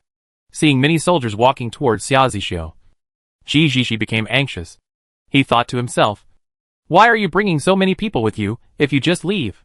When you get there, you are also a freeloader. This bitch really starts to work for Prince Ming. Brothers, don't forget that you are all the subordinates of the 19th princess. Are you going to abandon the 19th princess? Come back!" Ji Jixin also shouted loudly. "Brother Ji." Xia Zixio looked at Ji Jixi in surprise. He didn't understand why Ji Jixi suddenly turned against him. He even gave him his house and concubine. "If you want to leave, just leave. You are looking for nonsense. Why are you still hanging around here? Don't think that I dare not kill you." Ji Jisheng actually took off the spear and shouted angrily, and at the same time winked at Xia Zixio. He was also doing this protect yourself. Otherwise, if they all followed Xia Zixio, how could he go back and explain to the 19th princess? "Yes, brothers, we are all the troops of the 19th princess now. We must not go to Prince Ming." After hearing Ji Jishin's words, General Chum also shouted quickly. He was suddenly full of respect for Ji Jishin. At this time, Ma Songju and his men and horses had already rushed over. They all had their swords and guns unsheathed, and were ready to take action. What? You just defected, and you want to start a war? General Chung looked at Xia Zixio coldly and said, Brother Ma, don't do it. I don't want to see my people killing each other yet. Xia Zixio felt a little guilty, and quickly said to Ma Songju. By this time, Xia Zixio's men were clearly distinguishable. 15,000 people followed him, and there were 7 generals.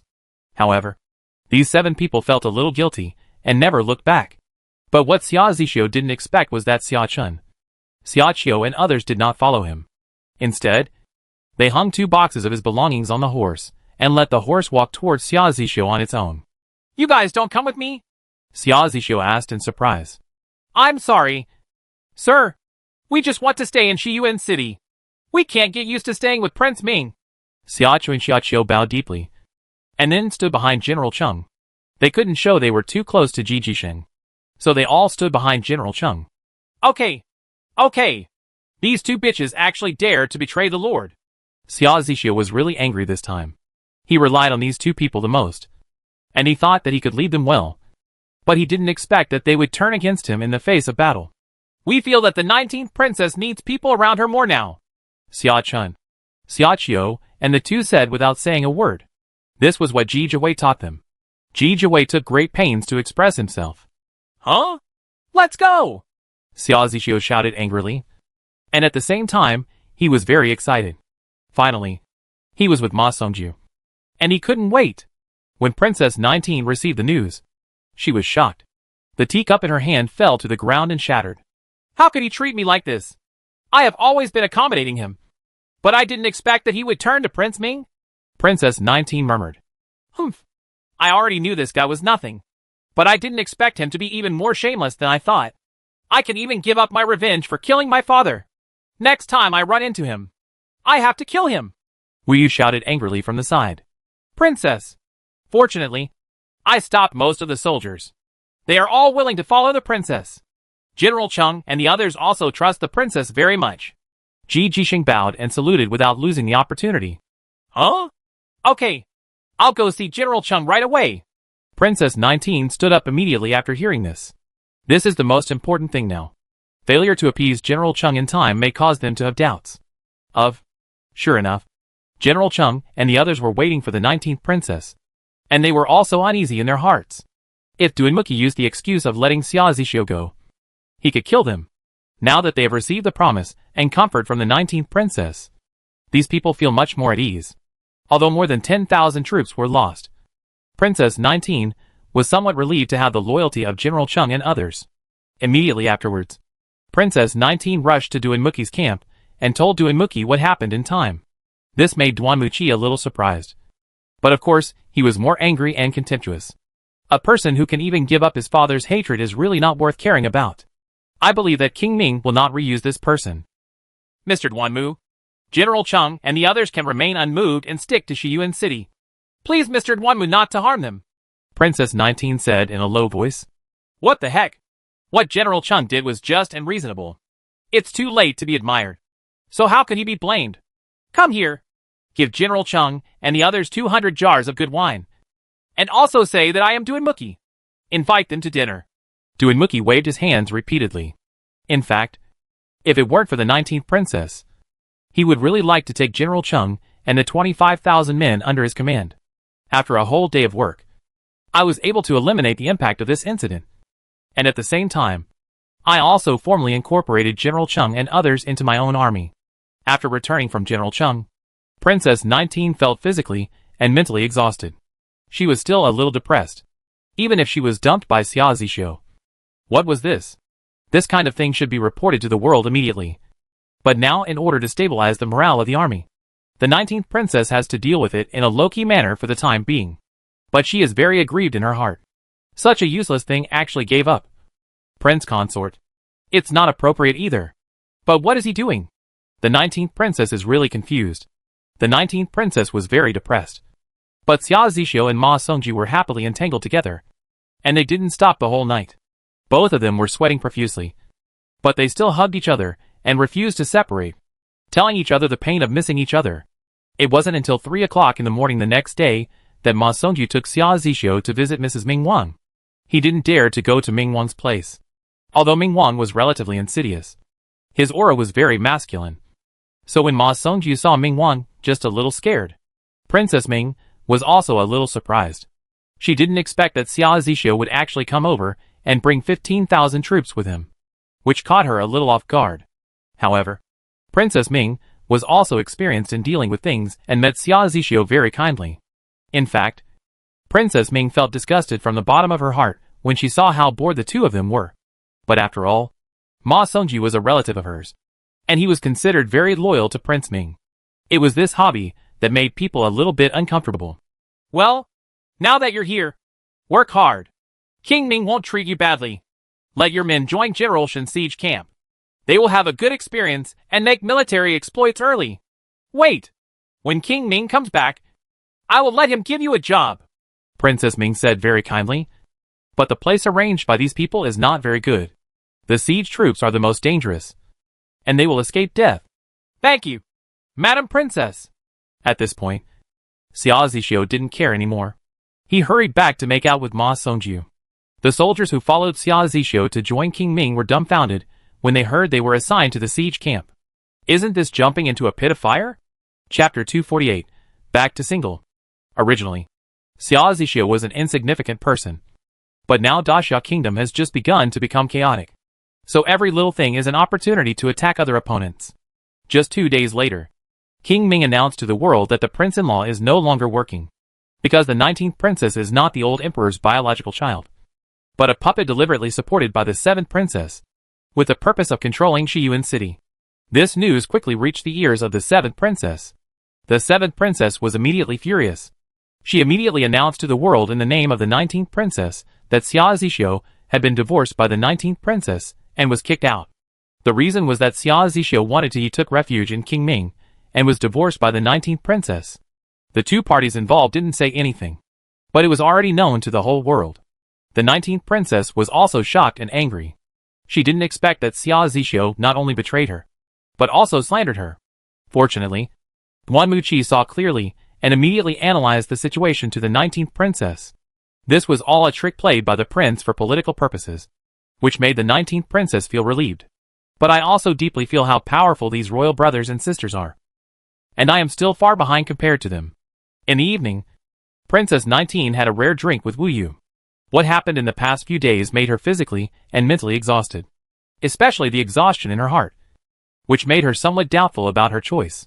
Should she really rely on the power of the 7th sister and become a princess who has no worries about food and clothing, so that she will be more comfortable and not so tired? The 19th princess has been living a very hard and tiring life in Shiyuan city for the past 6 months.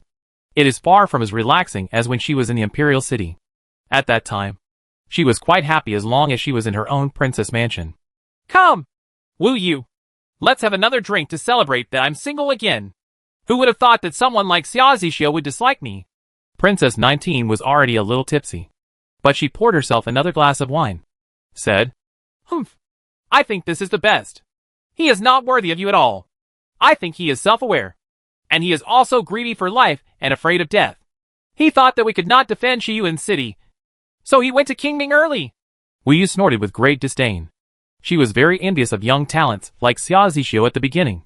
Well, it's strange to say that I never paid attention to this matter from beginning to end, and I never shed a tear.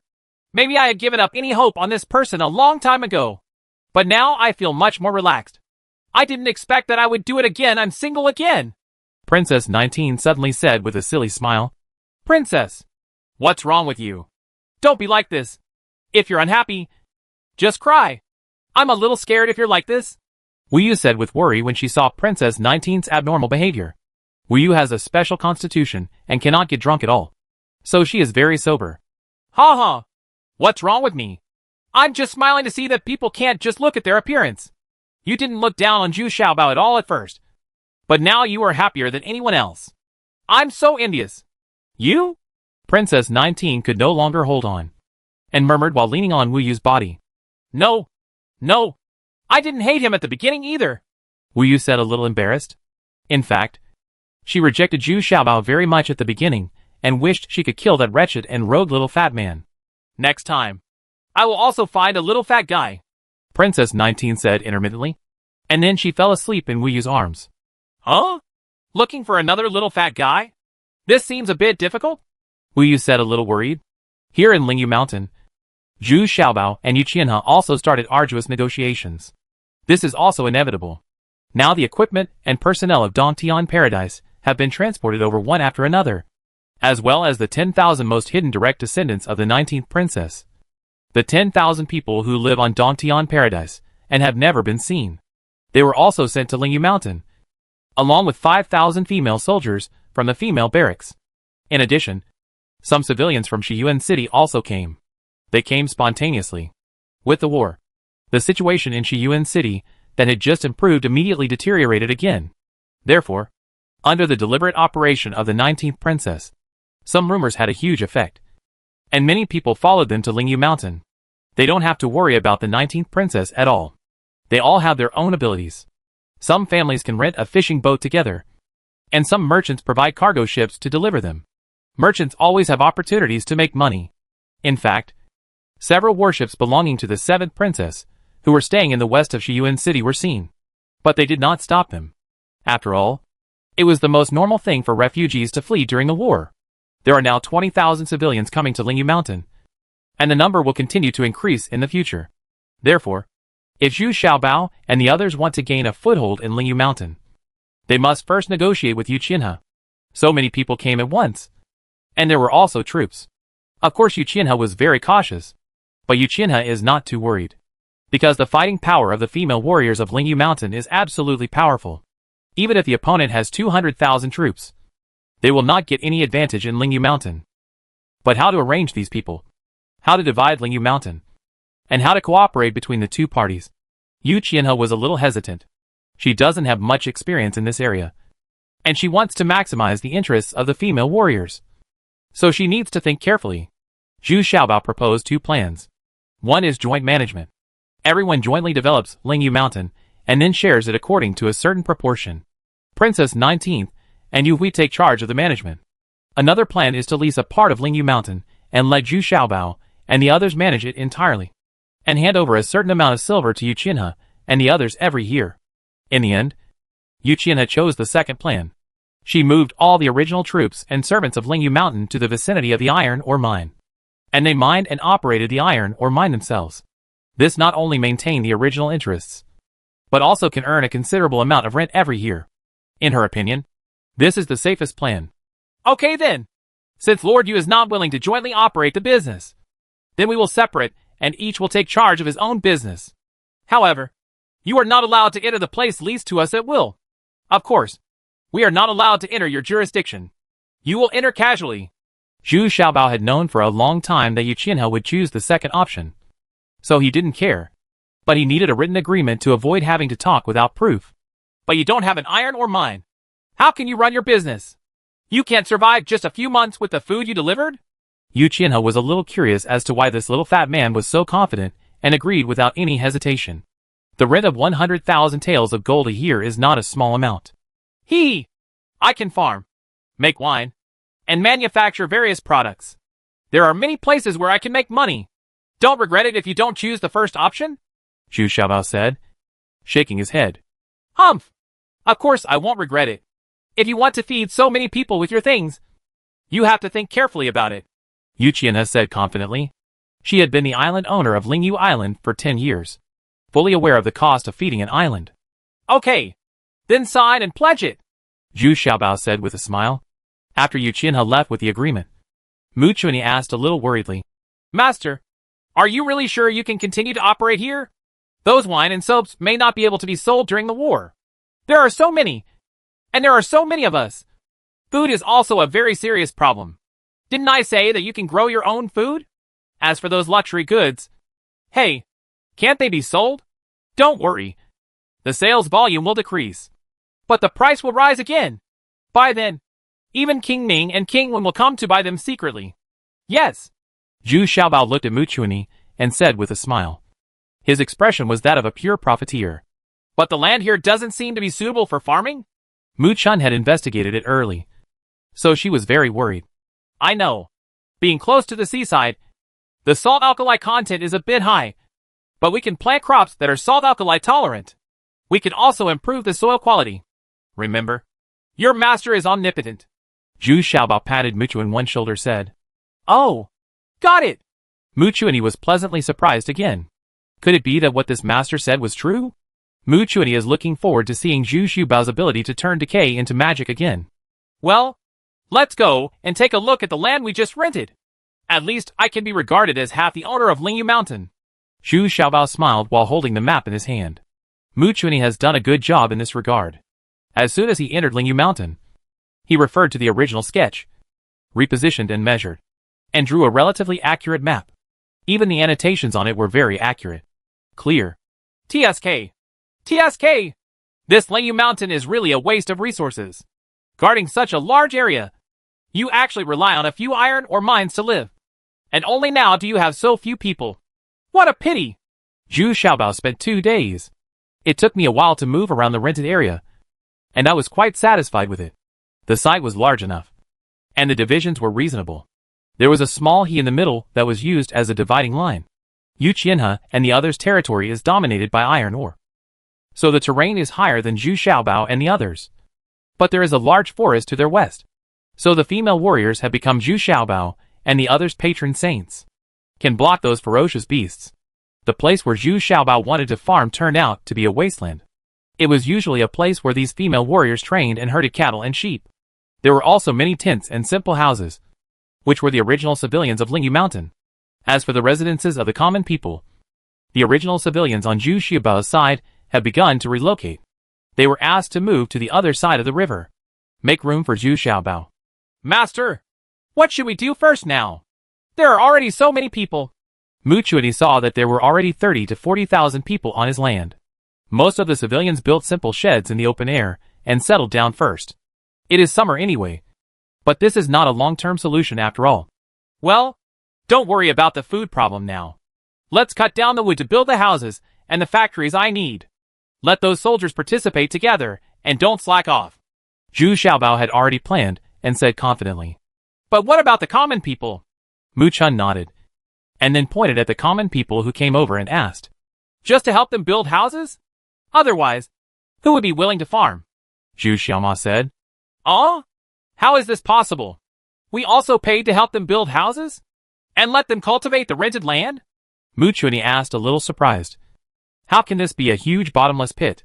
If the harvest is not good, what a disaster. No. No. No. In the end, they bought it themselves. Well, this means that farmers have their own land and homes, which increases their enthusiasm. Don't worry. When the time comes, they will rush to farm the land.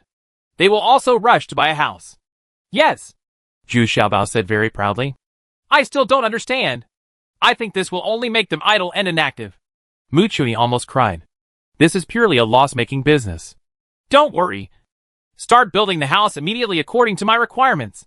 Well, it needs to be connected, so that the toilet and water can be easily planned.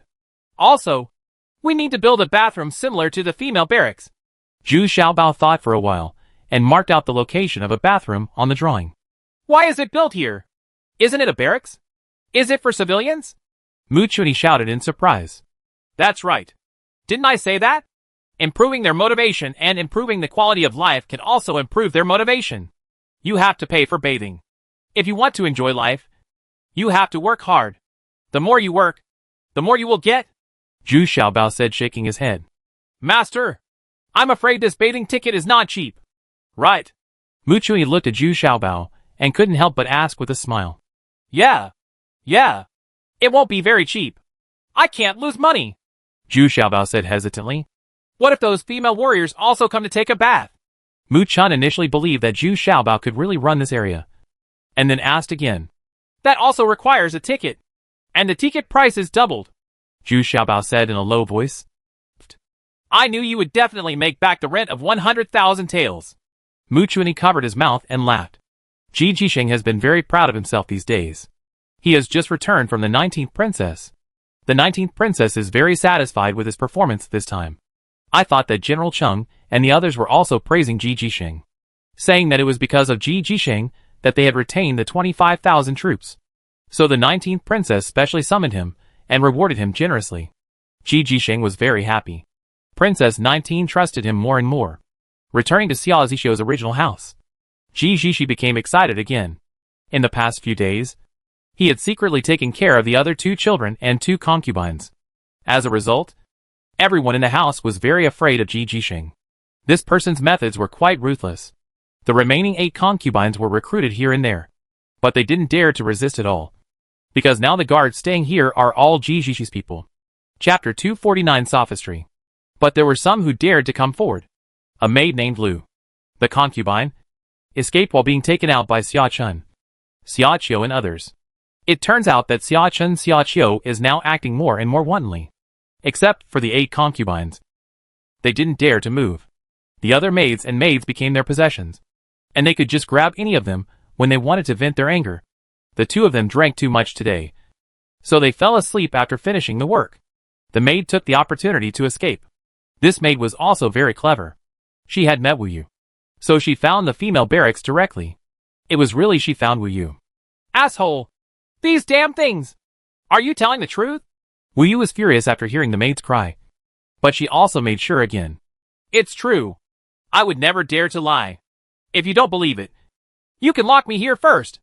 Our young lady died so miserably, and the child was only 7 years old. The maid cried loudly.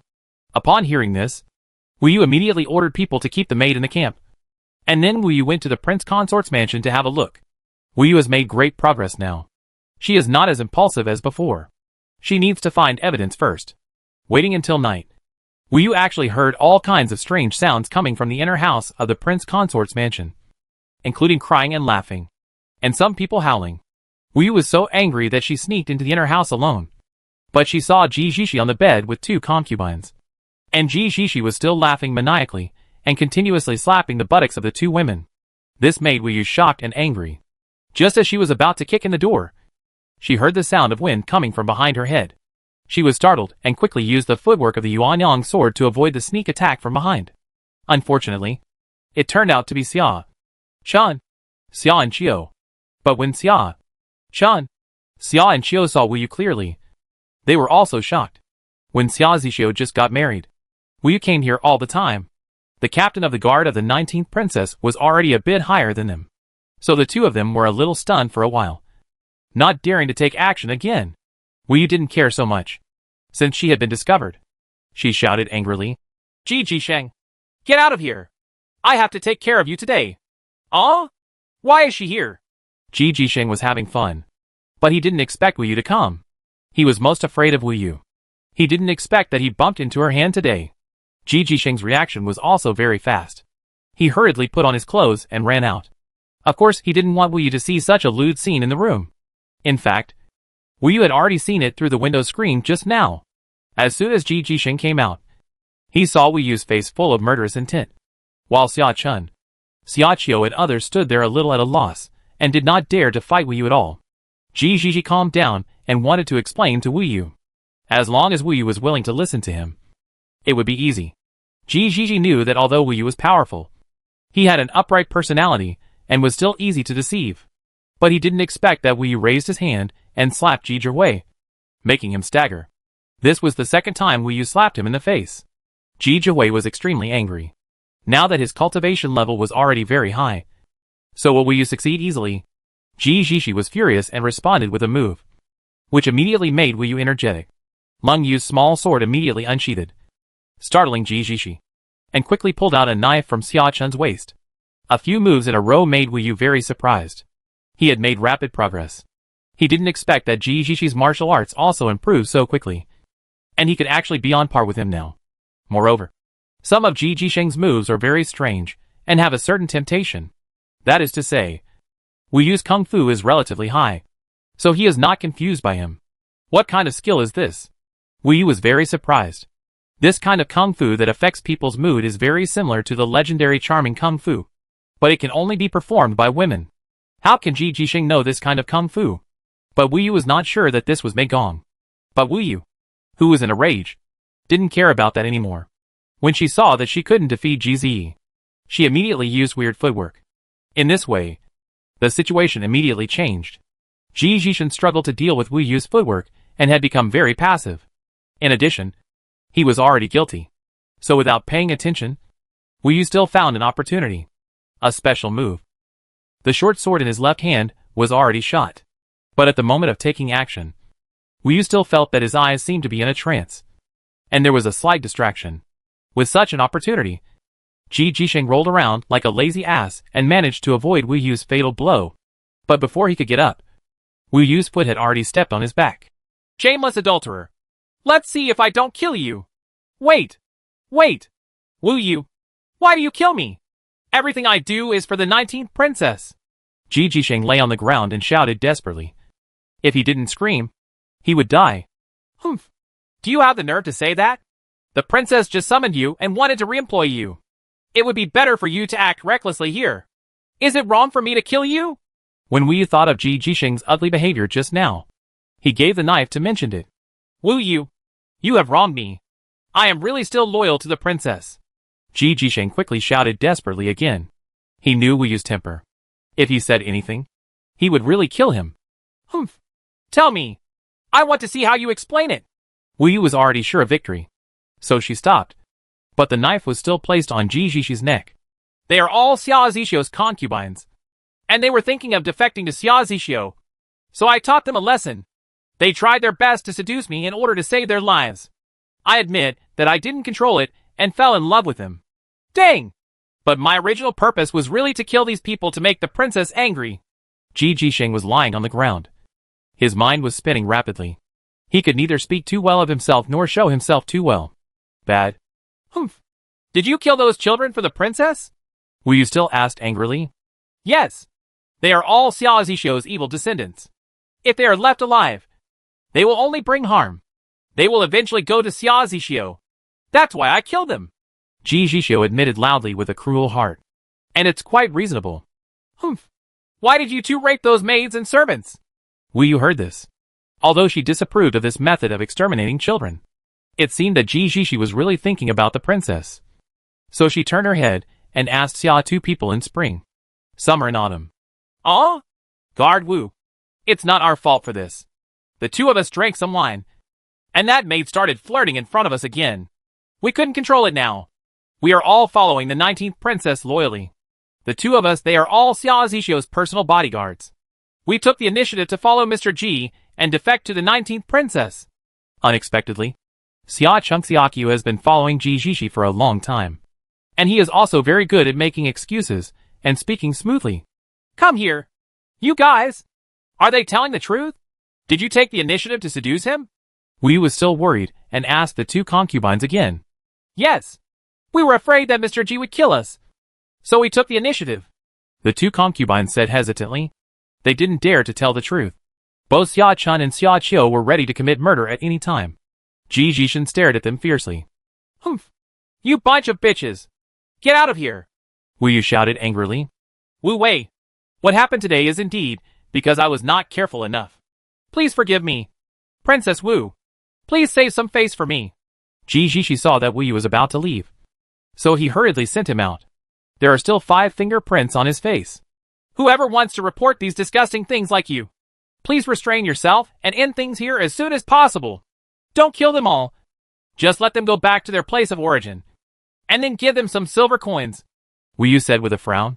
Although Ji Jisheng's approach was not wrong, Wu Yu still felt that it was too cruel. It would be okay if these women and servants were dismissed. Yes. Yes. I will definitely follow the orders of Captain Wu. Ji Jisheng nodded and bowed. Humph. I'm leaving first. Wu Yu was too lazy to pay attention to Ji Jishi and others and left. Ji Jisheng looked at Wu Yu's retreating back and couldn't help but touch his cheek. It still hurt slightly. Wu Yu's hand was strong enough. Then he wiped the cold sweat from his forehead. It was really dangerous today. If he hadn't been able to adapt well, Wu Yu would have killed him today. Mr. Ji, what should we do next? Really send all these people away?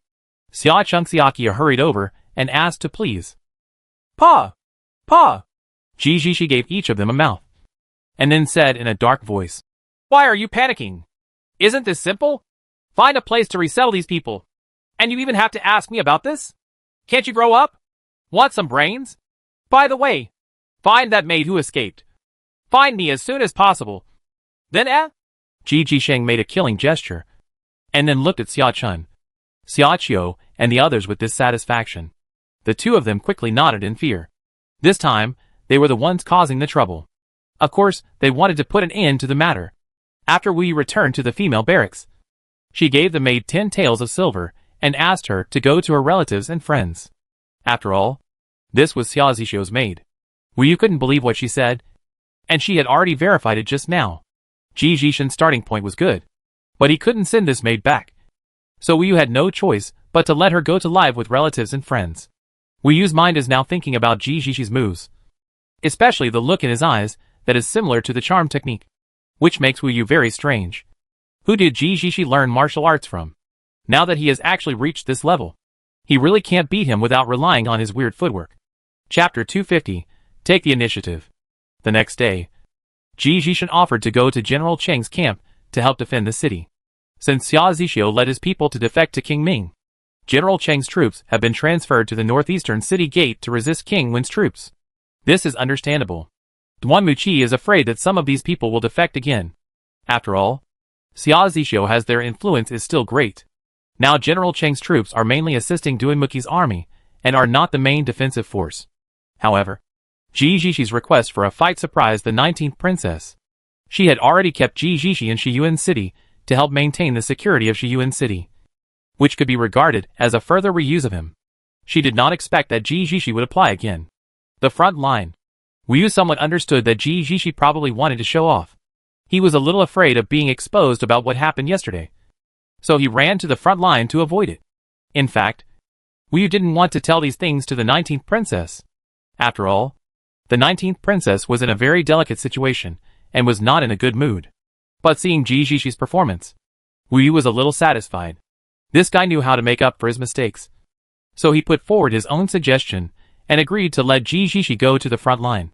In fact, the city gate where Ji Jisheng is stationed is not very far from the prince consort's mansion, so it is very easy to come back. However, in the next few days, Wu Yu quietly went to the prince consort's mansion and found that all the concubines there were no longer there. They must have been sent away by Ji Jishin. So Wu Yu suppressed the matter and did not report it to the 19th princess.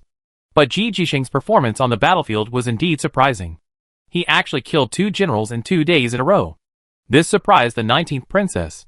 Not only did she need people who would loyally assist her, but she also needed generals who were good at martial arts and could lead troops in battle. Ji Jisheng's performance made her very satisfied. And since Xia Zishou's defection, Ji Jisheng had become the leader of General Cheng.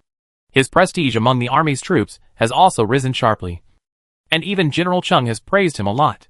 The 19th princess couldn't help being curious and happy, and took Wu Yu to the city gate in person to cheer for Ji Jishin. Sure enough, King Wen's men challenged again, because they lost one of their generals yesterday. The general leading the team was a little unwilling and came to challenge again today. Now King Wen's troops have resumed protracted warfare just like Pluto. They were all frightened by Zhu Xubao's red cannon. So they decided that it would be more cost-effective to slowly fight a war of attrition with the 7th princess because of their own supplies. She can completely keep up, and has a much greater advantage than the 7th princess in this aspect. When the generals guarding the city saw that the 19th princess came to cheer for GZ, they followed the 19th princess's wishes and let GZ go into battle. As expected, GZ performed very fiercely on the battlefield, as if she had changed into a different person, and she was already quite lethal. The style of a decisive general is gone. The spear in his hand is also becoming more and more proficient in his skills. Today, when he found out that the 19th princess was observing the formation for him, Ji Jishin became even more crazy. The military commander on the opposite side had just stepped into the realm of a great martial artist, but he didn't have any advantage. Ji Jishin stretched his neck and stared at the opponent as if he had been given a shot of blood. The opponent's general is a little confused. What's going on with this guy? He is obviously only a first-level martial artist. Why is he so crazy? I really can't handle him. This is really depressing because after all, he is also in the realm of a great martial artist. After adapting to Ji Jishing's madness, the general stabilized the situation and gradually began to gain the upper hand.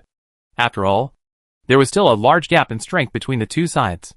As long as we deal with it carefully, it will be a matter of time before we defeat Ji Jishing. But just when the general was playing more and more smoothly, he suddenly saw Ji Jishi's eyes winking at him. The general was also startled. as if his mind trembled and was affected. It felt like a sudden it's the same feeling as when you see a beautiful woman taking off her clothes suddenly. I couldn't help but be stunned. But in just such a short moment, Ji Jisheng's spear pierced his chest. The general was shocked. He tried to dodge, but it was too late. The spear penetrated the armor and stabbed his chest. Crucial! He yelled and fell from his horse. If the opponent's people hadn't rushed over quickly, Ji Jisheng would have dismounted and chopped off the head. Shiyuan City suddenly burst into cheers. The opponent was at the level of a great martial artist. I didn't expect that Ji Jisheng could kill him. The 19th princess was all smiles. Unexpectedly, Ji Jisheng had really experienced it. Only Wu Yu was a little confused. The general paused obviously just now. He wondered if Ji Jisheng had used that ghostly trick again. But Ji Jisheng could win. And Wu Yu was also very happy. After all, Ji Jisheng was the person whom the 19th princess trusted more. Just when Ji Jisheng beheaded the enemy general, the 7th princess's head also fell to the ground. But what she killed was not an enemy general, but one of her own generals. Because he lost Nani Island and 60,000 troops. He was defeated by Yu Li's 20,000 female warriors, and was unable to fight back.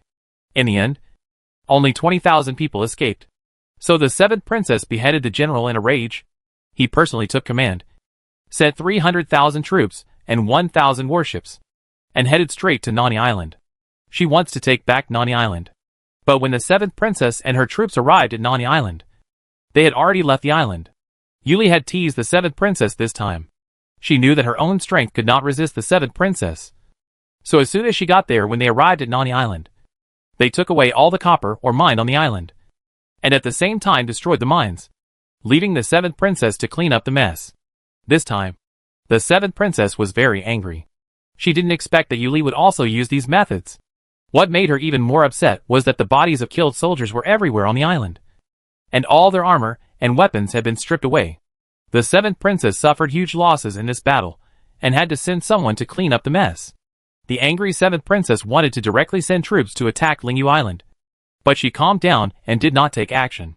Now the 36 islands in the southeast are not at peace. Once she leaves, there will be chaos again, and she has to deal with the mess of Nani Island personally. In addition to burying those soldiers, it is also important to re-excavate the mines and re-garrison them. These are relatively important things. Now the 7th princess really regrets it. She should follow Duanmuki's suggestion and guard the southeast county to intimidate the 36 southeast islands. How relaxing it would be to wait and see how things change. After recovering Nani Island, the 7th princess led the army to travel thousands of miles back and forth to reorganize the situation on the 36 islands. Although it was temporarily stable, the 7th princess knew that this was not enough. The stubborn diseases that had been left for many years were not it can be cured overnight. Those corrupted generals will still have to be used for the time being. Therefore, the 7th princess left some elite troops to stabilize the situation on 36 islands first. Then she rushed back to Southeast County. This time, the 7th princess was deeply tired. Duanmuki was not here, and there was really no one who could help her solve her problems. When the civil servants and generals saw her, they were like a mouse seeing a cat. That is to say, when she was in a good mood, they praised her and did everything as relatively good at it. But the 7th princess's strategy of shrinking the defense immediately took effect. Half a month later, when Yu Li wanted to attack Nanyi Island again, she found that the opponent had strengthened its defenses and only defended but not attacked. Moreover, now Nanyi Island, the garrison on Island B, is very elite and well commanded. This eliminated more than half of Yu Li's advantage. They just need close combat to show their strong combat effectiveness. The 7th princess, who returned to Southeast County, was in an extremely irritable mood.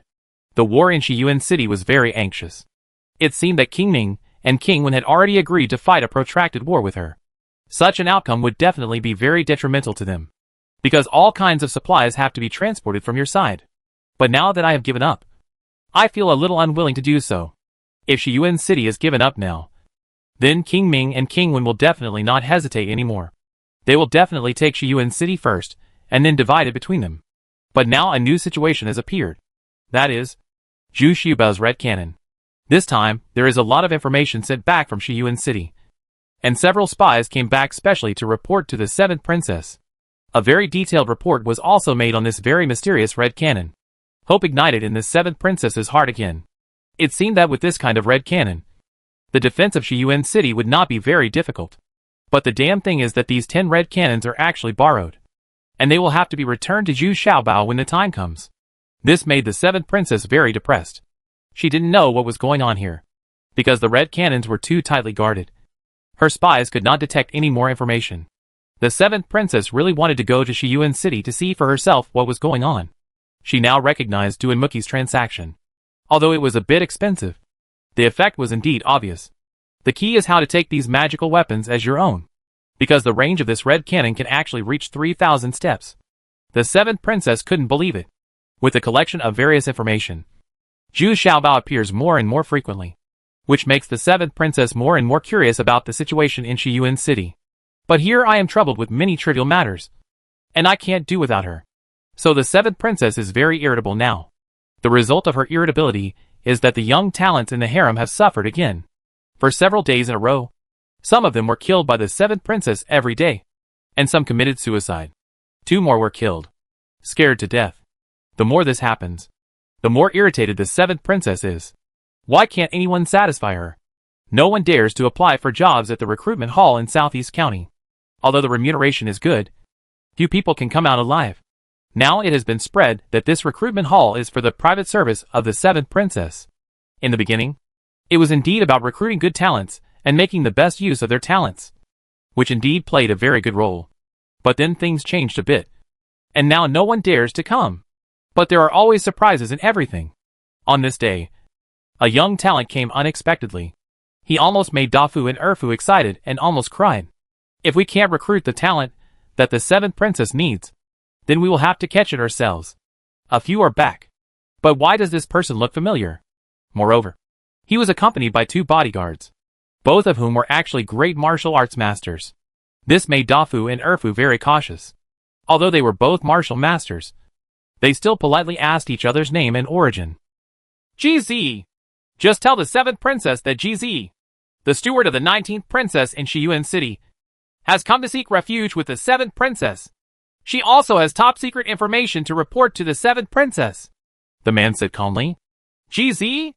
I remember. Aren't you the steward who helps the 19th princess run the shop? No wonder you look so familiar. Dafu and Erfu were immediately surprised. No wonder they look so familiar. It turns out they have indeed seen her before. Dafu and Erfu did not dare to neglect, and quickly settled these 3 people, and then hurriedly reported to the 7th princess. Ji Jisheng? He came to join me? This is interesting. Let him in. Wait. Let's go to my study. Be careful. Don't make any noise. Although the 7th princess was also a little surprised, she immediately became very happy, regardless of what is Ji Jisheng's purpose in coming. But it must be beneficial to him? Ji Jisheng was relieved when he arrived in Southeast County. But he was still very depressed in his heart. He thought it was a sure thing. But unexpectedly it ended up like this. But now that he has come to this step, he can only find a solution first. A place to stay. Ji Jisheng took the time to shower and change clothes, and tidied himself up, looking at himself in the bronze mirror, who was still elegant. Ji Jisheng felt very unwilling. How could he fail? But he couldn't allow him to think too much. Dafu and Erfu had already come to invite Ji Jisheng with faces full of joy, and a carriage was ready outside the door. However, Ji Jisheng's 2 bodyguards, namely Xia Chun, Xia Qiu, did not accompany him, and were even placed under house arrest. In front of the 7th princess crazy shark guard, Xia Chun Xia Qiu didn't dare to act recklessly with this little effort. However, the 7th princess did not treat the 2 of them badly. They had good food, drinks and entertainment. Ha ha! Ji Jisheng, if you don't work well under 19th sister, why do you come to me? The 7th princess asked with a faint smile while sitting in the study. Reporting to the 7th princess, GZ came to join Chateau's. The student was kicked out by the 19th princess. GZ quickly bowed and saluted, and then said calmly, Oh, kicked out? You don't look very downtrodden. You look very confident. The 7th princess became more and more curious and motioned for Ji Jisheng to sit down on the stool next to her. Thank you, Cheese Wei, for the seat. Well, the student was wrongly accused. Originally, he wanted to hold a banquet to comfort the 19th princess because of the defection of the prince consort. Unexpectedly, he was wrongly accused of having designs on the 19th princess, especially that Wu Yu. No, they got into fights when asking questions. So the students wanted to join Chitos's family, Although Jijishi acted calmly, he still felt a little guilty when he said this. And even his eyes were a little evasive. Oh, have I really wronged you? Or do you really have an agenda? Yes, they are all there. Chapter 251 Side Effects. The seventh princess was a little surprised by Ji Jisheng's answer. Unexpectedly, Ji Jisheng dared to admit that he had intentions for the 19th princess. Most people would try their best to deny it and clear themselves up. But Ji Jisheng actually admitted it. Oh, haha, you are so courageous. You dare to molest 19th sister. Don't you know that 19th sister is mine? You still dare to come to me. You are really asking for your own death. The 7th princess sneered. Said, I dare to come because I don't want to betray you. Chitos. The reason why the 19th princess cannot tolerate me is not because of my intentions, but because I object to her betraying you. After all, admiring a woman is not a big mistake. Jijishi said calmly. Betrayed the 19th princess in a blink of an eye. At the same time, he immediately won the curiosity and favor of the 7th princess. Okay, then tell me everything you know carefully. The 7th princess became alert and immediately sat up straight and asked. Besides, here in Shiyuan City, Ji Jishen is being searched for. Because Ji Jishen was really bold and wanted to do evil to the 19th princess. Fortunately, Mei arrived in time, so Ji Jishen failed to succeed. It turns out that Ji Jishen has been feeling good about himself recently and has become a little inflated. He feels that Princess 19 is trusting him more and more and getting closer to him. In fact, Ji Jishen really made the 19th princess very fond of her. Not only did she perform well on the battlefield, but she also devoted herself to the 19th princess's daily life. He repainted Xia Zixio's original house.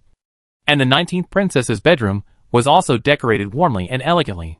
Princess 19 has not been in a good mood recently, so she needs a warm environment to relax. It should be said that Ji Jishi is also very good at getting things done. The 19th princess also liked it very much after seeing it.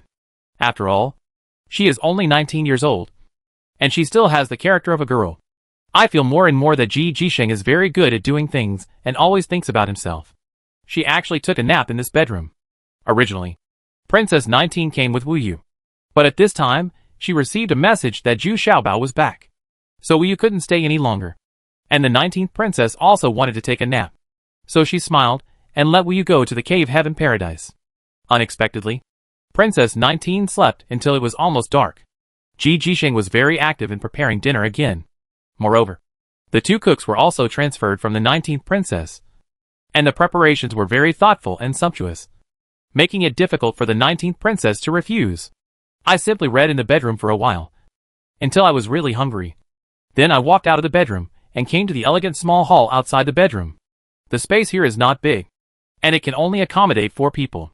It is originally a private dining place for the princess. So the 19th princess asked the remaining 6 female guards to eat in the restaurant outside. This is her own place, so there is no need to worry at all. But this left GZ as her companion. Although it was a bit unexpected, the 19th princess didn't care too much. After all, she came back from the battlefield and didn't care so much about some details. And the 19th princess estimates that Wu Yu is about to come back. During the dinner, Ji Jisheng was very eloquent and immediately made the atmosphere very harmonious. He was well informed and could make the 19th princess laugh frequently. But after drinking for a while, Ji Jisheng felt something was wrong. He was actually a little fanciful. Seeing the 19th princess smiling and talking sweetly, his body slowly became unbearably hot, and waves of evil fire shot up from his lower abdomen. In fact, this is mainly the result of the Silver Dragon Heart technique he practiced with Master Juin. Some time ago, he had always had women to let him vent his energy, so he was not very hungry. But since Wu Yu discovered his scandal last time, didn't he move all these women away? And these days, I am busy trying to please the 19th princess, and I don't have time to look for those women. So after drinking a few glasses of wine, this side effect will show up. At the same time, Wu Yu was running wildly. She had just met Zhu Xiaobao, and she was very happy. But seeing her old apprentice, Wu Yu suddenly remembered those weird tricks of Ji Jishi. So she wanted to ask her old apprentice for advice. Even though Zhu Xiaobao was very rude to his old apprentice, Wu Yu was very respectful. After all, the fairy wine master was a genuine great master. Huh? From what you said, this is very similar to Jiuyin Venerable's charming spell. This kind of evil spell is very powerful. If your mental power is not strong enough, you will easily get distracted. Venerable Wine and Flesh was very surprised when he heard this. Said, Lord Join? Isn't that also a great martial arts master? No wonder Jijishi's martial arts has improved so rapidly that even I almost couldn't beat him. After hearing this, Wu suddenly understood why Jijishi's martial arts improved so fast. So this charm technique is very effective against the enemy? Zhu Xiaobao asked curiously. That's not necessarily the case. It depends on the opponent's strength. If the strength is stronger than him, it basically won't have much effect. But if you have weak mental strength or are easily tempted, you will be easily deceived. Like when I was a child. Just practice boy kung fu. And if you don't get close to women, you won't be confused. But master, you can be easily confused, said the old apprentice, shaking his head. Fart! Are you saying that I'm lustful? Or that I'm not mentally strong enough? Zhu Xiaobao jumped up immediately. This was too shocking. Wu was still nearby. So why didn't he leave some for himself? Face. Does a person who practices this kind of kung fu practice evil kung fu? Will he go crazy and hurt others? Wu suddenly thought of the 19th princess. And she asked with fear. Of course it's a crooked way. And it's progressing very quickly. But the consequences are also very serious. This kind of person will use the opposite sex to practice. And his temperament will become more and more cruel. And he will do anything by any means. I don't know how many people were killed before the Lord Join was promoted to the Great Martial Lord. People. The Fairweather Venerable nodded. He said solemnly. Oops. I left the princess at the prince consort's mansion. And Jisheng is there too. After hearing this, Wu immediately jumped up and hurried back in a hurry. Ah? Old disciple, what you said is not true. Is it? Why don't we rush over and have a look? But it's true that Jishen has practiced evil skills. Then the princess will be in danger. Zhu Xiaobao was also startled. Although he has a good relationship with Jisheng, if he practices evil arts, there will be nothing to talk about. What's more, Zhu Xiaobao is still worried about the safety of the 19th princess. When we rushed to the prince consort's mansion, she happened to see 6 guards guarding the entrance to the inner courtyard, and did not follow the 19th princess. We became more and more anxious and rushed in. The inner house was not small, and she had to go through more than a dozen rooms to find the bedroom of the 19th princess. When we rushed to the door anxiously, she heard the 19th princess inside shouting feebly. Jisheng, what do you want to do? How dare you drug me? Princess, I really like you. I will go through fire and water for you. No matter what. Princess, I practice martial arts diligently. Sacrifice my life to kill the enemy. And finally send Xia Zixu away. All this is for you. Just help me. Jisheng couldn't bear it anymore. He grabbed the hem of Princess 19's skirt and pulled it down hard. What? Did you arrange for Xia Zixu to leave? You actually sent him to Prince Ming? Princess 19 asked in surprise. Princess, you are so stupid without knowing anything. Xia Zixu doesn't like women at all. He likes Ma Songju. It's a man. When I was still running a shop in Shiyuan City, the two of them lived together. Otherwise, he can avoid you like this. Come on. I am the real man. Jisheng said excitedly. He had already taken off the embroidered shoes of the 19th princess. And suddenly an exquisite and clear jade foot was displayed in front of him. Jisheng couldn't help but hold it up immediately, not caring about the sour smell of sweat. I opened my mouth and started chewing. Ah? Jizi, you are a villain. You are colluding with Xia Zixu, and you are pretending to confess yourself everywhere. The 19th princess was so frightened that she kicked her feet wildly, knocking Jizi down. Princess, it's useless. You will soon be unable to bear it any longer, Jisheng said with a wicked smile, getting up from the ground again, and wanted to hug the 19th princess. At this moment, with an angry shout, Wu bumped in directly from the window, raised her leg and kicked her, and then held the 19th princess in her arms. At this time, the 19th princess's face was red. Her whole body was weak. And she was weak. Said, I have been poisoned by the incense and am weak. You should also be careful. At this time, the 6 guards also rushed in. But GZ stood up without hesitation. And Xia Chunxiaqiu also rushed over. Although they didn't know what was going on, they immediately took GZ away. Protection is in the middle. Wu Yu? It's you again. Ruining my good deeds. Kill her. I want the princess.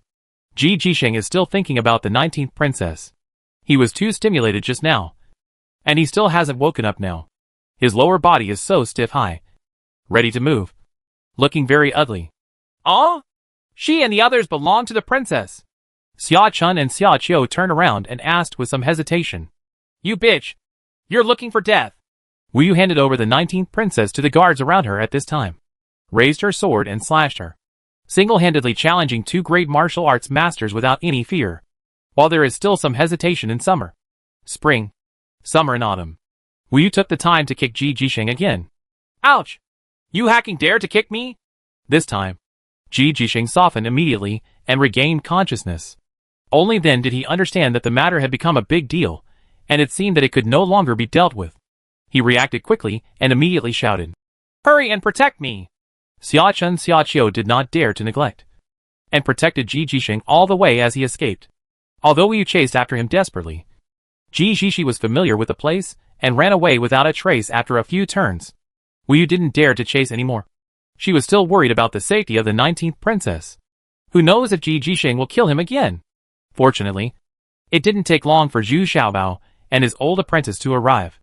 In fact, if Zhu Xiaobao hadn't been too slow, his old apprentice would have arrived long ago. Chapter 252, Going the Opposite Direction. After the safety of the 19th princess was ensured, it was already too late to search for Ji Jisheng. Ji Jisheng was very familiar with the terrain and layout of the prince consort's mansion. And there was a secret passage in Xia Zishou's room.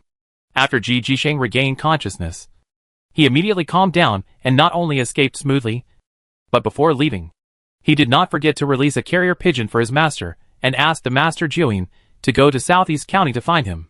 It turned out that Ji Jisheng thought carefully and decided to go to the most unexpected place. That is, the 7th princess.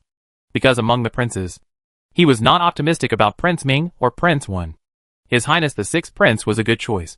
But Ji Jisheng was more confident in the 7th princess. Or he was more confident in dealing with women. Therefore, Ji Jisheng's choice was beyond everyone's speculation. It was thought that he would most likely go to His Highness 6th. Because His Highness 6th had always had a grudge with the 19th princess. And His Highness was also in need of someone. Next is King Ming. And Ji Jisheng is also likely to defect. As for King Wen, although they are not strong, there are mostly literary and talented women, who will also attract Ji Jisheng. The last one is the 7th princess.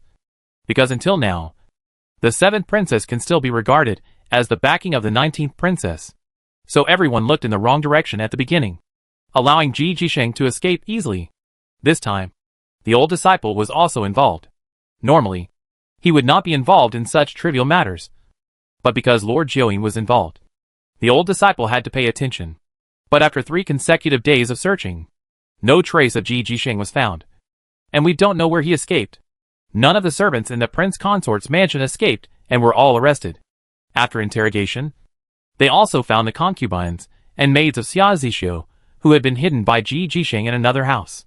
These people were also found by Ji Jisheng. They were put under guard. And at the same time, Wu Yu and the others found evidence that Ji Jisheng practiced evil skills. Because 3 maids and 1 concubine had been used by Ji Jisheng to practice martial arts. Although they did not die suddenly, they were still weak and looked old. This was the condition after being forcibly harvested. And they could not survive for a few years. This is because Ji Jisheng's cultivation level is not high. If his cultivation level were raised to the level of a great martial artist, he would be able to suck a woman with average cultivation level dry to death in one go. Seeing the miserable condition of these women, the 19th princess and we were deeply frightened. Fortunately, they were discovered in time. Otherwise Ji Jisheng secretly succeeded one by one. The consequences would be really unimaginable. I'm so scared! Princess 19 had just recovered and was a little unsteady on her feet again. It's all your fault! I usually call this kind of person a brother. But I almost killed the princess. Wu Yu pinched Zhu Xiaobao hard. Well, blame me. Blame me. I didn't expect this guy to dare to take advantage of the princess. Don't let me touch him next time, or I will blow his head off. Princess, don't be afraid. I have all my little treasures here. I won't let anything happen to you. Zhu Xiaobao also said with a sullen face. This Ji Jisheng was someone he always admired and always said good things to him. But now he felt a little embarrassed about being slapped in the face. So Zhu Xiaobao was very angry at the moment. But at the critical moment, Zhu Xiaobao's words still made Wu Yu and Princess 19 feel very comforted. And they felt as if they were standing under a big tree. Although Wu Yu looked very angry, she leaned gently against Zhu Xiaobao at this time. She felt more and more at ease and safe around Zhu Xiaobao. What's going on? Why are you leaning over here?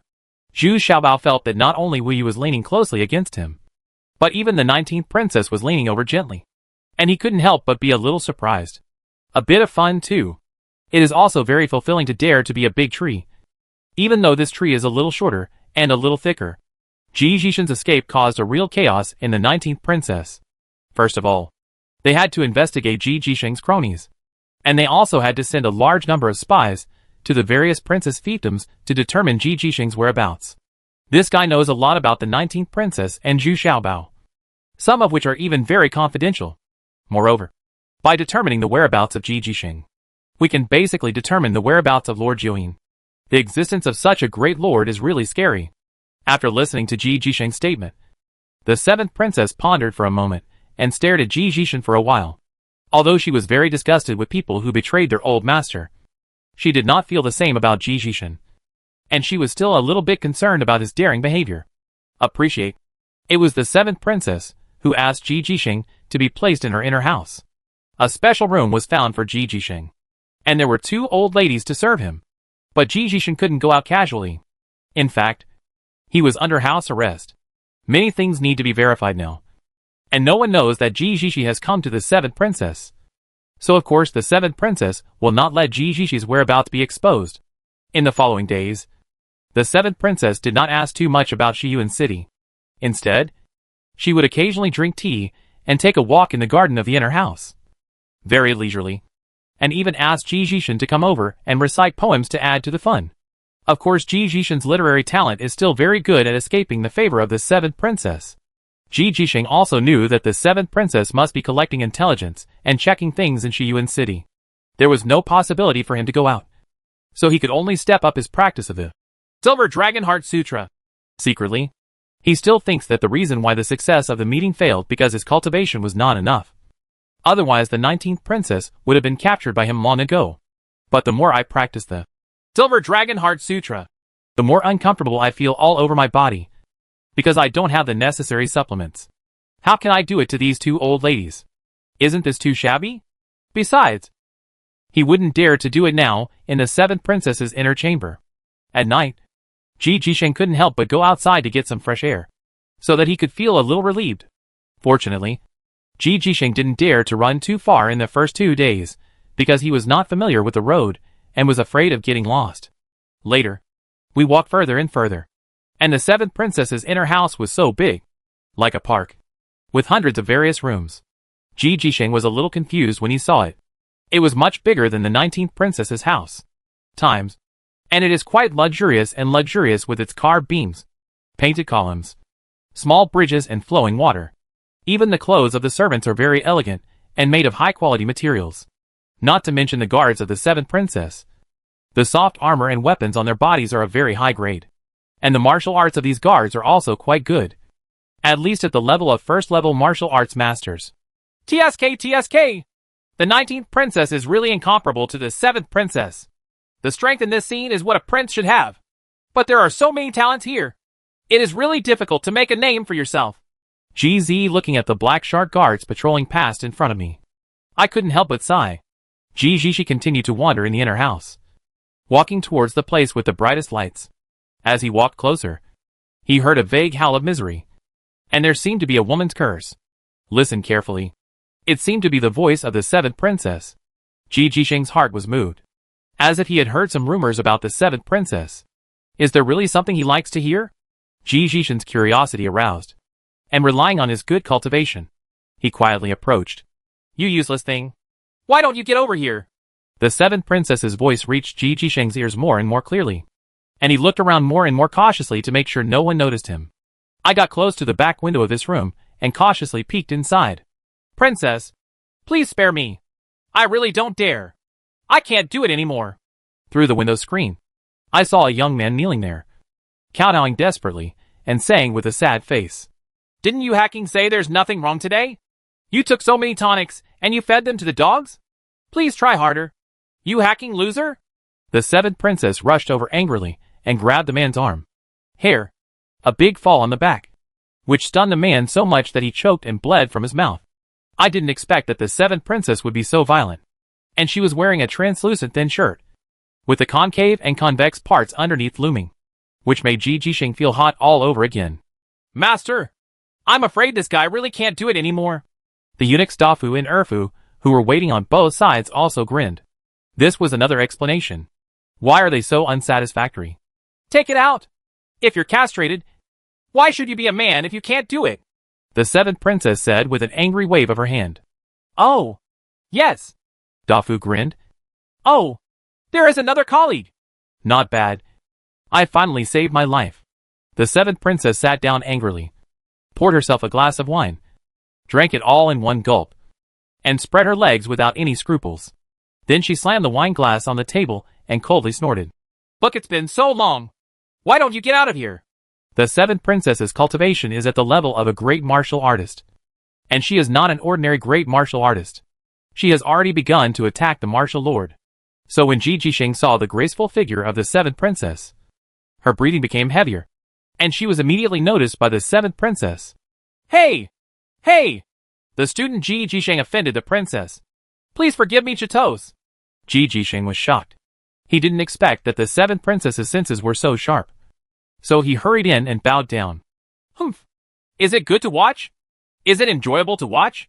The seventh princess walked up to Ji Jisheng without any scruples and asked with a sneer. Ah!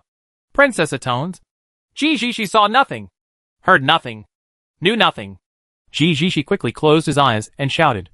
It would be a big loss if he lost his life here. Ha ha! Aren't you very courageous? Even the 19th princess dared to molest. And now you don't even have the courage to open your eyes? The seventh princess leaned down and stared at Ji Jisheng and said, with a faint smell of alcohol coming from her mouth, it's also mixed with an aura that's unique to women. Because Chatos' aura is much greater than that of the 19th princess. Ji Jisheng doesn't dare to blaspheme. Ji Jisheng reluctantly opened his eyes and said with a trembling mouth, now it's not like in Xia Zisho's prince consort's mansion, where he could still run away. Here he could only be captured without any help.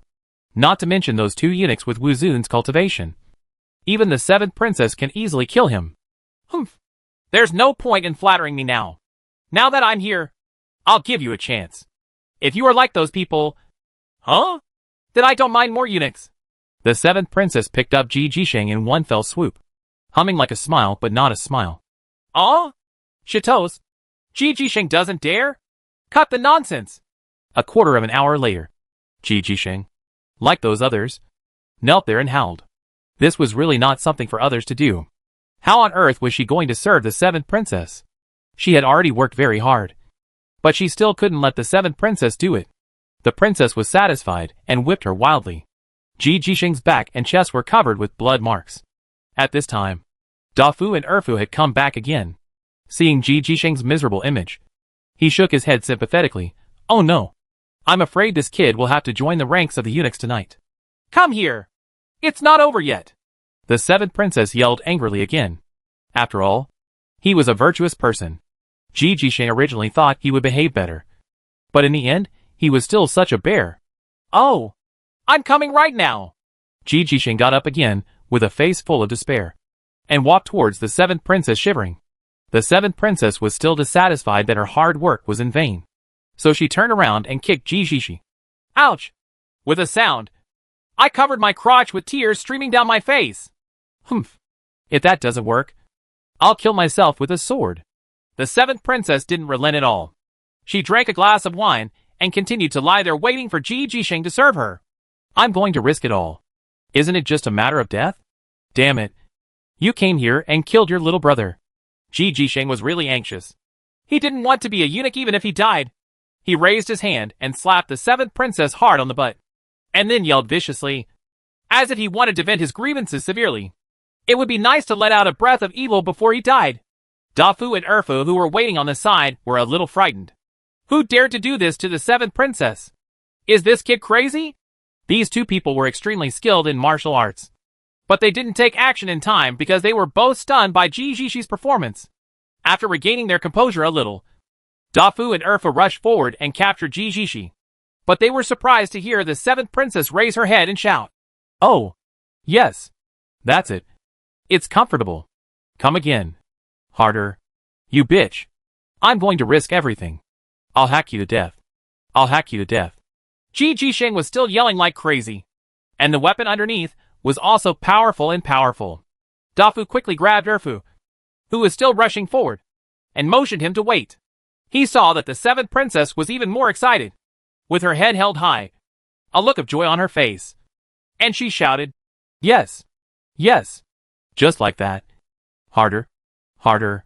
Seeing that the seventh princess's buttocks were red and swollen, she didn't care at all. Although it hurt, it was more of a state of enjoyment, pain and happiness. Jijisheng vented his anger fiercely, but he was exhausted and regained his consciousness. He was also surprised. What is this? Chapter 253, Strange Hobby.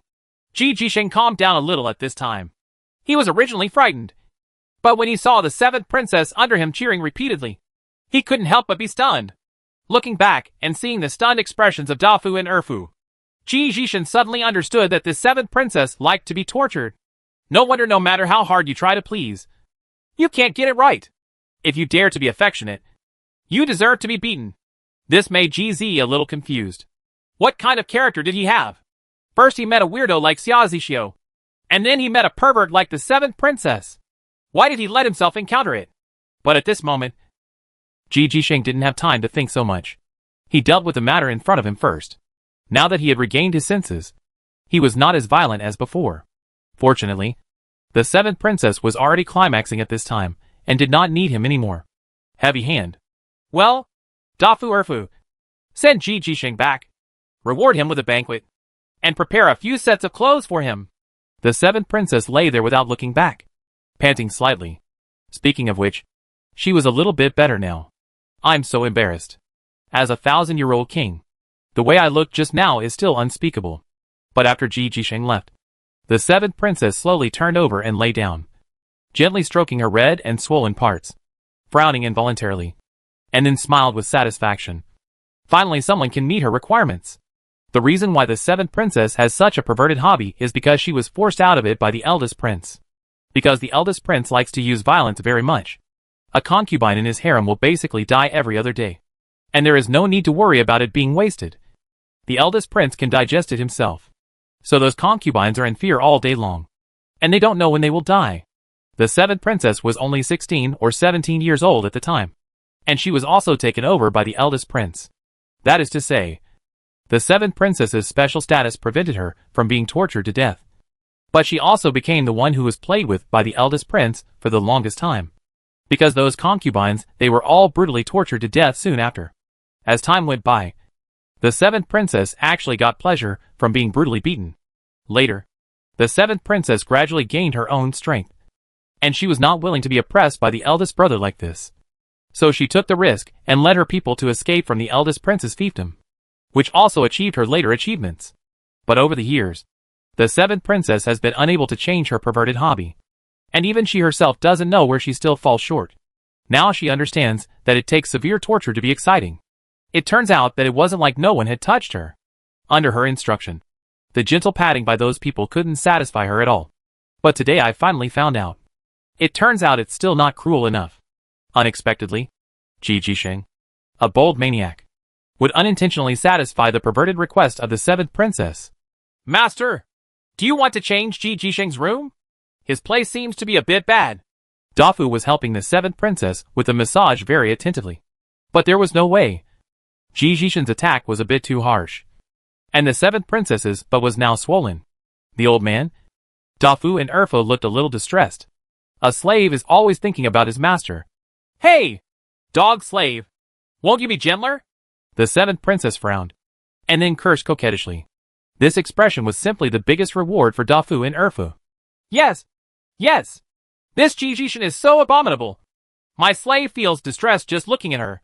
Dafu quickly restrained his strength and used a gentler technique to massage the seventh princess. "Well, there is no need to change rooms. He will live here in a few days. Also, let me find out what other family members this Jijisheng has. Who did he learn his kung fu from? It seems that he has never been so tall before. Martial arts. The seventh princess thought for a while, and then said lazily. She was really a little sleepy today, and wanted to have a good sleep. Ji Jisheng's escape did not attract much attention, because Ji Jishen was not yet an important figure. And the 19th princess is even more reluctant to say anything. She still thinks it is a very embarrassing thing. But Duanmuchi took this matter very seriously. And he even made a special trip to the princess's house to meet with the 19th princess.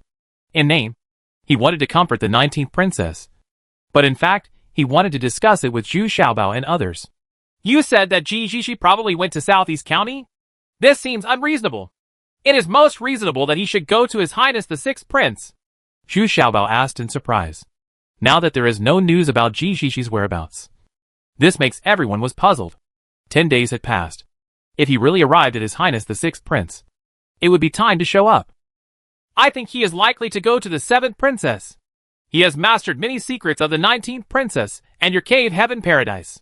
These are what the 7th Princess is most interested in, Duanmuchi said with some worry. If Ji Jishen really went to the 7th Princess, it would be very detrimental to him.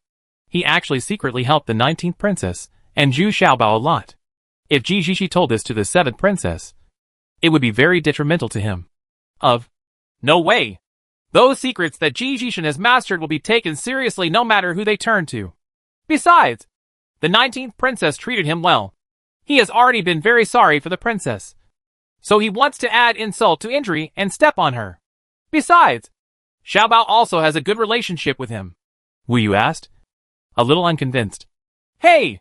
Will he still talk about friendship at this time? We have already broken up. Will Ji Jishi still care about this? There are many people who are checking Ji Jishi openly and covertly these days. And most of them are from the 7th Princess. So I am very worried. I suspect that Ji Jisheng went to Southeast County. Duanmuchi shook his head and said, this is really troublesome. The 7th Princess mainly listened to Ji Jihui's slander. Then the princess is very dangerous here. No. We have to speed up and transport the food as soon as possible. Zhu Xiaobao was a little anxious. Not only has his efficiency not improved recently. On the contrary, it was even slower. Because of Ji Jisheng's matter. It was delayed for several days. And those who had withdrawn the shops were also conducting a thorough investigation. Now it was found that Ji Jisheng had embezzled 500,000 taels of silver. Which was shocking. There are still many products left in King Ming's fiefdom. And they can't be taken back now. Well, you hurry up and transport the food away now. This is an agreement. So it is justified. But the troops should not move for the time being. Now there are 10 more warships in the west. They are said to be transporting supplies. But they are not. They have no intention of going back. And they are the braver men under the 7th Princess. Duanmuchi instructed. Although he had no intention of betraying the 7th Princess, he did not want to give up on his promise to Zhu Xiaobao. And he still wanted to help Zhu Xiaobao and the others. Successfully completed. Then I will go back to Lingyu Mountain first. If there is any action from the 7th Princess, let me know immediately. Zhu Xiaobao bowed his hand towards Duanmuchi, and then hurried back with his old apprentice and others. The planning and design of Lingyu Mountain are still inseparable from him. And Mu Chuanyi still cannot make the decision on many things.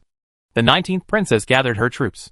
General Cheng and others were surprised by Ji Jishi's incident. But the testimonies of the concubines also let them know the role Ji Jishi played in the process. If it weren't for Ji Jishi, Xia Zixia would not necessarily will defect to King Ming. But now General Cheng and the others are determined to follow the 19th Princess. And the goods that should be supplied to the 7th Princess did not dare to stop. Now we can only continue to stabilize the 7th Princess. It is best that Ji Jishen did not go to Southeast County. When Zhu Xiaobao and 19th Princess thought about it, the 7th Princess would not kill them. After all, the 19th Princess was not on the opposite side of the 7th Princess. And Zhu Xiaobao also had some friendship with the 7th Princess.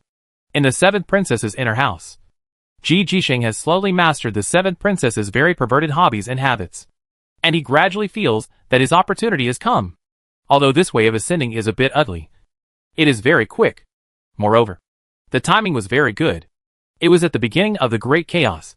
If he could gain the favor of the 7th Princess, his career would not be far away. In the first few days, GZ was a little reluctant to do it. After all, it was the noble ass of the 7th Princess. But when the 7th Princess asked him to use more force with an angry look on her face, GZ gave up. This bitch just deserves a beating. Pa! Pa! Pa! A few hard slaps. And immediately the 7th princess screamed with excitement. In the end, the 7th princess was too embarrassed to let Dafu and Erfu serve around her anymore. It was too ugly, indecent, and too cheap. Humph. Xiao Ji, you are really courageous. You actually used so much strength and didn't feel sorry for me at all. The 7th princess actually said a little coquettishly after she finished. Why don't you feel bad? Every time I bear the pain, I'm helping you massage and activate your blood circulation. Gigi, she said very flatteringly. He is now taking over the matter of Dafu and Erfu. Gigi is very considerate. Then he gave the 7th princess a massage. But this guy still dared to stimulate the 7th princess from time to time. This surprised the 7th princess even more. Although Dafu and Erfu were working very hard, how could they dare to move? You said that 19th sister wants to betray me? What evidence is there? Also, tell me in detail how many secrets that Zhu Xiaobao has. The 7th princess lay there lazily, enjoying herself. Don't forget about serious business. I'm sure that the 19th princess no longer wants to stay in Shiyuan City, and more than 10,000 people have moved to Lingyu Mountain. Although it is not a betrayal, she wants to develop alone. As for Zhu Xiaobao, I am usually busy. I didn't even see the secrets about the store. Ji Jisheng was still a little conflicted in her heart, whether she wanted to fall out with Zhu Xiaobao or not. To be honest, he was really a little afraid of Zhu Xiaobao. This little fat man showed extraordinary intelligence from the beginning. It would be best if we could not become enemies with him. Otherwise, Ji Jisheng has never dared to take revenge on Wu Yu, because there is a fat man behind Wu Yu. Huh? You want to develop on your own? You are so naive. Huh? Xiuji, what do you think if I catch the 19th sister and give you a taste? This, chapter 254 labor is the most glorious, eh? After hearing the 7th princess's words, Ji Jisheng was stunned for a moment. He immediately thought of the pure and beautiful face of the 19th princess, and his heart still ached. But Ji Jishi immediately reacted quickly and said, No! Ji Jishi is already blessed to be favored by the princess. So how dare you have other ideas? Ji Jishi will be the same as Ding Qiantos in this life. As the saying goes, a person who wears 1,000 coats can never be flattered. Although what Ji Jisheng said was not true, the 7th princess still found it useful. Because just now, it was obvious that she felt Ji Jisheng's hand stopped, which showed that he had some psychological twists and turns. Then he stared at Ji Jisheng and said, Really don't want it. To be honest, I like to hear people tell the truth. It would be good if I could vent my personal anger. I must let her see how good we are now. Ji Jisheng said sarcastically. Oh, that's good. Then I can show you the enemy formation. Ha ha ha. When that little beauty gets whipped, will she be very excited too? The 7th princess said with an evil smile. This aspect is already very abnormal. And I am also very jealous of the beauty and youth of Princess 19. Because she is already 30 years old. Crow's feet are starting to appear in the corners of my eyes. On the Lingyu mountainside, Yu Qianhe was making a stern protest to Zhu Xiaobao. This guy made the entire Lingyu mountain stink because he was plowing the ground deeply to fertilize the land and improve the soil quality. Therefore, manure was inevitably used. And the planting area he circled was huge. So of course the entire Lingyu mountain was smoked. I'm sorry. I will change it. Next time I will fertilize at night. Please bear with me. Zhu Xiaobao has a very good temper, and said with a nod and bow. Hey! Zhu Xiaobao, why do you still charge us for your food? Is it still so expensive? Yu Qianhe actually came here mainly for food. So she asked, holding her nose. Is there something wrong? I spent 100,000 taels of gold to rent your land. But I didn't say that I would also provide free food? Mother-in-law, just leave some way for me to survive? Zhu Xiaobao pretended to be surprised. And then he said pitifully, that it can't be the same as the price on the market? It's too expensive. Yu Qianhe is also a little soft-hearted. The price of 100,000 taels of gold is a bit expensive. These places are originally vacant. Isn't it expensive? The price of food is rising now. We just follow the market price. When the time comes, I will also buy your iron stone at the market price. This will save you trouble. I'm afraid the price of your iron stone has risen even more than the price of food. Isn't it awesome? Zhu Xiaobao was much more flexible in this regard. And he explained Yu Qianhe in just a few words. That's right. When the time comes, you can also buy your own iron stones according to the market price. The money spent on food can be repaid immediately. After coaxing Yu Qianhe away, Mu Chun asked in a low voice, Master, should we really buy her iron stone at the market price? It's very expensive. Expensive? What I'm not afraid of the most is expensive. Look, when all my shops and hotels are up and running, I will empty the pockets of these female warriors. Zhu Xiaobao said proudly. What if they have no money? Mu Chun asked, covering her mouth with a smile. She seemed to have seen the embarrassment of those female warriors who had their pockets emptied. You can sell your body to make money. No, I mean you can sell your physical strength to make money. Anyway, they are all tall and strong, so it shouldn't be a problem to put in some effort, Zhu Xiaobao said while shaking his head. Well, it's impossible. These female warriors have never done such chores. They were born to fight. They are supported by the servants, but they are also protected by them. Mu Chun shook his head and said, these she knew the female warriors very well, and it would definitely be impossible for them to change their habits and work. Labor is the most glorious thing. Just watch. They will be willing to work when the time comes. Otherwise, I will starve them to death, Zhu Xiaobao said with a confident smile. Not to mention, Zhu Xiaobao's place is really a lively scene, and the soldiers who have migrated here are really helping to work together. In particular, Zhu Xiaobao's 500 female guards, under the leadership of Wu Lijia, acted very proactively and seriously. And the 10,000 most powerful direct troops are also the backbone of the Wu family. They have joined this huge labor without any complaints. The newly arrived common people were registering and signing an agreement. Each household of 5 people would be allocated 50 acres of land. You can also get a house, but the property rights belong to Zhu Xiaobao. To use the land, in addition to paying a certain amount of grain, equivalent to rent, and your own rations, the excess can be sold to Zhu Xiaobao. If there is a disaster year, there will still be a certain subsidy. Simply put, it greatly improves the motivation of these people. As expected, these people were very surprised. Not only was safety guaranteed here, but even farming was guaranteed. In case of disaster, there would be subsidies. This had never been heard of before. It turns out that it would be great to farm the land for the landowners and earn a living, even if some people have their own land. Apart from paying taxes throughout the year, they are also very nervous about the rest, and they have to mix it up with bean cakes to make ends meet. If you do this, won't they all get rich? Who is willing to go to war? Mu Chun asked, a little worried. Recruitment is a very important thing at critical times. If a powerful enemy invades, necessary conscription is unavoidable. Don't worry. This is people's motivation. You see, they may earn a lot, but that is what they have worked hard for. And it should be. And we don't have to worry about anything anymore. As for conscription, I haven't thought about it yet. But in order to protect their own interests, they will still actively join the army. Zhu Xiaobao actually has no idea whether this method will work or not. We have to wait until it is practiced to know. However, he believes that improving people's enthusiasm will definitely not be done. Just as Mu Chun said, while Zhu Xiaobao's people were working enthusiastically, those female warriors were galloping on horseback and training on a large scale on the northern hillside. They looked down upon these soldiers who participated in the labor force. They often galloped wildly and arrogantly, as if to show off their super fighting power.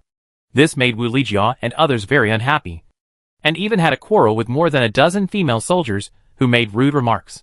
The two sides competed for several times, and it must be said that these female warriors were very powerful in combat.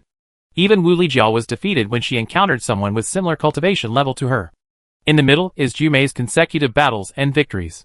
Her strength far exceeds that of anyone else. Even the female warriors of the Lingyu tribe cannot resist her. But we can't just rely on Jumei to control the situation. Right? I don't believe it anymore. Bring me my copper hammer tomorrow, and let's compete again. Wu Lijia still shouted, unconvinced. In fact, she also knew that the physique and strength of these female warriors are indeed good. And they have explosive power. Extremely strong. Even if the copper hammer is brought to him, and he has his own weapon, the result will still be the same. Sister Lijia, there is no need to compete. The combat effectiveness of these female warriors is recognized. There is no shame in losing to them. If we continue to compete, it will only damage our momentum again. Tong Wuxin shook her head and said, she competed with those female warriors, and ended up completely defeated. The same first-level martial artist had twice as much explosive power as hers. This is impossible to fight. Huh? These guys are really annoying. They don't work themselves, but they still laugh at us. Let me go out to fight tomorrow, Jumei said while chewing a chicken leg. This was a reward from her old apprentice because she was the only one today. 1. Even though Jumei looks silly, she works very hard. So she can't stand those female warriors who don't work. Okay. Don't argue with them. I will take care of them when the time comes. Zhu Xiaobao waved his hands and smiled, and then said to Du Xing and Du Wang, you guys can set up a stall here tomorrow. I didn't want to take action so soon, but now I'll let them empty their pockets first to see if they still dare to be arrogant. The next day, as expected, a temporary food stall was set up, and the old apprentice put on a chef's hat to take charge.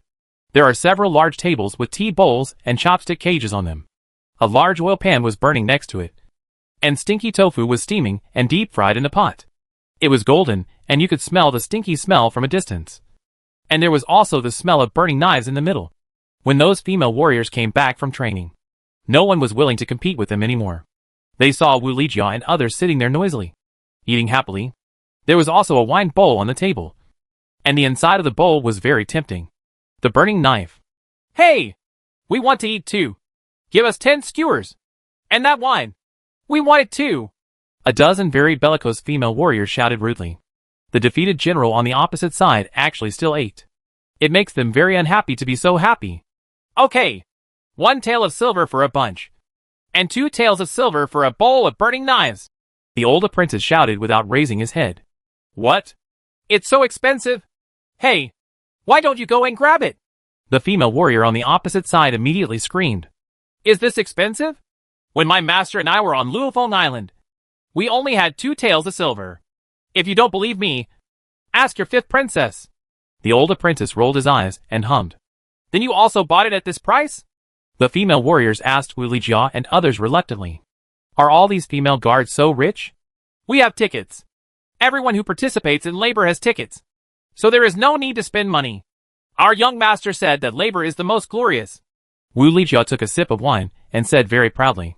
Hey! What's so great? It's just 1 tael of silver. We can still afford it. The female warriors hummed proudly, and they all generously took out the silver, 2 skewers of stinky tofu, and 2 bowls of roasted knives, and had a great time eating. And Wu Lijia and the others even took the initiative to move their seats, so that these female warriors could eat more happily. The next day, these female warriors came back from training again. And this time, there were pickled pepper chicken feet and soy sauce beef on the table. Chapter 255 Labor is the most glorious. B. Looking at the tempting chicken feet with pickled peppers and beef with soy sauce, the female warriors gritted their teeth and went out with another dozen taels of silver. Although these female warriors were very distressed, they were still very happy after satisfying their appetites. Riding a horse with a full burp, he rode away. On the 3rd day, the old apprentice served his best beggar's chicken. This time it was more expensive. 15 taels of silver each. Those female warriors pieced together and bought 4 chickens. They didn't sit down anymore and just took them back, because 4 chickens were shared among more than a dozen people. The price seemed a bit low and they weren't full. On the 4th day, the female warriors no longer left Wu Lijia and the others, but took a detour back. Wu Lijia and others were laughing heartily. I didn't expect these female warriors to be so good. They were drained in just 3 days. Okay, let's work together. There is still a lot to do. By the way, the bathroom is almost ready.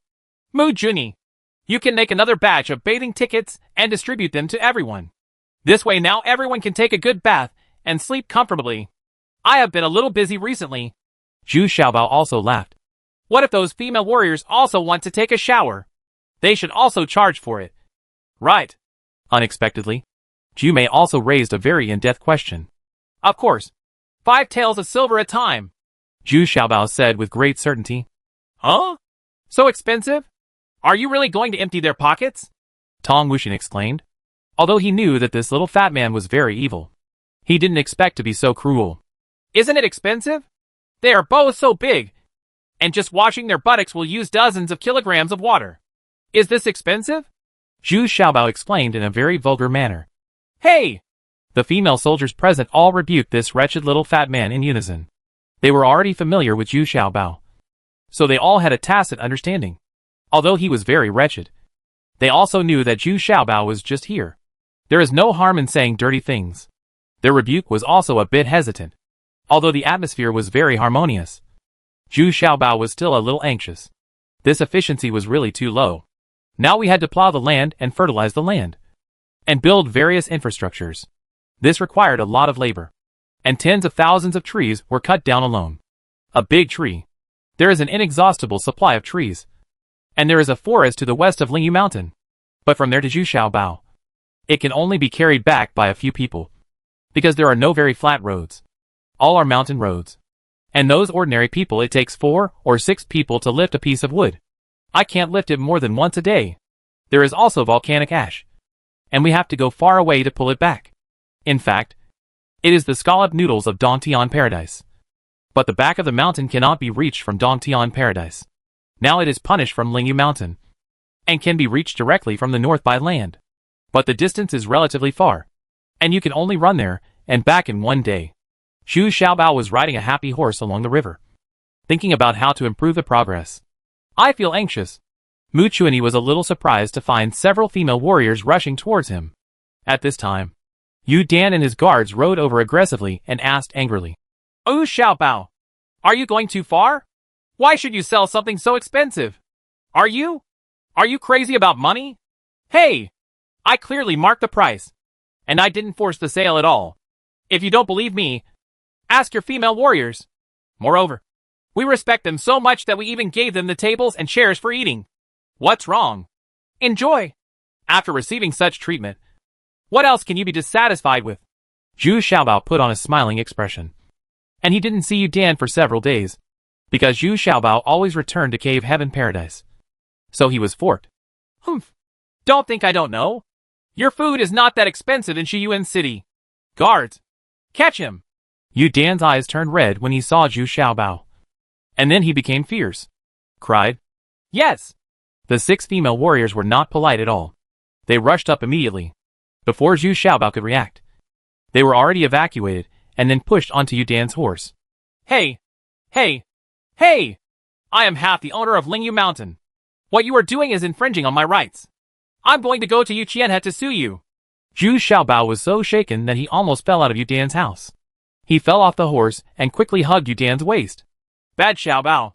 You don't come to see me every time. You even bully other people's subordinates. Yu Dan felt a little sour when Zhu Xiaobao hugged his waist. And he pressed Zhu Xiaobao's chest and said resentfully, "Who said that? I was just trying to find you. Look how tightly I hugged you. Who have you ever seen me hug so tightly?" Zhu Xiaobao hurriedly moved forward to increase contact area. Humph. It sounds nice, but who knows if it's true or not? Well, Xiaobao, my mother and the elders don't agree with our matter. What should I do? I was grounded for several days because of this. Yu Dan asked a little worriedly. Well, don't worry. How can it be so easy to change your mind? Only when they fully feel the necessity can they truly change their minds. Don't worry about this. Just leave it to me. Within a year, they will be agreed. Zhu Xiaobao stroked Yu Dan's belly with his hands with some enjoyment. Because today Yu Dan was wearing a very revealing leather armor and leather shorts that exposed the navel, which gave him a very wild beauty. In fact, he was smart. Female warriors of the Yu tribe have always worn this way. Really? Do you keep your word? Yu Dan asked weakly, her whole body sore and weak. She didn't look like a female warrior at all. The 6 female guards next to them looked at them calmly. It seemed that Zhu Xiaobao was not surprised at all. Oh, by the way, those are the female warriors you came here for today. Right. Hee hee. They are very generous. Zhu Xiaobao still asked with a smile. Humph. Although they are a bit provocative. Are you too shady? Don't think I don't know. This is all your idea. Yu Dan turned around nimbly on his horse and sat face to face with Zhu Xiaobao. Seems to have regained its previous agility. Hey! The price is clearly marked. But I didn't force the sale to them. They couldn't resist the temptation of delicious food. So they can't blame me. Zhu Xiaobao also wanted to reach out to grab Yu Dan's chest. But Yu Dan gave him a slap. The slap was taken away. Then why didn't your female guard spend any money? It's not fair at all. You did it on purpose. Yu Dan asked angrily. No money? They earned it through labor. If your female warriors are willing to help me work, I can also provide them with coupons. Really? I need a lot of labor now. How about? Think about it? Zhu Xiaobao said, rolling his eyes. Stop dreaming. Our female warriors will not do what these servants do. Yun immediately rejected Zhu Xiaobao's proposal, and she was not very accepting of it. What are the things that servants do? Then what are the things that superiors should do? Like you think about killing people all day long? Let me tell you, without these servants, you can't even eat. Look at it. My female guards. They don't have this idea. Don't they perform well on the battlefield? Zhu Xiaobao was immediately unhappy, and he didn't want to take advantage. So he rolled off the horses, but... Xiaobao, don't be angry. I'm not talking about your female guards.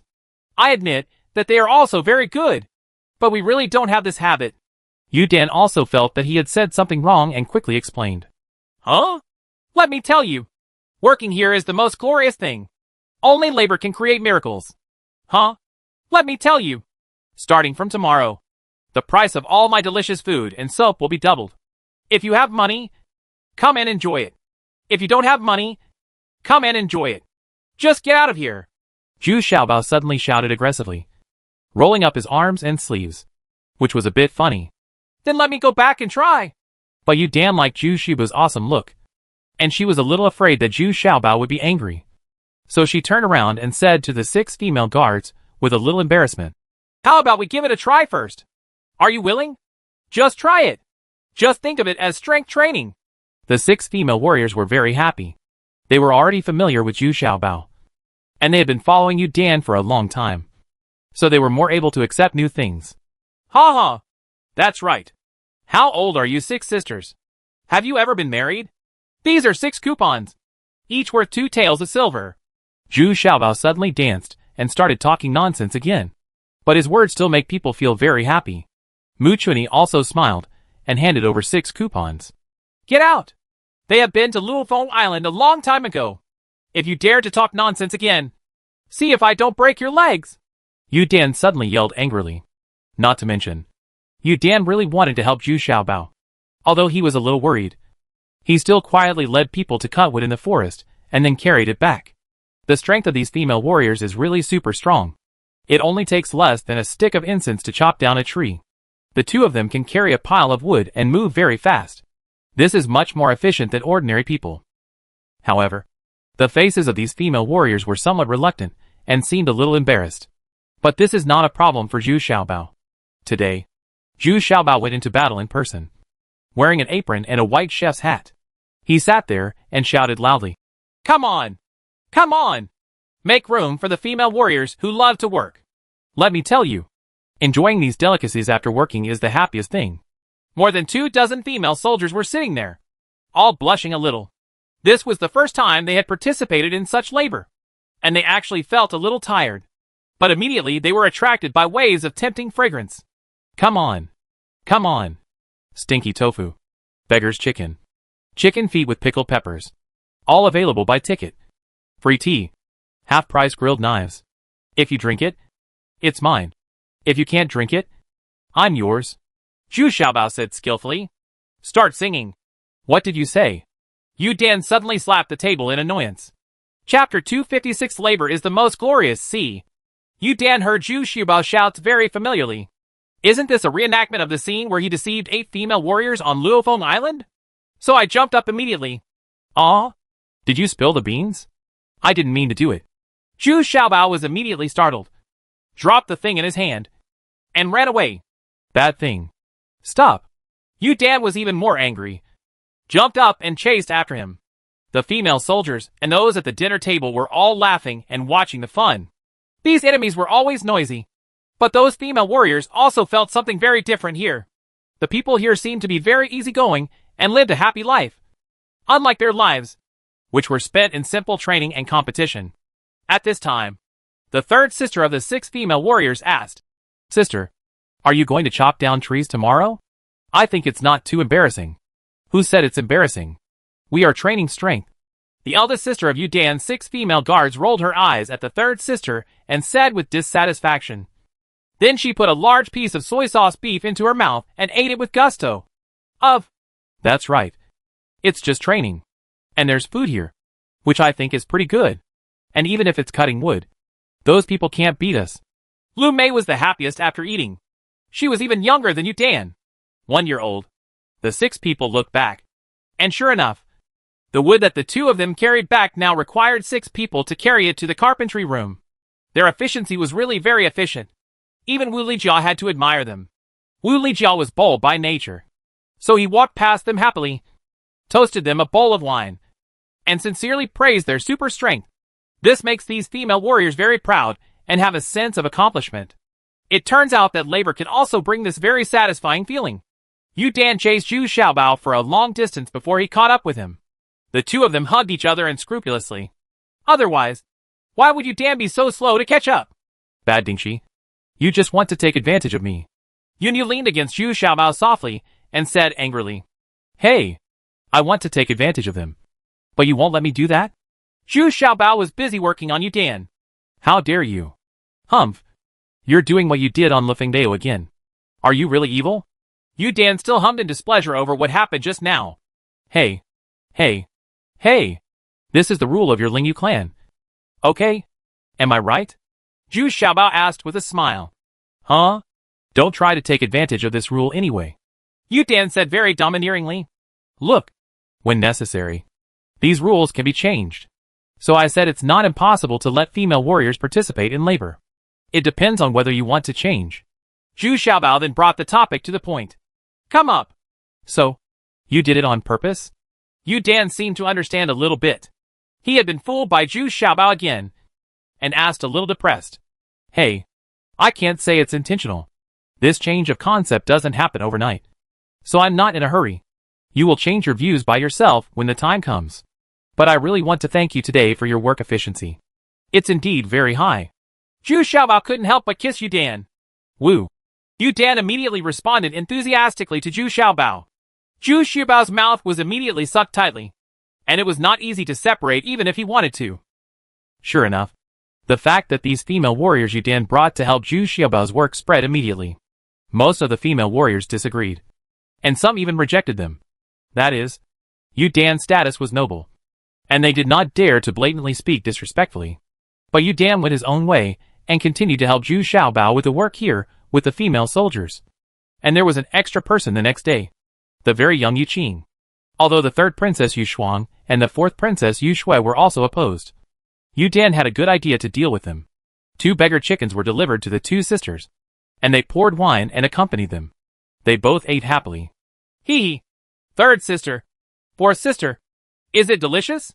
Yu Dan waited until he finished eating and asked with a smile. It's delicious. But don't think about us helping you with your work. There's no need to discuss this matter. At most, we're helping you by not interfering with your weird behaviors.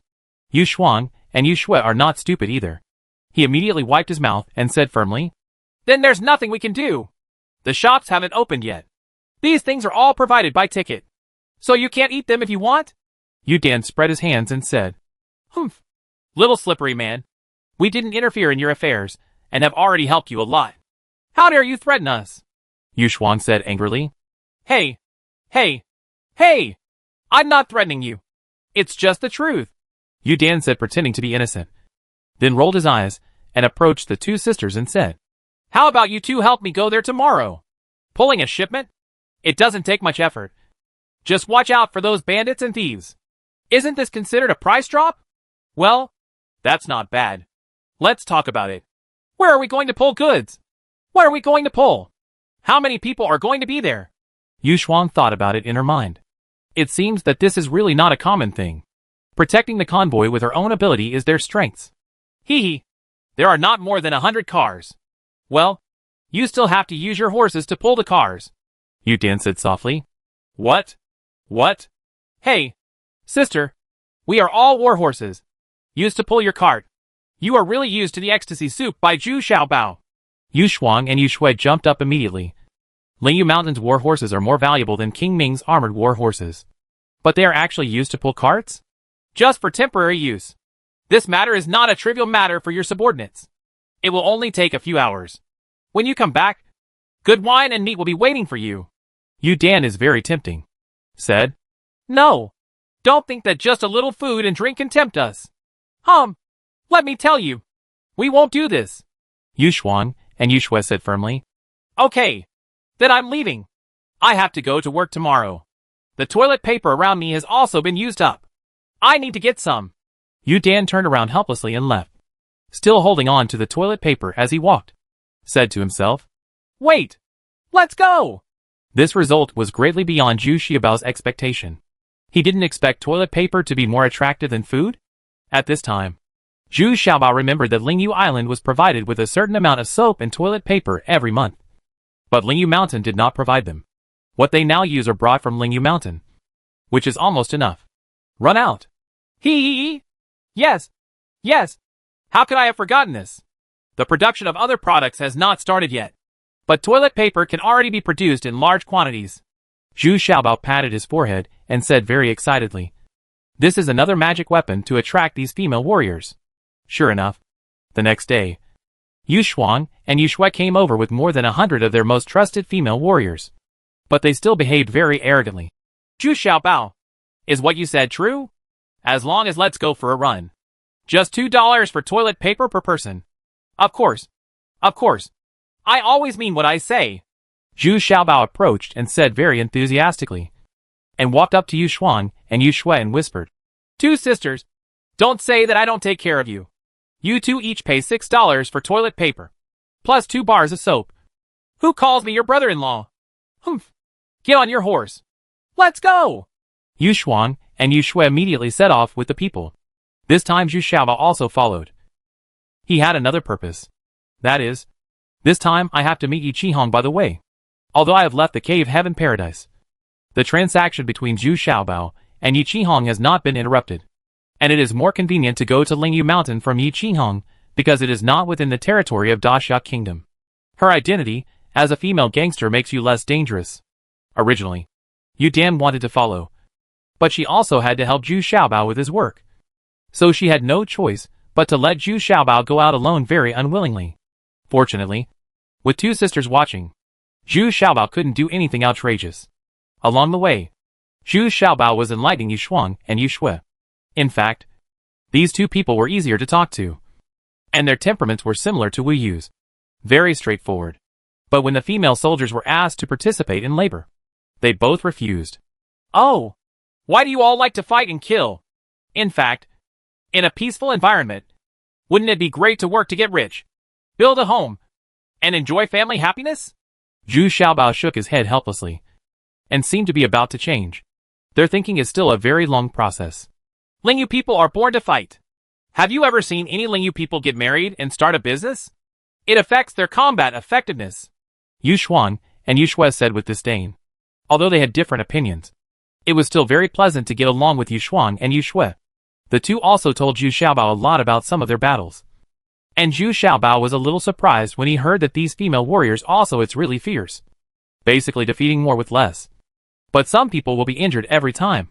So the Lingyu tribe has never been able to grow. Now there are only more than 40,000 people. And at its peak, there were only 200,000 people. At least there were only a few thousand people. During the years when Yu Qinhe was the owner of the island, the development was relatively stable, with the number of people doubling.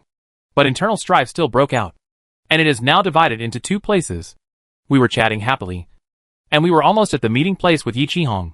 Unexpectedly, something happened. I saw several horses hurriedly running in front of me. Zhu Xiaobao used his telescope to watch carefully, but he was shocked. The leader was actually Yi Qihong. But Yi Qihong was very embarrassed at this time, as if he was still suffering. She was injured and staggered on her horse. The person chasing her behind made Zhu Xiaobao even more surprised. It was Ao Yang. Chapter 257, Killing and Saving People. Why did Ao Yang suddenly appear here? It turns out that after this guy was shot by Zhu Xiaobao, he lost his function in that area, so he always wanted to seek revenge. Moreover, the eldest prince didn't think highly of him. After all, he was a giant bandit. If word spread, it would be detrimental to the eldest prince's reputation, even though his reputation was not very good to begin with. So the eldest prince just sent Ao Yang to continue to trace the origin of those landmines and the descendants of Xiao Daozi. Ao Yang returned to Shiyuan City, but did not dare to take action. He was damaged by those landmines in Dongtian Paradise. How dare he break in again by himself? Moreover, Ao Yang was very unwilling to accept that he had become a eunuch. So he returned to his old business and started a life of burning, killing and looting. He gathered a group of people and committed crimes everywhere. But he spent all the money he robbed on treating his disability. He looks forward to rising again. After all, only one egg is missing, and the stick is still intact. But after more than half a year of seeking medical advice, Ao Yang spent a lot of money, but there was no effect at all. Later, he heard that Guzhen specializes in treating some difficult and complicated diseases. So he came back to Yi Qihong. He knew that Guzhen always following Yi Qihong. Although Yi Qihong's martial arts skills are not as good as his, he is well informed and alert. What's more, Yi Qihong's hiding place is a series of holes, and you can't get out if you go in. So Ao Yang had been waiting for Yi Qihong to appear outside before taking action. But Ao Yang also gradually found some rules. That is, Yi Qihong takes people out once a month. So he finally waited for him, this time. Yi Qihong was also a little careless.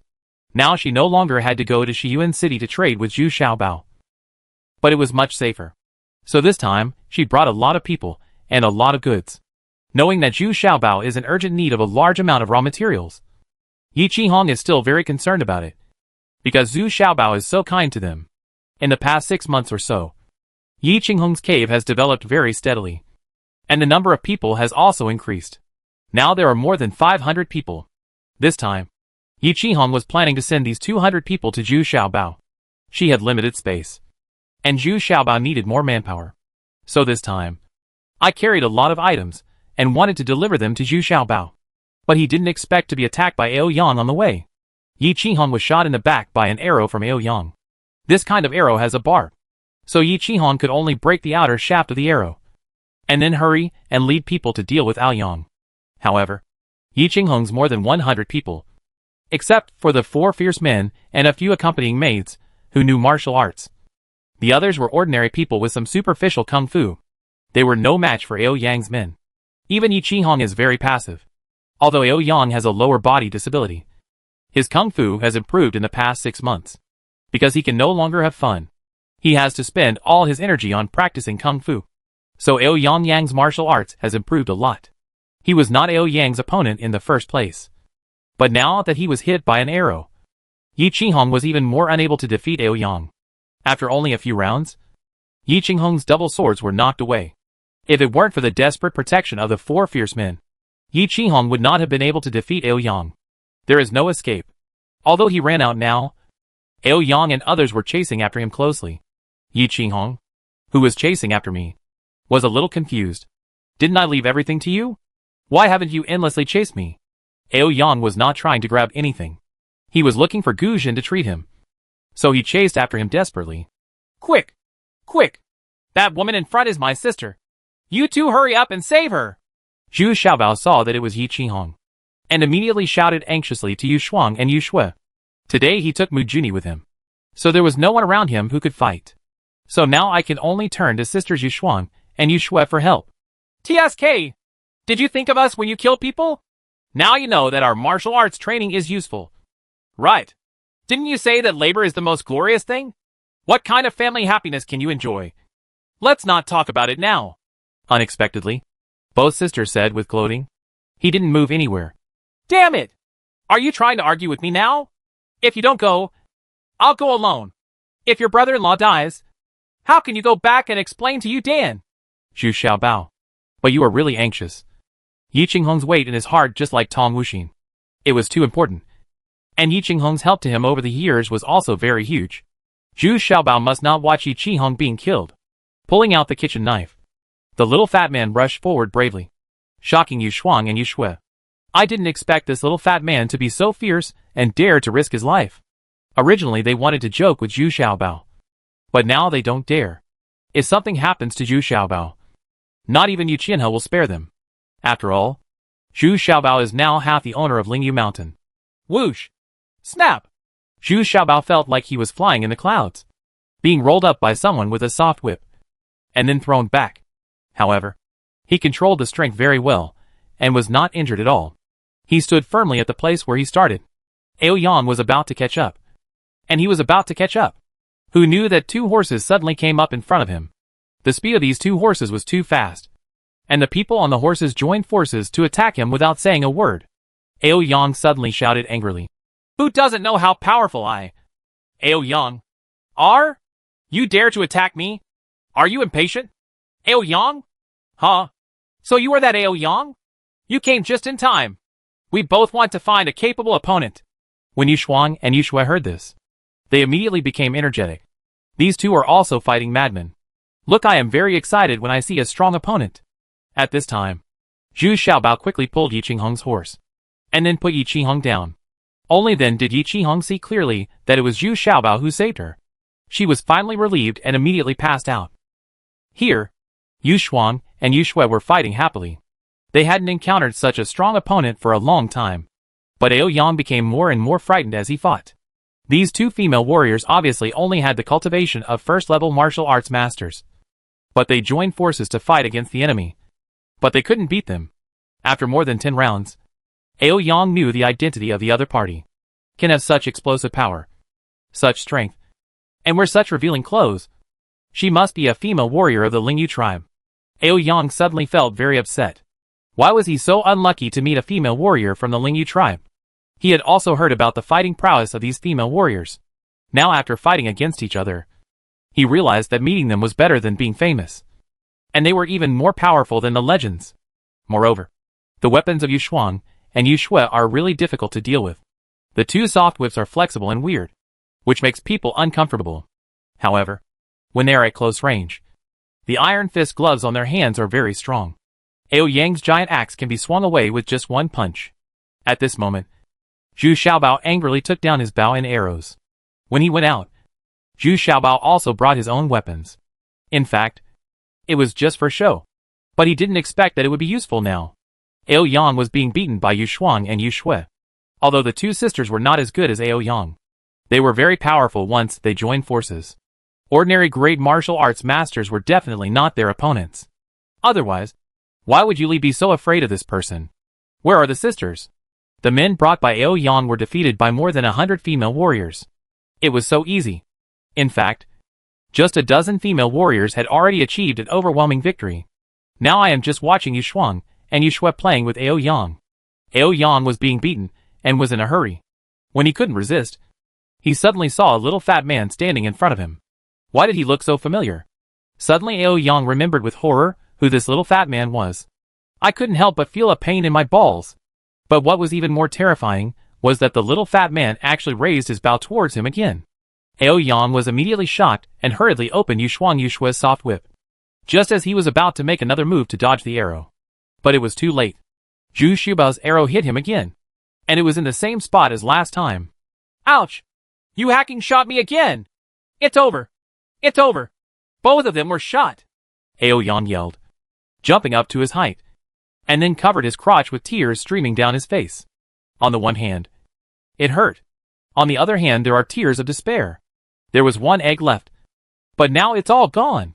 That's a crapshoot. Aw? You shot both of them? Yushuang and Yushue were also stunned. They looked at Zhu Xiaobao and asked in shock. Isn't this too shady? And this shooting technique is not easy.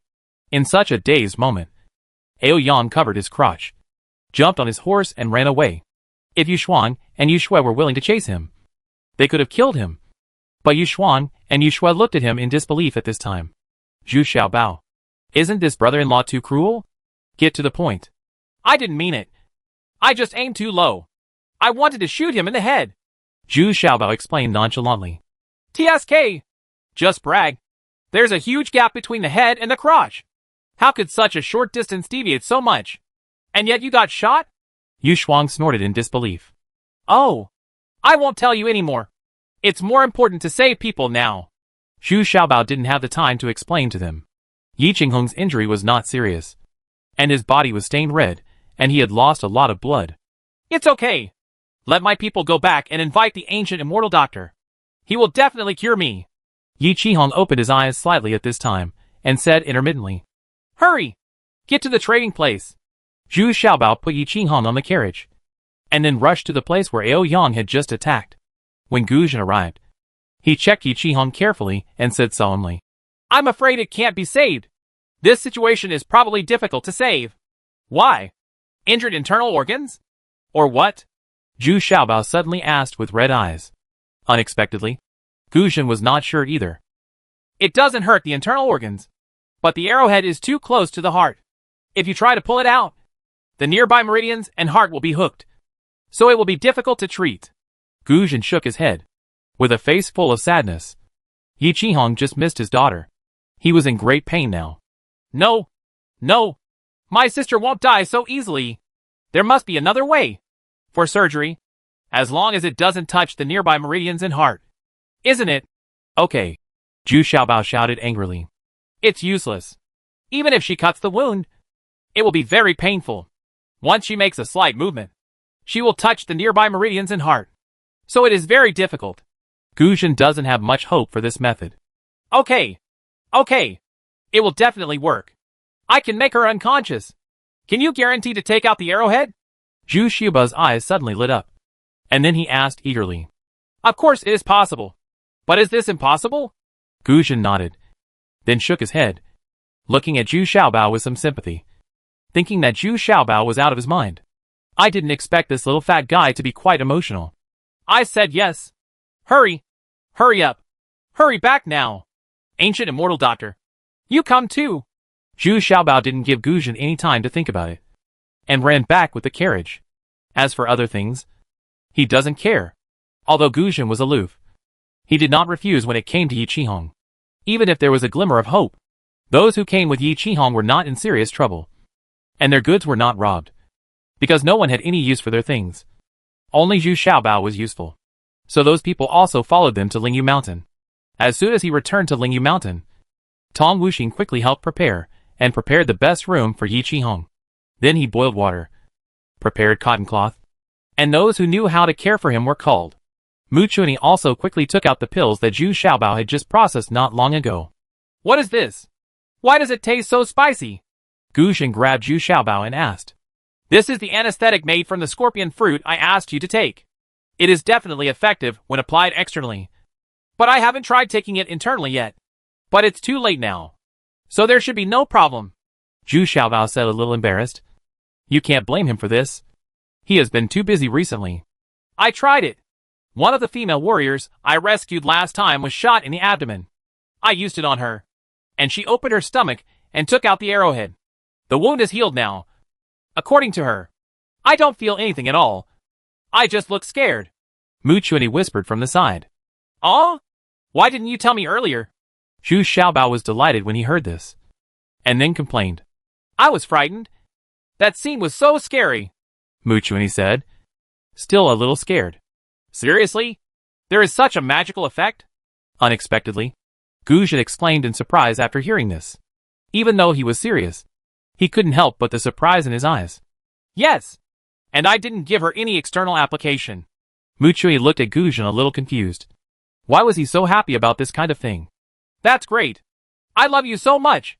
Zhu Xiaobao also excitedly kissed Mu Chuanyi hard on the face, which really scared Mu Chuanyi. Chapter 258 Killing and Saving People B. To be on the safe side, Zhu Xiaobao and Gu Zhen called in the female warrior who had taken anesthesia and inquired carefully. They told Mu Chuanyi that the story was similar, but there was one detail that Mu Chuanyi had confused. It was not she who took out the arrowhead herself, but the female warrior next to her who helped take it out.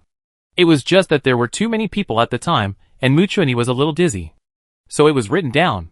Are you scared? Are you feeling dizzy? Zhu Xiaobao asked inadvertently, when he saw Mu Chuanyi's pale face. Such people were generally not suitable to be medical officers. Originally, Zhu Xiaobao wanted to let him Mu Chuanyi is learning medical skills. Yes, a little bit, but I can overcome it. Mu Chun nodded and said quickly, and then quickly explained that she was very persistent in learning and mastering new knowledge and skills. Well, you don't need to do anything later. Just watch from the side. If you don't feel comfortable, go out immediately. Zhu Xiaobao also nodded, and then took over all the pills that Mu Chuanyi had prepared.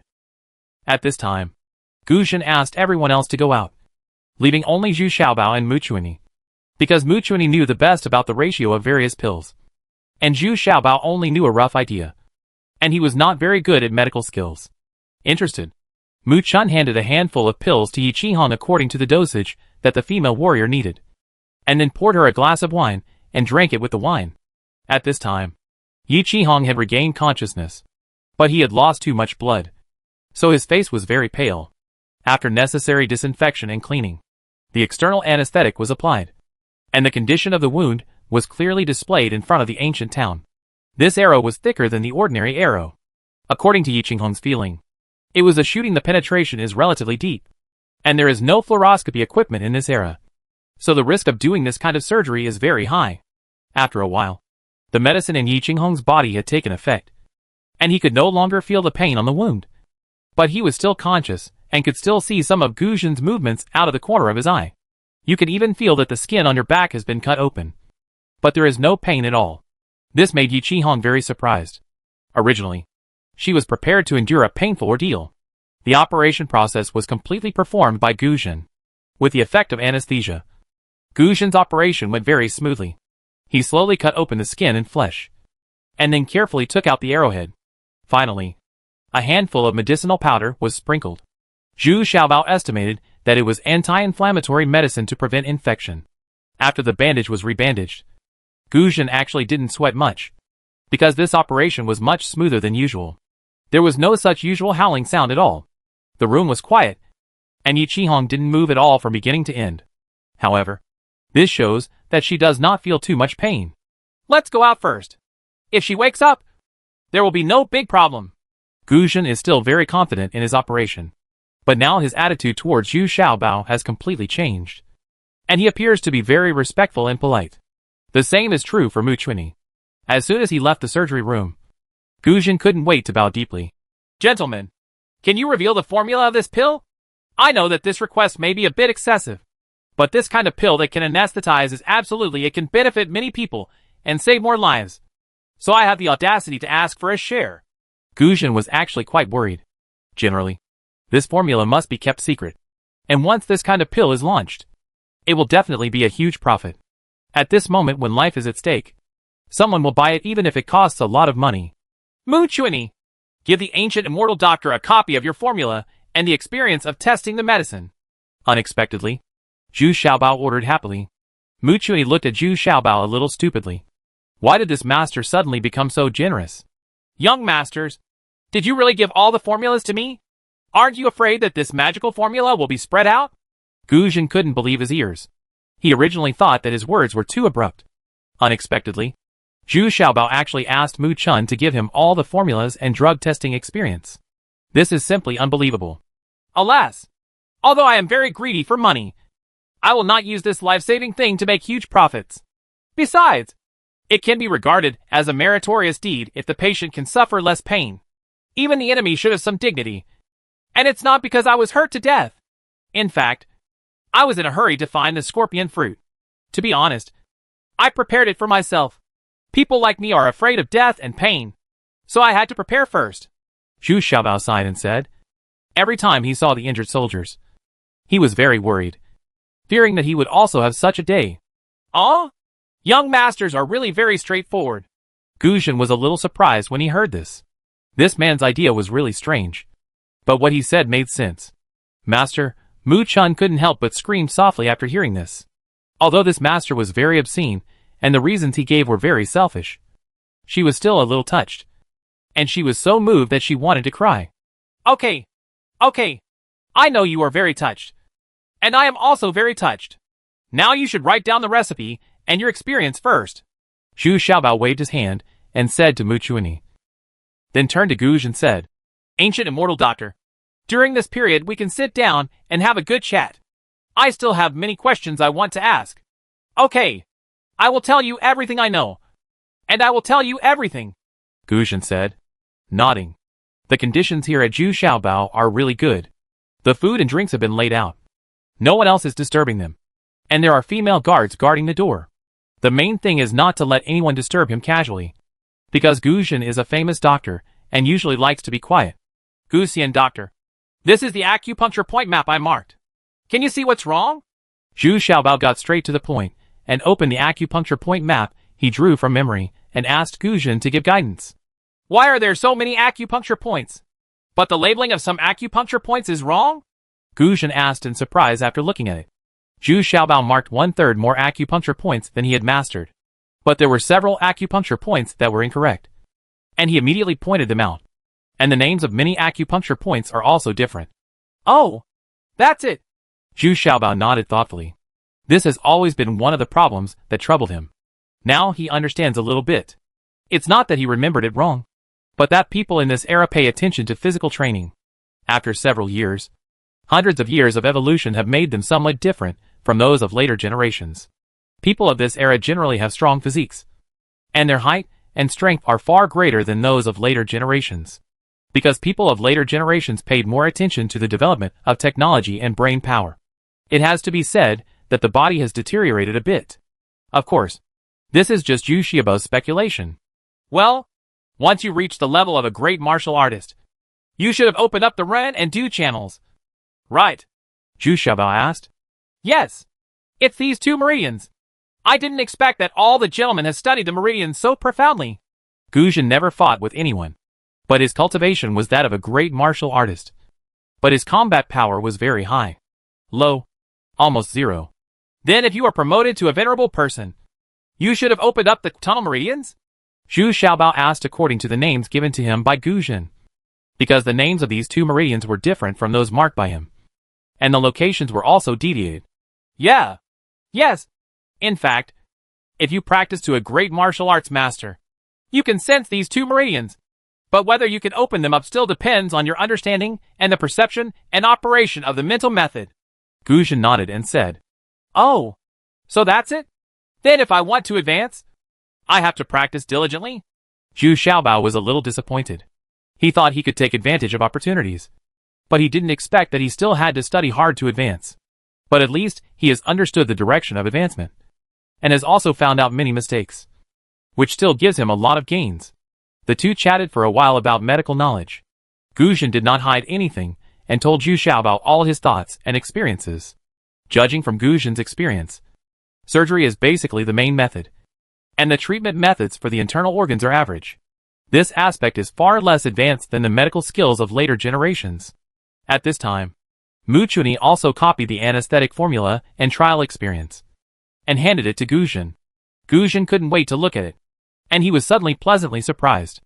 This kind of anesthetic could definitely improve the success rate of his operation several times.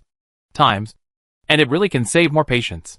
Gu Zhen quickly stood up, bowed deeply to Zhu Xiaobao, and then generously gave Zhu Xiaobao the formula of his anti-inflammatory powder. At this time, Yi Qihong had woken up. She was surprised to find that she could lift her arm, and the wound began to hurt faintly. This was a sign that the anesthetic had failed.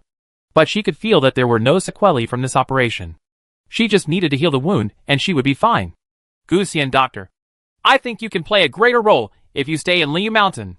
There are more patients here, and the conditions are better in all aspects.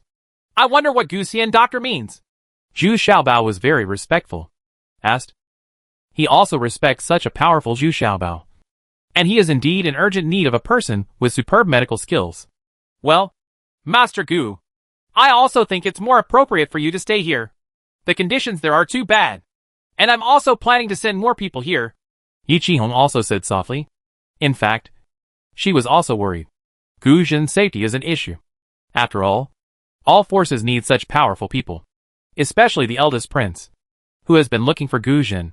Because Gu Zhen originally escaped from the eldest prince with Yi Qihong. Okay.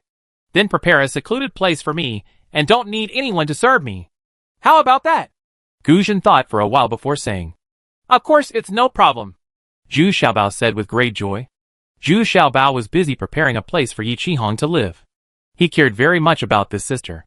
He was afraid that others would not take good care of her. So he asked Lu Fang to take care of Yi Qihong. Lu Fang had a quiet temperament and was serious about her work. So she asked Lu Fang to take care of her. It's perfect for Fang to take care of Yi Qihong. Yi Qihong also felt a warmth in his heart that he had never experienced before. Having this younger brother was really heartwarming. Tong Wuxin looked a little jealous. As if Zhu Xiaobao didn't take such care of her. But it's no wonder. She wasn't injured. At this moment, unexpectedly, 3 people, Yu Dan, Yu Shuang and Yu Shui, rushed in hurriedly. Their eyes shone, making Zhu Xiaobao feel a little embarrassed. What do you mean?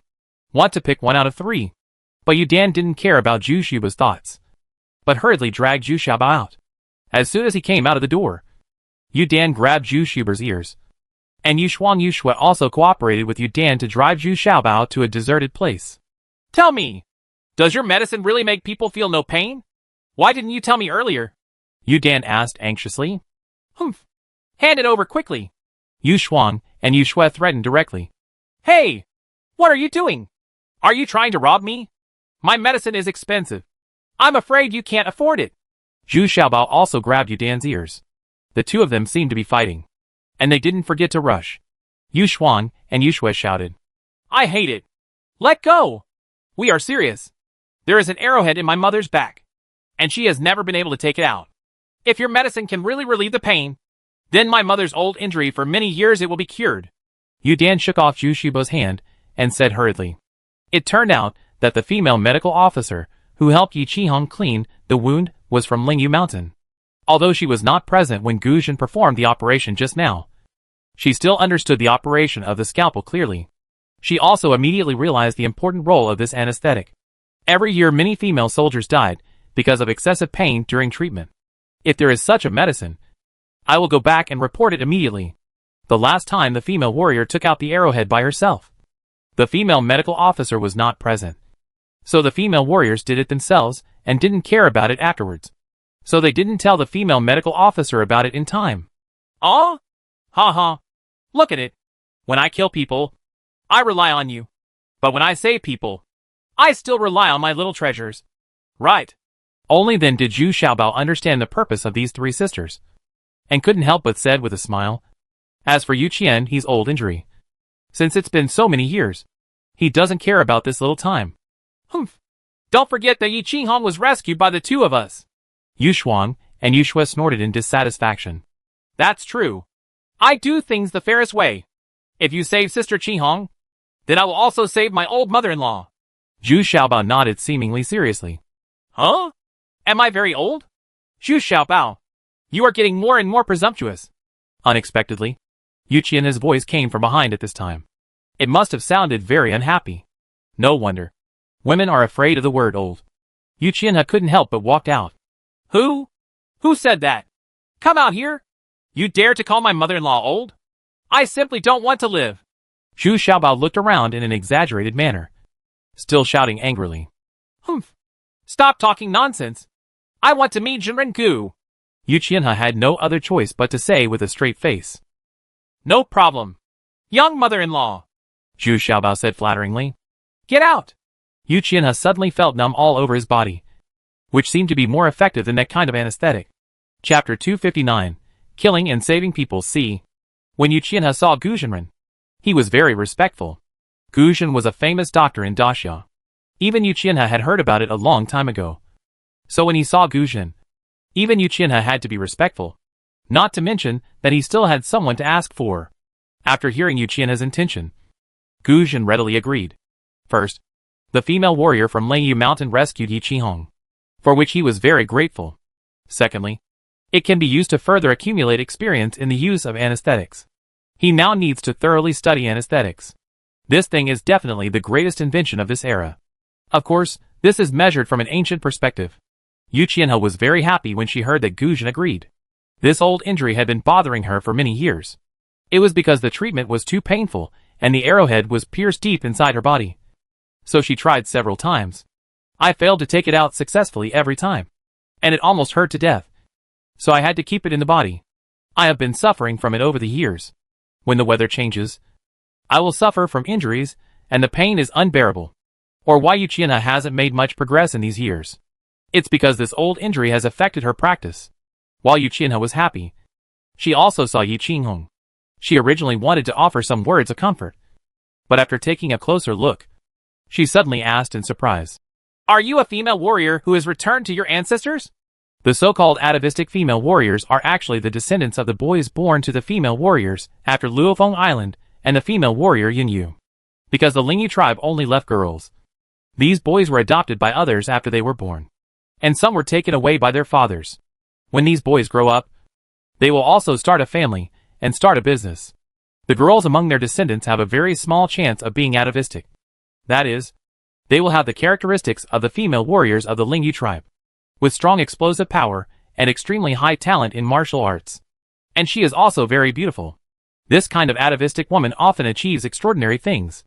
But compared with female warriors with pure blood, there is still a certain gap. But the Lingyu tribe allows such rent-back female warriors to return to the Lingyu tribe. So when Yu Qianhe saw Yi Qinghong, he immediately figured out her origin. But I didn't expect Yi Qinghong's cultivation level to be so high. Already at the level of a great martial artist. No! My name is Yi Qinghong. I'm just a female bandit. You may have heard of it. Yi Qinghong was not willing to admit the identity of this atavistic female warrior. Nor did she feel that there was anything to be proud of. But after all, it was Yu Xuan and Yu Shui who rescued her. So he just said it calmly. Oh! You may not know that female warriors like you can actually return to our Lingyu tribe. Do you want to? Yu Qianhe said in a very easygoing manner. She really hoped that Yi Qinghong could return. After all, Yi Qinghong's cultivation level had surprised her. No! I have my own strength and territory now. And a very considerate younger brother. That's enough. Thank you for your kindness. Yi Qinghong still said lightly. If Yu Xuan and Yu Shui hadn't saved her, she wouldn't be like this. Polite. Well, this is not forced. In fact, you also know that this kind of thing is also caused by our customs. And there is nothing to complain about. If you want to come back in the future, you can. Yu Qianhe is very easygoing. He nodded and said. Gu Zhen saw that Yu Qianhe was a little embarrassed. So he took over the conversation and said, Master Yu, I will let you take a look at the injury and location first. And then we can determine the plan for tomorrow's incision. What do you think? Okay. Then I'll trouble Master Gu. Yu Qianhe nodded and ignored Yi Qinghong's matter. It could be seen that Yi Qinghong still had some resentment towards the Lingyu clan. It turns out that Yi Qinghong's is actually an atavistic female warrior who only appeared in the 4th generation. However, their family is not as good as the previous generation. By Yi Qinghong's generation, they have become slaves. Therefore, Yi Qinghong has suffered a lot in these years. And it can be said that it took a lifetime of 9 deaths to become a slave.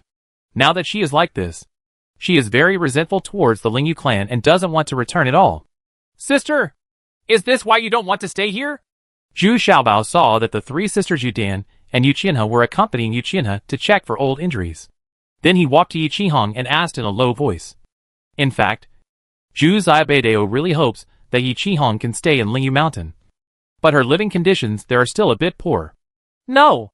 Yi Qinghong shook his head and smiled, caressing Zhu Xiaobao's cheek with his hand, and said very affectionately, I don't want to live here because of my brother.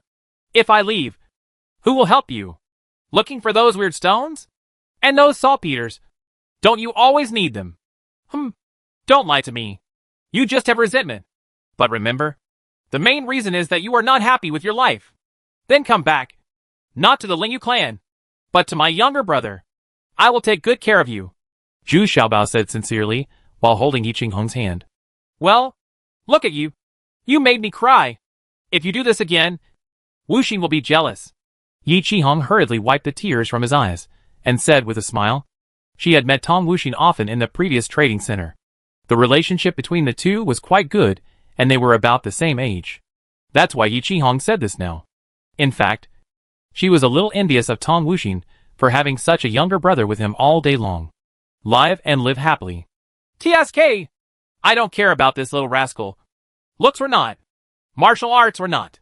If you don't mind, take him away. Tong Wuxin curled his lips and hummed. He couldn't admit that he was jealous. Oh! By the way, there is another news that may be useful to you. I almost forgot about it.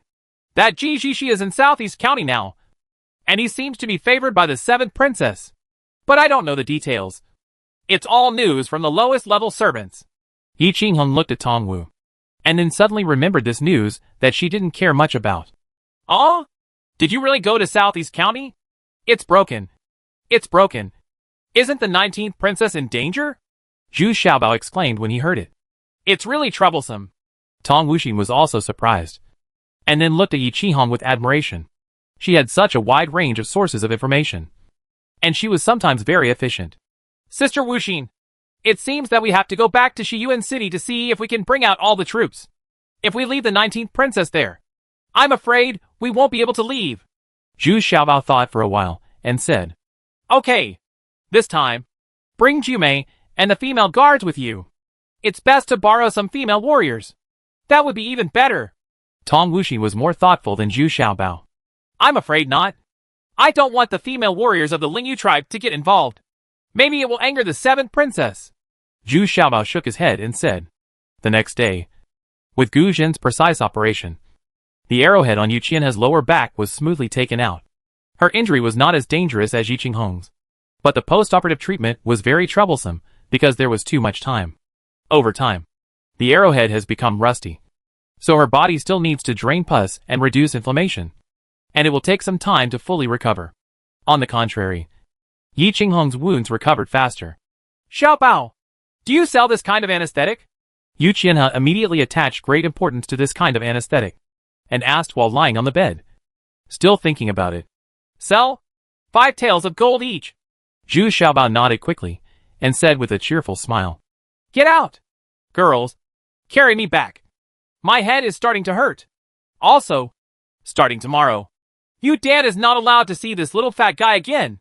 Anyone who disobeys this order will be killed. Mother-in-law, let's discuss it later. You can bargain. Don't leave in a hurry.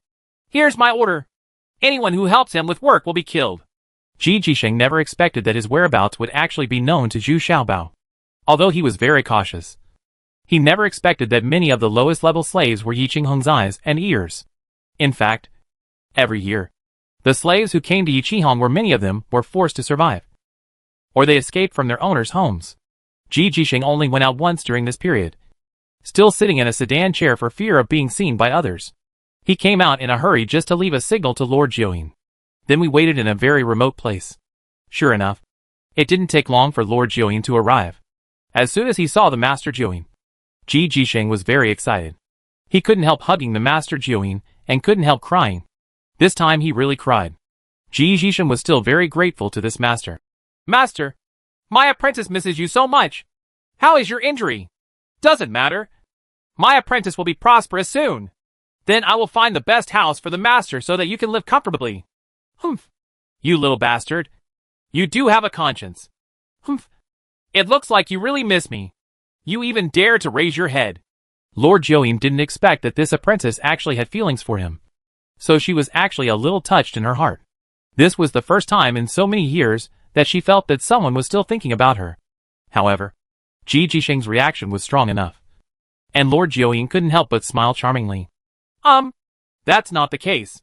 The apprentice has no resources to practice, so there has been no progress recently. I don't dare to use those maids to practice with the 7th princess.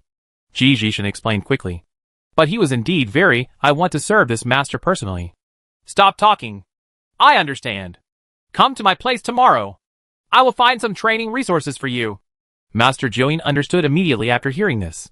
She taught Ji Jisheng this skill, and she has not yet learned it. If he was promoted to a great martial artist, something must have gone wrong. So once Ji Jisheng said it, I understood.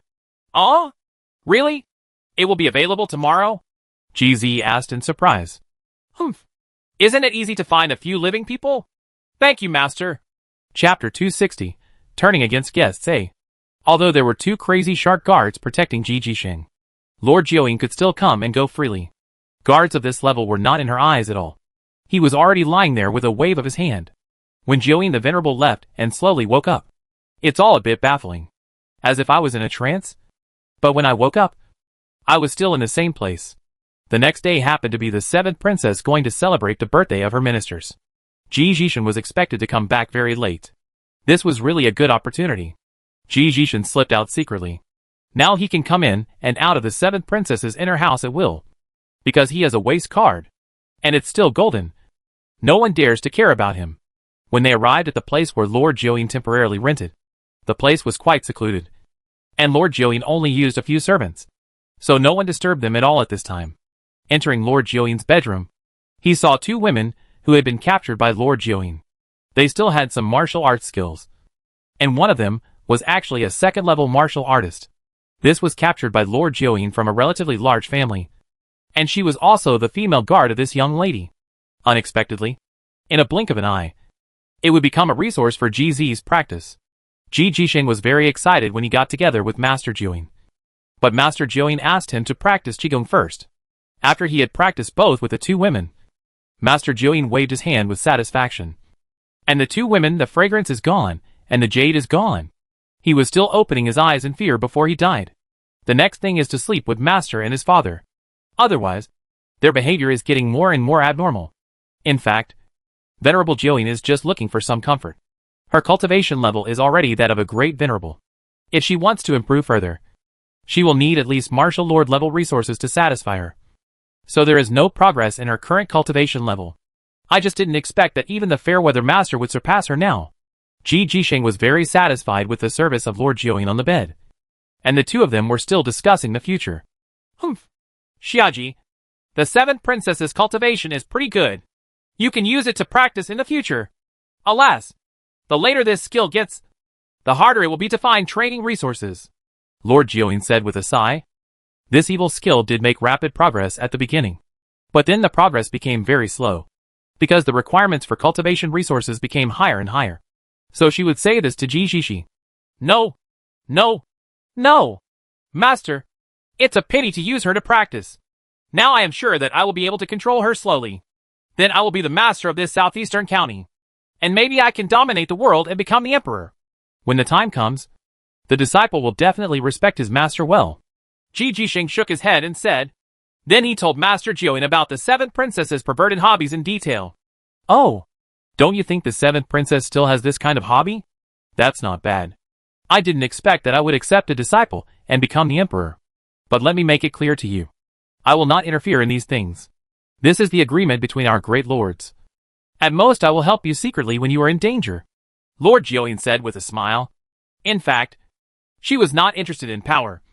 But she wanted to see it. Ji Jisheng can do something famous. Of course, I will be promoted to a great martial artist soon. And I can protect myself. If the master has to take action for such a trivial matter, wouldn't it be a disgrace to the master's reputation? Ji Jisheng said confidently. Not forgetting to please Jiuyin. His Holiness was doing a full body massage. Now Ji Jisheng's massage skills are also top-notch. Otherwise how could he please the 7th princess so well? Well, if you really want to control the 7th princess, you have to get rid of someone first. Lord Jiuyin said lazily. Duinmuki. I have already thought of it. Ever since I escaped from Shiyuan City, I have known that my affairs cannot be hidden from Duinmuki. He has a very good relationship with the 19th princess and Zhu Xiaobao. And he is very popular with the 7th princess. Trust. It is indeed a serious problem. Ji Jisheng's brain is still very good. And he has thought of this problem a long time ago. Fortunately, Duinmuki still doesn't know that he has come to Southeast County. This is her biggest advantage. She can help Duinmuki. Caught off guard. Ha ha. You are not stupid. You have thought of it a long time ago. I originally wanted to help you. Lord Jiuyin smiled charmingly. But the wrinkles at the corners of his eyes still made Ji Jisheng sigh. The master is too old. The skin has become loose. This is far worse than the 7th princess. When the Lord Jiuyin fell asleep while serving him, Ji Jisheng hurried back. Unexpectedly, the 7th princess had already come back long ago and was waiting for him angrily. Xiao Ji, am I too polite? You are getting more and more courageous now. How dare you sneak out? What have you done? Come to me for real. The 7th princess drank some wine at the birthday banquet. Originally, she was in a hurry to come back and have a good time with GZ. But she didn't expect that GZ wasn't there yet, which made her very angry. No one had ever dared to be so presumptuous and let her go. Yes. Yes. Xiaoji is willing to be punished. Princess, how about we go inside? Will you punish me properly again? Ji Jisheng said in fear. But he was not very panicked in his heart. Now he felt a little confident in his heart. Humph. Okay. I'll save you the embarrassment outside. The 7th princess nodded, and then drove the servants away with a wave of her hand. Even Dafu and Erfu were not allowed to stay now. After all the servants had left, Ji Jisheng became bolder and carried the 7th princess directly to the bed. Then threw her on the bed with a wave of his hand. He rudely started tearing her clothes off. You bitch. How dare you be so presumptuous? The 7th princess was also a little surprised and couldn't help shouting in anger. Hee hee. The arrogance is yet to come. Ji Jisheng took off the princess's clothes 3 times. and then slapped her hard. 2 handprints were immediately printed on the 7 princesses, but, sure enough, the arrogant ones are in the back. Aw, how dare you be so presumptuous? You? The 7th princess suddenly felt a little confused, and her body began to get excited again. Even her words were not as strong as before. Hee hee. Is it enough? Is it enough? Bitch. Isn't this what you want? GZ already knew the weakness of the 7th princess very well. He was merciless and spanked the 7th princess's ass with more than a dozen slaps. Red and swollen. Oh, it's so good. I want more. The 7th princess could not help but howl excitedly at this time. Panting heavily. How could she still have the majesty of a 1,000-year-old king? At first, the 7th princess wanted to maintain some dignity. But after a few slaps, she couldn't tell the difference between east, west and north. The little bit of reason she had was wiped out by the excitement. She felt that every time she hit her, she couldn't tell the difference. They all hit her vitals. So she had to surrender. Unknowingly, she had completely surrendered to Jisheng's tyranny. After a heated exchange, the 7th princess lay softly on the bed, with a satisfied smile on her lips. However, Jisheng became very considerate in the blink of an eye, and gently massaged the red and swollen areas of the 7th princess. It was completely different from the fierce performance just now. Moreover, Jisheng never stops talking. He can tell the 7th princess how ugly he is in both big and small matters, with a variety of techniques, which makes the 7th princess very happy physically and mentally. Princess, does Duinmuki know about my coming to Southeast County? Jisheng asked intentionally or unintentionally. Well, I don't know yet. This old guy is too conservative. I'm afraid he will object to you staying with me. The 7th princess frowned and said with some displeasure.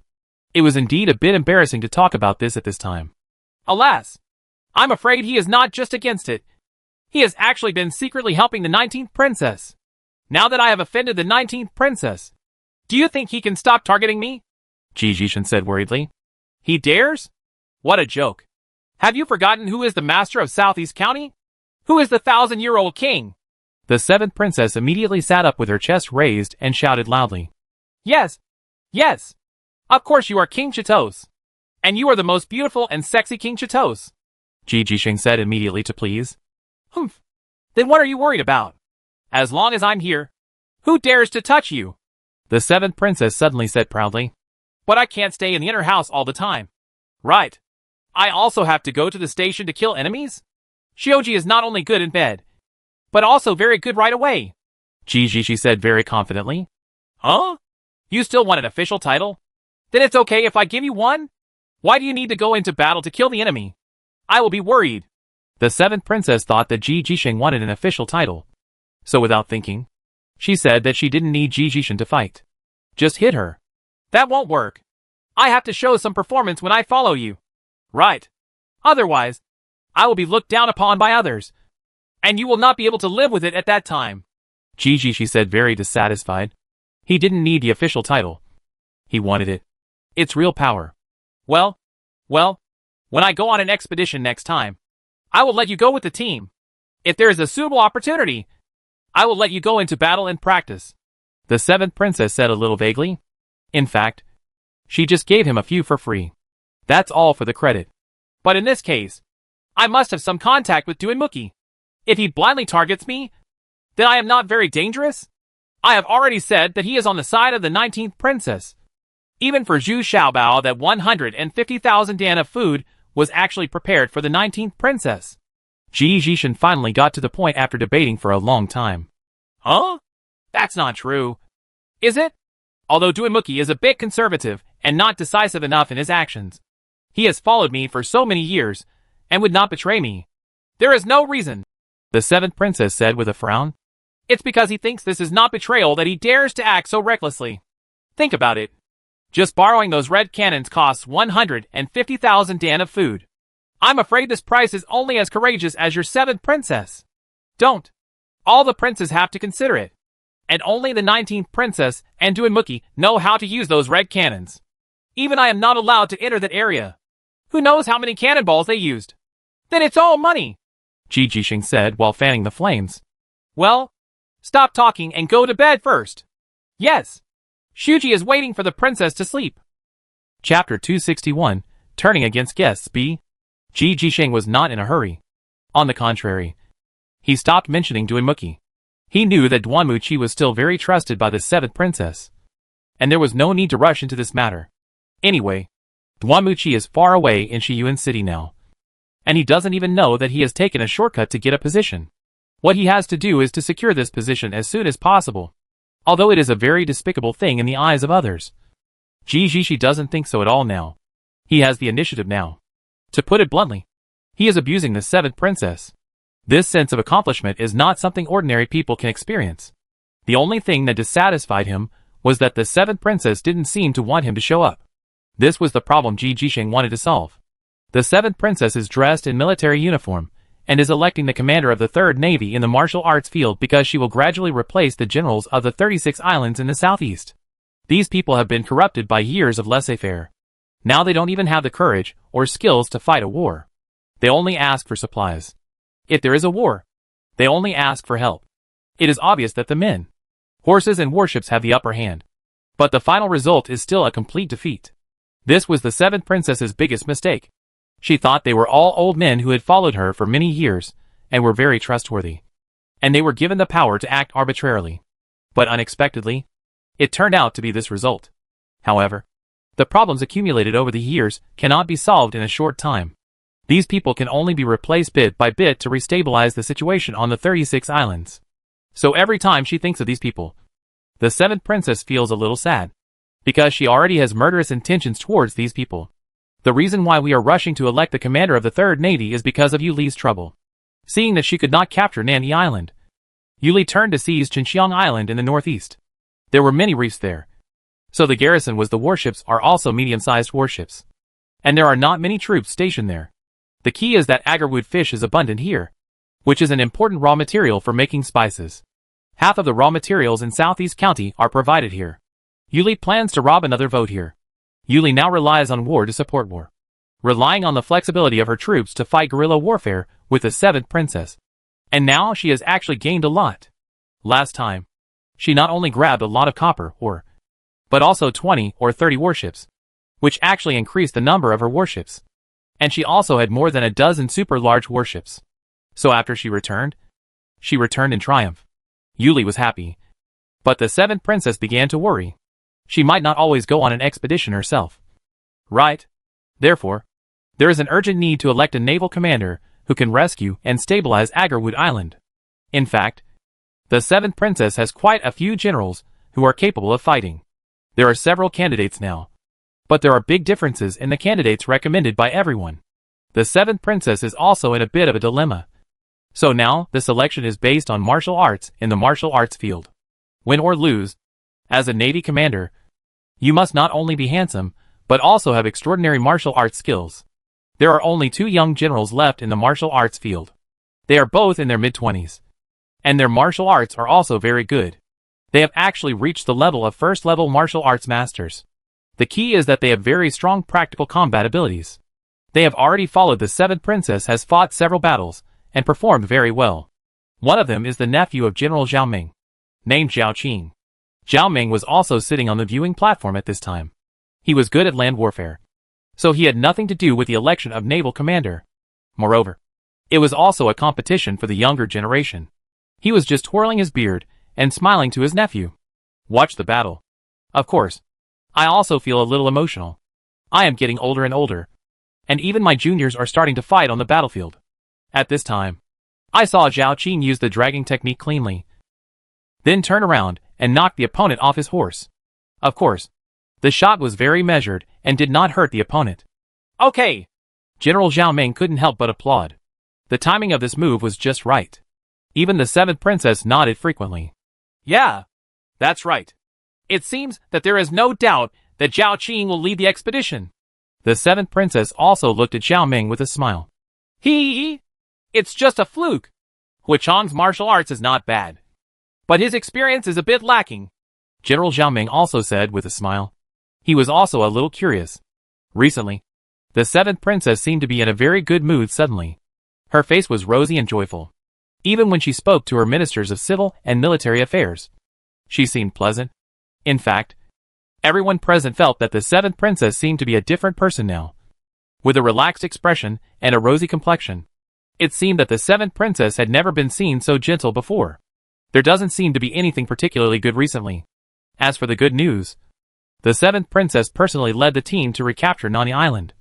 But then Yuli began to harass Chincheong Island. This is not a good thing. Speaking of the war in Shiyuan City, it is even more worrying. There is really nothing to be happy about. But the seventh princess has such a good attitude. After all, everyone likes to see it. Doesn't it make you happy to be pointed at and scolded by her? Isn't that mean? So everyone congratulated General Zhao Ming together. Zhao Qing is General Zhao Ming's nephew. But at this moment, another war horse sprang out from the northwest corner of the martial arts arena. On the horse was a young general with a silver helmet and a silver spear in his hand. He actually rushed directly towards Zhao Qing. Who? Dare you be so presumptuous? All the civil and military officials present were talking one after another, and some were even scolding him angrily. Huh? The seventh princess was a little surprised at first, but also a little surprised. The more she looked at it, the more familiar it looked. When the horse ran closer, she was immediately shocked. This horse was too familiar. It was not Dafu's dog slave. Horse, look at that gun again. Isn't it the bright silver gun that I used in the early years? Later, as his martial arts improved and his strength increased, this gun had been in the dust for several years, but it was unexpectedly brought out again today. Looking at the silver-helmeted general on the horse, the seventh princess's heart beat a little faster. It was actually Ji Jisheng. This guy was so impressive in his military uniform. The seventh princess couldn't help but be a little crazy. Yeah, this is my crazy shark guard Ji Jisheng, who is both civil and military. I arranged for him to come here to practice. General Zhao Qing's position as commander will not be affected. So let's compete. After calming down, the seventh princess said calmly, in her fiefdom, she is the queen, and she can do whatever she wants. Of course, the seventh princess still took care of Zhao Ming's face and said low to him. Yes. Zhao Ming bowed and saluted. But he was shocked in his heart. This Ji Jishi sounded very familiar to him. And he also looked familiar, as if he had seen it somewhere before. But Zhao Ming couldn't recall it for a while, because when Zhao Ming was in Shiyuan City, Ji Jishi spent most of his time taking care of shops and did not attract too much attention. Who are you? You dare to challenge me for no reason? Zhao Qing asked, a little annoyed. He was about to go up to the stage to receive the official seal, but he didn't expect to be disturbed by such a person. Ji Jishi, the princess's royal guard, wants to be the commander of the navy. You must pass my level first. Ji Jishi shouted directly. The bright silver spear in his hand was so handy that he couldn't help but use it properly. Check out your marksmanship. Ji Jishi came out deliberately on time today. He needed a chance to perform and couldn't be kept in the house like this. So he found Dafu. He was now the most trusted person of the seventh princess. Dafu did not dare to offend him. He was forced to lend Dafu his war horse. Even though Dafu was a eunuch, his cultivation level was at the level of martial lord. His horse is also quite impressive. Moreover, Dafu also took out the seventh princess's piece and lent it to Ji. What eunuchs are best at is understanding their master's wishes. Now that Ji Jisheng is so favored, Dafu will please him even more and take out all the bright silver guns of the seventh princess. He was sure that although this was a presumption, it would definitely flatter the seventh princess. On the martial arts field, Zhao Qing and Ji started fighting after they had a disagreement. The seventh princess stared at Ji very worriedly at first, for fear that he would be injured. In fact, whether they can win is secondary, and Ji must not be injured. But after a few rounds, Ji Jisheng was not at all behind. The civil and military ministers were all a little surprised. And then, they started to flatter each other. Can't you tell? Since it was deliberately arranged by the seventh princess, he must be the most trusted person of the seventh princess. Zhao Ming was very depressed. He didn't understand the seventh princess' intention to do this. If he didn't want Zhao Qing to be the commander of the navy, wouldn't it be okay to just appoint Ji Jisheng? Why do we have to create such a scene? Competition? But Ji Jisheng's martial arts skills are really not weak. Who is this person? Why can't I remember him? At this time, Ji Jisheng was a little anxious. After such a long time, he still couldn't defeat Zhao Qing. It seemed that he still had to use his own unique skills. But at this time, Zhao Qing was also a little anxious. So he used his special trick first, pretending to be defeated, and repeated his old trick, using the dragging knife tactic again. Ji sneered. then chased after him. He had already seen this move just now, so he was already sure of it. Sure enough, Zhao Qing's knife drag plan was about to start. He waited until Ji Zhishi stabbed out, and immediately turned back.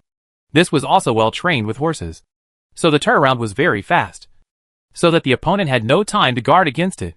But Zhao Qing didn't expect that the BMW Ji Zhishi was sitting on was too fast, and was already side by side with him.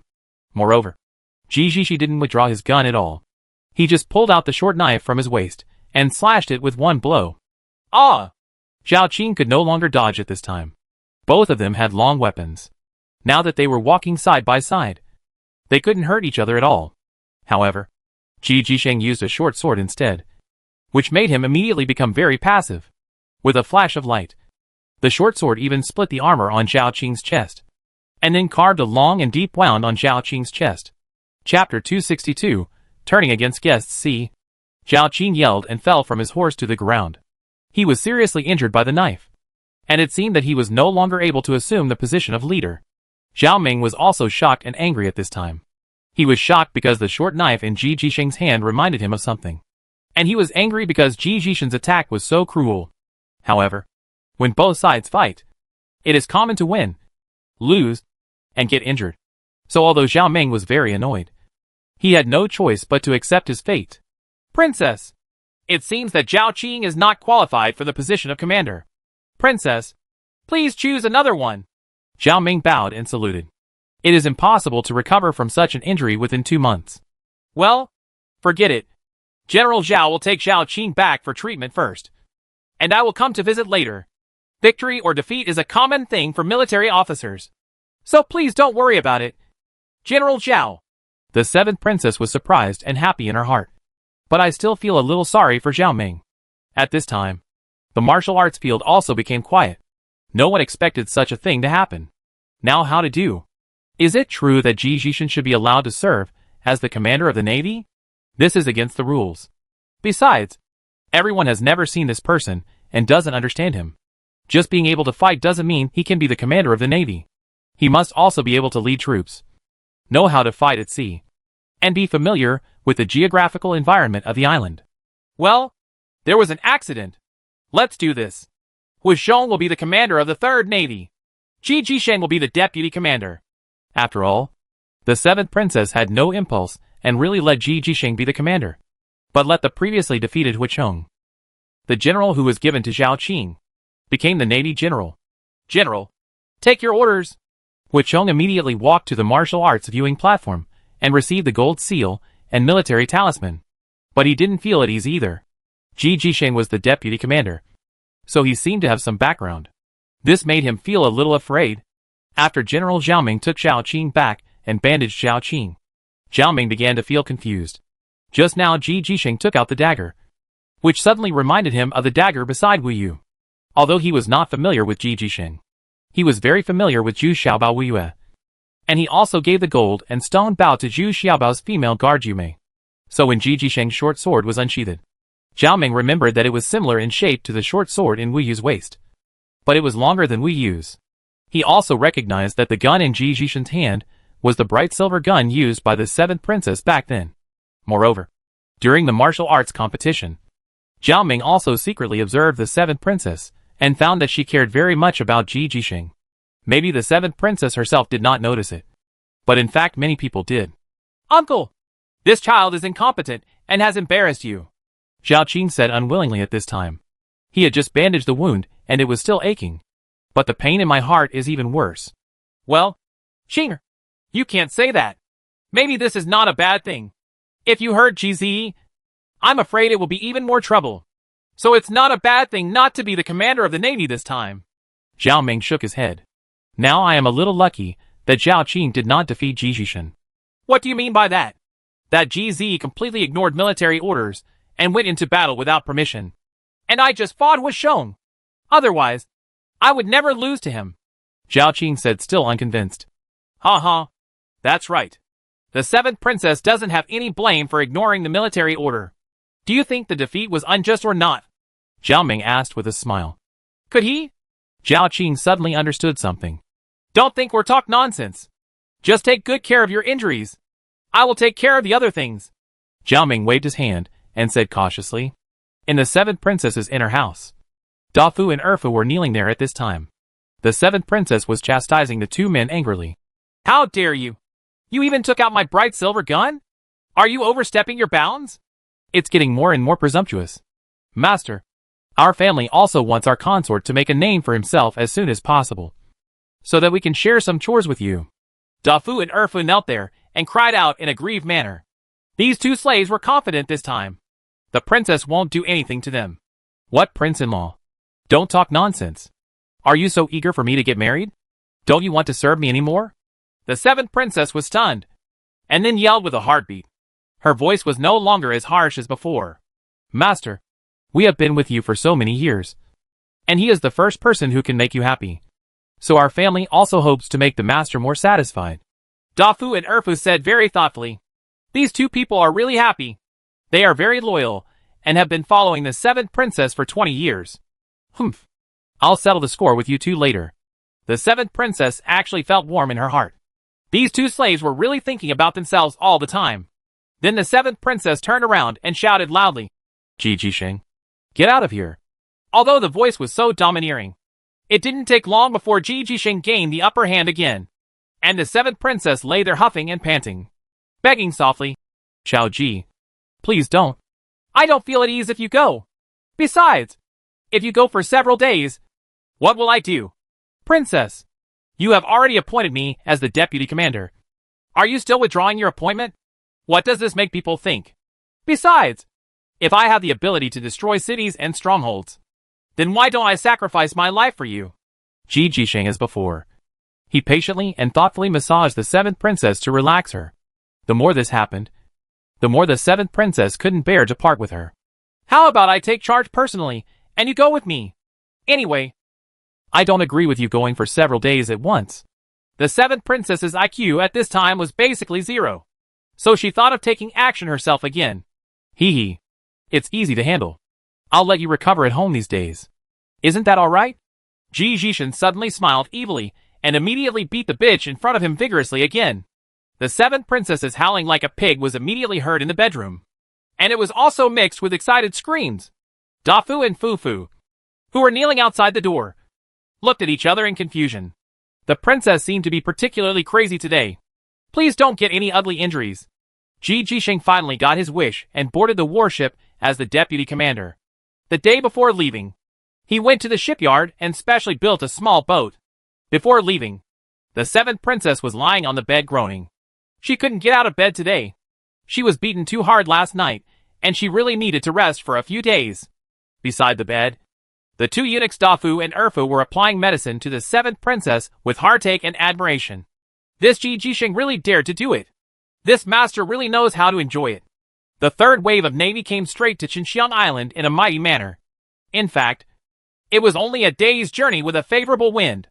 When they arrived at Qinxiang Island, they saw thick smoke rising from the island in the distance, and there were bursts of shouts of killing.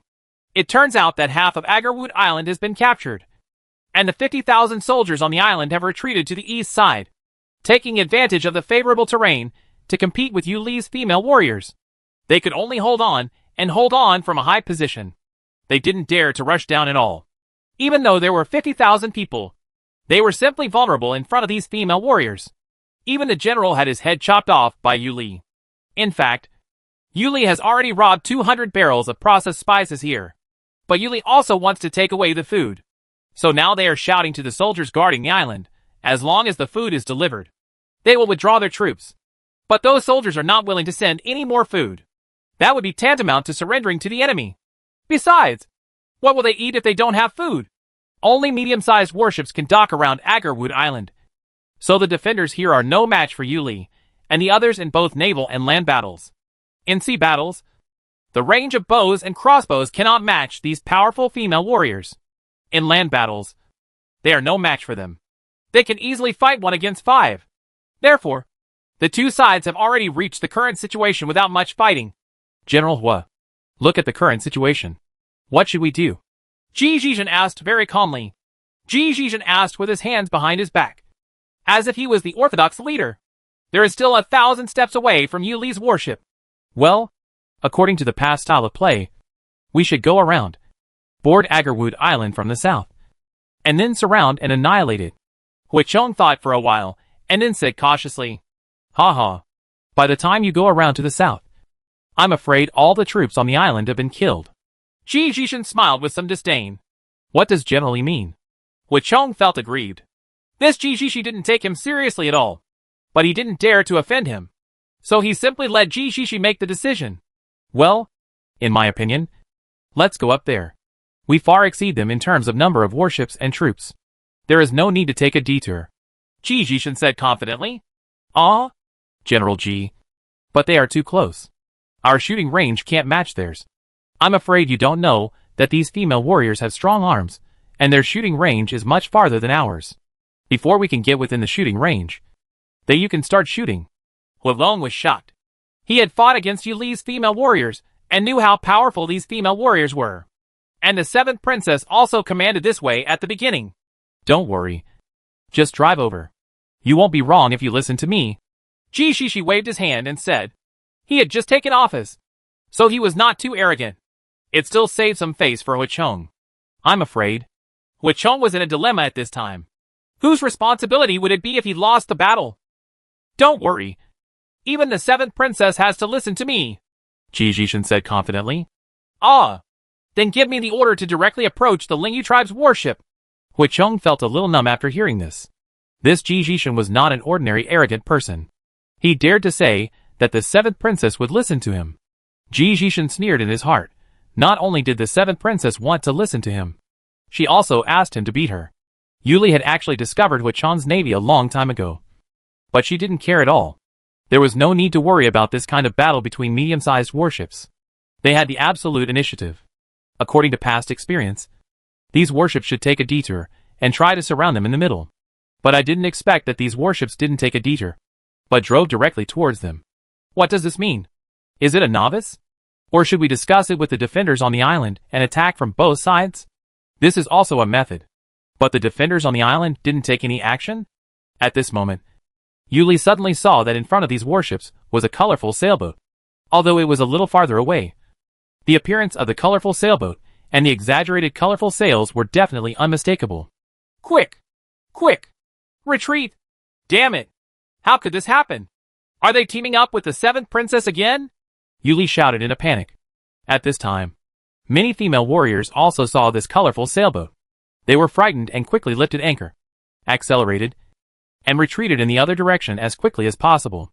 They were beaten twice by Zhu Xiaobao's colorful ships, and each time they were defeated. Now these female warriors have psychological shadows. As soon as I saw this colorful boat, I turned around and ran away. Why don't you run? If you get shot at a few times by it, just wait to jump off the ship. Fortunately, this time she has gained quite a lot. So of course Yu Li doesn't dare to take any more risks. So she immediately fled with her fleet. In the 7th princess's bedroom, Dafu Erfu is giving the 7th princess a gentle massage. The swelling has finally gone away in the past 2 days. The 7th princess has started to feel a little itchy again. But there is no way. Ji Jishan is not around now. So she has to let Dafu Erfu massage her. Dafu! Erfu!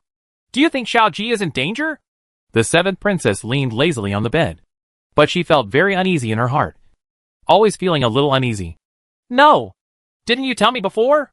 You will come back immediately if there is any danger. And there are more than a dozen crazy shark guards around Mr. Ji. Who can get close to him? Dafu said, comforting the 7th princess. Hey, don't you think it's good to stay at home well? If you have to go out to fight. I know he wants to show off. But the 7th princess sat up with some annoyance. Anyway, she felt uncomfortable now. It doesn't feel comfortable anywhere. Report. Good news from Agarwood Island. At this time, a voice of report suddenly came from outside the door. This was specially instructed by the 7th princess. All news about Agarwood Island can be communicated unimpeded in the inner house. So the soldiers who delivered the newspaper ran in shouting all the way. They also knew that the good news needed to be shouted loudly. It was absolutely unmissable. And maybe they could even get some reward money. Good news? The 7th princess's eyes suddenly lit up, and she couldn't wait to shout. Quick! Bring it over here! Let me take a look! When the 7th princess finished reading, she was a little stunned. The 3rd Navy actually took over Agarwood Island without a single blow. Yu Li's warship escaped after hearing the wind. The most important thing was because of a small boat.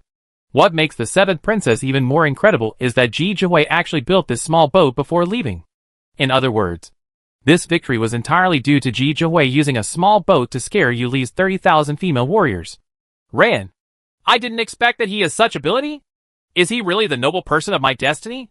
The seventh princess murmured in disbelief. Chapter 263, Guard Commander. Successful reports came one after another. Not only from Wuchong, but also from the Mad Shark Guard sent by the seventh princess to protect Ji Jishi. And from the Deputy General, who was originally stationed on Xinjiang Island. Only Ji Jisheng is not there.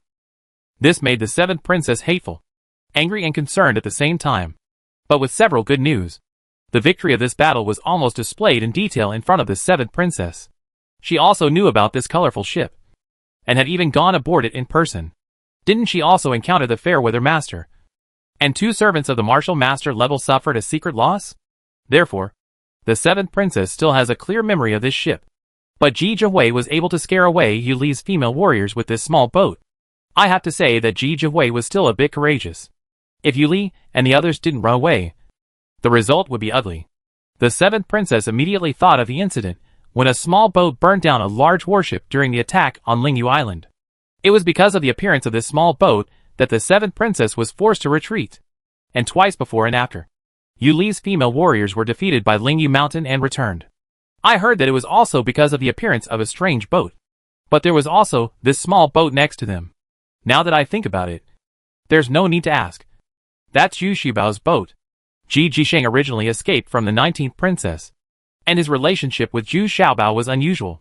So of course he knew the reason. But Ji Jisun was able to make use of the boat right away. It's not easy to scare Yu Li away. It shows that he had already thought about it before going. Huh? When did Xiaoji build this boat? Why didn't I know? The seventh princess was really happy. This time she won the victory without any bloodshed. It was really the most exciting battle in recent times. In fact, there was no formal fight at all. My servant has gone to ask. Mr. Ji went to the shipyard to make it the night before departure. It was very convenient to build such a small boat at that time. But the colorful sails were very troublesome, and many of them were dyed. Dafu, he said quickly. The seventh princess's shipbuilding workshop is the largest in Daxia, and it is also a place where craftsmen gather. It is indeed very easy to build such a small boat, and many of the materials are ready-made. The appearance was drawn by Ji Jisheng, and it is more than enough in one night. Master, you can rest assured now, Erfu said happily beside him. It can be seen that the seventh princess is very surprised now. This Ji Jisheng has brought her too many surprises. The seventh princess still didn't go to the palace to discuss matters the next day. But the civil and military ministers were already talking about it. And some even started to inquire about the origins of Ji Jisheng. Be prepared for the next flattery. When Ji Jisheng and the others came back on the 3rd day, the seventh princess went to the palace and sat upright, waiting for Ji Jisheng to come and give orders. It is said that it is going to the palace. But in fact it is almost the same as going to the court.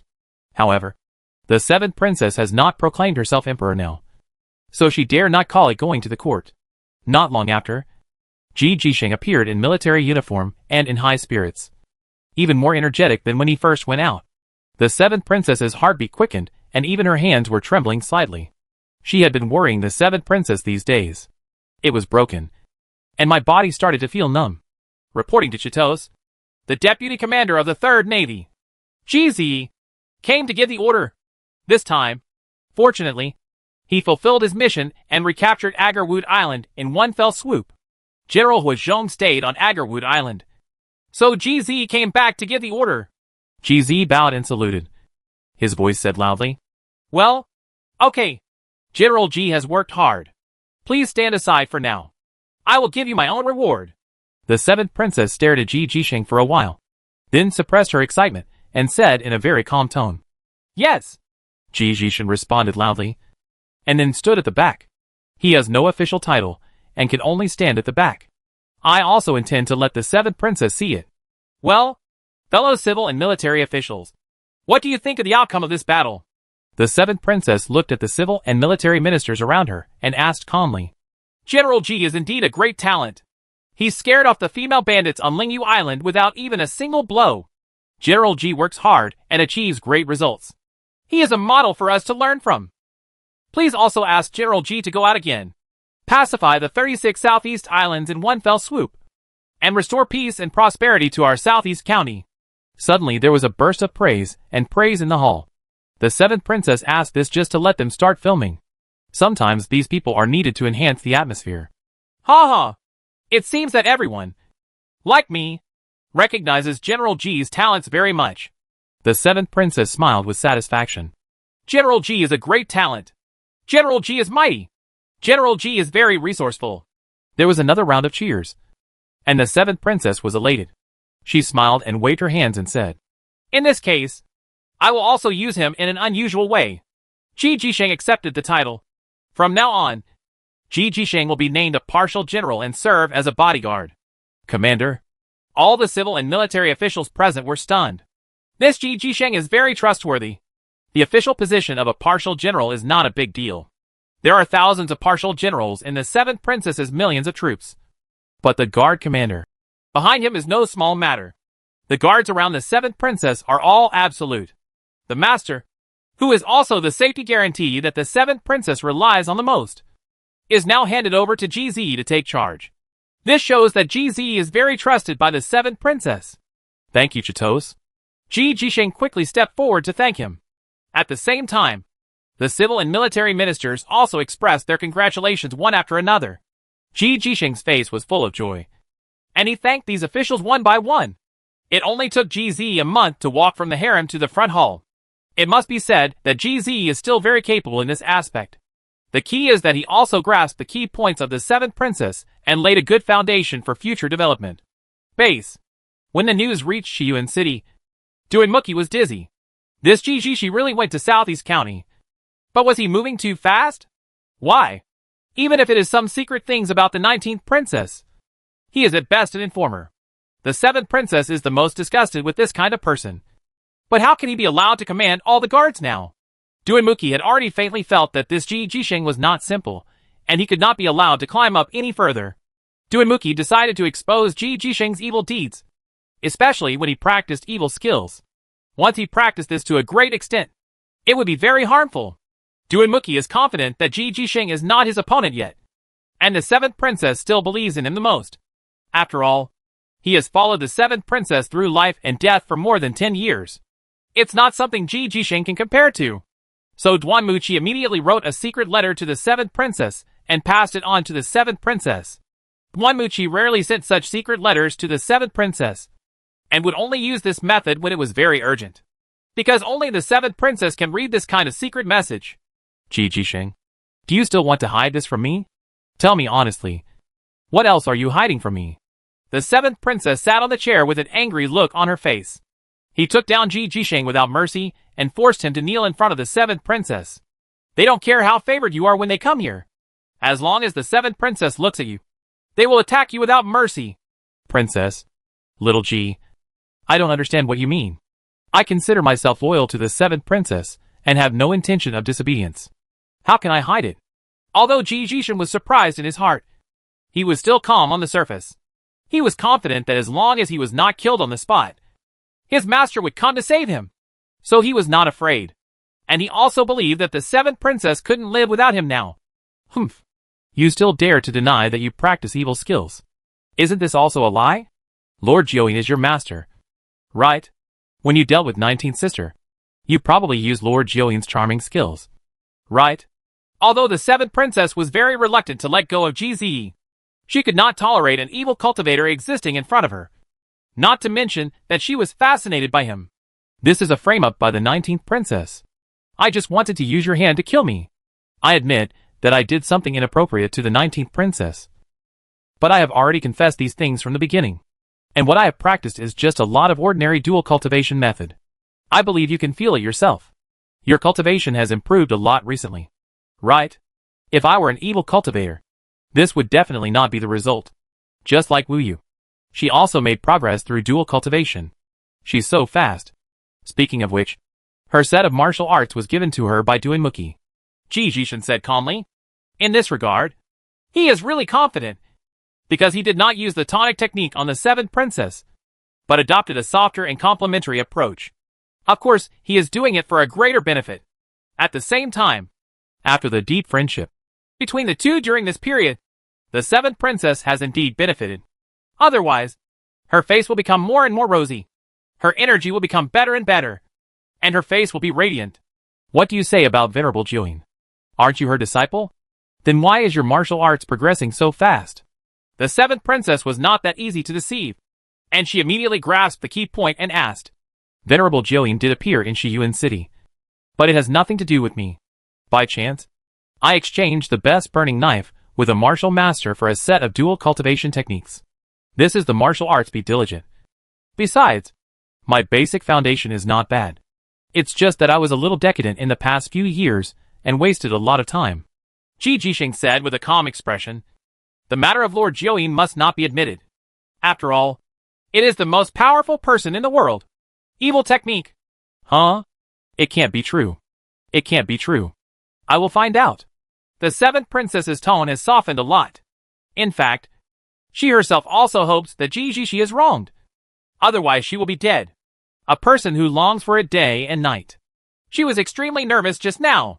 If Ji Zi really admitted it, she didn't know if she could kill Ji Zi cruelly.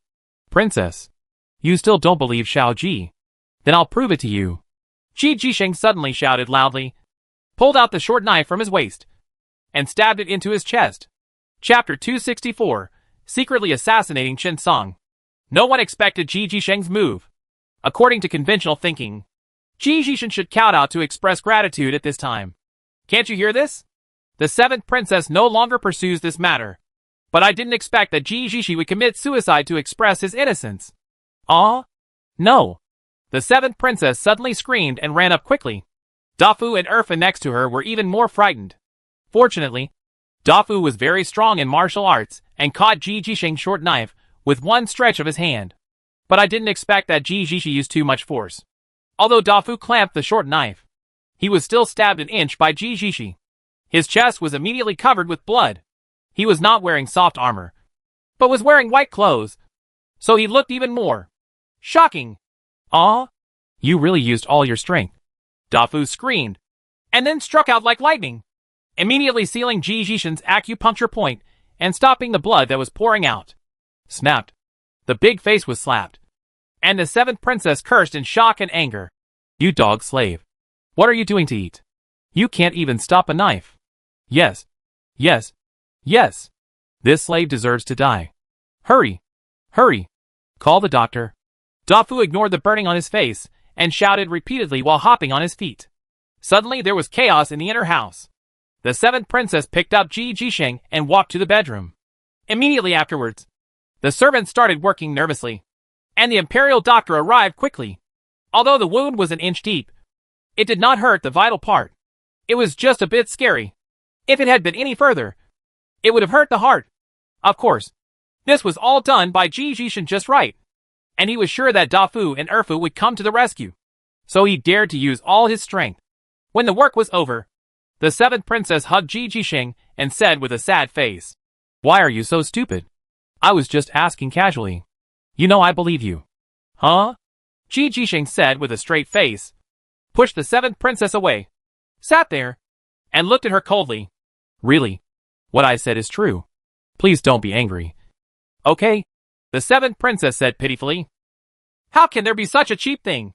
If you do something wrong, you should be punished. Bring me the whip. Ji Jisheng was unmoved and actually shouted in a commanding tone.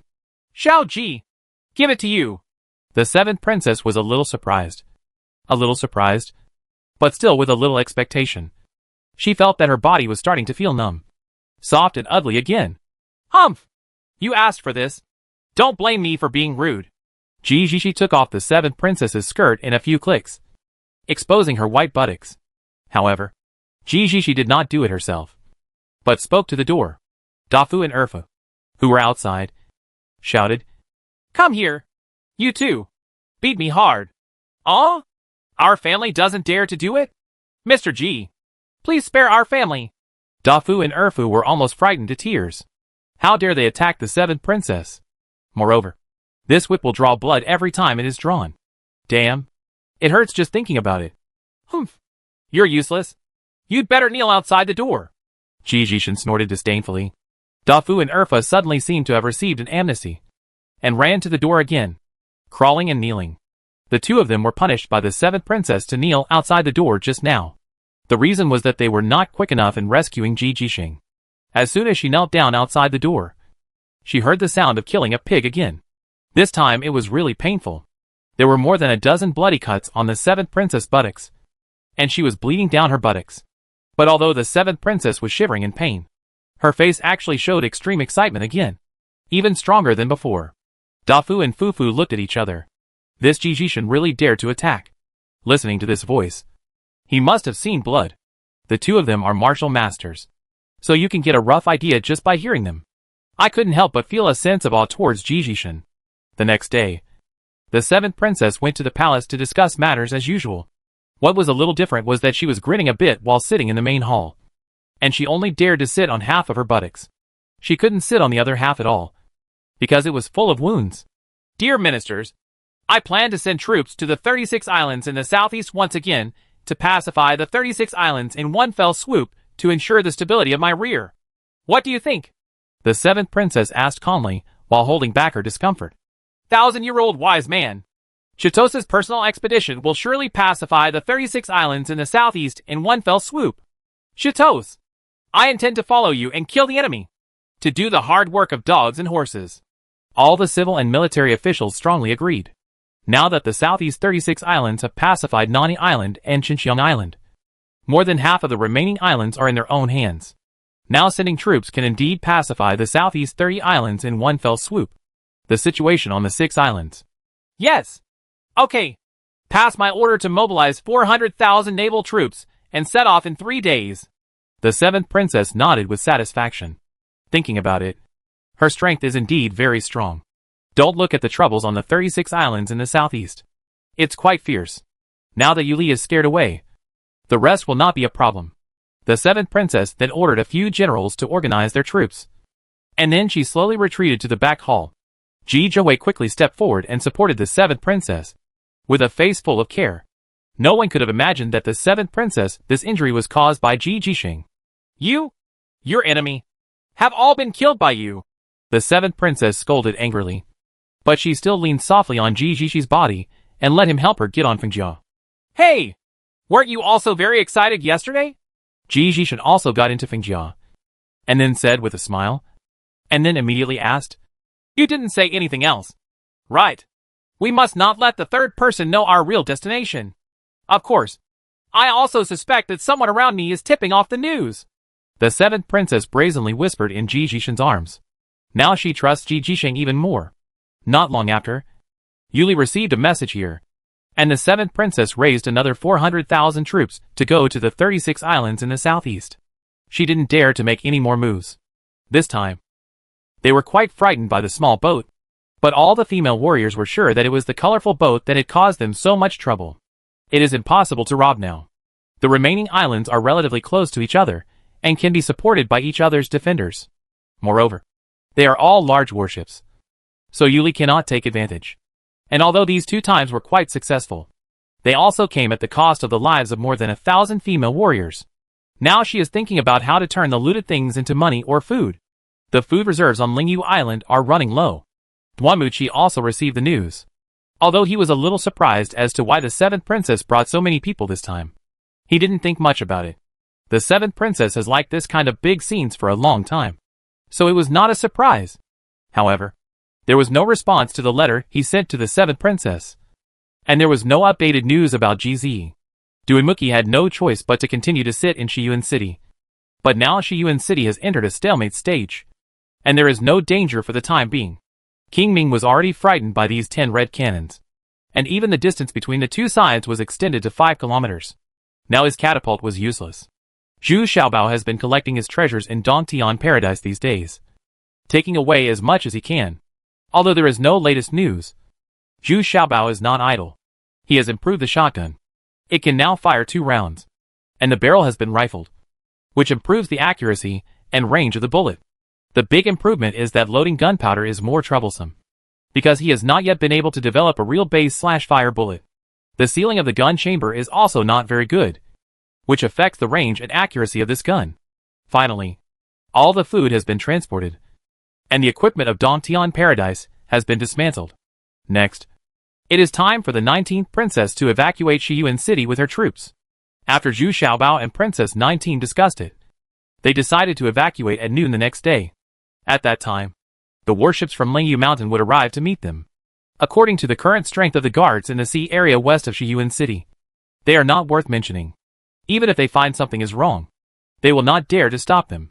There are only 20 warships and 5,000 troops in total.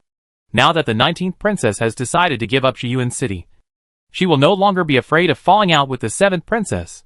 But what I didn't expect was that in the morning of the next day, the 19th princess and Zhu Xiaobao had just organized their troops and set off to the west in a mighty way, waiting for the warship to board Lingyu Mountain. So this time the evacuation could be considered very complete. This time, even Duanmuqi did not say goodbye, because they were afraid of causing trouble to Duanmuqi. During this period, the 19th princess and Duanmuqi did not dare to contact each other in private. At most, they would say a few words in public. High-sounding words. Report. Princess! A large number of warships suddenly appeared on the Western Sea. They are the warships of the 7th princess. There are estimated to be 300,000 horses. At this time, the spies hurriedly came to report. What? How come you arrived so suddenly when there was no news at all? Princess 19th's mind was suddenly shocked. But now there is no way out. We can only speed up, hoping to reach the west bank in front of the 7th princess. As long as we board the warship, we will be more than half successful. But the 7th princess was faster than they thought. The 7th princess actually changed into a small and medium-sized warship and rushed to the west bank first. And 20,000 troops had already landed one after another. It happened to be blocking the path of the 19th princess. The 7th princess is dressed in military uniform, riding a war horse, and holding a purple gold spear in her hand. She is majestic and murderous. Behind the 7th princess, there turned out to be GZ, wearing a silver helmet and silver armor, and a bright silver spear. She was also very energetic, and the 7th princess looked at GZ from time to time, showing a trace of tenderness.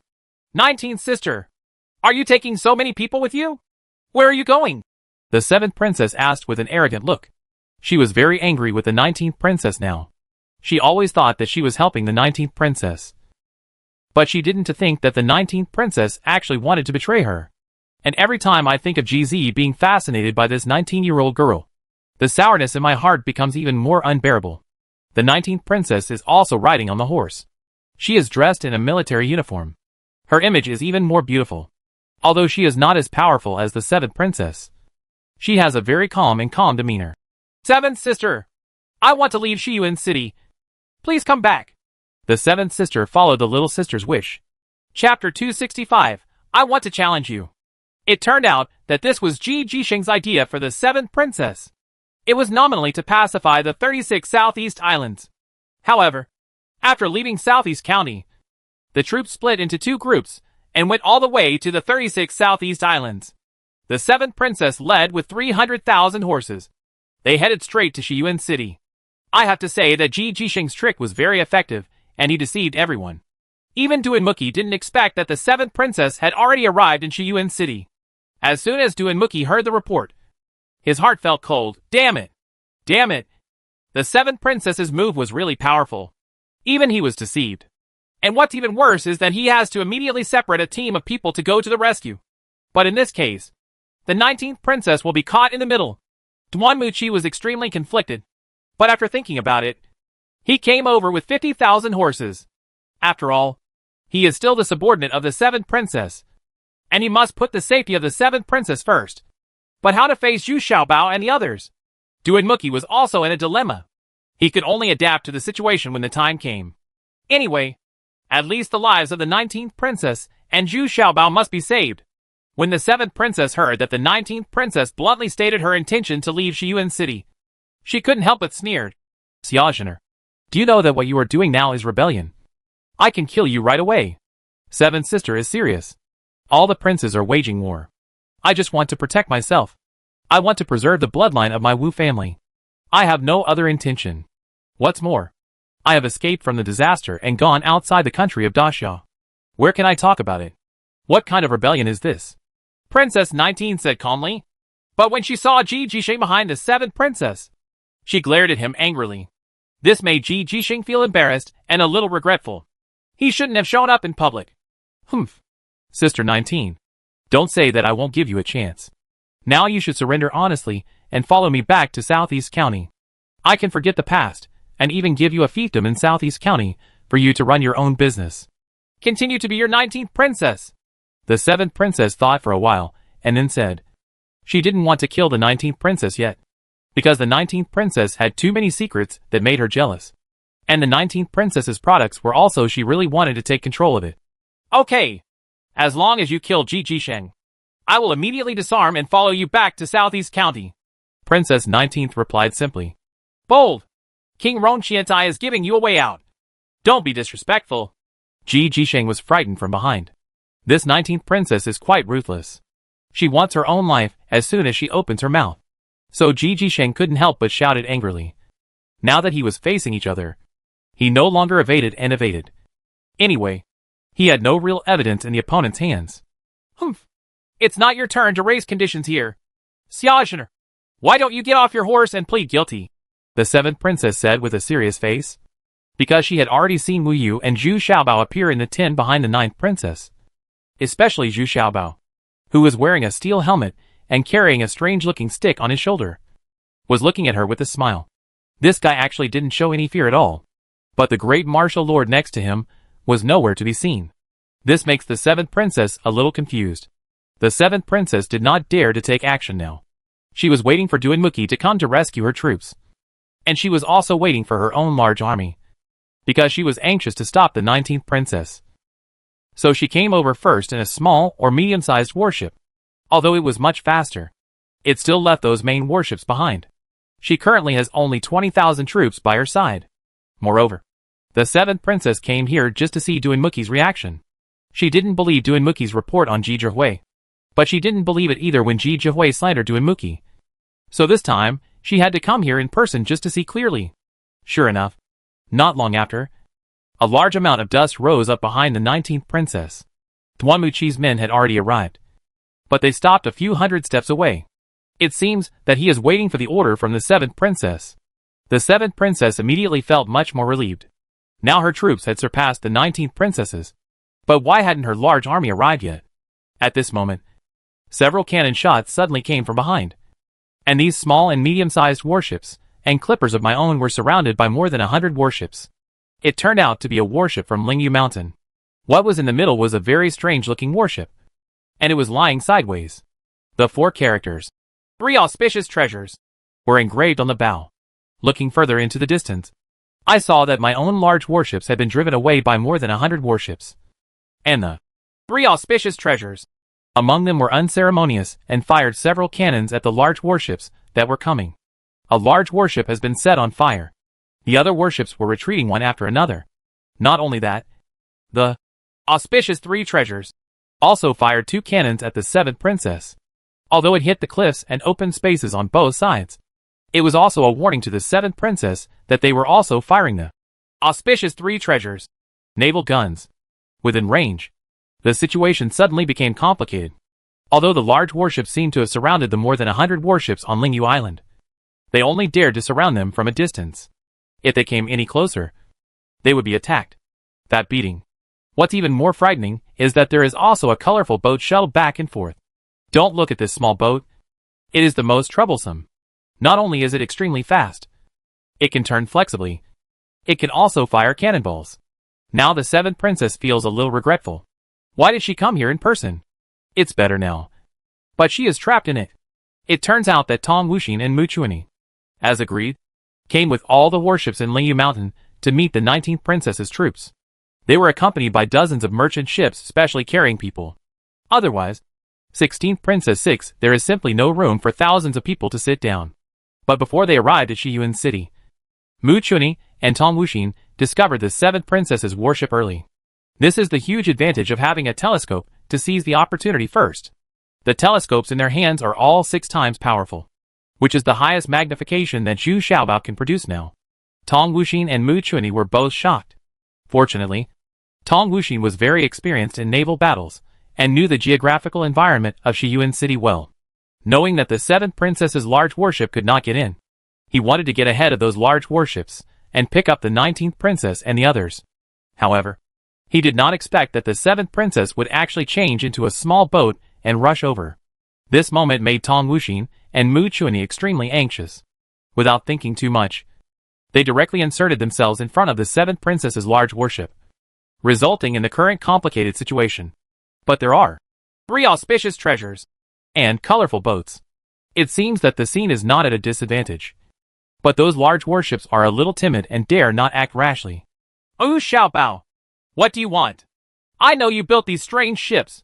Don't think you can escape with these fancy gadgets. We have 10 times as many people as you now." Ji Jisheng also he was startled by the several shots fired by Mu Chuanyi. Although there were no casualties.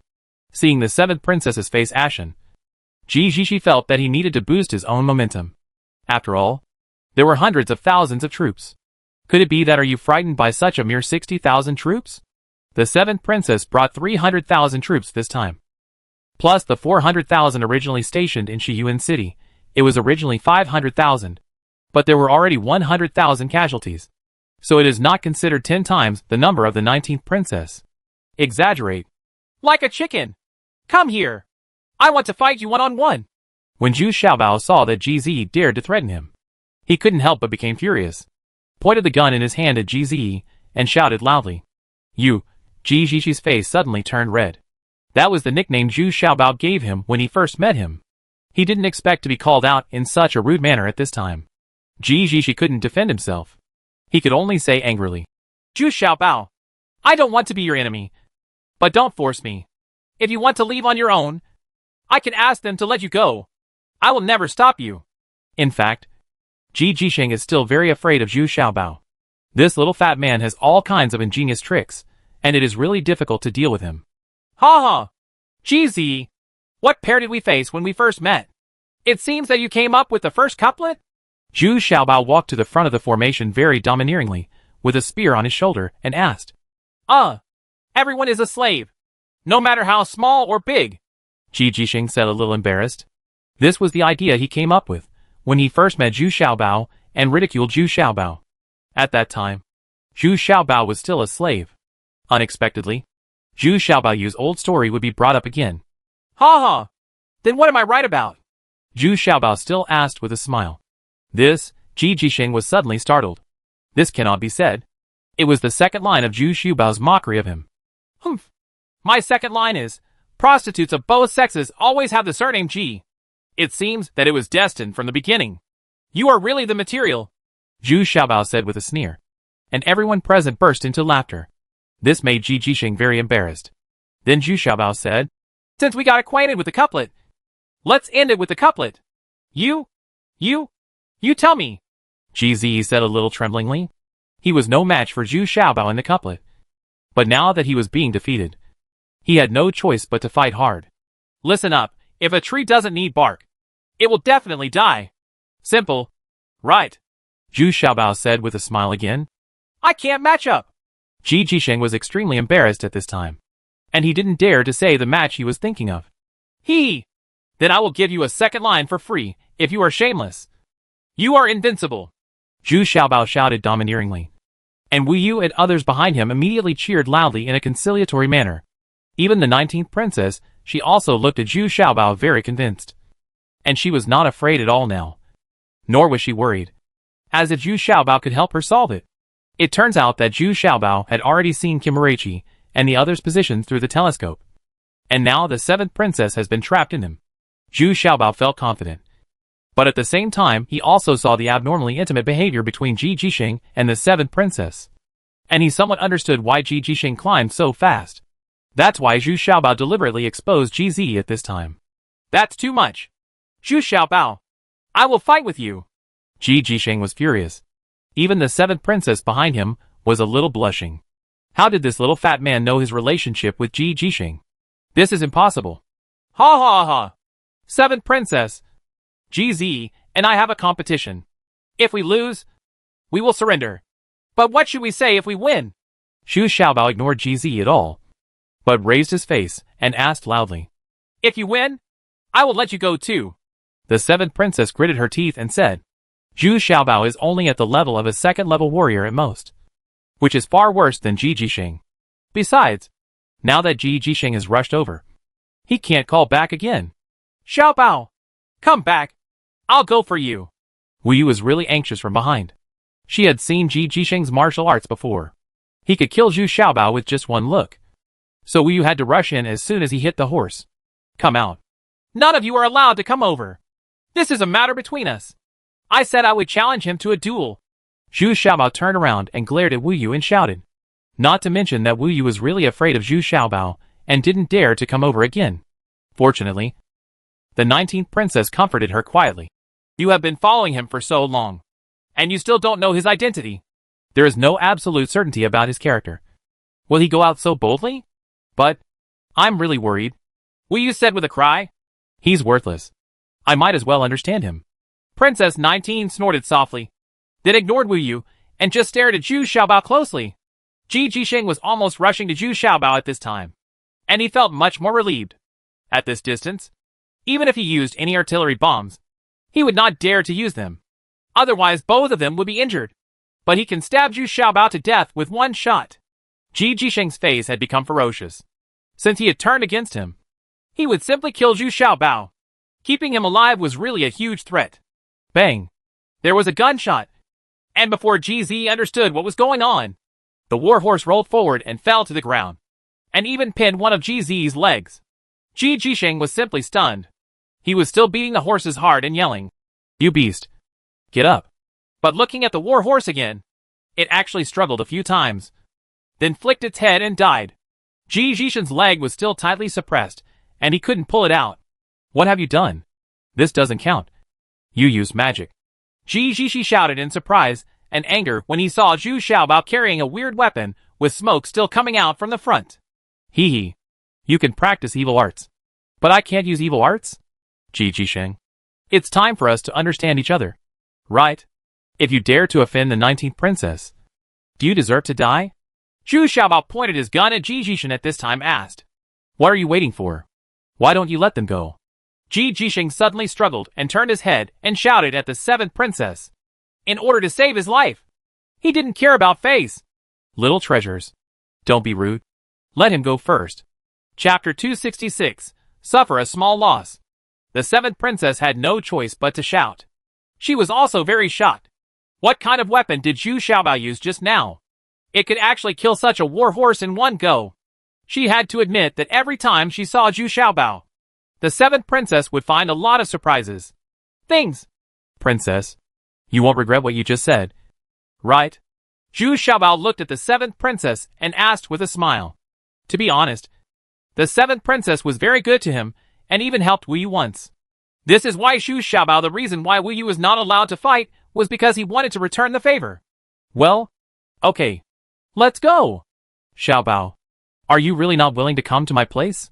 With your ability, once I ascend the throne, it is not impossible to make me a prince? The 7th princess looked at the princes. Xiaobao then asked with a complicated mood. Hee hee. Thank you for your love, princess. But I promised the 19th princess that I would help her get a firm footing. The 19th princess saved my life. I will never be ungrateful. Zhu Xiaobao looked at the 7th princess. Then he looked at Ji Jixing and said, knowing clearly that he was referring to Ji Jixing's ungrateful behavior. Alas, Xiaobao. In fact, Xiaoji has always admired you, and she is always thinking about the friendship between the two of you. The 7th princess looked at Ji Jixing, and then said in a low voice. At this moment, there was sudden confusion behind Princess 19's troops. Everyone stepped out of the way to allow the group of people to pass smoothly. It was Duanmuqi who came. There is no war between the two sides now, and Duanmuqi does not bring any heavy troops. He only brings a dozen guards and passes through the troops of the 19th princess. He is here to pay homage to the 7th princess. But when he saw the scene, Duanmuqi was a little confused. Unexpectedly, it was Zhu Xiaobao who was dealing with the 7th princess. Ji Jixing was also ridiculously suppressed under the horse and could only turn his head, looking at Zhu Xiaobao. See Chitos. Duanmuqi quickly dismounted and paid homage to the 7th princess. Humph. Forgive me, Duanmuqi. Do you know your guilt? The 19th princess wants to lead troops to leave Shiyuan City. But you are indifferent and only come in a hurry now? The seventh princess asked, a little annoyed. It was not Duinmuki's style. With Duinmuki's shrewdness, he should have foreseen this incident. It can only mean one thing. Duinmuki wanted to let the 19th princess go. My subordinates just found out about the departure of the 19th princess with her team. The war on the front line has been tense recently, so I have been negligent. Duinmuki knew something was wrong as soon as he heard it. As expected, the 7th princess launched an attack to accuse her as soon as they met. At this time, the large warships behind them were fired a few more times by the auspicious 3 treasures, and the 2 warships ignited raging fires. It turned out that they wanted to surround and shrink, but Mu Chuan immediately noticed it and gave an order. It was just a round of cannonballs to greet them, but this time it was hit harder, in order to make them afraid and not dare to get closer. Zhu Xiaobao, why are you still firing? Have you destroyed a few more of my warships? The 7th princess suddenly shouted angrily. It's not me who wants to fire. It's them who want to come closer, so we can give them a proper look. Princess, let's leave now, Zhu Xiaobao still said with a smile. But he also knew that he couldn't stay long. If the 7th princess rescued Ji Jixing and fell out again, it would be really hard to predict a fight. After all, Duinmuki's men and horses still belong to the 7th princess, and now the other party's men and horses have far surpassed our own. Huh? Let me go! The 7th princess looked at Zhu Xiaobao, then at Ji Zi, then waved her hand unwillingly and said, Thank you, 7th sister. My little sister will never forget 7th sister's generosity and kindness in helping you. Princess 19 said with a complicated expression, as she bowed deeply to the 7th princess and said sincerely, Let's go! Let's go! If you encounter danger again, don't let 7th sister remind you. Go to my fiefdom and become a free king. Don't go and get together with those Lingyu people.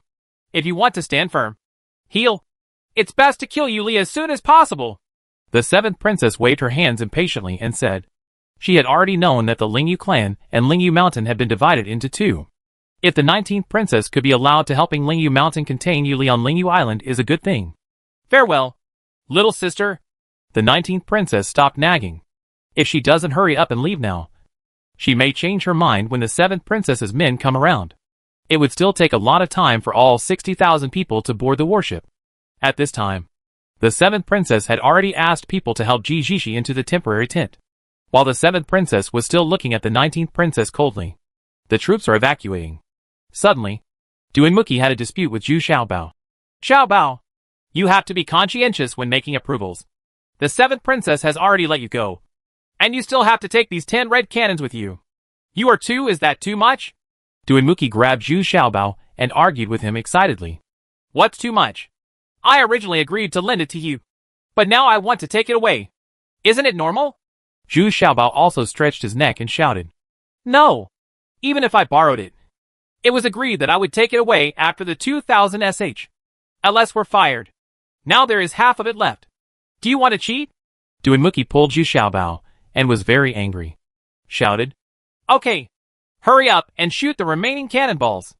I'll take them away when you're done. Zhu Xiaobao said strangely. You fart.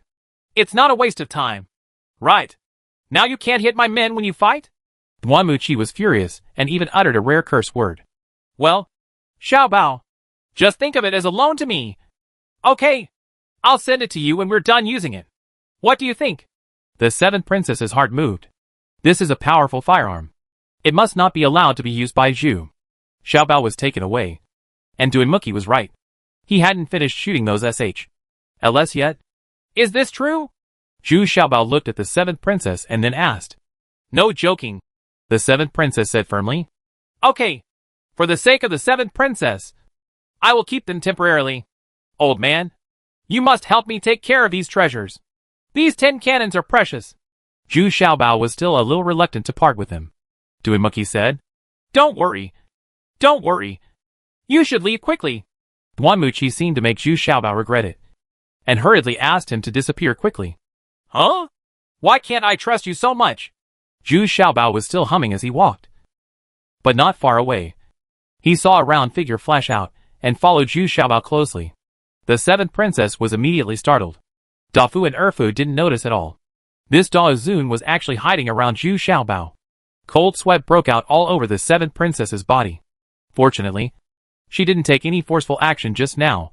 Otherwise, if this great warrior took action, she might not even know how she died. When all the troops boarded the warship and Zhu Xiaobao returned to the three auspicious treasures, he breathed a sigh of relief and wiped the sweat from his forehead. It was so dangerous. If Mu Chunyi and the others hadn't taken those large, the warships are separated. And the current situation is difficult to say. Xiaobao, did you really leave those red cannons to the seventh princess? She will definitely not return them, Wu Yu said reluctantly at this time. Oh, don't I know it yet? Isn't this just to save my brother? Didn't you see that the seventh princess came to punish me this time? Now that we are gone, my life will be difficult. The red cannon is forced to stay, which can be regarded as an explanation to the seventh princess. Zhu Xiaobao sighed and said, but he was still very willing to help Duan Muqi tide over the difficulties. I didn't expect Ji Jisheng to be favored by the seventh sister. It's so strange, Princess 19 said a little incredulously. Hey, do you think Ji Jisheng is quite handsome now? Zhu Xiaobao asked a little teasingly. Bah, he's so handsome. You didn't see how embarrassed he was when he was pinned under the horse. He looks like a coward. Wu Yu scolded him unceremoniously. Stop talking nonsense. I'm going to get angry if you say that again. Unexpectedly, Princess 19 also glared at Zhu Xiaobao with dissatisfaction, and then took Wu Yu back to the cabin to rest. All the troops brought by the seventh princess landed ashore. At this time, the seventh princess' mood was a bit complicated. Although the departure of the 19th princess made her a little annoyed, Shiyuan City was now truly in her hands. As soon as they entered Shiyuan City, the seventh princess reaffirmed Feng Xiaoyong as the new city lord of Shiyuan City. At the same time, she immediately began to recruit laborers and build fortifications. Anyone who was unwilling to obey would be killed immediately. The people of Shiyuan City suddenly returned to the dark past. No, it should be said that it is worse than before. Now the seventh princess has not considered developing Shiyuan City at all, but only thinks about consolidating the defense line here. King Ming also did not expect that the seventh princess would come to Shiyuan City in person, and began to strengthen the defenses with great fanfare. This was to announce to the world that the seventh princess had completely controlled Shiyuan City, and this time she had increased her troops by 300,000. You can definitely compete with them. Prince Ming was very unwilling to get together, and went into a rage, and led his troops to attack in a massive way. He wanted to deal the heaviest blow to the seventh princess before she had a firm foothold. But things went against expectations. With these 10 red cannons, the seventh princess nearly doubled her number of troops. So she went to war with King Ming very domineeringly, and won a complete victory. The reason was because of these 10 red cannons. He just beat King Ming's troops to the point where they were running away, and there was no way to fight them. Before I even got close, I couldn't tell the difference between the north, south, east, and west after being bombed, because Duanmuki also has a precious telescope. Wherever King Ming's troops are distributed, they can be seen from a distance. So these cannonballs seem to have eyes, specifically looking for places with many people to explode. The angry King Ming flew into a rage, but he had no choice but to withdraw his troops quickly. But Duanmuki was also very depressed because his telescope was discovered by the seventh princess and lent it away. Chapter 267, Think Long Term. It has been a month since we moved from Shiyuan City to Lingyu Mountain. During this period, the vigorous construction and farming have come to an end, and the housing problem of the existing personnel has finally been basically solved. Counting this way, it has been 4 months since we started preparing for the migration. I have to say that the efficiency of work in this era is still very slow. Fortunately, Zhu Xiaobao had demarcated a large area of cultivated land from the beginning and improved the soil quality. Now the first batch of food crops is about to be harvested. But the ones here are all sorghum, beans and other coarse grains. Forget about rice and the like. The rice in Daxia was basically produced in the fiefdoms of King Wen and the seventh princess. But once I have my own food crops, I feel confident. This is the most gratifying place for the 19th princess. The biggest headache for Zhu Xiaobao now is that the population is still too small. There are only 30,000 civilians under his jurisdiction now, but the number of troops is more than 70,000. This ratio is definitely abnormal. Although the troops they often participate in urgently needed labor. But Zhu Xiaobao still feels that the number of people is too small. The half of Lingyu Mountain they are renting now should have at least 200,000 to 300,000 people to form a normal virtuous cycle. But since the seventh princess took complete control of Shiyuan City, It was very difficult for the common people there to escape. All the city gates were tightly checked, just for fear that the common people would escape.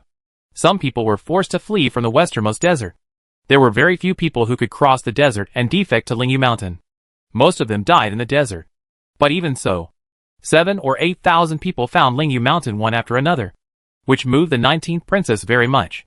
These people actually just wanted a place where they could live a stable life.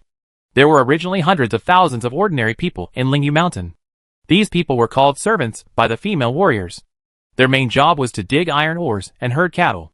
Directly north of Lingyu Mountain was a large area. Pasture. This is how Lingyu Mountain relies on survival. Originally, the Lingyu people migrated from Shijue, and their living habits are more like nomadic people. Therefore, there are many cattle and sheep in Lingyu Mountain, and there are endless game in the forest to the west. It's just that Zhu Xiaobao and the others have to buy the meat they need from Lingyu Mountain, because Du Shen's breeding farm has just started. The chicks are almost grown and ready to be eaten. Other cattle, sheep, pigs and other livestock are still early.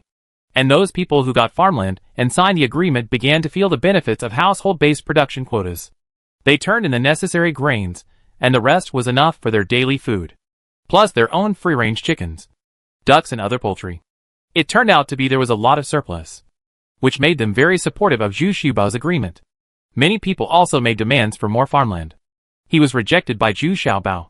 He was also trying to gain experience, and did not dare to go too extreme. What if he really couldn't pay taxes and food?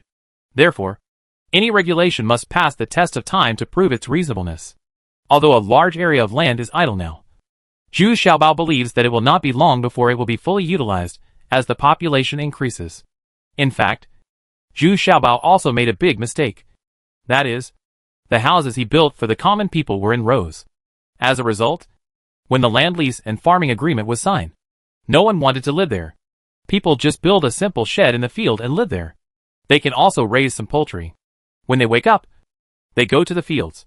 After finishing their work, they can eat and sleep. They don't have to travel so far to live in some townhouses. Not practical at all. And everything you do can be heard by the next door. Unlike in my shed, there are almost no people around. Even if the door is open, it doesn't matter.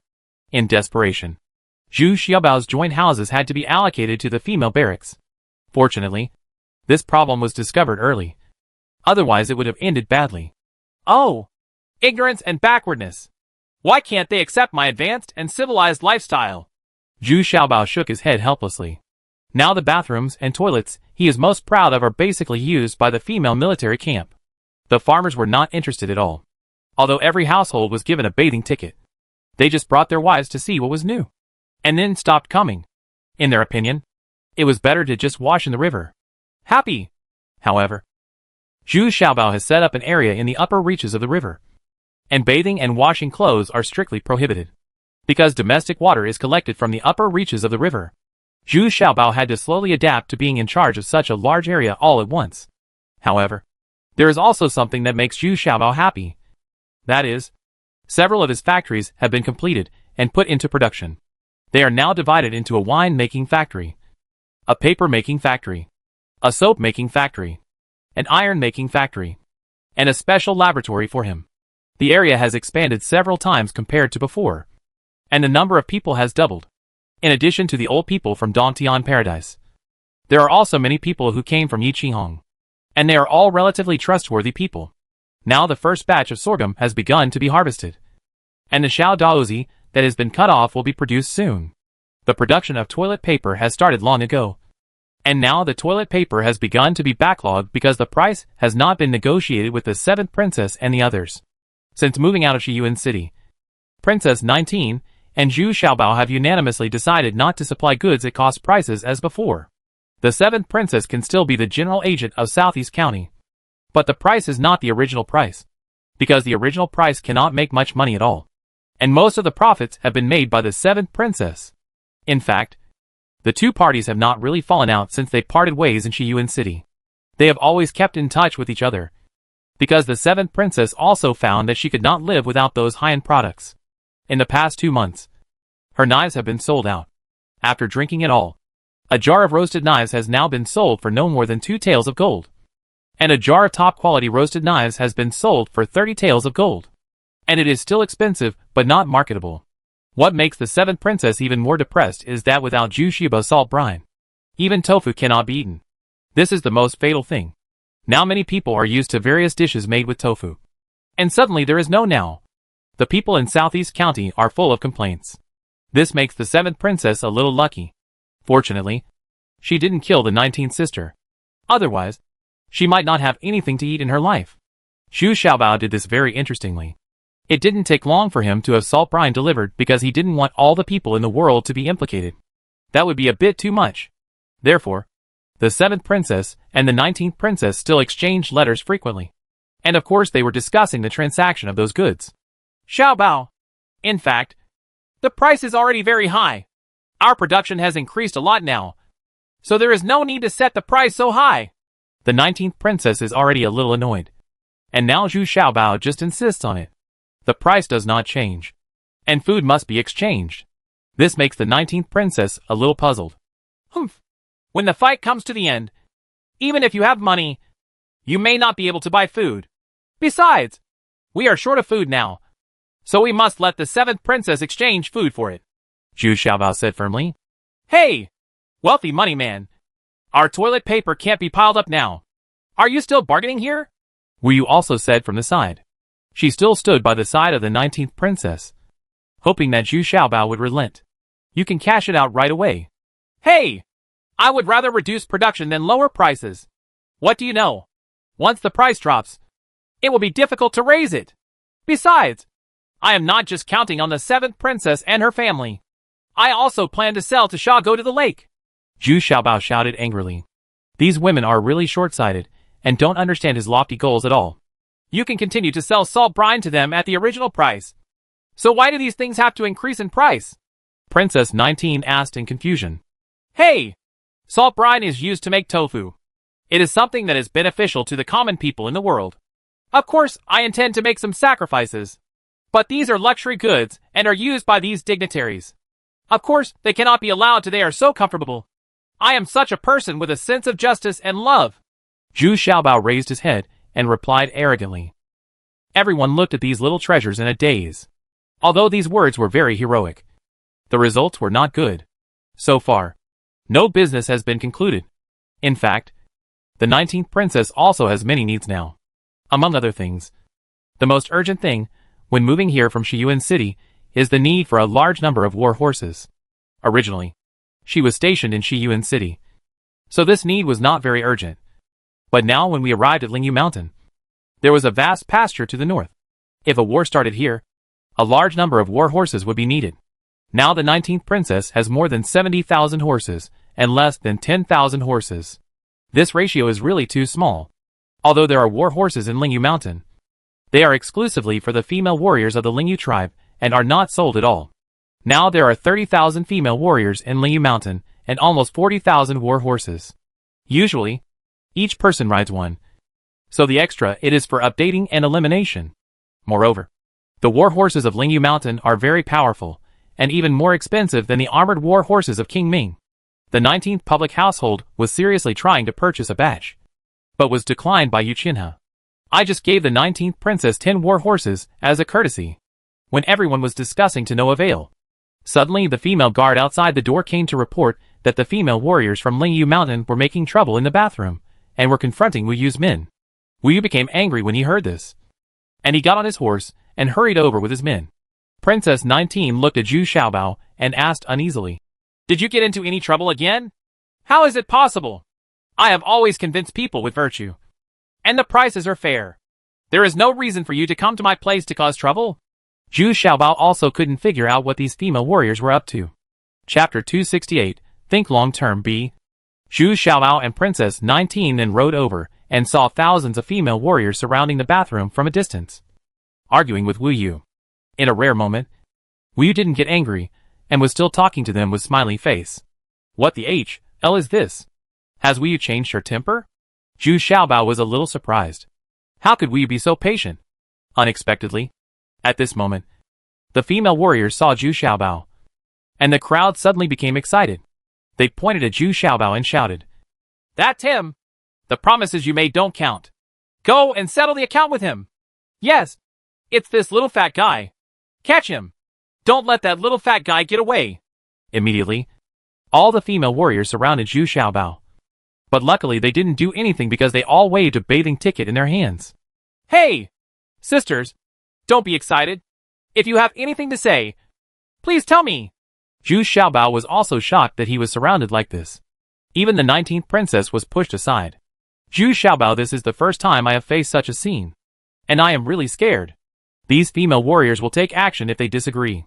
It's you who made it clear that I'll give you bathing tickets and vouchers for helping you work. Right. Why can't we go in and take a bath now? A very tall female warrior pointed at Zhu Xiaobao asked. Standing under the horse. She was almost as tall as Zhu Xiaobao. Didn't you say it can't be used? Did you make a mistake? Zhu Xiaobao realized after hearing this that it was for taking a bath. No wonder Wu Yu couldn't get angry with others. They were right. Huh? You made a mistake. Look at the queue over there. There are so many people waiting in line for a whole day, and we can't even get in line.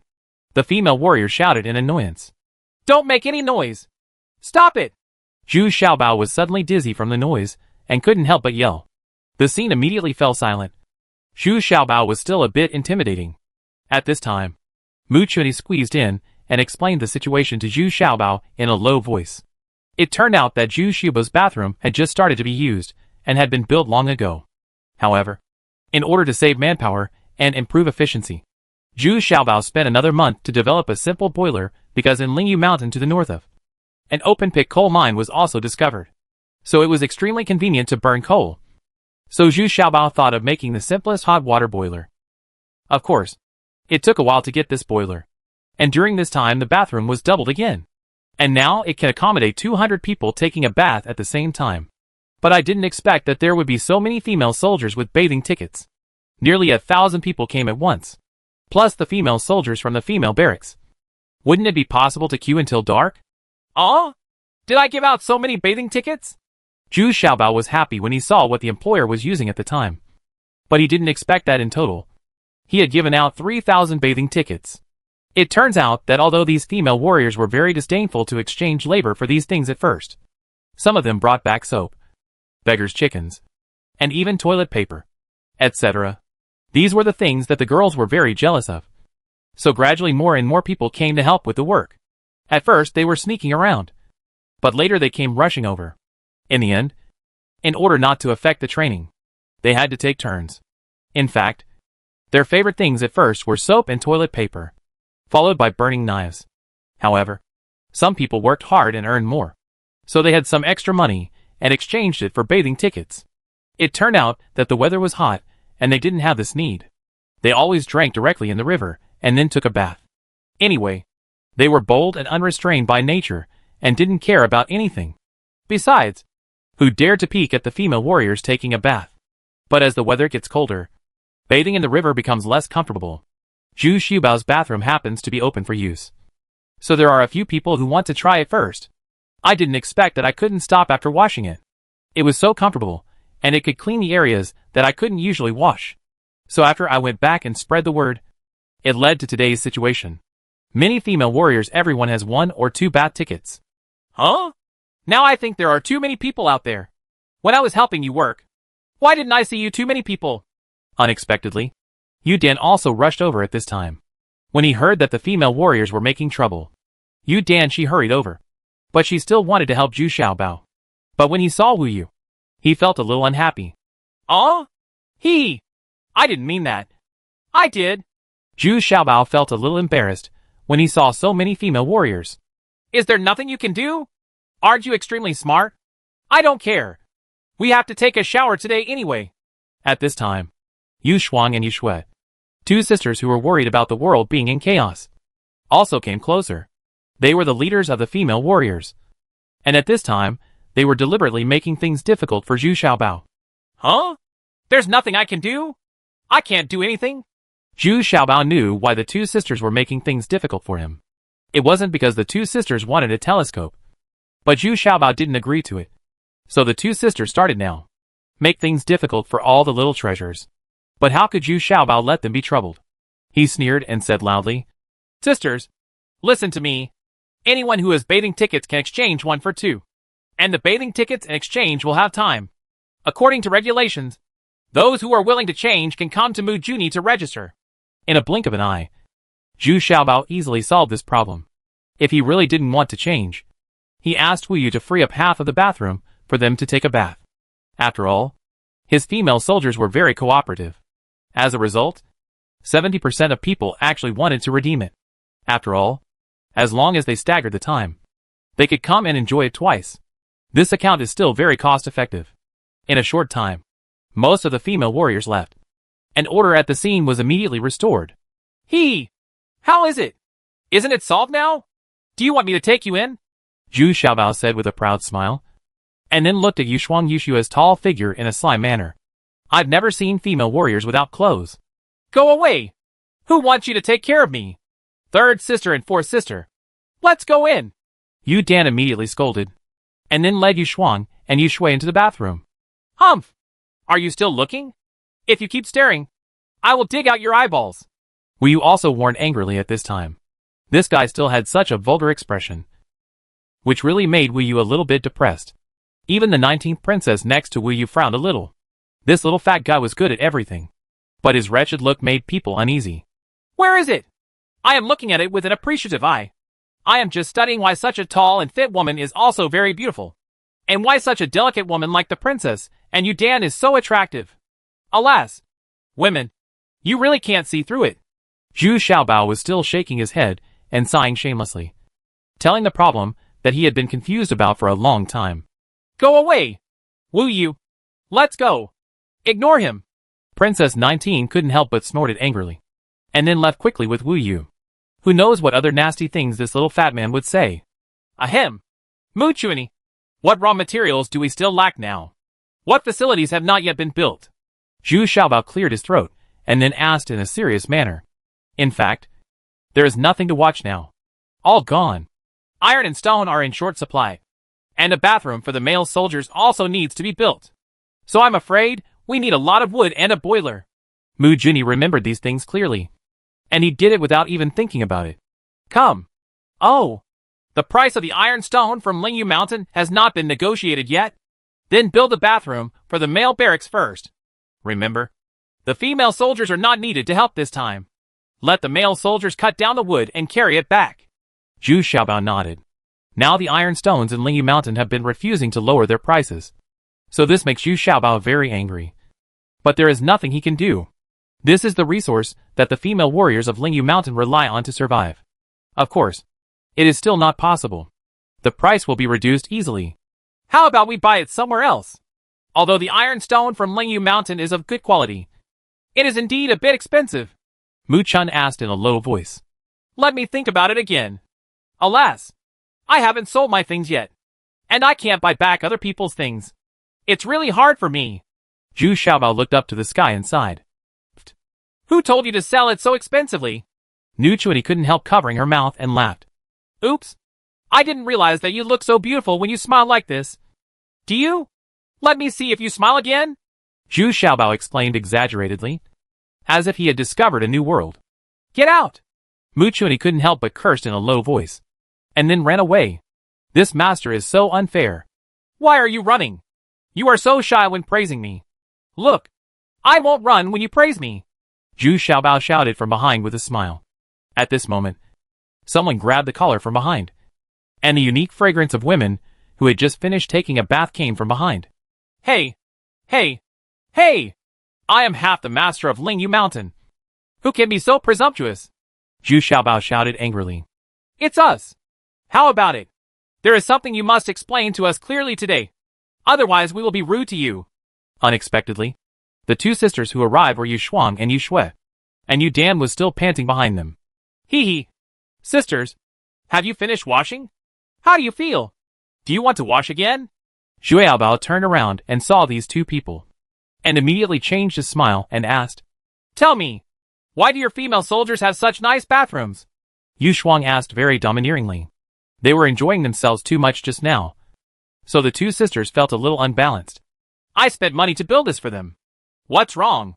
Does this also offend you? Zhu Xiaobao asked in surprise. That's not true. But you can make one exactly the same for us. We have 30,000 female warriors. Yu Shuang paused, and then said directly, "Okay, build a bigger bathroom. Then install a boiler. And have someone to control it. Well, just 50,000 taels of gold is enough." Zhu Xiaobao muttered something in his mouth. And he made a lot of calculations before raising his head. He started to say, Why don't you go and rob it? You want 50,000 taels of gold for such a bathroom?" Yu Shui explained from the side. This little fat man really dares to speak. "So, it's more cost-effective to take a bath ticket to take a bath." Zhu Xiaobao spread his hands and said, "Then let me ask you again. Why do each of your female soldiers get toilet paper and soap every month?" Yu Shuang asked even more unwillingly. "What's there? This is the most basic treatment for our soldiers. Not to mention female soldiers. Even male soldiers. If you are envious, why not join my female camp? I guarantee that your treatment will be twice that of others." Zhu Xiaobao still said with a smile. "No. Your female soldiers are so incompetent in combat. Yet you still want me to join you. Huh? What a great idea." Yu Shuang curled her lips and snorted. "But I've run out of toilet paper," Yu Shui whispered to Yu Shuang, biting her ear. "Don't do that. Are you willing to work for him?" Yu Shuang still shouted angrily. Why can't she do anything with this little fat man? "No. You don't need to be on duty. I am your future brother-in-law, and I will give you toilet paper." After saying that, Zhu Xiaobao quickly ran to the female barracks, borrowed 6 knives of toilet paper and 6 pieces of soap, and handed them over immediately, in the hands of Yu Shuang and Yu Shui. "Humph. You know what's going on." Although Yu Shuang was a little embarrassed, she didn't refuse. The two of them had already started using square leaves, which was really needed. "Then thank you." Yu Shui said her thanks a little shyly. Her personality was much gentler than Yu Shuang's. Hey! Don't leave. I have a suggestion. You go back and talk to Master Yu. I will also give each of your female warriors the treatment of our female soldiers. How about that? As long as you pay every month, give me a certain amount of iron and stone. This suggestion should be reasonable." "Right," Zhu Xiaobao shouted loudly from behind. "You bad guy. You are targeting our iron stone in Lingyu Mountain again." Yu Dan understood immediately upon hearing this. Zhu Xiaobao had come up with another seductive idea. "Really? Then we will explain it to the island owner as soon as we get back." Yu Shuang and Yu Shui suddenly shouted in surprise, urging the war horse to run away quickly. Hee! Why aren't you leaving? Today is not the time for us to go on a date," Zhu Xiaobao asked with a smile. Now the two of them can only see each other once every 5 days. This is the result of Yu Dan's hunger strike. Because there are many disputes between the two parties. Yu Qianhe is also very strict with Yu Dan. "Humph. Why are you driving me away in such a hurry? Do you want to rush back to accompany Wu Yu? I tell you, I'm not leaving today." Yu Dan snorted with jealousy. "That's great. Let's find a place to get things done right now." "Right," Zhu Xiaobao said with eyes shining suddenly. And he hugged Yu Dan in his arms. "Alas! How is that possible? The reason I'm not leaving is because my 2 sisters will be back soon." Yu Dan sighed and said faintly, "How do you know? If you don't believe it, let's just wait here." Not long after the two of them had been cozying up, they saw Yu Shuang and Yu Shui running back very excitedly, shouting as they ran. "My mother agreed." Chapter 269, Think Long Term. C. Zhu Xiaobao was also surprised and happy. Unexpectedly, Yu Dan was really good at predicting events and had concluded that these 2 impatient sisters would definitely come back. But the next answer made Zhu Xiaobao a little stupid. Although Yu Qianhe agreed to exchange iron stones for the standard treatment of female warriors, she was only willing to give 30,000 kilograms of iron stones, which means that each female warrior only needs to give 1 piece. A pound of iron stone can be exchanged for $2 of toilet paper and 2 bars of soap. Isn't this too cheap? The mother-in-law, am too calculating. Right. I won't do this kind of loss-making business. Zhu Xiaobao became more and more annoyed as he thought about it, and finally couldn't help but burst out. Starting today, toilet paper will rise across the board. The price is 5 taels of silver per knife. Buy it if you like. Seeing Zhu Xiaobao leave angrily, Yu Shuang, Yu Shui, and Yu Dan all looked at each other in shock. It seemed that Zhu Xiaobao was really angry this time, and Yu Qianhe's price reduction was too strong. In fact, Zhu Xiaobao was worrying about the trivial matters in front of him. But he was just using the topic as an excuse. Of course, Yu Qianhe's shrewdness also irritated Zhu Xiaobao. This mother-in-law seemed to be very patient, and she was always going in circles with herself. Sure the price won't budge at all. A man rode a happy horse alone to the hillside on the back. Farther away were herds of cattle and sheep, which were herded by people from Lingyu Mountain. On the other side, groups of female warriors were galloping on their horses. They are not only training, but also protecting these people. Because Shijua people often appear here, and now there are many more bandits and robbers. Because of the war, many people have been affected. Among them, there are many people who had settled down before and started to return to their old business and start a business without capital. Xiaobao, what are you thinking about? I've been waiting for you for a long time, and you haven't noticed yet? Suddenly, Tong Wuxin's voice came to Zhu Xiaobao's side. Oh, Sister Wuxin, I was thinking about something, so I got a little distracted. Only then did Zhu Xiaobao realize that Tong Wuxin was riding a horse and was riding alongside him. You seem to be a little unhappy recently. Why? Aren't you supposed to be happy to be out of the control of the 7th princess? Is it because of you, Dan? Don't worry. She will be yours sooner or later. Tong Wuxin asked with a smile. Oh, no. I'm a little anxious. I've been coming to Lingyu Mountain for so long, and it seems that many things are not as smooth as I thought. Moreover, the place here is too big, and I'm still a little uncomfortable with it. Even Lingyu Mountain's people also bargain, which makes me very embarrassed. Zhu Xiaobao shook his head and said, Ha ha, I think you still have to be patient. Since you have come here to develop, you have to think long term. In fact, you have done a good job, but you are a little too impatient, Tong Wuxin said with a smile. In fact, Tong Wuxin was a little disappointed after she came here, but she recovered quickly. She currently has 500 female guards with Zhu Xiaobao, focusing on guarding the 3 auspicious treasures and colorful ships. She is originally better at naval battles and is relatively familiar with maritime affairs, so she has positioned herself very well. Accurate. Now he and Wu Lijiao basically take turns stationed on the ship, and only come back once every other day. Yeah, I feel like a lot of things haven't started yet. Can you not be in a hurry? Even my old mother-in-law won't cooperate with me. She insists on holding the price of the iron ore with me. It's really depressing. Zhu Xiaobao said a little frustrated. What is your ultimate goal? Tong Wuxin suddenly asked. Me? I just want to develop Lingyu Mountain and make it stable. Prosperous and prosperous. Zhu Xiaobao thought for a while before saying. Then take your time. When you really change the life here, they will gradually adapt to it, and will participate in it unknowingly. In the end, they will still change with you. You are in a hurry. What? It's still very safe here for the time being, and no one is forcing you to hurry up. The most important thing is to control your own mentality, Tong Wuxin said with a smile. Huh?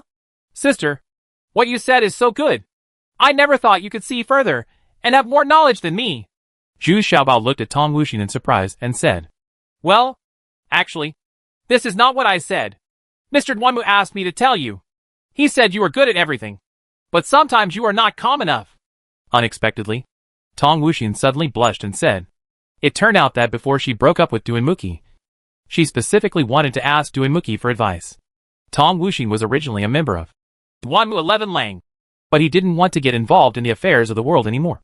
So he gradually left Duanmu 11 Lang and followed Zhu Xiaobao. But many times, I still want to ask Duanmuki for advice. In Tong Wuxin's eyes, Duanmuki has always been a wise man, and even Zhu Xiaobao agrees with this. Mr. Duanmu? Is he okay now? Zhu Xiaobao finally understood. No wonder Tong Wuxin could speak so well. It turned out that Duanmuqi had seen this level a long time ago. It's not very good. Ji Jisheng has been targeting him. There has been no letter from him for almost a month. But don't worry.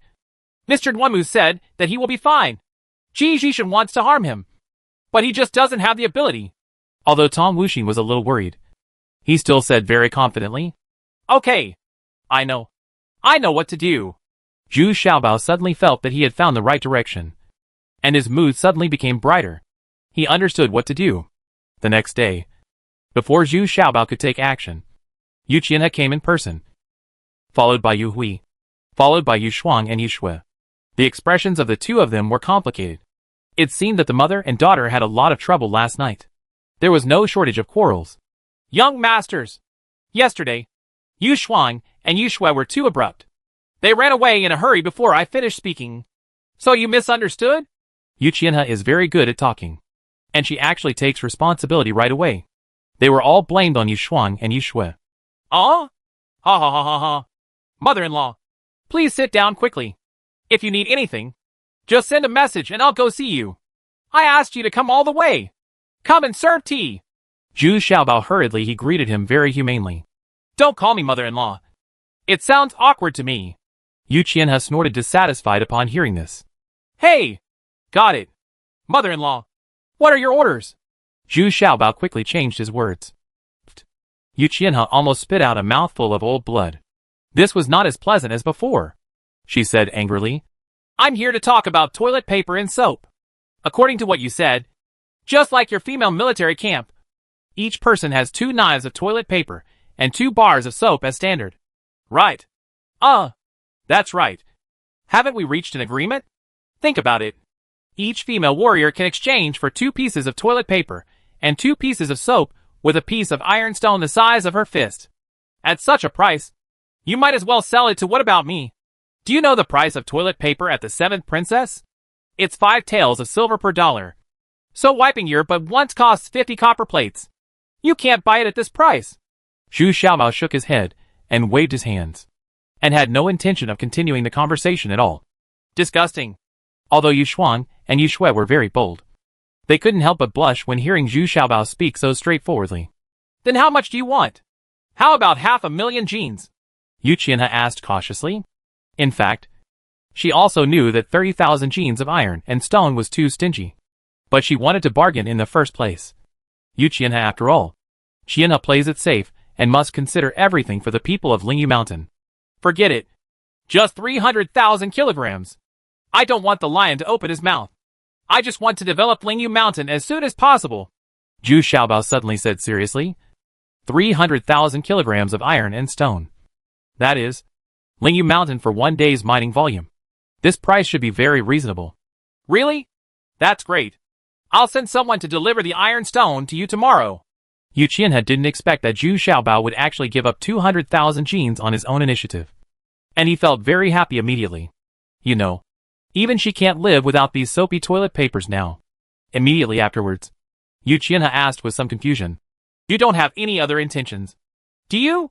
Let me tell you. Don't involve Yu Dan in this matter. These are completely 2 different things. Humph. Don't worry. You haven't really seen what I am capable of. I'm afraid you will regret not having more daughters. Zhu Xiaobao replied angrily. Why did he sincerely give in? It also aroused the suspicion of Yu Qianhe. If I had known this, it would be better not to give in. Do you really look like a profiteer? Humph. That's the best. I'm just waiting to see how capable you are. Yu Qianhe didn't want to sit any longer and immediately turned around and left. But before Yu Qianhe walked out the door, a female warrior came to report. Yuli brought people to ask for a meeting. She wants to trade with us for food in exchange for the things she robbed. No. Let her go. Yu Qianhe suddenly shouted with a serious face. Yuli had forced her here. Now that she had just stabilized, she didn't expect Yuli to come to the door again. Hey! Wait. You can't see me. I really want to see her. Maybe I want the thing she snatched. Zhu Xiaobao quickly shouted from behind. Hey! Zhu Xiaobao. Did you join forces with us? Now you want to help her? Yu Qianhe immediately asked with dissatisfaction. Oh, a war is a war. And business is business. Since she has what we need, let's talk about it. Besides, if she doesn't have to, she will definitely not come to our door. Are you just looking at Ling? Did the female warriors who crossed the island starve to death? Zhu Xiaobao asked with a smile. Well, you must take Yu Shuang and Yu Shui with you. They won't interrupt. They are here to protect you. Yu Qianhe was silent for a while, and then said, Let the 2 daughters accompany me. I am also afraid that Zhu Xiaobao will do something wrong. Okay. Why are you so polite? When you see your 2nd daughter, you still need your 3rd and 4th daughters to accompany you. We just want to talk about business matters. Zhu Xiaobao said with a smile. Go quickly. Yu Qianhe shouted angrily. Hey. Okay. Mother-in-law. I'll go right away. Zhu Xiaobao shrank his neck and ran out of the room with Yu Shuang and Yu Shui. Chapter 270 apologized to her. After Zhu Xiaobao came out with Yu Shuang and Yu Shui, he immediately rode with Mu Chunyi and his old apprentice to the port where the warship was anchored. And Yu Shuang and Yu Xue also arrived with 300 female warriors. This time, it should still be regarded as a matter between Lingyu Mountain and Lingyu Island. So the guarantee of force must be provided by Lingyu Mountain. Of course, this is also due to the super fighting power of the female warriors, who are afraid of Yu Li. If the female guards with Zhu Xiaobao are brought along, they may not be able to defeat Yu Li and the others. Although the possibility of a fight is very small. Tong Wuxin's 3 auspicious treasures and colorful ship are ready, waiting for Zhu Xiaobao to board the ship. But Zhu Xiaobao did not board his own warship this time, but boarded Yu Qian his flagship with Yu Shuang and Yu Xue.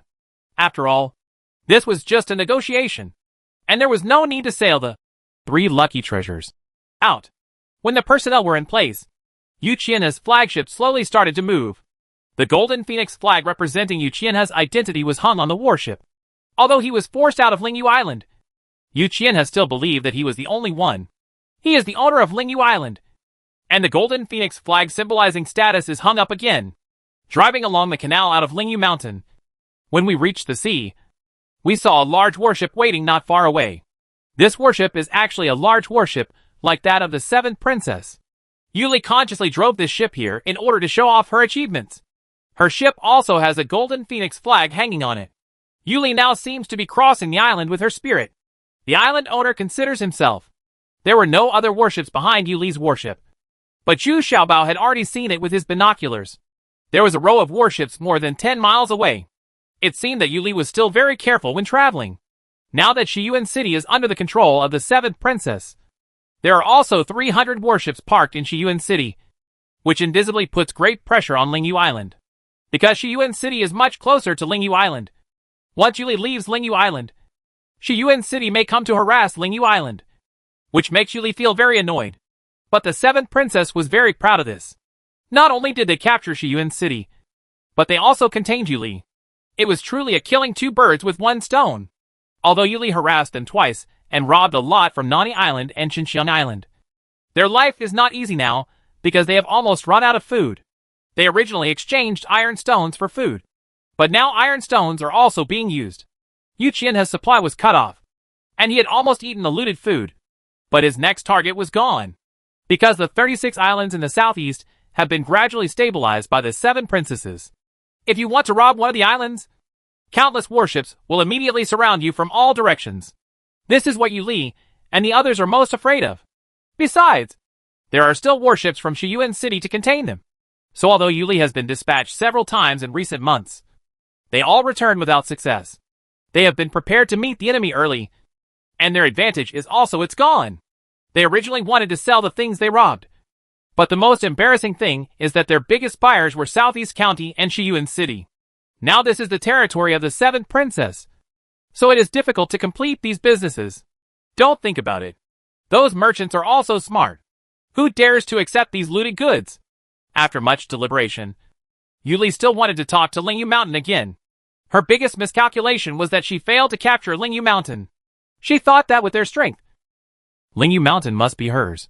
But she did not expect that it would be confiscated twice. They all came back defeated, which led them to go to the southeast 36 islands to rob. And of course they lost the qualification to continue trading with Shiyuan City in Southeast County. The 2 warships gradually approached, and finally they were almost side by side. They laid out a springboard to allow Yu Li and others to board their flagship. Since it was Yu Li who requested the negotiation, it was certainly not Zhu Xiaobao and others who would go to their ship. The female warriors on both sides were still embarrassed. They all looked familiar, but they held their bows and arrows at each other, ready for battle. In fact, Yu Li was not afraid of these female warriors. What she was afraid of was the colorful ship that was wandering quickly next to the flagship. It turned out that although Zhu Xiaobao did not let the 3 auspicious treasures come out, Tong Wuxing did. With this boat, even if the other party plays any tricks, you are not afraid at all. Arriving on the flagship, Yu Li was still calm and still put on the airs of the island owner. Not only was she followed by Eugene Min, an elder of the martial arts level, but there were also 20 female warriors, all of whom were strong in martial arts, and extremely tough and loyal subordinate. Arriving at the 2nd floor of the flagship, Yu Li was stunned. She didn't expect that the person sitting in the middle was actually a little fat man. She had also heard of this man named Zhu Xiaobao. It is said that my fifth sister was so fascinated by this little fat man that she really couldn't see any merit in this man. Behind Zhu Xiaobao were the two sisters, Yu Shuang and Yu Shui. But these two sisters didn't respect her at all. They just looked at her coldly. Hee! Master Yu Island, please sit down, Zhu Xiaobao said with a smile when he saw Yu Li. Not to mention, this Yu Li is really good looking and has a strong body. She looks very strong at first glance. That kind of female warrior. Come here. Serve tea to Master Yu Island. Mu Chuanyi, who was behind Zhu Xiaobao, looked at Yu Li calmly, then turned around and ordered. Maybe Mu Chuanyi's behavior made Yu Li unhappy. Yu Li suddenly said angrily, You? Mu Chuanyi, how do you have the qualifications to speak? You are just a servant of my Lingyu Island. And now you betrayed the Lingyu clan. And you still dare to point fingers in front of me?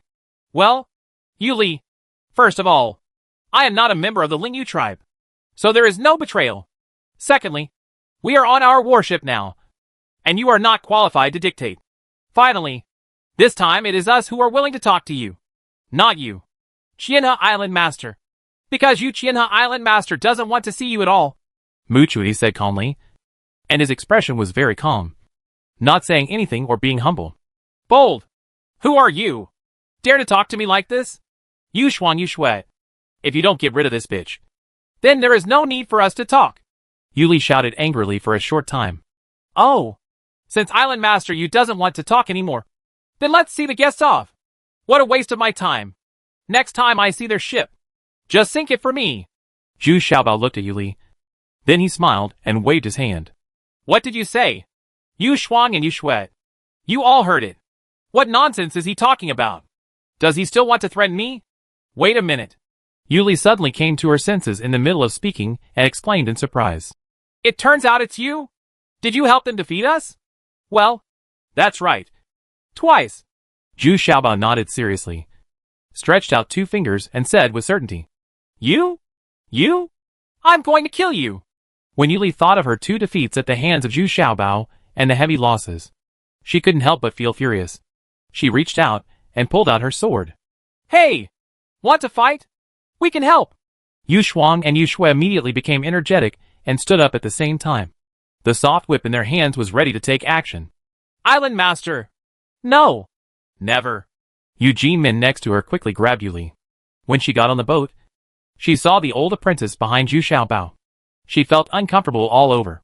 Back then on Luofeng Island, she was slashed by the old apprentice's kitchen knife, almost losing all her clothes. She still remembered it fresh. So she was already frightened when she first came up. Now that she saw Yu Li was about to take action, she was even more frightened. If this offends the great martial lord, it's no joke. After hearing Yu Jinmin's low warning, Yu Li looked at the old apprentice behind Zhu Xiaobao in fear. Unexpectedly, the old apprentice was looking at her with the same smile as Zhu Xiaobao. At this time, Zhu Xiaobao waved his hand gently, and the colorful ship fired two cannons in succession. One shot hit the front of Yu Li's warship, and the other hit the back of the warship. Although it did not hit the warship, the air waves of more than 10 meters high still caused the warship to rise and fall. The female warriors on the ship looked at the small boat in fear. They were so familiar with this ghostly boat that it could be said that it was under their control. It left a huge shadow in my heart. The two countries are at war with each other. Come on! Please go! If you dare to come again next time, I won't be polite. Zhu Xiaobao also waved his hands with a stern face and said, You? Yu Li was a little dumbfounded. This time she took the initiative to discuss with Lingyu Mountain. She didn't expect it to be like this. But if she just went back like this, wouldn't it be a waste of time and make her look disgraced? So Yu Li gritted her teeth and said humbly, Okay, I don't care about the past. Let's talk about business. Humph. You can talk if you want. Tell you, I'm not interested now. See you off. Unexpectedly, Zhu Xiaobao didn't give Yu Li a chance at all, and waved his hand impatiently. Zhu Xiaobao, what do you want? Yu Li shouted a little angrily. Apologize to her. And apologize very sincerely. Zhu Xiaobao pointed at Kimurachi and said calmly, Don't bully others too much. Yu Li looked at Mu Chuanyi and said sternly, You don't even understand the basic respect. So what else is there to talk about? Zhu Xiaobao said still calmly. Mu Chuanyi looked at Zhu Xiaobao with excitement. He didn't expect that this very unconventional master would defend himself so much at this time. Yuli stood there hesitating for a long time, and finally lowered her head and said in a very low voice, "Muchuni, it was my fault just now. I shouldn't accuse you unreasonably. Please don't take it seriously. Look, it's not that hard to admit your mistake. Now we can officially talk. Master Yu, please sit down. Come, serve tea." Zhu Xiaobao then put on a smile again. Looks like this, but this smiling face makes people feel that they deserve a beating. "Well, come on, bring the things up." Yuli finally sat down, then turned around and asked her female warrior to bring up 2 things.